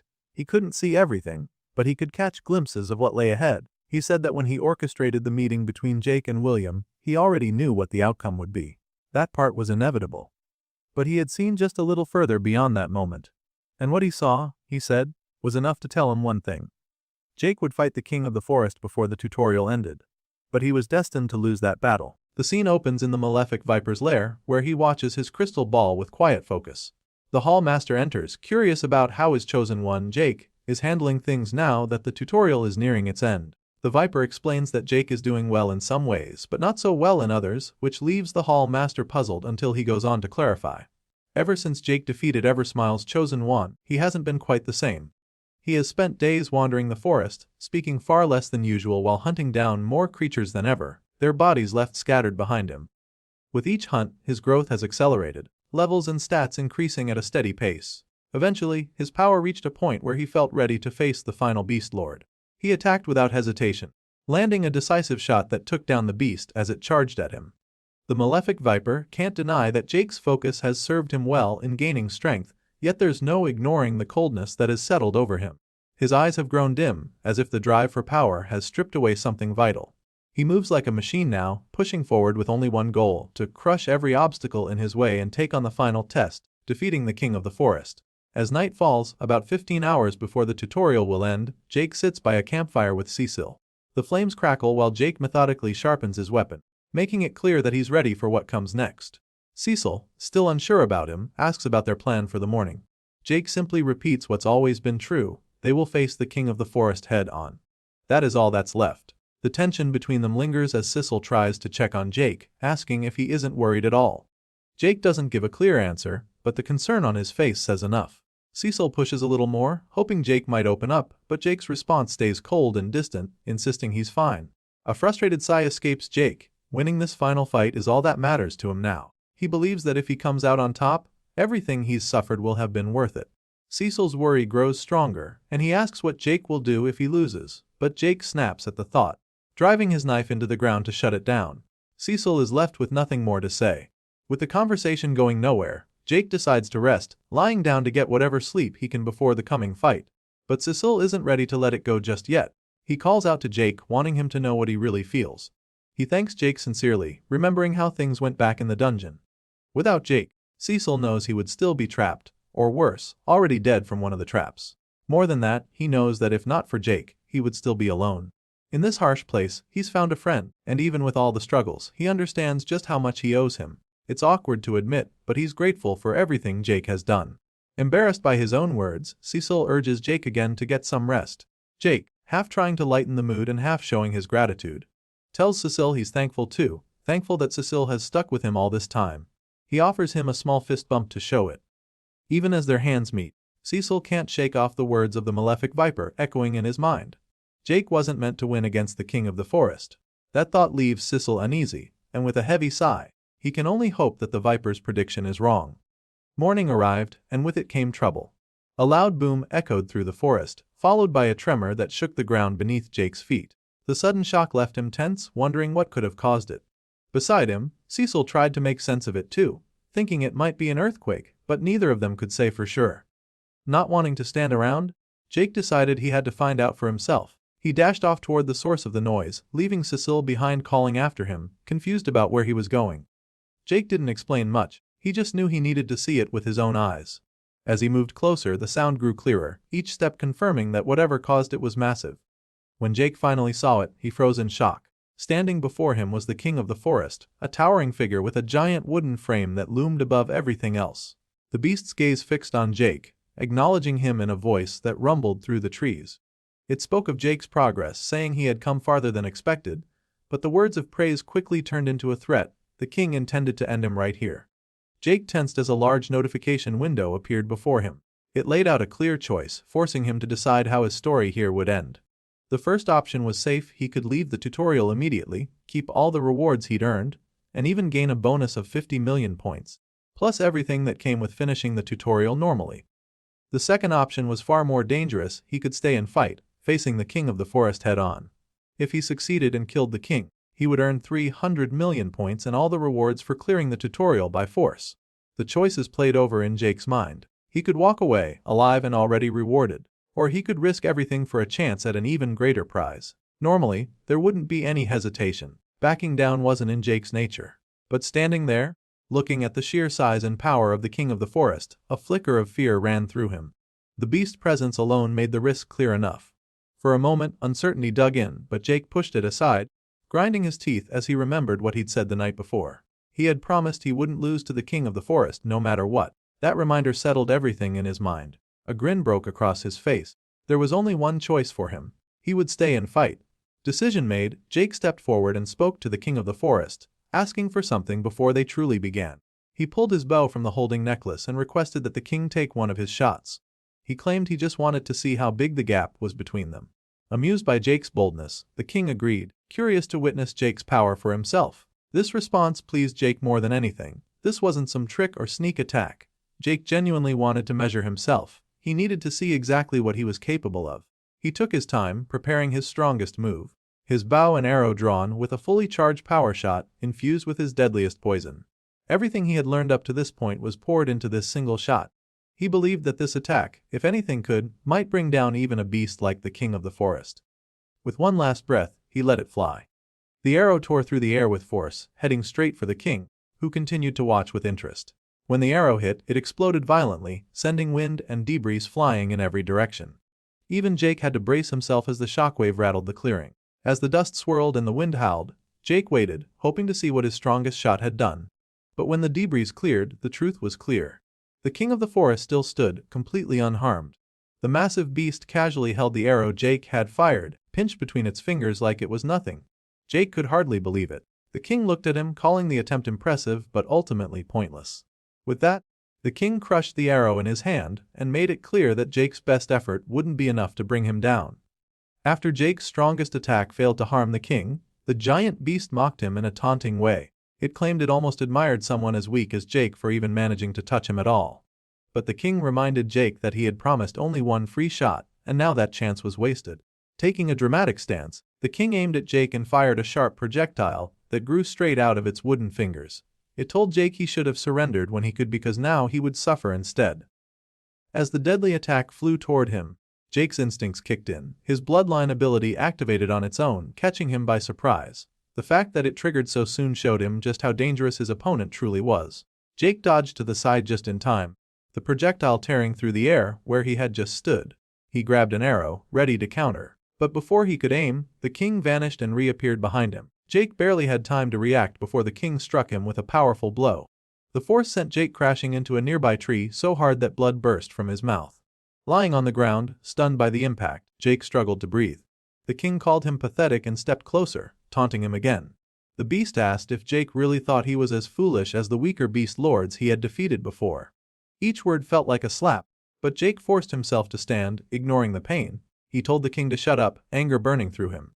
The king didn't stop. He aimed his fingers again, forming another sharp projectile. He fired straight at Jake, challenging him to dodge once more. Jake realized he didn't have enough time to move normally, so he prepared to use his shadow vault skill. As the attack closed in, he vanished just in time, reappearing high on a tree branch out of reach for the moment. From his higher position, Jake took a second to breathe. He knew he needed to keep his distance if he wanted any chance to figure out how to beat the king. He fired another round of arrows, hoping to slow the beast down. But the king simply gathered his magical energy, mocking Jake's effort. With a clap of its massive hands, the king unleashed a gust of powerful wind that shattered Jake's arrows before they could even reach him. Seeing his best shots fail one after the other, Jake felt a wave of frustration. His archery skills, which had carried him this far, seemed useless against this monster. He put his bow back into the holding necklace, knowing he had to try something else. Using Shadow Vault again, he slipped away, hoping to buy himself time to come up with a plan that might actually work. The king spotted him escaping and roared out, calling him a coward. But Jake ignored it, moving through the forest as fast as he could. The king's voice thundered after him, warning that he wouldn't be able to hide forever.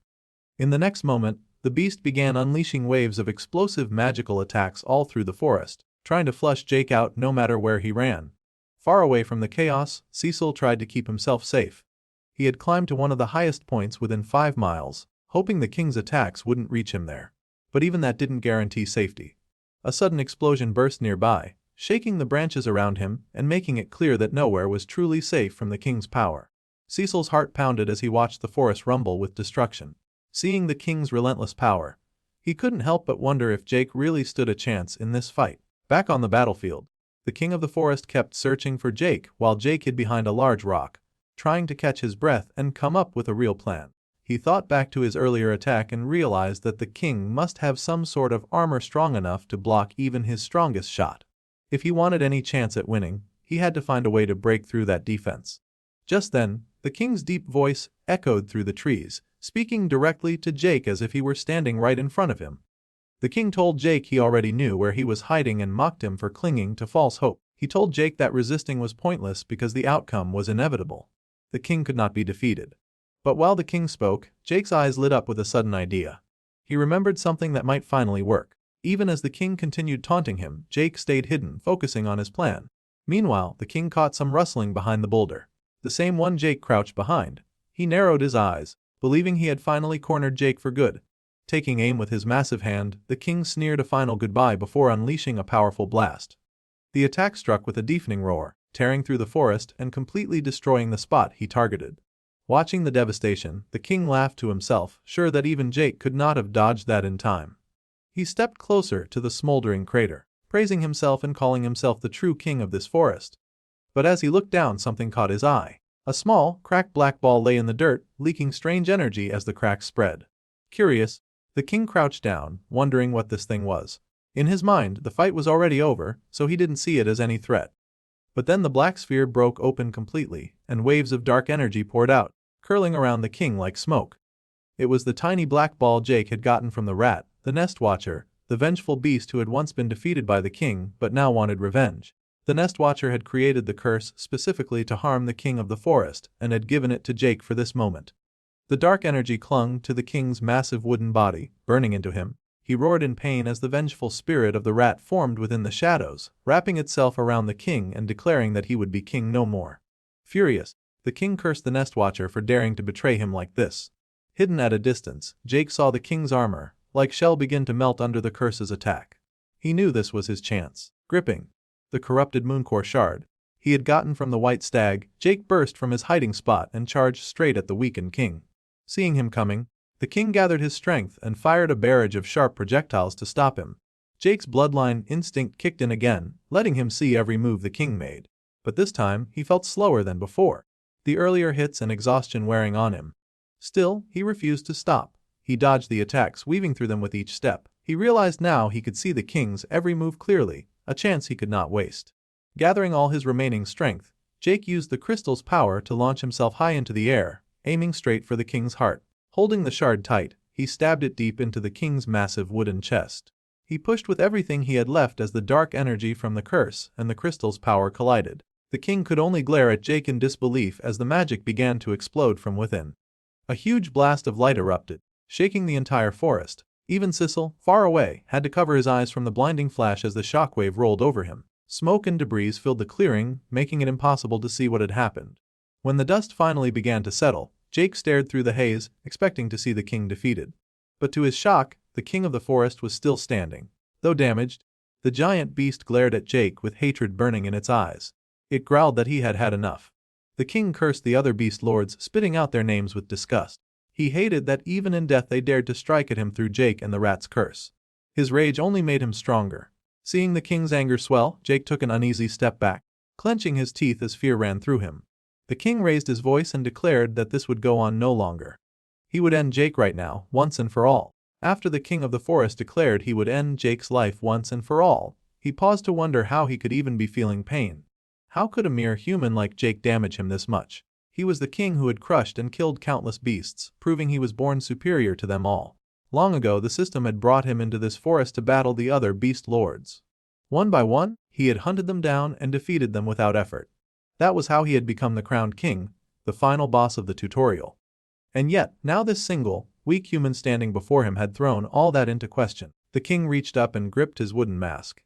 He told Jake that his defiance had shown him something he had long ignored, that he had grown complacent in his throne.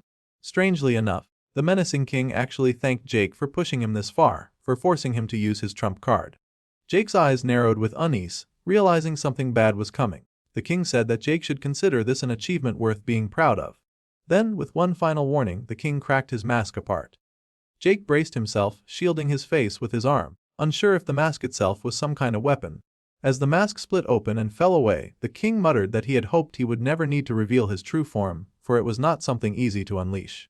Soon, the last fragments of the mask hit the forest floor, and Jake found himself staring into the king's true face, a gaping black void, like a dark abyss. Energy roared out from the king's transformation, whipping the air into a storm that slammed into Jake. He dug his feet into the ground and covered his eyes with his arm, trying to resist the force that threatened to blow him backwards.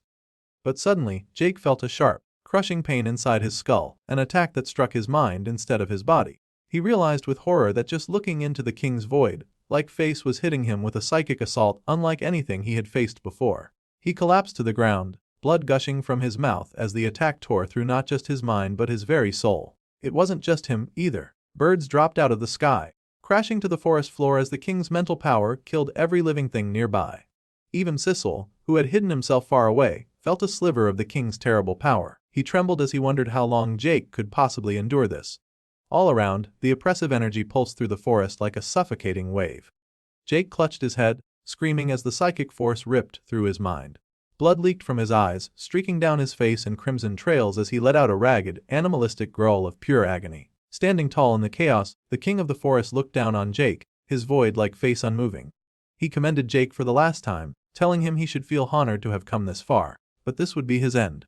Even now, with blood pouring from his eyes and mouth, Jake refused to give up. He gritted his teeth, digging his fingers into the dirt, trying desperately to resist.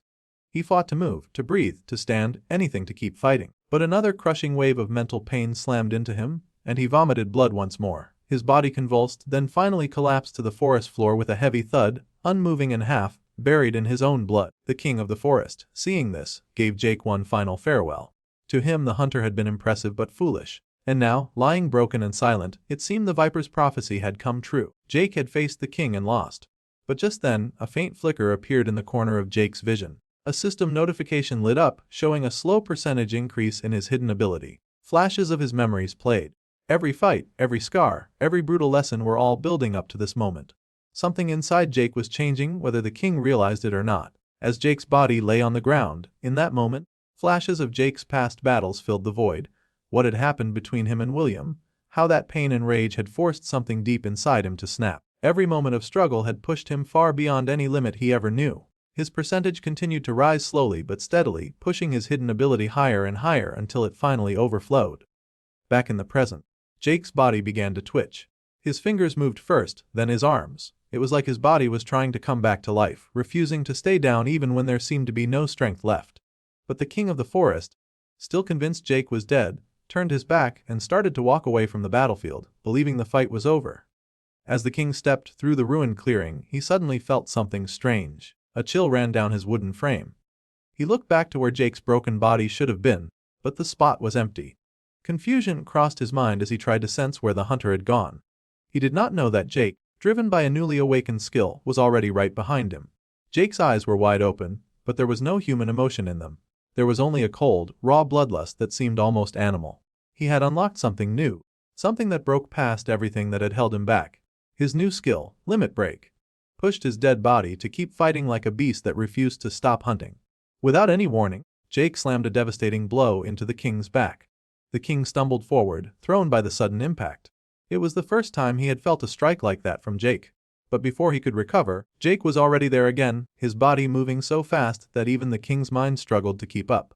The second blow came even harder. Jake's fist smashed into the king's side, sending him crashing into the ground with a force that broke the forest floor beneath him. The king tried to understand how any of this was happening. He had believed that no one could survive witnessing his true form. Yet Jake's fists kept falling, each one stronger than the last. It slowly dawned on the king that the man he thought he had killed no longer existed. Jake's mind and body had given way to something else entirely. What stood above him now was no longer just a human being but a predator fueled only by instinct. The king tried to brace himself, to defend against the attacks, but there was no escape. Jake was relentless.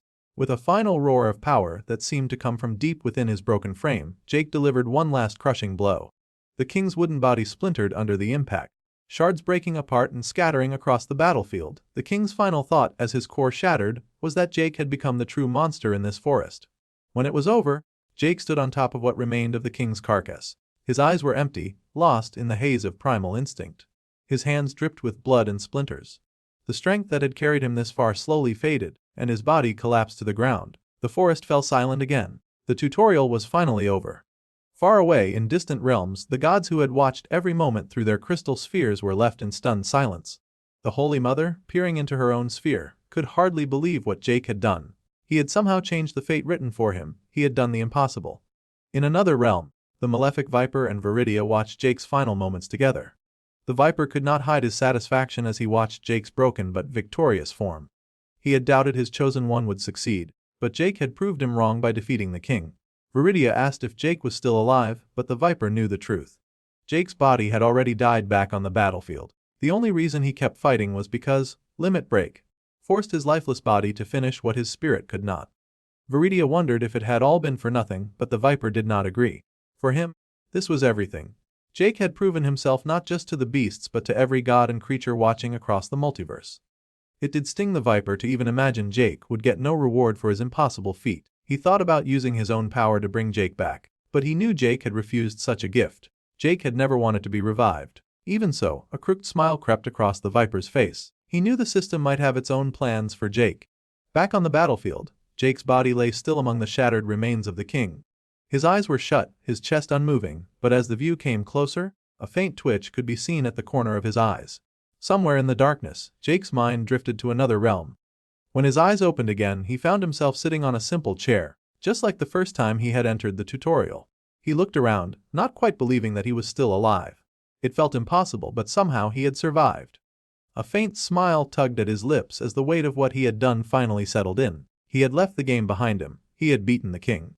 And now, the hunter who had started with nothing was ready to face whatever came next. This was not the end. It was the beginning of a new chapter for the hunter who refused to stay dead. Far away from the world Jake knew, somewhere deep in another dimension, a magical being raised its hands, golden light shining from its fingertips. The figure slowly took shape, standing in a room that seemed to appear out of thin air. The being wore an ancient robe, its face hidden behind a permanent, unsettling smile. This was the ancient god known as Eversmile. In front of him lay William's broken body, battered and lifeless. Eversmile looked at the damage with a casual calm. He knew that owing Velostromos a favor had been an annoying price to pay, but he had expected that when bargaining with the Malefic One. He started to heal William's body, golden energy weaving through torn flesh and shattered bones. For Eversmile, fixing a body was simple. The real challenge would be bringing William's life back. Holding a golden leaf from Wagidrazil, the world tree, Eversmile seemed ready for the task. He pressed the leaf onto William's forehead, letting its power sink into his skin. This piece of the world tree was priceless. No amount of gold could have bought it. It had cost him a favor to the ancient tree itself. But that was the cost of bringing back a life that had already ended. As the leaf disappeared into William's skin, his body twitched. Slowly at first, then all at once, he bolted upright with a scream. Confusion and fear filled his eyes as he gasped for breath. The memory of Jake beating him to death came rushing back, sharp and vivid. The terror of it made him scream again and again, trapped in the nightmare of that final moment. Eversmile watched, amused, and greeted William, glad to see him alive again. William turned to face the god, on edge and unsure what this being wanted. Eversmile explained plainly that William had died and that he had been revived by Eversmile's power. William looked at himself, almost in disbelief, trying to accept that he really had died. He asked why he was brought back at all. Eversmile told him that he wished to study him, finding William's existence curious enough to warrant a closer look. To William, it sounded like he was being turned into some kind of lab rat, something he immediately rejected. But Eversmile shook his head and told him that he didn't plan to experiment on him in that way. He wanted William to remain exactly as he was. His death had changed things, but Eversmile believed it could still be useful. With his hand stretched out, he offered William a chance to become his disciple. William didn't know what to say. He barely understood what was happening. He looked around and asked where he was and what had happened to the tutorial. Eversmile told him simply that he had failed it when he died. He explained that after William died, he brought his body here, a place made to look familiar to somewhere he knew well. William noticed the space around him. It looked like his old room back on Earth. For a moment he thought he really was home, but Eversmile clarified that this was not Earth at all. It was just a copy, shaped to calm William's mind. But the effect was the opposite. William thought it was unsettling and said he wanted to leave. He still didn't trust this god standing before him. Hearing this, Eversmile waved his hand. The familiar walls vanished, replaced by a dark, endless void. Only a single sphere of light hovered between them, casting a dim glow. Now, with no distractions, Eversmile finally introduced himself properly. He spoke of being one of the 12 primordials, a god and more importantly, a scholar. All he wanted was to learn from William. William asked what Eversmile hoped to learn. Eversmile answered that he wished to study karma, the unseen thread that tied actions, words, and choices together. To him, karma was the force that judged lies and truth, that paid back debts and balanced the scales. He said this power touched everyone, including William. To drive the point home, Eversmile reminded William of the blood debt he carried, the death at the hands of Jake. He created an illusion of Jake standing before William. Seeing that image made William flinch in fear. The memory was still too fresh. Eversmile noticed how much this image rattled him. It was clear that the trauma from Jake had left a deep scar in William's mind. Seeing this, Eversmile decided he needed to keep Jake away from William for now. He knew that showing Jake too soon would only cause more harm than good. It might even ruin what he wanted to learn. Meanwhile, in the realm of the Holy Mother, Adam sat alone in a bright, peaceful library, his robes flowing around him as he flipped through old texts. Not far from him stood Inara, a priestess of the Holy Mother, pretending to read but secretly watching Adam closely. She couldn't understand how someone so ordinary, so weak in her eyes, could carry such strong holy energy. She thought back to when Adam first arrived in their realm. He had come from what her father called the tutorial. She remembered the moment he appeared. Days ago, Adam's life had ended at William's hands, but his gift from the Holy Mother, an ability called One More Light, had brought him back. His body was remade in this sacred realm, a second chance given to him where so many others had failed. When Adam first arrived in the Holy Mother's realm, he was genuinely surprised it had worked. He'd been revived, brought back to life in this holy place, proof that his ability wasn't just theory. Right behind him, Bertram began to rematerialize too, revived just as Adam was. When Bertram fully appeared, Adam welcomed him back, but Bertram was more focused on what this meant. He asked Adam if this made him immortal now. Adam didn't think so. He told Bertram that he'd probably still die of old age one day. He believed this was a one-time miracle, not something he could repeat every time death came for him. Now dressed in their new ceremonial robes, Adam explained that Bertram, as his loyal guardian, could be revived many times as long as Adam stayed alive.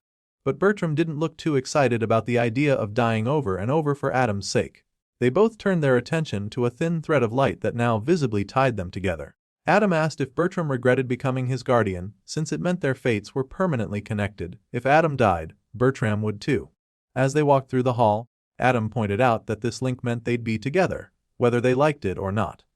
Bertram only shrugged and joked that it wasn't much different from how things had always been. Adam let the joke pass and shifted the topic to what they had to do next. He mentioned they needed to find a few people in this realm. He didn't even finish speaking before he stopped, surprised to see them standing just a short distance down the hall. Adam walked up to them, recognizing Inara and a man dressed as a knight. The knight bowed quickly, calling Adam an augur and promising to assist him until he chose to return to his own universe. Adam replied that there was something he needed to handle first. Before Adam could get to the point, the knight launched into a speech about how they would spread the glory of the Holy Church together. Adam shut that down immediately, telling him they wouldn't be doing that yet. He reminded the knight that he had already upheld his side of their agreement with the Holy Mother's realm. Now it was their turn to keep theirs. The knight tried to brush off Adam's words, acting as if they'd take care of that later. Adam refused to let it slide. He pointed out that he didn't make a deal with the knight standing before him. He made it directly with the Holy Mother herself. Right then, a massive painting of the Holy Mother in front of them began to glow with golden light. Everyone dropped to their knees except Adam, who stayed standing, facing the glowing image. He declared that even though he'd accepted his role within the church, he would always put the well-being of his fellow earthlings first. Bertram, kneeling beside him, quietly admitted he couldn't get up from his kneeling position, no matter how hard he tried. Adam just kept looking at the portrait, saying he was glad to have done business with the Holy Mother. Then he turned to those kneeling before him and told them to get ready for what was coming next. Back in the present, Inara kept on watching Adam in the library, remembering how that moment had unfolded. Inside, she felt a deep dislike for Adam. To her, putting Earth above the church was nothing short of blasphemy. It bothered her that even after all her father's lessons and her own, Adam still clung to that idea. She couldn't understand him, or Bertram for staying by his side. She thought she was being subtle in watching him, but Adam noticed. It frustrated him, knowing she was still judging him like this. He started wondering what strings had been pulled to keep her there with them. He realized the Holy Church was no stranger to internal politics. Adam knew exactly why they wanted him around. They needed his special skill, endless tongues, to help spread their teachings. But deep down he cared far more about Earth than he did about church politics. When he thought back to his meeting with the Holy Mother, he admitted to himself that he did want to share her teachings with humanity. He believed they could unite people. But what he wanted even more was to see his old friends again. Through the Pantheon, Adam had learned about Jake's role in the tutorial. He'd heard what happened after the camps attacked him. Adam couldn't help but think he should have handled things differently back then. He wondered how things would have turned out if that attack hadn't happened. Maybe Jake would have stayed with them. Maybe they would have brought William down together. Adam looked at the painting of the Holy Mother again. He wondered if Jake would have stuck by them if fate hadn't been thrown off course. He didn't blame Jake for any of it, he just felt regret for how it all unfolded. He remembered the way Jake used to look back when they worked together in the same office, a guy who never wanted promotions or raises, just doing his job and going home. Now, Jake had found something new to live for, even if Adam didn't know what it was. He smiled at the thought, still flipping through an old book. He was genuinely happy for Jake. Adam knew returning to Earth would be difficult, but he didn't see Jake as an enemy. He still saw Jake as a friend, and he truly believed they would meet again. Elsewhere, we see that all this with Adam took place just before Jake woke up, transported to another dimension. And in that moment, Jake smiled too. There was an accomplished look in his eyes. He'd finally left the game behind. Jake was still in the other dimension, trying to make sense of everything that had just happened. The last clear memory he had was of the king of the forest hitting him with a psychic attack. After that, everything had gone black. He could only remember bits and pieces. He remembered losing control, fighting back, slamming the king into the ground, and finally killing him. The next thing he heard was the notification telling him he had slain the king of the forest. That was how the tutorial ended for him. As soon as the king was dead, Jake was healed completely and transported back to this dimension where everything had first begun. It felt strange to stand there, realizing the 2-month ordeal was actually over. He could hardly believe it but was relieved to be done with it. Even so, one thought stayed in his mind as he held the magical necklace that stored his loot. He couldn't help but wonder where Cecile had gone. Before he could think about it any longer, the necklace accidentally activated. A glow spread out, and all the loot he'd collected appeared neatly laid out on the table in front of him. Jake quickly noticed that not everything was from before. Mixed in with his old items were some new weapons and gear. He spotted a new dagger and a bow right away, and just seeing them made him feel excited. Finally, some real upgrades. Checking the item descriptions, he saw he now owned the Windsor bow and the Venomfang dagger. The dagger in particular reminded him of a tooth he once pulled from the Den Mother, one of the beast lords he'd faced. He figured it probably came from there. Then he found something else, a hard wooden mask. At first it just seemed familiar, but as he looked closer he realized it really was the king's mask, the same one from the forest. It was now called the Mask of the Fallen King. Looking through its stats, he could see how much it boosted his mana. It was a huge boost, bigger than anything he'd had before. He brought the mask up to his face, and when he did, it snapped perfectly into place. Wearing it felt strange because it didn't get in his way at all, but he could feel the energy it gave off and could sense his mana flow more clearly. Taking it off again, he looked at it and felt satisfied, wondering just how much stronger he had become now. He thought about how nice it would be to see his actual progress directly. Almost on cue, a stream of system messages began to appear. Among them was the notification for killing the king of the forest. Seeing the king's level of 136 made Jake pause. He realized that at his much lower level, he should never have been able to win, even with all the gear he'd gotten from the other beast lords. He still felt amazed that he'd survived that fight at all. He knew this was the right moment to check how much he had leveled up. Looking at his new stats, he saw that his classes had jumped up by 9 levels. It was a huge increase and just showed how dangerous that final fight had been. He also noticed that he'd gained several new titles for what he'd done. One stood out, Kingslayer, which gave him resistance against nobility-based skills. Another one, Slayer of the Mighty, gave him a bit more pride in what he'd accomplished. When he looked back at the tutorial quest, he realized he'd completed that too. Even though he'd barely thought about it lately, the reward was nobility. He was now technically a lord with control over a city-level pylon of civilization. But to Jake, that didn't feel like much of a reward. He didn't see himself as the type who could run a city or be a proper noble. Still, it showed him that the system had some kind of hierarchy built into it.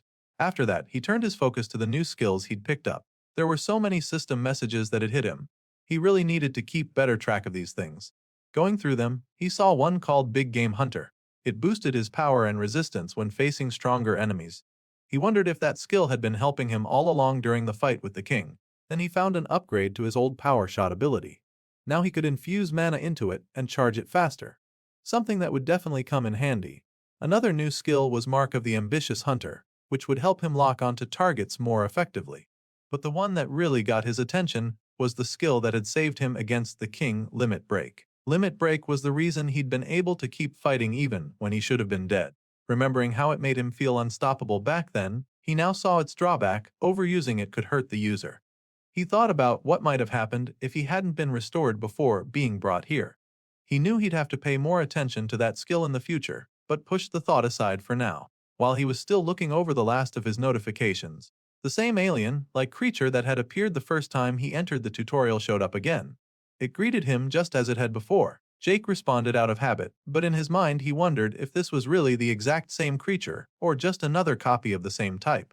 The creature praised him for finishing the tutorial. It seemed genuinely impressed that he had defeated every beast lord and even the king of the forest, saying his performance had been excellent.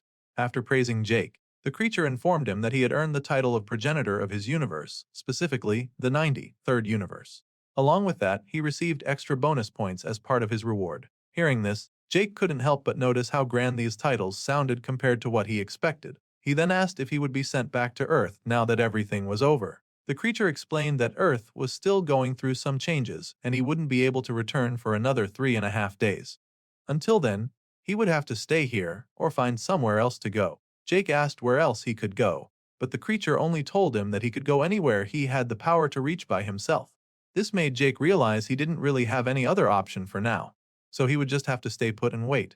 Wanting to know if there was more to his reward than just a title, he asked what else he would get. The creature then told him about the tutorial store and that he could use his points there. But before he could do that, Jake needed to find out his total tutorial points first. Once all the calculations were done, adding up everything he'd gained during the tutorial, his total points shot up to over 21 billion. Seeing such a huge number left him completely shocked.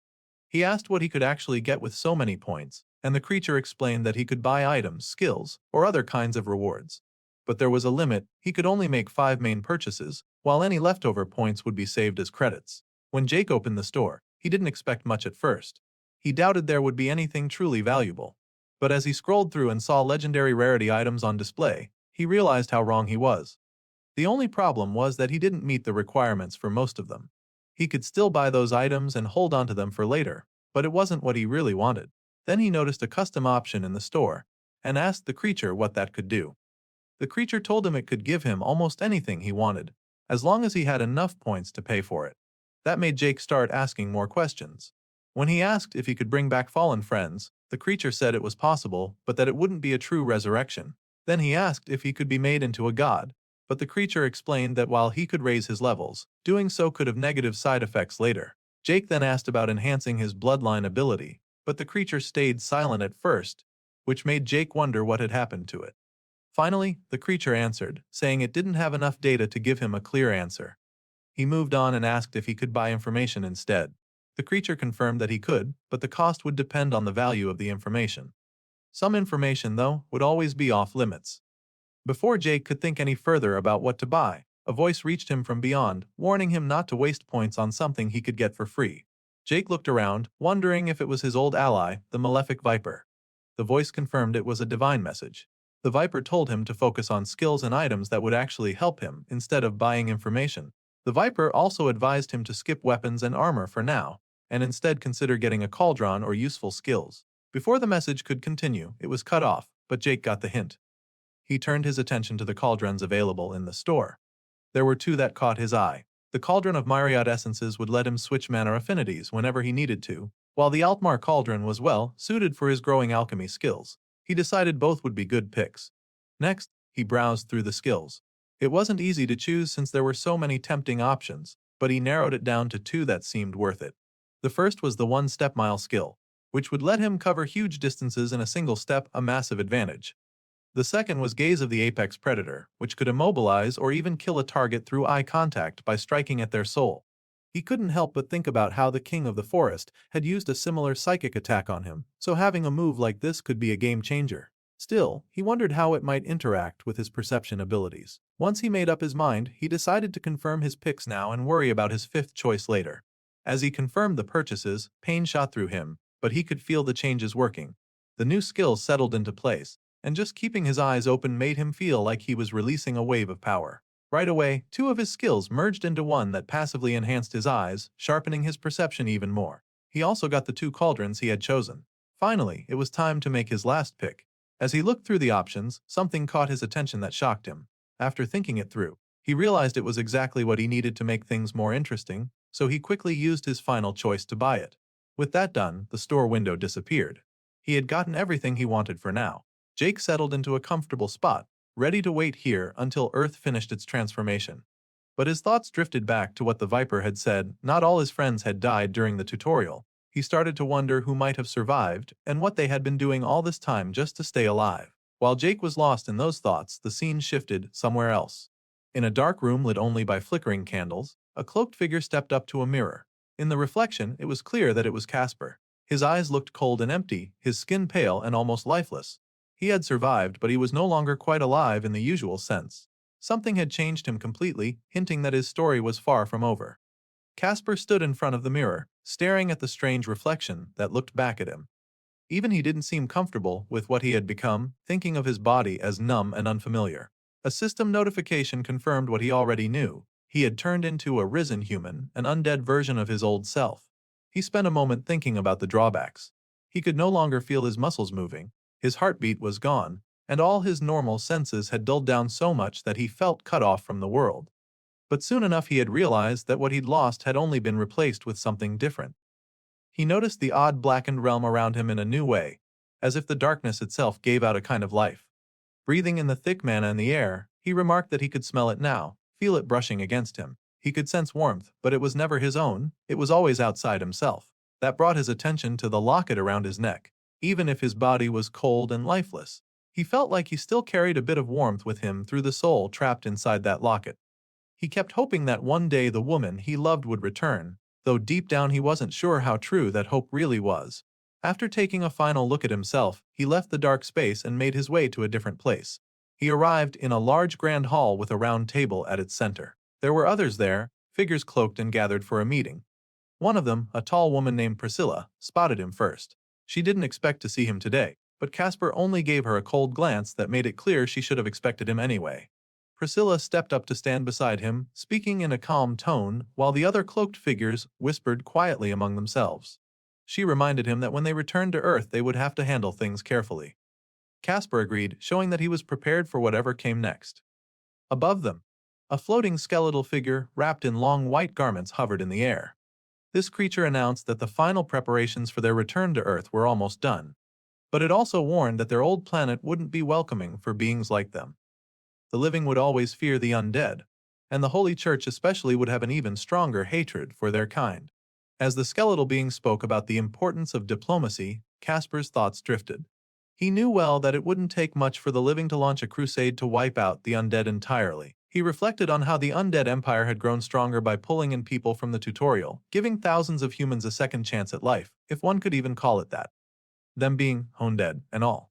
Even so, they still seemed to think Casper was special, different from the rest. One thing bothered him more than anything: Priscilla. She kept hanging around him, pestering him constantly even though he'd made it clear he didn't need her help. He guessed it probably had something to do with who his teacher was, the Archlich, a figure whose power kept people like Priscilla nearby. As the meeting continued, Casper left, moving through a magic circle to transport himself elsewhere. He reappeared in a chamber where the Archlich sat on a throne, like chair draped in dark robes. This skeletal teacher had guided him since he joined the undead, shaping him into something more than just another risen human. The Archlich looked at him, asking why Casper still bothered attending meetings like that when they were such a waste of time. Casper answered, saying that not showing up would seem suspicious and that being there helped him keep an eye on the strength of the other undead. The Archlich waved this off, reminding Casper that levels alone didn't measure true power. He wanted Casper to become something greater, an asset that would last for millennia, not just another mindless warrior for the undead empire. With that reminder, the Archlich tapped his bony fingers together, signaling that it was time for the lesson to begin. He moved closer as Casper focused, trying to draw on his magic. The Archlich spoke calmly, explaining that mortals who gained magical abilities had to work with what they were given. Unlike other creatures, they couldn't just create power out of thin air. They needed to shape what was already around them. To make his point, the Archlich demonstrated by weaving mana in the air, showing Casper how to use the environment to strengthen his magic. As Casper copied him, tracing runes in the air, the Archlich reminded him that his real strength lay in his emotions. He needed to push those emotions into his magic, making his intentions clear so that his spells would respond naturally. If he practiced enough, this would become second nature, the true form of his power. Casper struggled to hold it together, gasping as exhaustion settled in. The Archlich, seeing this, commented that Casper might not be naturally talented, but his unusual gift of harnessing emotion made him promising.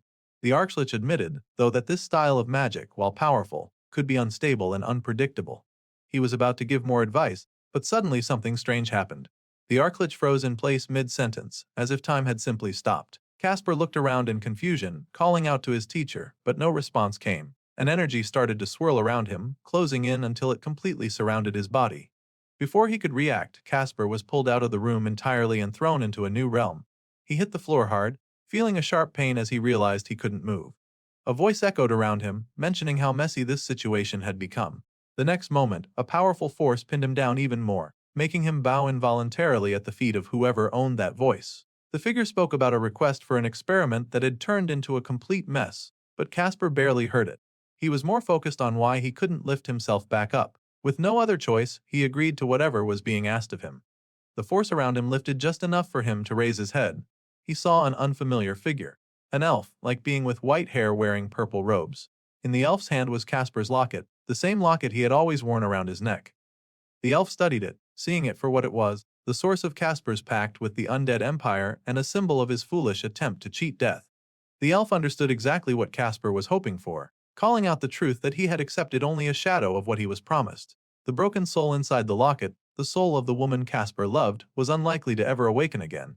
Finally, the elf liked being asked Casper if he truly wanted to see her again. The question caught Casper off guard, but he knew his answer and nodded without hesitation. The elf agreed, then reached out and grasped the locket around Casper's neck, slowly filling it with some kind of energy. While this was happening, Casper wondered if this being really could help him. He thought about the things his teacher had mentioned before and guessed this one might be one of those higher beings, maybe even a god with power over souls.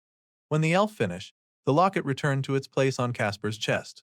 The being told Casper to return to his world with this new blessing and to act as his messenger and connection there. According to him, Earth would soon become a very interesting place. Before Casper could question any of it, he was pulled back to the exact moment just before time had stopped. Right back in front of the Archlick, who was mid-sentence giving him some advice. Casper stood there shocked, still trying to make sense of what had just happened. The Archlick seemed confused too, noticing Casper's distracted look. Just then, Casper's locket began to glow faintly. He felt a tremor run through him as he opened it, curious and anxious at the same time. His thoughts drifted back to memories of his girlfriend, to small moments like her giving him a kiss on the cheek, and then to the terrible day he found her dead because of William. Now, staring into the locket, he saw Lyra's face inside, not just an image but her actual soul. She was clear and alive, looking right back at him. The system now called it Lyra's locket, a legendary item. A window explained that the elf-like figure was the Blight Father, and that he had enchanted the locket, turning it into both a phylactery for Lyra's soul and a storage space for other things. Seeing her face now, Casper felt a wave of disbelief. But then, as if to confirm it, her voice came through, softly calling his name. He knew she was really there. Elsewhere in the Holy Mother's realm, Bertram was busy getting slammed into the walls during a sparring session. His weapons clattered across the floor every time the Holy Knight struck him down. The knight was trying to teach him that although his senses were decent, his body was too stiff and his movements predictable. Bertram tried to excuse himself, blaming the odd magic of the time-warping arena, but the knight didn't care, charging at him again to hammer the lesson in. Just outside, Adam stood watching, his book in hand.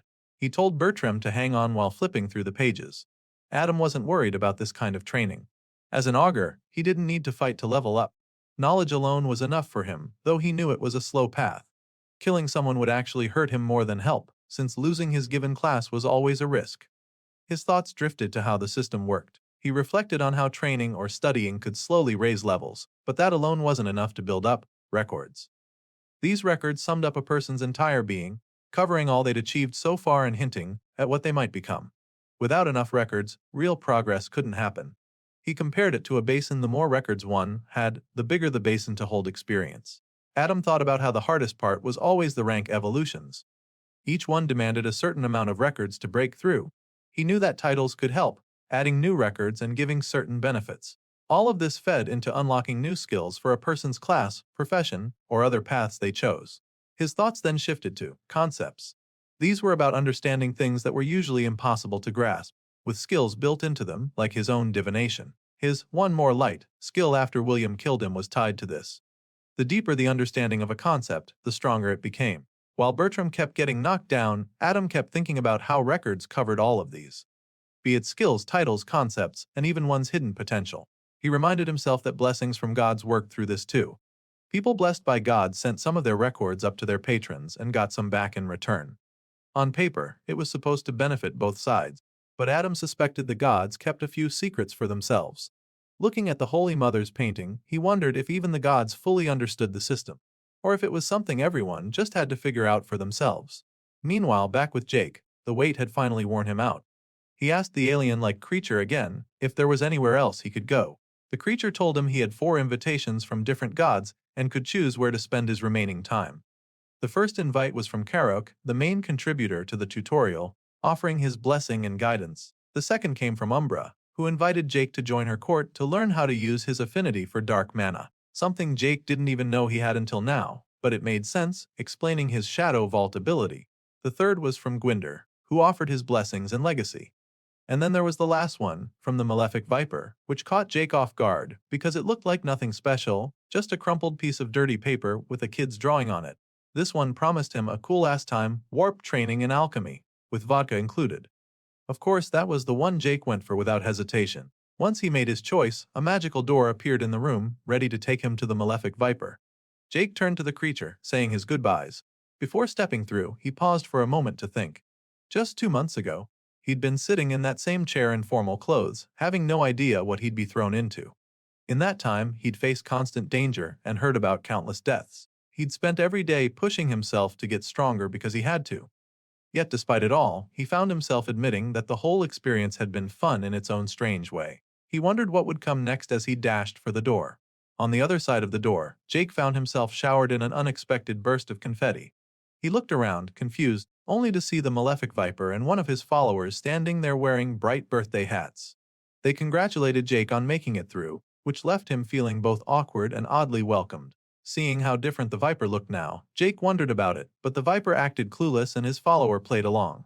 Jake decided not to push it and just accepted things as they were.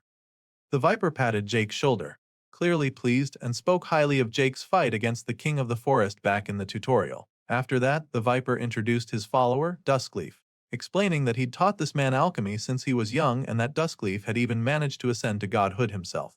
Not long after, someone else came forward to greet Jake. It was his old friend Cecile, who surprised Jake with an excited hug. Jake couldn't believe Cecile was there, and when he asked how this happened, the Viper explained that he'd brought Cecile out right before the tutorial ended. Reconnecting like this, Jake and Cecile bumped fists, both still surprised they were alive and back together. Behind them, Duskleaf seemed impatient, reminding the Viper that he'd been promised an alchemy session.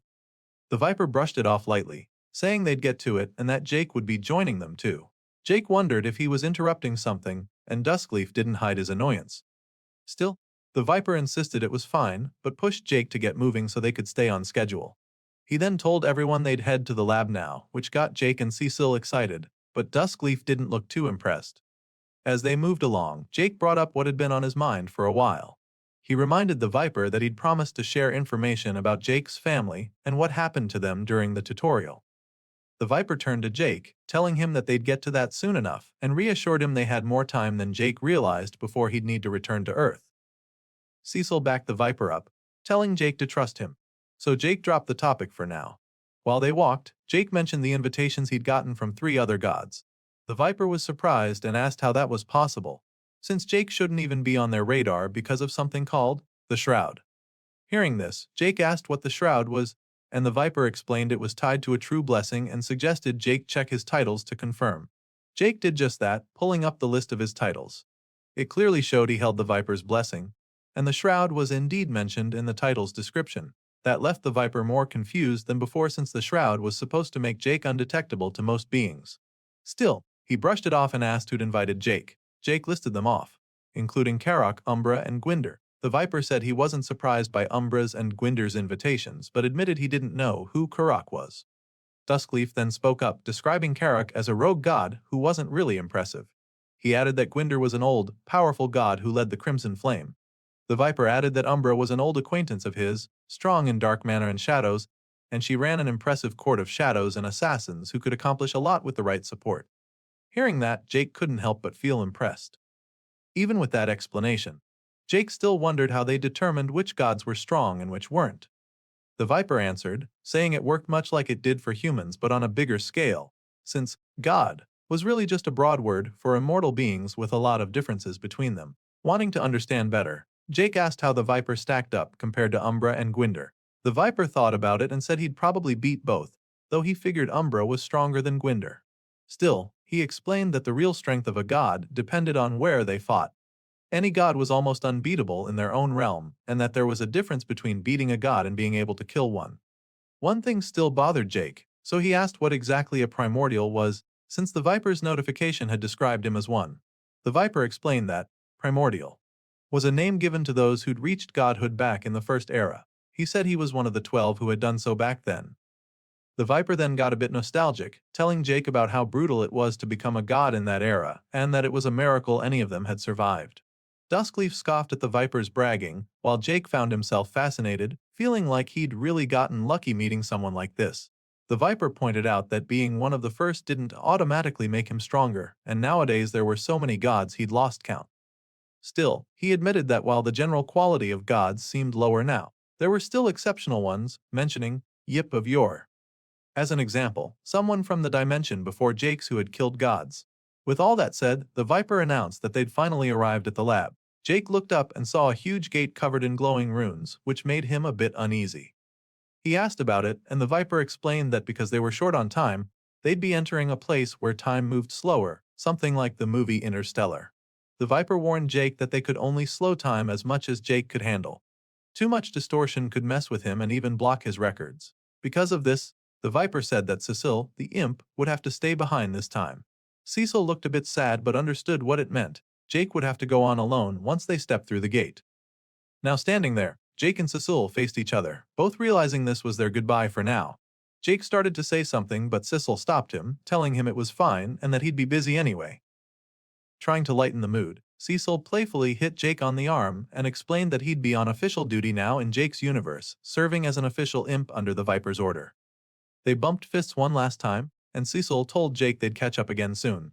As Jake began to walk away, Cecil called out a final thank you, smiling at Jake for everything he'd done. Once inside, the Viper welcomed Jake into what would be his new home for the next few weeks.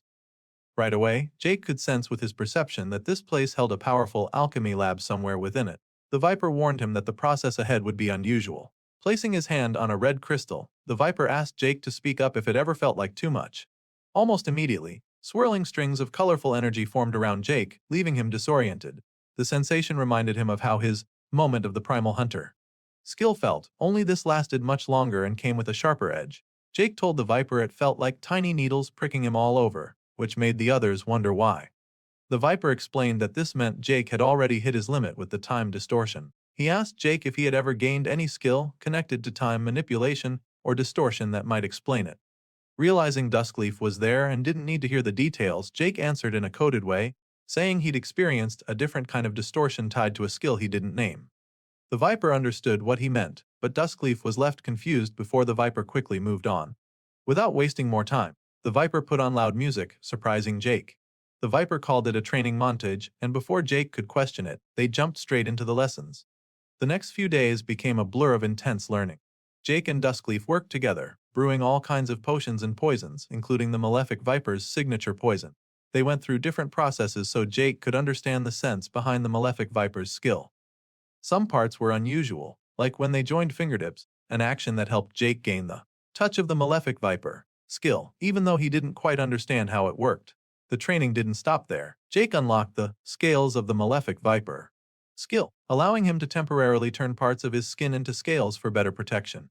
Using blood, he gained the blood of the Malefic Viper skill, which let him make his own blood poisonous for different uses. One of the more difficult lessons involved Jake eating poisonous mushrooms. This earned him the palate of the Viper skill, which helped him detect poisons and build immunity by consuming them. After all that, Jake moved on to mana control. He spent long hours meditating in one spot, focusing on expelling and condensing the mana around him to move the rocks nearby. Duskleaf guided him through it, explaining that focus control and understanding his mana affinities were key. After some time, Jake managed to lift and move the rocks a little, but eventually, they dropped as he collapsed from the strain. Duskleaf, watching Jake on the ground, commented that collapsing only twice in 18 days was impressive, considering Jake's low grade of being. Jake got up, still frustrated, complaining about how he hadn't been able to level up during all this time. Hearing that, the Viper told him that if leveling up was what he wanted, he had something special to show him. They soon stood in front of a giant barrel filled with swirling poison. The Viper called it the trial of myriad poisons, saying it was something he had prepared for Jake.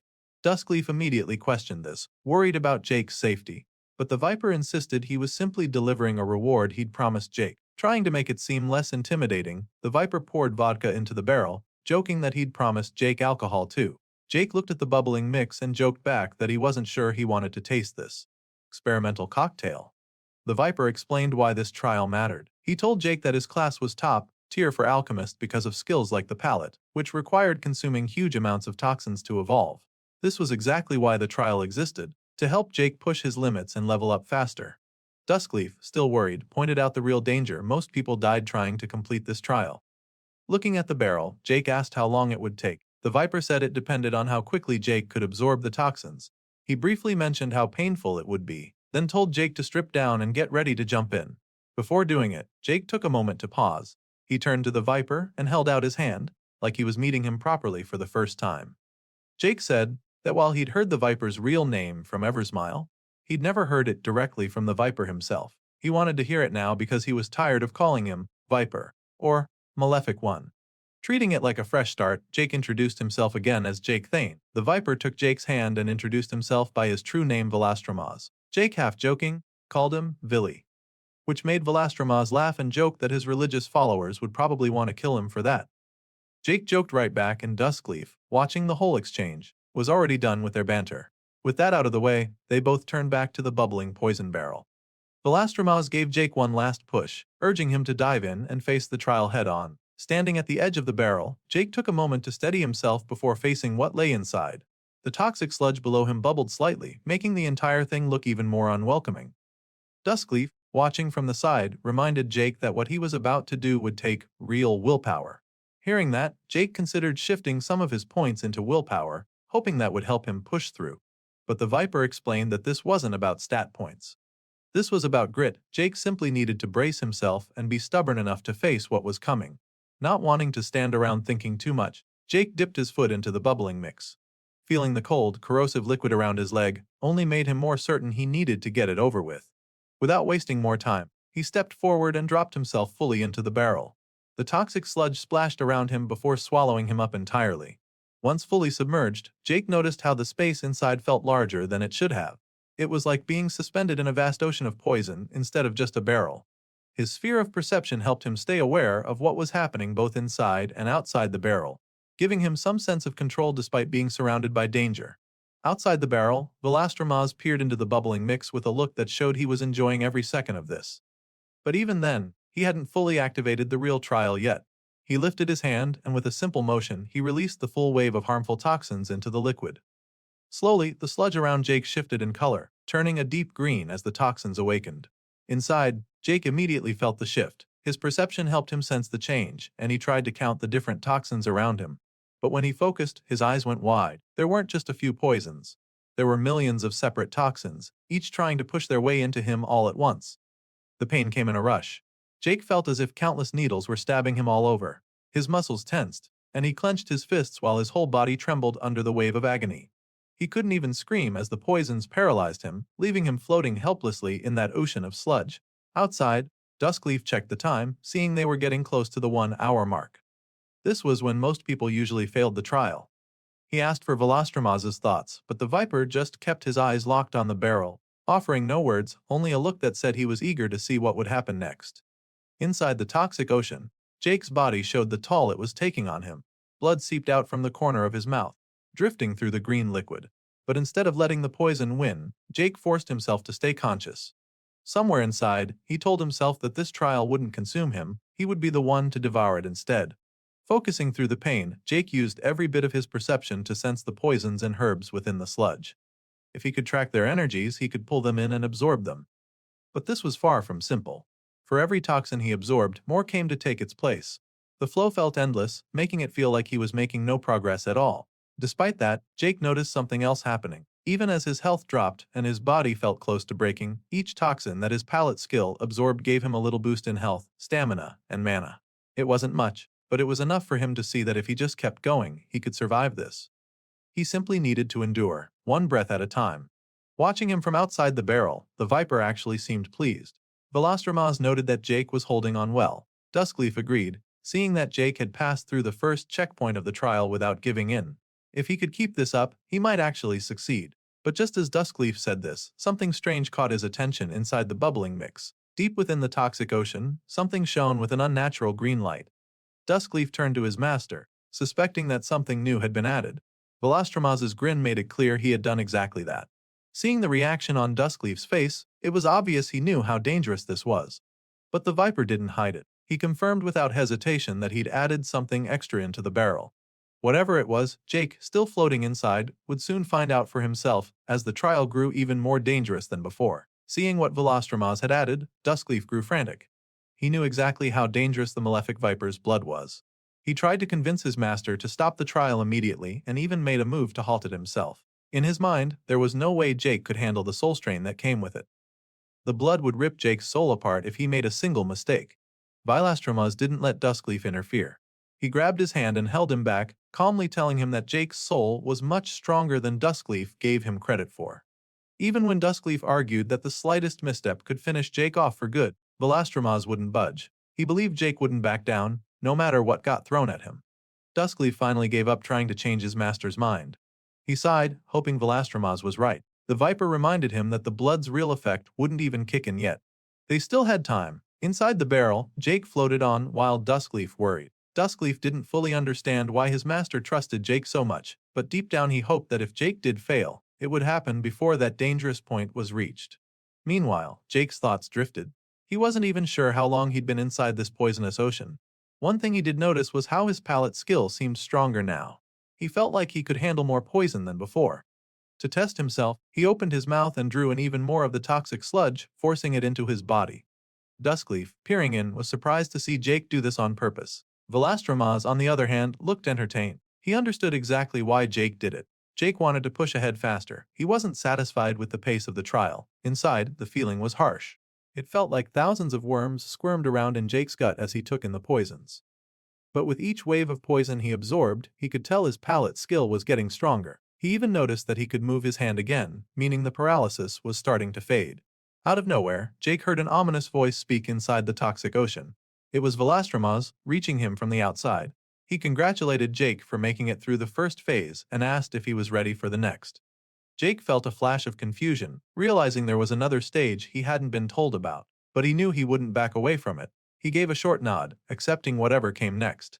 Seeing this, Velastromas activated the next step. His blood's power surged through the liquid, turning it an even brighter, more dangerous green. Jake watched as the glowing sludge moved towards him. He didn't even have time to brace himself before it pierced right through his body. A wave of pain and confusion hit him. His body felt like it melted into the green liquid, dissolving into nothing but goop. But then Jake's eyes snapped open. He realized that somehow his mind had been pulled somewhere else. He was now standing in Velastromas' realm, yet at the same time he could still feel his physical body floating inside the barrel.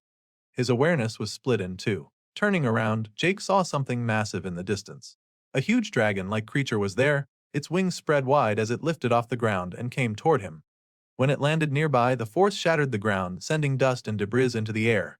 Jake stayed calm, standing firm as the dust settled. He asked what the creature was. From behind the cloud of dust, a voice answered him. It sounded confident, almost familiar. As the figure stepped forward, Jake saw it wasn't the dragon anymore. A human-shaped figure emerged, and he realized that the voice was his own. Before him stood another version of himself. But this version looked twisted, covered in scales, with green eyes and wings like Velastromas. The green-eyed Jake looked at him with an unsettling grin, asking what the normal Jake thought of this new form. Standing face to face with this new version of himself, Jake took in the details. The alternate version had scales covering his body, wings stretching out behind him, and sharp claws on each hand. The green eyes matched the energy of Velastromas. This version seemed to show off the form proudly, asking if Jake saw it as an upgrade. Jake gave a reluctant nod, but inside he couldn't help but cringe. Hearing his own voice sound like that unsettled him more than he expected. His eyes dropped to the sharp claws on the other version's hands, and he wondered how someone like that could even hold a bow properly. The alternate Jake didn't hesitate to prove it. He conjured a bow and arrow out of thin air, showing that his claws weren't a problem at all. In fact, he explained that the claws could change shape, making them even better suited for archery than normal hands. With the bow ready, the winged version drew back the arrow, energy flowing around him like the same venomous power that Velastromas used. When the arrow was released, it carried that energy with it, slicing through the air until it exploded far off in the distance. The blast was massive, leaving both Jakes watching the aftermath. Jake had no words at first, just seeing how much raw force that shot carried. Inside, though, he couldn't help but compare it to the king of the forest. He realized that this version of him made that old threat look small. Curious about why he was even brought here, Jake asked the alternate why this place existed. The scaly version only laughed at him, finding it funny how his old self still needed reasons for everything. But then his tone changed. He told Jake that this vision was a glimpse at what he could become one day. The wings spread out as if to add weight to his words. Embracing the power of Vilastramas, the malefic one, was the path to all this strength.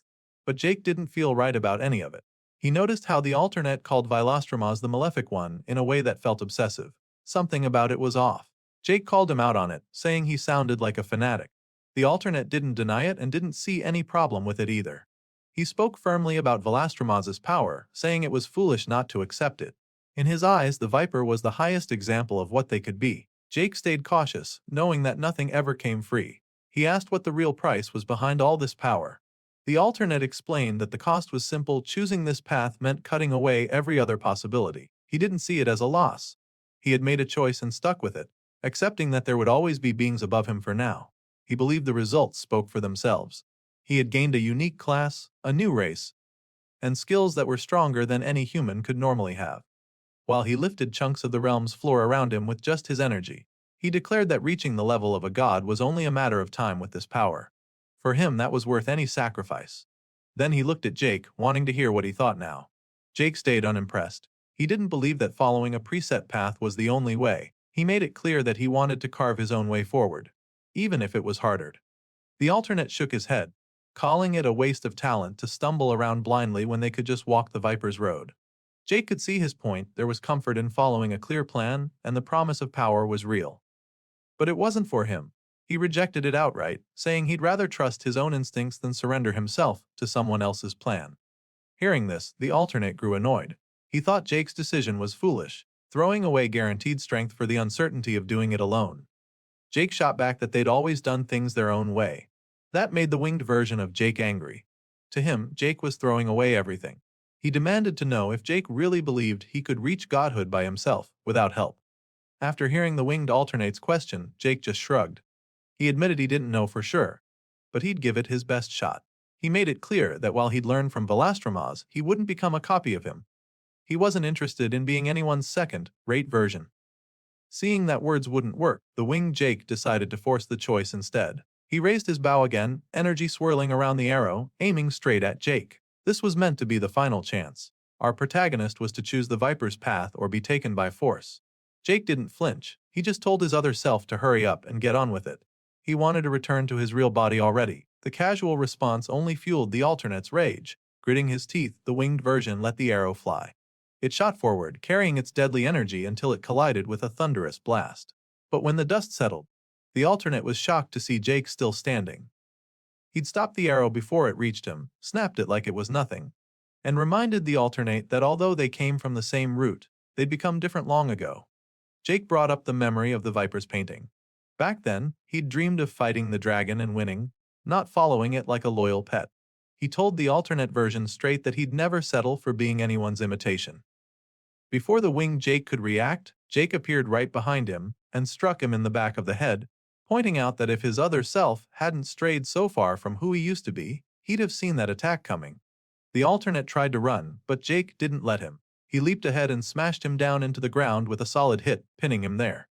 Jake knew then that his intuition hadn't once warned him about any danger. He realized this was all in his own mind, a pocket space inside himself, so it made sense that he had full control here. With the alternate grounded, Jake said that this version was just an incomplete shell, a possible path that didn't even have the real bloodline. He made it clear he'd rather walk his own road and see how far he could go on his own. Even then, the alternate asked one more time if Jake really wanted to give up the malefic Viper's path. Jake told him he wouldn't abandon it entirely. Instead, he'd use it, learn from it, then branch off to make it his own later. He called himself greedy for wanting everything, and the alternate just laughed, calling him crazy. Jake laughed too, saying at least his madness was his own. They said their goodbyes as the alternate version faded away like smoke. Once alone again, Jake faced the drop of Vilastramas's blood inside the barrel. It radiated that same powerful aura he'd felt before. Reaching for it, he took hold of the drop and absorbed it. A system notification appeared right away, confirming he'd done it and gained its enhancements. The space around him began to crack apart as the alternate reality broke down. Another notification told him that absorbing the blood had strengthened his bond with the Viper's legacy and boosted his power. Outside, Velastromas and Duskleaf watched closely. The Viper caught sight of something inside the concoction that made him smile. He commented to Duskleaf about how interesting Jake really was, more than he'd first guessed. Back inside the barrel, Jake's eyes snapped open at last. He'd done it, he had survived and succeeded. As soon as Jake managed to pull himself out of the barrel, the malefic Viper stood by clearly pleased. Jake had gone beyond what the Viper expected. Originally, Velastromas planned to take his blood back, but now that Jake had absorbed every drop, there was nothing left to reclaim. A fact that actually satisfied him. Jake stepped out, dripping and worn out, and commented on how insane the whole experience had been. The Viper agreed, seeing it as proof of Jake's resilience. To lighten the mood, Velastromas teased him, asking if that ordeal made him want to kneel and worship him properly now. Jake didn't entertain that idea and instead made a sarcastic remark about wanting real alcohol that hadn't been mixed in with bathwater. They shared that brief laugh, but Velastromas reminded him he might want to get dressed first, since he was still standing there with nothing on. Later, fully clothed again, Jake turned his focus to what came next. Velastromas told him to check his system notifications since the upgrades should be significant after absorbing that blood. When Jake pulled up the notifications, he saw he'd leveled up a good bit. His palette skill had jumped all the way to being classed as rare ancient, something that caught his attention right away. Checking its effects, he noticed his endurance had increased, so he asked if that meant he was now more resistant to poison. Duskleaf, who was nearby, confirmed that was the case. Jake kept scanning his stats and found that his blood skill had changed too. It now gave him extra vitality for every level gained. He guessed that this trend would apply to all the Viper's skills he learned. Absorbing Velastromas's blood must have triggered these improvements. While Jake processed this, the Viper clapped, clearly amused and satisfied by the progress. He also pointed out that his blessing on Jake had become even stronger. As if to mess with him, Velastromas made a strange joke about how absorbing his blood made them closer, which didn't sit well with Jake. Pushing past that awkward moment, Jake brought up a question that had been bothering him. He wanted to know why gods bothered to bless mortals in the first place. He wanted to know what they really gained from it. Velastromas explained that unlike mortals, gods had other ways to level up, and one of those ways was by collecting faith. Mortals acted as channels for that faith, so gods would invest in them and benefit in return.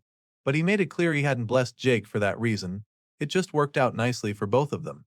Jake wondered if this meant the Viper expected him to spread his word back on Earth. But the Viper shut that down immediately. He said Jake was already giving him plenty just by existing as he did. Hearing this, Duskleaf chimed in, pointing out how Velastromas seemed to have chosen a rather disappointing prophet. The Viper agreed without any hesitation, adding that Jake hadn't sacrificed anything for him, not even a firstborn child. Jake questioned whether Velastromas was actually the kind of god who wanted those things. The Viper said he didn't care about the firstborn bit but didn't mind sacrifices in general. This made Jake curious about what Velastromas really stood for. So, he asked the Viper to explain what his followers actually believed in. Velastromas summed it up simply. It was greed, power, and freedom. That was his path and his creed, shaped by his own brutal rise to power. He explained that a god's doctrine usually reflected their personality and the way they gained strength. For him, that path was paved over anyone who dared to stand in his way. Jake found it a bit much and turned to Duskleaf, hoping for something different. But when he asked what Duskleaf's creed was, the answer was short and to the point. Alchemy, and nothing else. Jake pushed for more, but there wasn't anything else to say. Duskleaf didn't care about followers or doctrines. He only cared about what helped him advance his craft. Jake thought that sounded risky. He asked if not having followers could mean Duskleaf might just fade away someday. Duskleaf seemed genuinely confused by that idea and didn't think it made sense at all. Velastromas jumped in to explain that while Earth stories painted gods as dependent on faith, in reality, it wasn't true for most. Even the Viper himself had followers but didn't rely on them for power. It wasn't unusual for some gods to go for ages without a single follower. The Viper pointed out that gods like Duskleaf were just more reclusive by nature. Duskleaf agreed, repeating that having worshippers did nothing for his alchemy. Jake stood back and watched them argue like old friends, finding the sight oddly amusing. As the two gods kept up their playful bickering, Jake suddenly cut in with a question that stopped them both. He wanted to know how old they really were. Velastromas told him he was from the First Era, while Duskleaf was said to be from the Fourth. Each era, as Jake found out, spanned at least 7 billion years. Jake tried to do the math but gave up almost immediately, deciding it was easier just to call them both ancient. He joked that it was strange for two old beings to be dragging someone as young as him into some strange religion. They kept going back and forth, using the huge age gap as the main punchline, while Duskleaf just looked annoyed with their jokes. Finally, Duskleaf reminded Jake that he still had system notifications left to go through.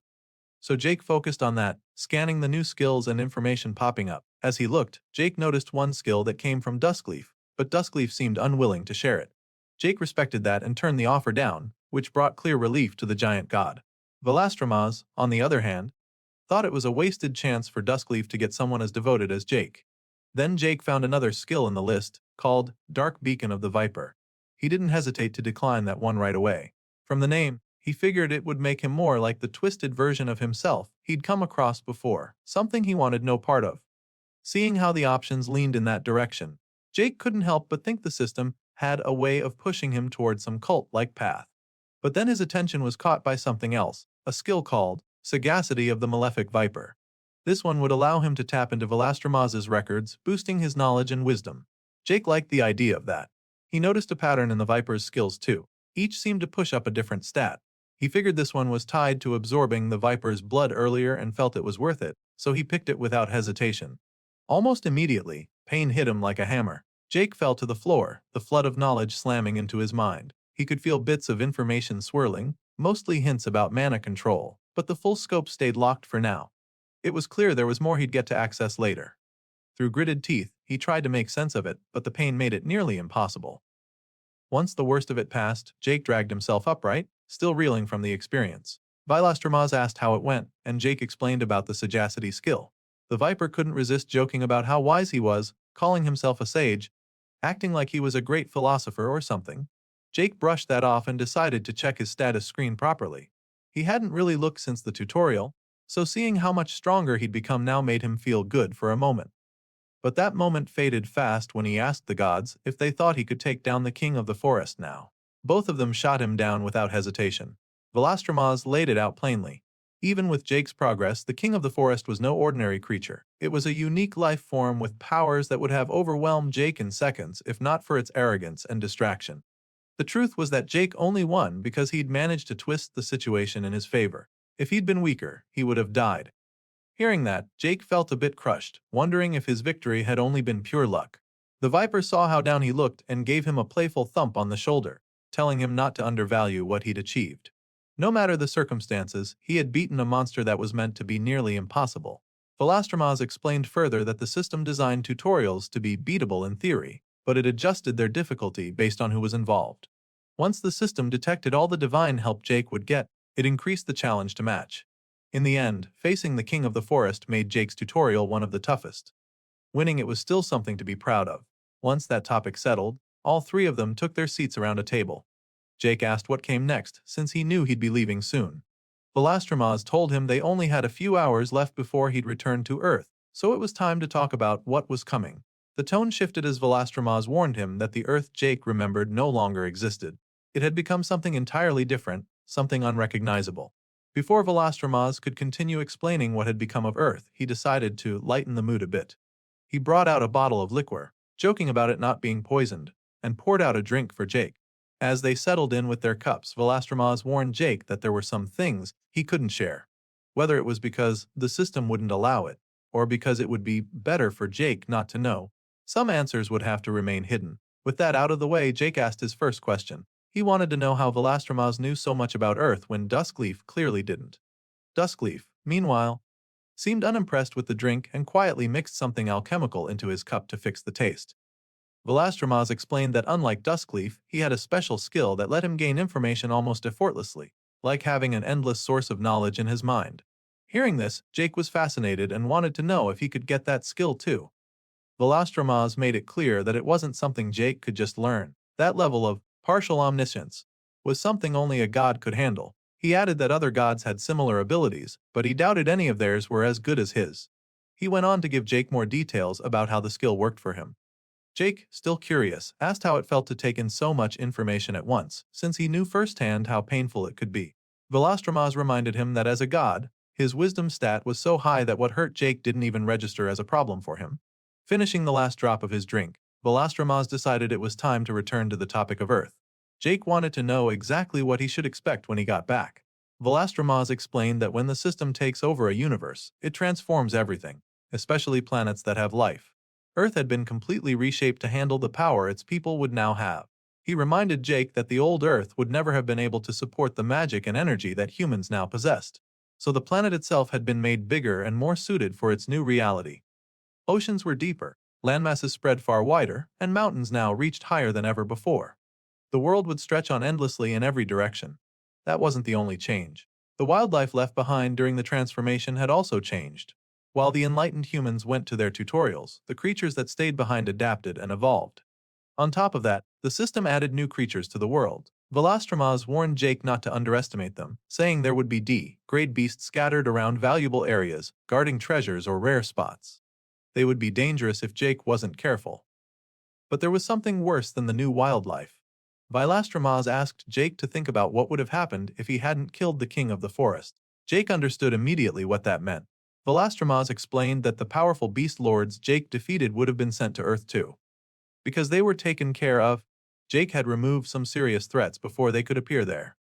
Processing that, Jake stood up, realizing that other threats would still be out there. Earth wouldn't just be home to wild creatures. Many powerful beings with their own goals would be there too, ready to clash with humanity. Velastramaz told Jake not to panic, explaining that these D-grade monsters would be confined to their territories at first, just like Jake saw in the tutorial. But that restriction wouldn't last forever. Sooner or later, they would be free to roam. Jake sat back down and asked what he was supposed to do about all this. Using a bit of magic, Velastramaz showed him a vision of a massive rooted tree. He explained that Jake needed to exploit the territory that once belonged to the king of the forest by finding something called the pylon of civilization. And claiming it, Jake could create a base for himself. This would give him an advantage over the other humans when they returned. But Jake didn't want that right now. He was focused on finding his family above anything else. Velastramaz understood right away. He saw that Jake was similar to him. Both of them preferred leaving leadership to others while benefiting from it in the background, like Velastramaz did with his loyal follower Viridia. But then Velastramaz's tone changed. He had bad news that made Jake tense up. Velastramaz told Jake not to even think about searching for his family. Hearing that made Jake's thoughts spiral into a dark place. He imagined the worst, that his parents, his brother Caleb and his sister-in-law Maja were all gone. Desperate, he asked if there was any way to bring them back. Velastramaz, looking grim, said he had tried more than anyone but didn't think it was possible. Maybe if it had just happened and they still had the body and special items, it might have worked. But once a soul was too far gone, it couldn't be retrieved. The weight of that truth hit Jake hard, leaving him deeply shaken. But then, unexpectedly, Velastramaz told Jake that his family was actually still alive, saying it as if all of this had just been a joke. Jake didn't take it well. He slammed his hand on the table, angry and frustrated, demanding to know why he shouldn't go looking for them if they were still out there. Velastramaz answered calmly, telling Jake that searching for them would only waste his time. Jake didn't know where to even begin, and if he focused on that, he would have to neglect his own growth. Jake said he had hoped for at least some clue to guide him, but Velastramaz shut that down too, explaining that neither he nor the system would help with that. Thinking he could actually find them was just wishful thinking. With a heavy sigh, Velastramaz told Jake he needed to trust that his family would look after themselves for now. Jake sank back in his seat, unsure what to do next. Feeling lost, he asked Velastramaz for advice. Velastramaz told him to focus on becoming stronger, reminding him that the path ahead would be full of people he needed to protect.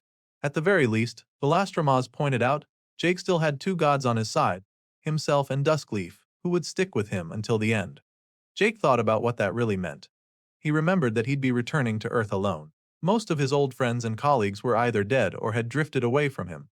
He knew Adam had survived, but he had no idea what their reunion would look like. And Casper was undead now. That was another thing he didn't know how to handle. All of it made him wonder if he should follow Velastramaz's advice and find a place to settle down first, but he didn't know what that would lead to either. He started to imagine different paths. Maybe he could become the leader of humanity, or maybe he'd just live alone somewhere in the wilderness. But none of those ideas felt right, and he still didn't know what he truly wanted to do. Standing up, Jake asked how much time he had left before he would be sent back. Velastramaz explained that in the time-warped room they were in, they still had about an hour, but outside it would only be a few minutes. Jake, now feeling impatient, asked everyone to leave the room with him. Together they walked toward the door. With a wave of his hand, Velastramaz opened it. But before Jake stepped through, Velastramaz used his power to give Jake a parting gift. Jake's clothes transformed into a new outfit. A stylish green, nice garment far more fitting for what lay ahead. Jake looked himself over and felt satisfied with the change. Standing before the gate, ready to begin this next stage of his journey, Jake thought about how much Earth would have changed by now, and how much he had changed too. Meanwhile, elsewhere Adam and Bertram were also preparing to leave. They were being briefed by the same holy knight who had first welcomed them to the Holy Realm. The knight reminded them that their safety came first. They were told to avoid dangerous places and to focus on gathering followers. If they obeyed the Holy One's words, they would find success. He also warned them to watch out for deceivers pretending to be friends. Adam asked about the results of the tutorial. To his surprise, the Holy Mother herself appeared to answer. Bowing before her, Adam and Bertram listened as she told them that Jake had won. He had defeated the king, making him a progenitor for their universe. She made it clear that she didn't want Adam to fight Jake, but she also didn't want him to join Jake either. As she spoke, Adam and Bertram began to glow with a golden light, signaling that they were about to be sent off. The Holy Mother's final words were ones of encouragement, sending them forward. Somewhere else, Casper was reflecting on how the world he would return to was nothing like the one he left behind. His family and friends were no longer as they were. He knelt before his teacher, the Archlick, who praised him for being prepared and reminded him that the Blight Father would be watching him closely now. The Archlich hoped Casper would make their empire proud. But Casper's thoughts stayed with the locket he carried, the one that held Lyra's soul. Even as he walked over to join Priscilla and the others, who were waiting to be sent back, his focus stayed on Lyra. He told her that it was time for them to return to Earth together. Back with Jake, he said his final goodbyes to the gods. Velastramaz reminded him to stay alive, while Duskleaf, still mainly concerned about his alchemy, added little more. Jake responded that he didn't plan on dying anytime soon and that he'd improve his alchemy skills by the next time they saw each other. Knowing they would be watching him from afar, he told them to sit back and enjoy the show. As the transportation process began, Jake thought about how much everything had changed and how much he had changed too. His titles, skills, and levels were all different now, but more than that, he was a completely different person. The same was true for everyone else heading back. And as Jake's body started to shimmer like smoke, being sent back to Earth, he realized that maybe it was okay not to have all the answers right away. Whatever was coming, he'd deal with it step by step. As he vanished, he accepted that what would be, would be. Back on Earth, everything looked wild and broken. Plants had grown over buildings and streets. Many tall buildings had fallen onto each other. Greenery covered every part of what used to be a city. The place looked nothing like it did before. In this changed world, people began to return. One by one, humans started appearing again, transported back by a soft golden light.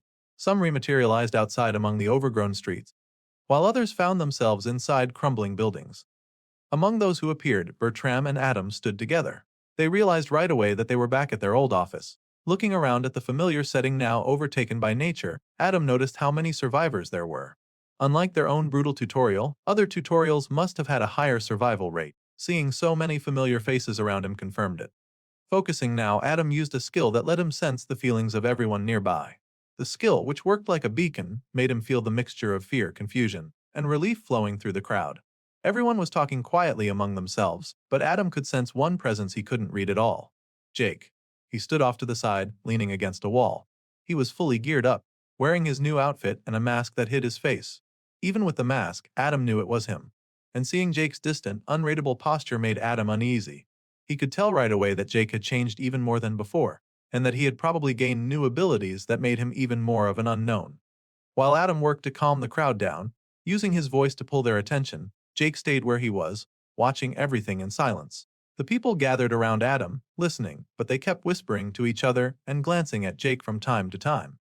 Jake's silent stare made some people nervous. It was hard for them to know what he was thinking or if he would even help them at all. Among the crowd, someone suddenly called out to Adam. It was a man named Mike, someone Adam recognized. Mike looked stunned to see Adam alive and asked if Adam had been in the same tutorial as his wife, Joanna. He wanted to know where she was now. Adam put a hand on Mike's shoulder and told him about how the tutorial they went through was full of people who turned on each other and killed anyone they could. He explained that Joanna hadn't survived. Hearing this, Mike fell to the floor, overcome by grief at the news. Adam added that he and Bertram had both died in that tutorial too and had only come back because of intervention from higher powers. Mike started crying as he thought about Joanna, remembering that she wouldn't be returning to this world with him. Adam explained that a man named William had caused it all, killing others for his own gain before failing in the end. To confirm that, Adam turned to Jake, who still stood at his spot, silent and distant. Everyone looked at Jake, uneasy around his masked presence. Jake, not bothering to move, confirmed what Adam said but also pointed out that a god had brought William back to life. After that, Adam told everyone that staying scattered wouldn't keep them safe anymore. Earth had changed too much. In some ways, it was even more dangerous than the tutorials they had just escaped. He urged them to come together and not try to survive alone. While Adam spoke to the people, Jake watched him carefully. In his mind, Jake noted that Adam's new role helped him win people's trust quickly, though Jake thought Adam probably didn't even need that help. Seeing Adam stand up for the others without blaming Jake for what happened in the tutorial told Jake that maybe things between them weren't as bad as they could have been. Jake thought he might try to talk to Adam alone later, but before he could do that, Mike, still shaken from his loss, came up to Jake. He questioned Jake's mask, calling it pointless, not understanding why Jake would hide his face like that now. Jake, not showing any reaction, turned the focus back on Mike, pointing out how weak he seemed. Mike, surprised, asked what Jake meant, but Jake didn't bother explaining much. He simply repeated that Mike was weak. Then Jake turned his eyes on everyone else, calling them all weak too. He told them that their equipment and levels were low and that they'd accomplished nothing because they wasted their time during the tutorial instead of growing stronger. Mike's grief turned into anger. He clenched his fist and threatened Jake, telling him to stop talking or be forced to stop. Jake, completely unfazed, told him to try it. Fueled by anger, Mike swung at Jake, but Jake was far above him. While Mike's punch came in, Jake didn't even move his feet. He caught the punch mid-swing, holding Mike's hand firmly as if it was nothing. Jake wondered to himself how all these people had stayed so weak. The average level here barely reached the mid-teens while he was far beyond that now. Without hesitation, Jake twisted Mike's hand, breaking his fingers. Mike fell to the floor in pain, clutching his broken hand. Instantly, the crowd reacted. Weapons were drawn and pointed at Jake as everyone demanded to know who he thought he was and what he was trying to do. But before it could turn into a fight, Adam stepped forward, putting himself between Jake and the angry people. He pushed the others back, telling them to calm down because he wanted to speak with Jake alone. Jake didn't answer right away. He looked at Adam, weighing whether or not to follow him, the tension between them still there but not fully hostile.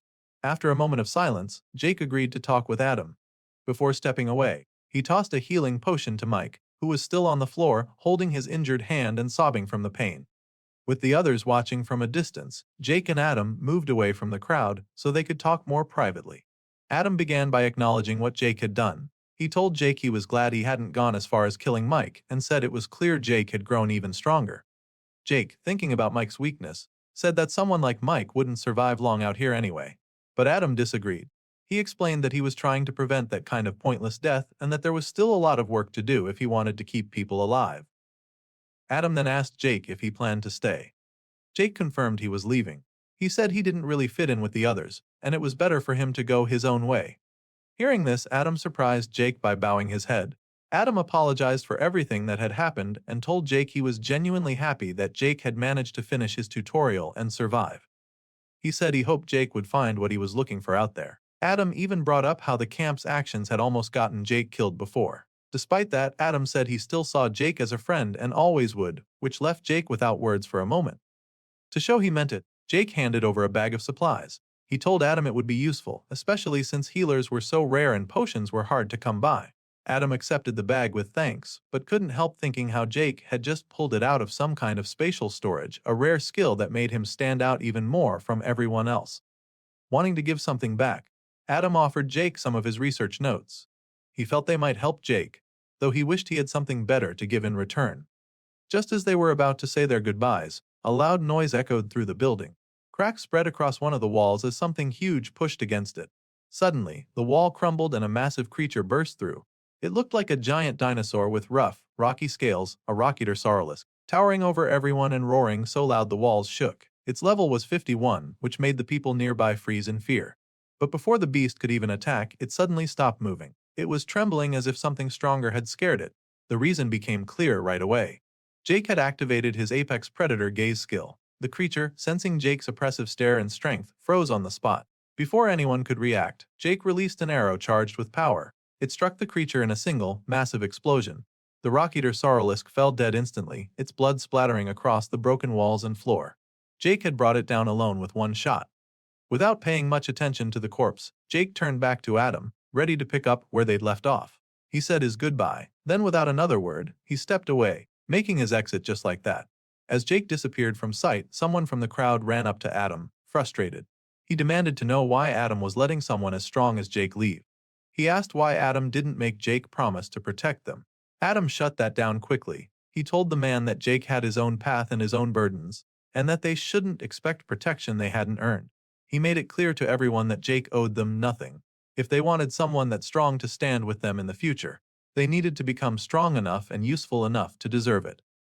Until then, they were on their own. Adam told them all to prepare to move out together and face this changed world as a group. Meanwhile, Jake had already stepped outside into the overgrown city. As he walked through the open area, he felt eyes on him. Looking up at a nearby building, he spotted someone standing on the rooftop. It was Casper, watching him from above. Jake, always aware of his surroundings, noticed Casper right away. They both gave each other a knowing nod, a quiet greeting that said more than words. Without any big farewell, Casper turned away and went on his own path. Jake noted that Casper, like himself, wasn't much of a social person and probably preferred to be alone. Still, he was glad Casper had survived and made it back to this world too. In their minds, they each wished the other well. Jake silently hoped Casper would stay safe out there, and Casper did the same. Both of them hoped they might meet again someday, somewhere in this new, wild world that awaited them. That's it for this episode. Until next time. Out in the overgrown ruins of the city, Jake kept moving through the cracked floors and tangled plants. Looking around, he found it hard to even recognize the place anymore. Everything familiar was buried under thick vegetation, broken buildings, and wild nature taking over. At one point, he spotted a group of people in the distance. Seeing them made him feel overwhelmed because he didn't want to deal with anyone right now. He needed some quiet time alone to plan his next move. To avoid them, he jumped up the side of a nearby building, landing far above the street.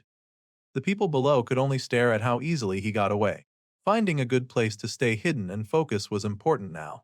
Jake knew he needed time to train and prepare, so he thought back to the Viper's advice about finding the king's territory. That idea didn't sound so bad to him anymore. He needed somewhere stable and secure. Scanning the area, he noticed a tall telecom tower on top of one of the higher buildings.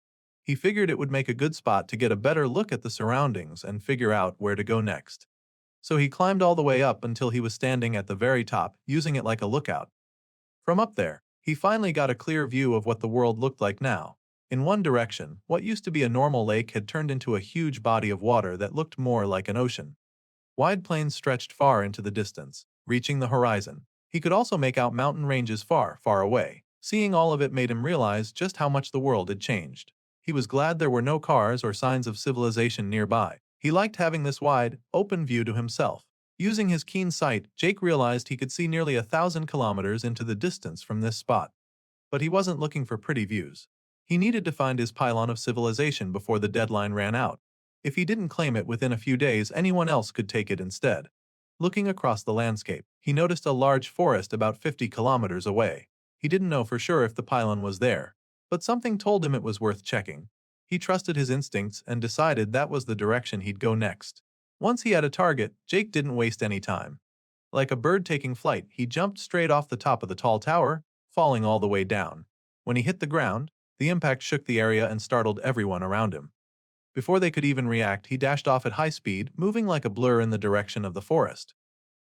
While he ran, he thought about what the Viper had told him, that the king's territory would be worth claiming, especially since his noble title allowed him to do so. Even if he didn't care much about ruling over people or building a city, he knew he could earn valuable rewards by doing it. That was reason enough to push forward. As he sped through the city streets, he caught glimpses of chaos all around. Fights were breaking out between survivors, and old rules no longer mattered. The world's old laws had vanished overnight. People were left to fend for themselves, and many were turning on each other to survive. Jake kept his focus on his own goal, but he couldn't ignore everything. When he saw a few men attacking women and children out in the open, he felt no interest in becoming a hero for people he didn't know. He didn't want to be dragged into every random problem. Still, something inside him wouldn't let him walk away either. So in an instant, he released an arrow that split the air, ripping through the attackers and blowing off their limbs before they even knew what happened. The survivors were left stunned, but Jake didn't stick around to say anything. He kept running, refusing to slow down. Finally, he burst out of the crumbling city and into open plains covered in tall grass. He paused for a moment to look around and breathe in the fresh air.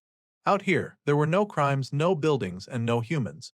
It was just space for him to move freely. He was glad to be away from people for a while. But before he could get too comfortable, he heard a sound nearby. It was a mooing that caught his attention. When he looked closer, he saw a herd of massive cow-like creatures grazing in the distance. These weren't normal cows, though. They were called bovine stompers. And they were much bigger than any regular cattle he'd seen before. Seeing them gave Jake the perfect excuse to test out his new skill. He stretched his limbs, took a step forward, and activated one-step mile. In an instant, he moved forward like he was teleporting. The skill didn't take him a full mile away, but it did move him so fast it felt close to it. The best part was that it cost him almost no mana to use. Curious to push it further, Jake used the skill again and again in quick succession, jumping across the field at incredible speed. He discovered he had to keep his feet on the ground to use it properly, and that he needed to see exactly where he was stepping. But that was easy for him because his sphere of perception allowed him to sense everything around him, even behind him. He could move backward with the same ease, almost like he was moonwalking through space. As he darted through the field, he realized just how weak these creatures were compared to him. It made sense, though. Most survivors were still low-level, so the system had to give them monsters they could actually handle. For Jake, this was no challenge at all, but he didn't mind.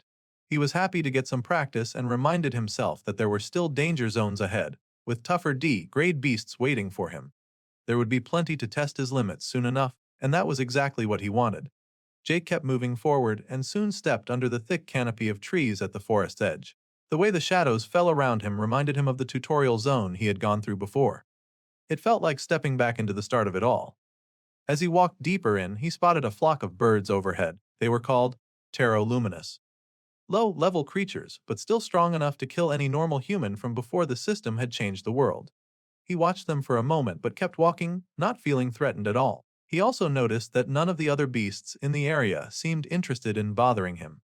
Every creature he passed stayed clear of him, moving away as if they could sense that he was not worth attacking. It made the path easy and quiet, and he liked that. But that calm didn't last long. Out of nowhere, a small squirrel-like animal called a maki jumped onto his leg. Before he could shake it off, it shot out a burst of flame from its mouth, burning through his pants. Annoyed, Jake kicked the creature away and kept moving. So at least, most beasts still avoided him, but there were always exceptions. As he continued, he noticed just how huge the forest really was. He'd been walking for an hour already, but the trees still stretched on in every direction.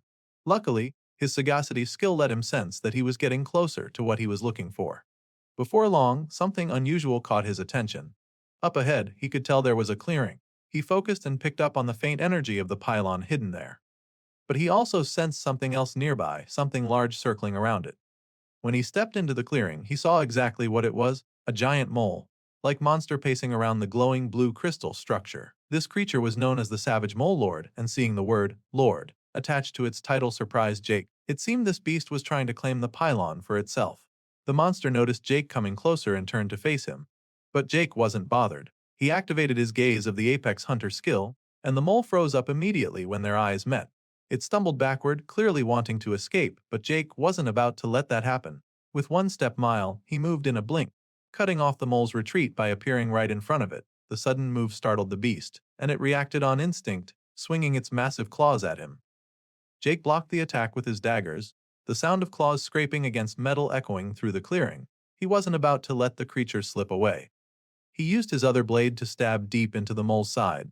The poison on his venom fang blade spread instantly, making the beast roar out in pain. Blood splashed across the ground as the mole collapsed with a heavy thud. Jake didn't give it a chance to recover. He stood over the wounded beast, raised his weapon high, and drove the blade straight into its head. The final blow ended it for good, the mole's body shuddering before it fell still in a pool of its own blood. With the threat gone, Jake turned away from the dead monster and focused on what he'd really come for. He stepped closer to the glowing blue crystal rod, the pylon of civilization. Placing his hand on it, he felt a rush of energy as a notification appeared, congratulating him for discovering it. In that moment, the pylon changed color, pulsing with a different glow as another message told him that he was now its controller.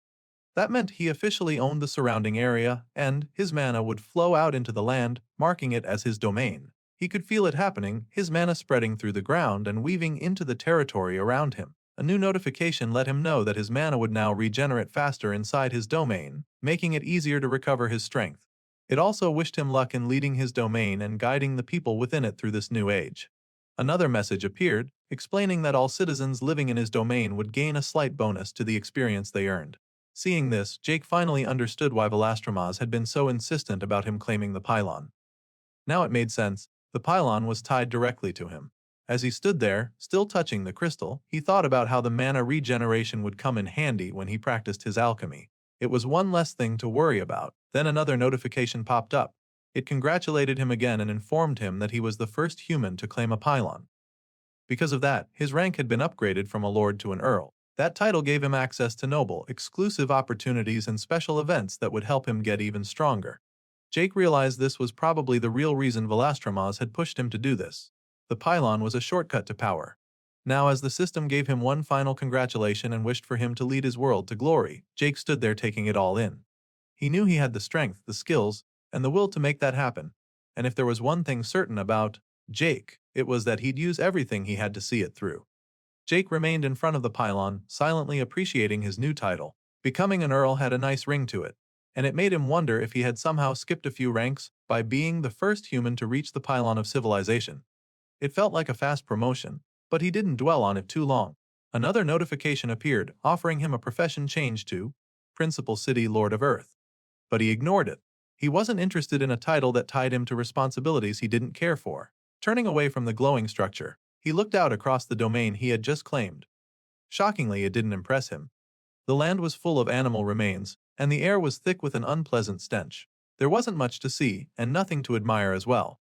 He returned to the pylon, the massive crystalline rod standing firm in the dirt. And surprisingly, Jake tried to remove it, testing if it could be taken elsewhere. But it didn't budge, as it was clearly anchored into the ground. Trying something new, he stretched his hand out and released a small wave of mana into it. His goal was to stop the structure from spreading its influence outward. That adjustment seemed to work, and with the pylon no longer actively anchoring itself into the land, using his mana more precisely, he managed to lift the structure from its hole. The glowing crystal was now free, but carrying it was still a hassle. It wasn't heavy, but its shape made it awkward to move. And to make things worse, it couldn't be stored in his spatial storage. To make it easier, Jake used several strands of mana to support the pylon and suspend it in the air behind him. With that done, he set off again, hoping to find a place that better suited his needs. As he moved through the forest, weaving between trees and leaping across uneven terrain, he thought about what he wanted in a proper base. A nearby water source was important. So were caves, the kind that could supply ingredients for potions, like rare mushrooms. Space for a garden, although not too necessary, would also help. He kept all of this in mind as he searched. Eventually, after hours of travel, he found the kind of area he'd been looking for. The landscape opened up to reveal everything he had hoped for: fresh water, caves nearby that extended into surrounding mountains, and plenty of open space. Exploring a bit more, he reached one of the cave entrances. He paused and took in the feeling he got from the place. His senses told him there were valuable things inside. That was one problem solved. Perhaps this would work. Next, sitting on top of the floating pylon, Jake now faced a new issue. He had the perfect location, but nowhere to put the pylon itself. He considered storing it inside the cave, but that didn't sit right with him. He didn't want to live in a cave, and if the pylon was deep inside it, that would create unnecessary distance. He also didn't want to leave it exposed out in the open.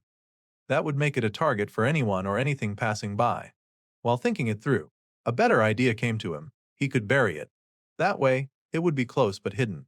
To make that happen, he pulled out one of the items he had obtained after the tutorial, the last item he'd purchased from the tutorial store. It looked like a ball of slime at first, soft and flexible in his hand as he morphed its shape. But almost immediately it transformed and reshaped itself into a proper digging tool. This was the Omni tool, and it was designed to adapt to any task. Using it, Jake got to work. He dug quickly and efficiently, hollowing out the ground until he had a space large enough to bury the pylon. Then, he covered it up with dirt and tapped the surface flat. Now the pylon was safely hidden underground, right where he wanted it. With that task complete, Jake stretched his limbs and took a moment to think about what came next. He considered building a shelter, but quickly decided it wasn't necessary. The dense tree canopy overhead shielded him from the sun and wind, and extreme temperatures didn't bother him anymore. He had bigger things to worry about. For now, he stripped off his clothes and stepped into the nearby pond. Fully submerged, he let the still water surround him as he thought through his next move. Then, while floating calmly on the surface, Jake reminded himself of his long-term goal. He still wanted to grow stronger. He wanted to see just how far he could push his abilities. Maybe one day, far down the line, he could even leave Earth behind and explore the multiverse. That possibility excited him. There was also one specific ambition he hadn't let go of despite things turning out totally different. He wanted to fight a powerful dragon. That goal remained unchanged. Climbing out of the pond, Jake dried off and geared up again. He realized that, at the very least, one part of his plan had already come together. He had secured a base of operations. Now he could begin focusing on his alchemy and raising its level to match his class rank. But even as he thought about that, he reminded himself that he would also need to improve his archery. It was another part of his overall build that couldn't be ignored. Now sitting beside a boiling cauldron, he took stock of his remaining alchemy ingredients. He still had a good amount left from the challenge dungeon in the tutorial. It would last for a while, but not forever. Sooner or later, he would need to forage for more. Deciding not to wait, he dropped a few more ingredients into the cauldron, then stood up, ready to start his foraging run. His grinding session would begin now. But while Jake settled into life in the forest, mastering his craft, and planning for the future, things weren't so peaceful elsewhere. Far away from him, others were struggling through complete chaos. A massive beast rampaged through the land, tearing down the human survivors who tried to stand against it. They tried to fight back, but the creature overwhelmed them. Meanwhile, Jake sat peacefully on the forest floor, eyes fixed on the soft bubbling of his cauldron as it brewed potions. In another location, flocks of aggressive birds descended on scattered survivors, taking them down one by one in brutal attacks. Still, Jake remained focused on his work. He was in the middle of another brewing session, steadily leveling up his alchemy skills by crafting low-rarity potions again and again. Back in the city, things weren't any better. Stronger survivors had quickly seized power, using their strength to dominate the weaker ones. They reduced others to slaves and reshaped the city into something horrible. But none of that touched Jake. In his forest, he sat under a tree, calm and far removed from the power struggles playing out in the distance. 2 full weeks passed like this, weeks of pain and hardship for others, and silent grinding for Jake. For him, those days had felt slightly dull, almost boring. Still, there were small wins. In that time, Jake successfully created a stamina potion. That small accomplishment gave him some satisfaction, and even if things felt slow, he had managed to raise his levels, both in his profession and his race. Now standing near the edge of the pond, he looked out across the water. His next task was clear in his mind. It was time to push forward again. Without hesitation, he stepped directly onto the surface. Using mana to coat his feet, he managed to stay balanced above the water. This technique had taken time to figure out, but now that he understood how to wrap his limbs in mana, he was able to move across the pond's surface step by step. Reaching the middle, he crouched and took a calm, focused posture, as if he was meditating. At that moment, dozens of mana threads extended from his body, spreading outward like flexible limbs. He guided them through the water, reaching down to the pond's floor and wrapping them around scattered stones. Once he had them locked in place, he pulled. The rocks responded to his mana and rose upward. It was clear now that he didn't need to force them, as his mana could naturally influence them the moment it made contact. Soon, a cluster of stones hovered well above the surface, held in place by his threads of mana. He focused hard, keeping them suspended for as long as he could. After 10 full minutes of maintaining the hold, the strain finally reached its limit. He let go, and the stones dropped back into the water with a splash. Still, it was a sign of progress. Holding that weight for 10 minutes wasn't a failure, it showed growth. Looking up into the open sky, he took a moment to appreciate the environment. The landscape was still, the moon visible in full with its craters in view. It wasn't much, but it was something to appreciate. As he walked back from the center of the pond, something started to bother him. Weeks had passed and still no beasts had wandered into his territory. It seemed strange. His domain was vast, and yet nothing interesting had come near it. The thought stayed with him. He found himself reflecting on the isolation and the fact that there were no other people to interact with. He understood it wouldn't last forever, but for now, it made things feel even more lonely. As his situation lingered in his head, his mind drifted to Adam. He hadn't seen him in some time and began to wonder what the other survivor might be doing at that moment. Far away, in a completely different setting, Adam stood upright in his white and gold robes, fully dressed in the attire of the Holy Church. Beside him stood Bertram, one of his trusted companions, who looked toward the distance and asked whether their destination was the location just ahead. Adam responded with calm certainty. The path forward was set, but they wouldn't head there yet, not until their forces were strong enough. Their eyes locked on a distant city. A magical barrier completely enveloped the place, shaped like a dome or bubble around the structures. That was their target, but not for now. As the group observed the city from afar, a female archer from their holy army approached. It was Maria. She raised the question that was on her mind: how many more soldiers did they really need? Behind her, a massive legion of troops stood assembled, their numbers stretched far across the horizon. The size of the army was significant, but even so, Adam insisted that more were still needed. Looking back toward the barrier-encased city, he explained that what waited inside was beyond their current strength. They would need more training, more people, and more preparation. Then, activating one of his powers, Adam sprouted glowing wings of golden light. These were his augur wings of liberation, a holy ability that allowed him to support his troops. The feathers from the wings could replenish lost mana and stamina to nearby allies and grant them temporary boosts in combat. He remarked that there were other followers of the Holy Church who had been recruited from the tutorials, and with their help, it would be possible to keep expanding their numbers. Back in the forest, Jake had returned to his regular routine. Sitting near his cauldron, he casually watched the potion boil while whistling quietly. Everything was calm.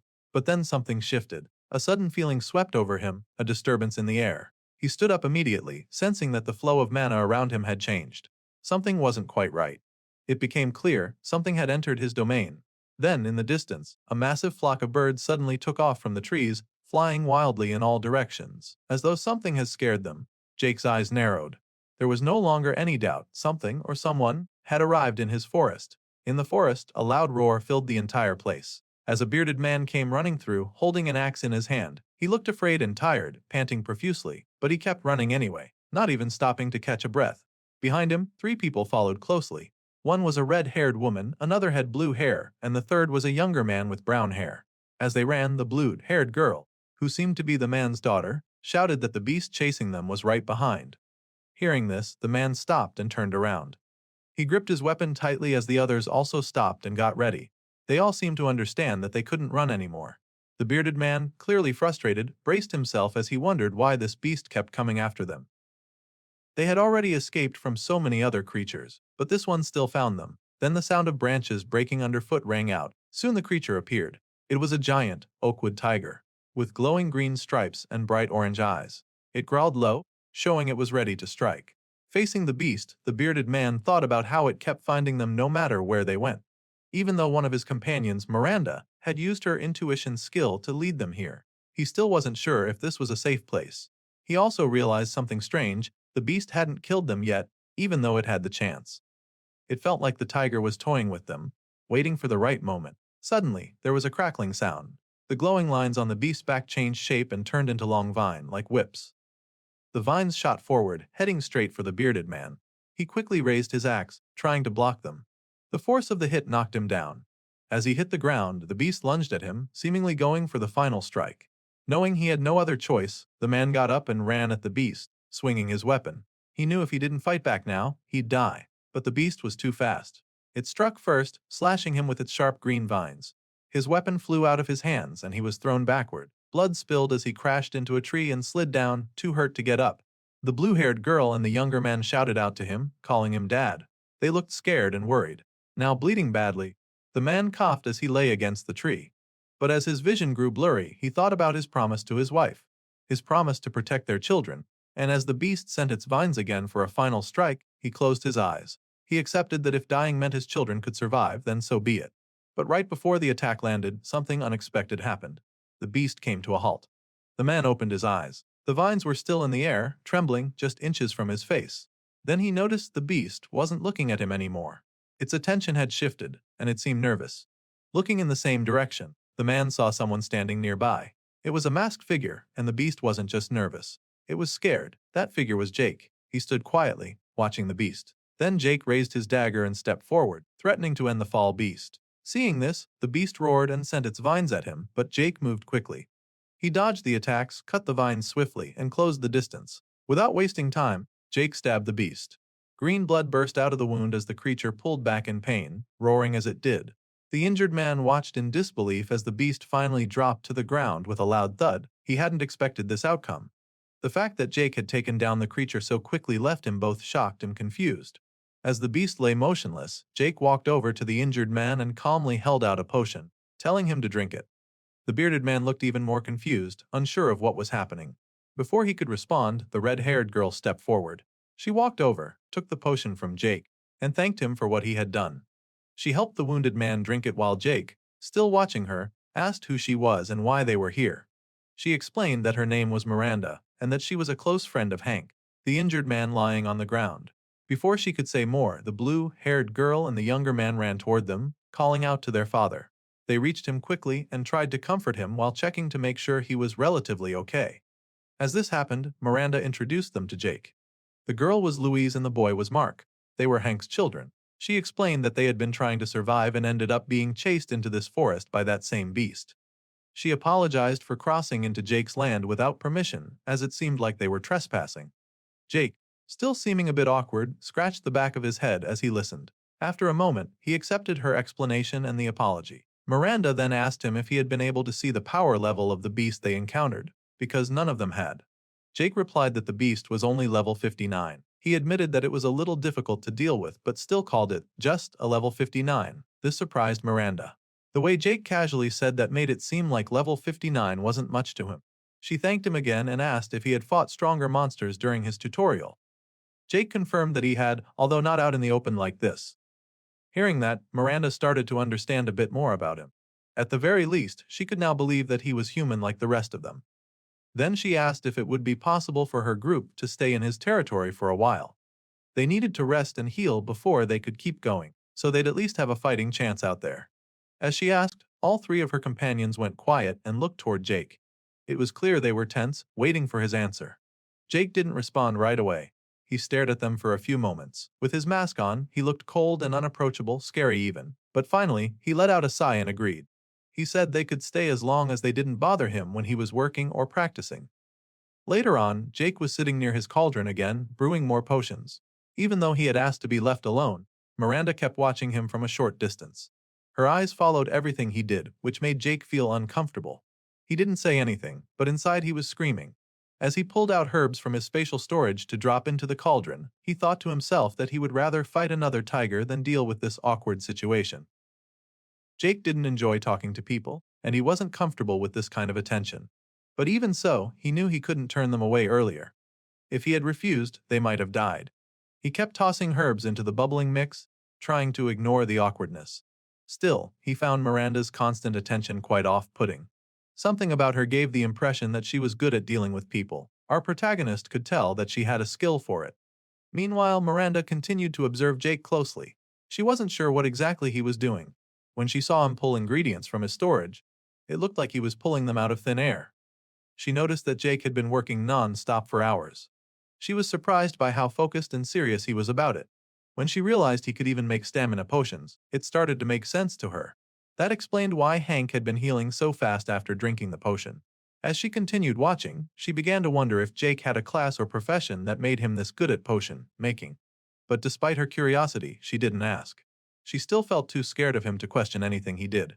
As Hank continued to rest, still being taken care of by his daughter Louise, Miranda found herself thinking about the situation. With everything she had heard lately, she realized that Jake's cold and distant behavior toward them was actually more tolerable than the open hostility she'd seen from other humans. There had been so much conflict between people, including cruelty and oppression. In comparison, Jake's lack of interest in them wasn't so bad. While she stood quietly and looked across the area, her thoughts shifted to her own strength. Her class, sitting at level 18, didn't offer much when it came to combat. Hank, despite being stronger with a class level of 31, still wasn't strong enough to protect them from what they had faced. Then she thought about her profession. It was level 41 now, but even that wasn't of much help as her profession was rather strange. Looking back on her past, she remembered how even before the system took over their world, she had been given a similar profession related to managing and leading others. It was a social type profession that gave her skills connected to communication, management, and planning. On top of that, she had a limited ability to sense mana in the environment. She had gained experience by guiding others, and her profession even provided boosts to those she managed effectively. She recalled giving instructions and organizing groups back in the early stages, especially due to the nature of her tutorial. Unlike what came after, those early trials gave non-combat types a chance to shine. She remembered how they were grouped into teams of 5, each team assigned to one of 7 different factions. But the tutorial structure had grown much harsher later on. The system encouraged conflict by rewarding groups for taking out others, pushing teams to attack and compete ruthlessly with each other. That setup had created constant fighting between factions till it led to what ended up as an all-out war. After the tutorial ended, Miranda assumed her profession wouldn't be so useful anymore. But when she recalled the strange way Jake's domain had stood out to her back then, almost calling to her, she began to see things differently. Maybe her profession hadn't been as useless as she once thought. Maybe it had led her here for a reason. Still, even with her skills and experience, she noticed something strange. Jake wasn't reacting to her like she would normally expect. Her communication-based skills didn't seem to work properly on him. But that didn't surprise her so much. Since the moment they met him, none of them had been able to identify who or what Jake really was. Hell, at first, she couldn't even tell he was human. Now, as she watched him work, her attention remained fixed on everything he did. Jake was completely focused, carefully pouring something into his cauldron. He seemed fully locked onto the task at hand. Miranda thought about how she had worked with many skilled craftsmen and craftswomen during her tutorial. She had led some of them and seen the way they worked, but Jake felt completely different. He was on another level entirely. She could tell by watching that he was making something incredibly complex. The process needed intense concentration, yet Jake carried it out smoothly. He even made the work more efficient by pulling ingredients from his necklace, what looked like a kind of summoning ability to her, and using what appeared to be telekinetic powers to move tools and other things around. Time passed quickly. Afternoon turned into evening, and evening into night, but Jake kept working without pause. Miranda stayed where she was, still watching. She noticed something else about him that stood out even more than his skills. The man never took a break. Most people, even incredibly diligent workers, would need to rest after maintaining that level of focus. But not Jake. No matter how frustrated he got or how much effort he poured into it, he kept giving 100% of his effort, constantly. As she saw him stretch slightly while continuing to work, she made a quiet mental note of the mysterious man. He was likely a good and reliable worker even before the system came into their lives. But then something unexpected happened. Jake walked toward the nearby pond and Miranda's eyes followed him as he calmly walked on the surface of the water, yet he didn't sink. It was like he was walking on solid ground. She couldn't believe what she was seeing. He continued walking across the pond until he reached the center. Then, right there on the surface, he sat down and shifted into what seemed like a state of meditation, even doing the pose. Miranda stared in shock. She already thought Jake was impressive, but now she was genuinely amazed. In addition to everything else she'd seen, this man could walk on water too. She couldn't help but wonder what else he was capable of. Meanwhile, Jakey had begun practicing his control of the threads of mana, just like before. He summoned and lifted heavy rocks from the bottom of the pond, carrying them into the air above him using only his mana. To Miranda, this was entirely new. She had never seen anything like it. She had already seen him perform alchemy, use telekinesis, walk on water, and now this. She had to ask herself, how could one person have all these abilities? Who even is this man? Still stunned, she quickly approached the edge of the pond. Without thinking too much, she stepped forward and placed one foot on the surface. The water shifted slightly beneath her, causing a light splash. That seemed to be enough to break Jake's focus. The rocks he had been lifting suddenly lost their support and crashed back into the pond, sending up loud splashes. Miranda froze, wondering what had just happened. In the next instant, Jake appeared behind her. He had moved so fast, it was as if he had just teleported. She turned around and saw him staring at her, eyes locked on her, looking far too menacing behind that mask. The intensity of his glare made her jump. She even staggered back a bit, clearly startled and shivering slightly from the tension. Jake kept his expression for a while, looking cold and unreadable. The sharp, intimidating glare that made her feel even more uneasy as she flinched, as if unable to stand looking at him. But then something surprising happened. Jake looked away, and in a completely different tone, spoke in a quiet and hesitant voice. Despite his earlier intensity, he suddenly seemed shy and awkward. In a very bashful and soft manner, Jake asked her to stop staring at him. Miranda didn't know how to react. She was completely caught off guard to say the least. This nervous request left her both surprised and confused. That's it for this episode.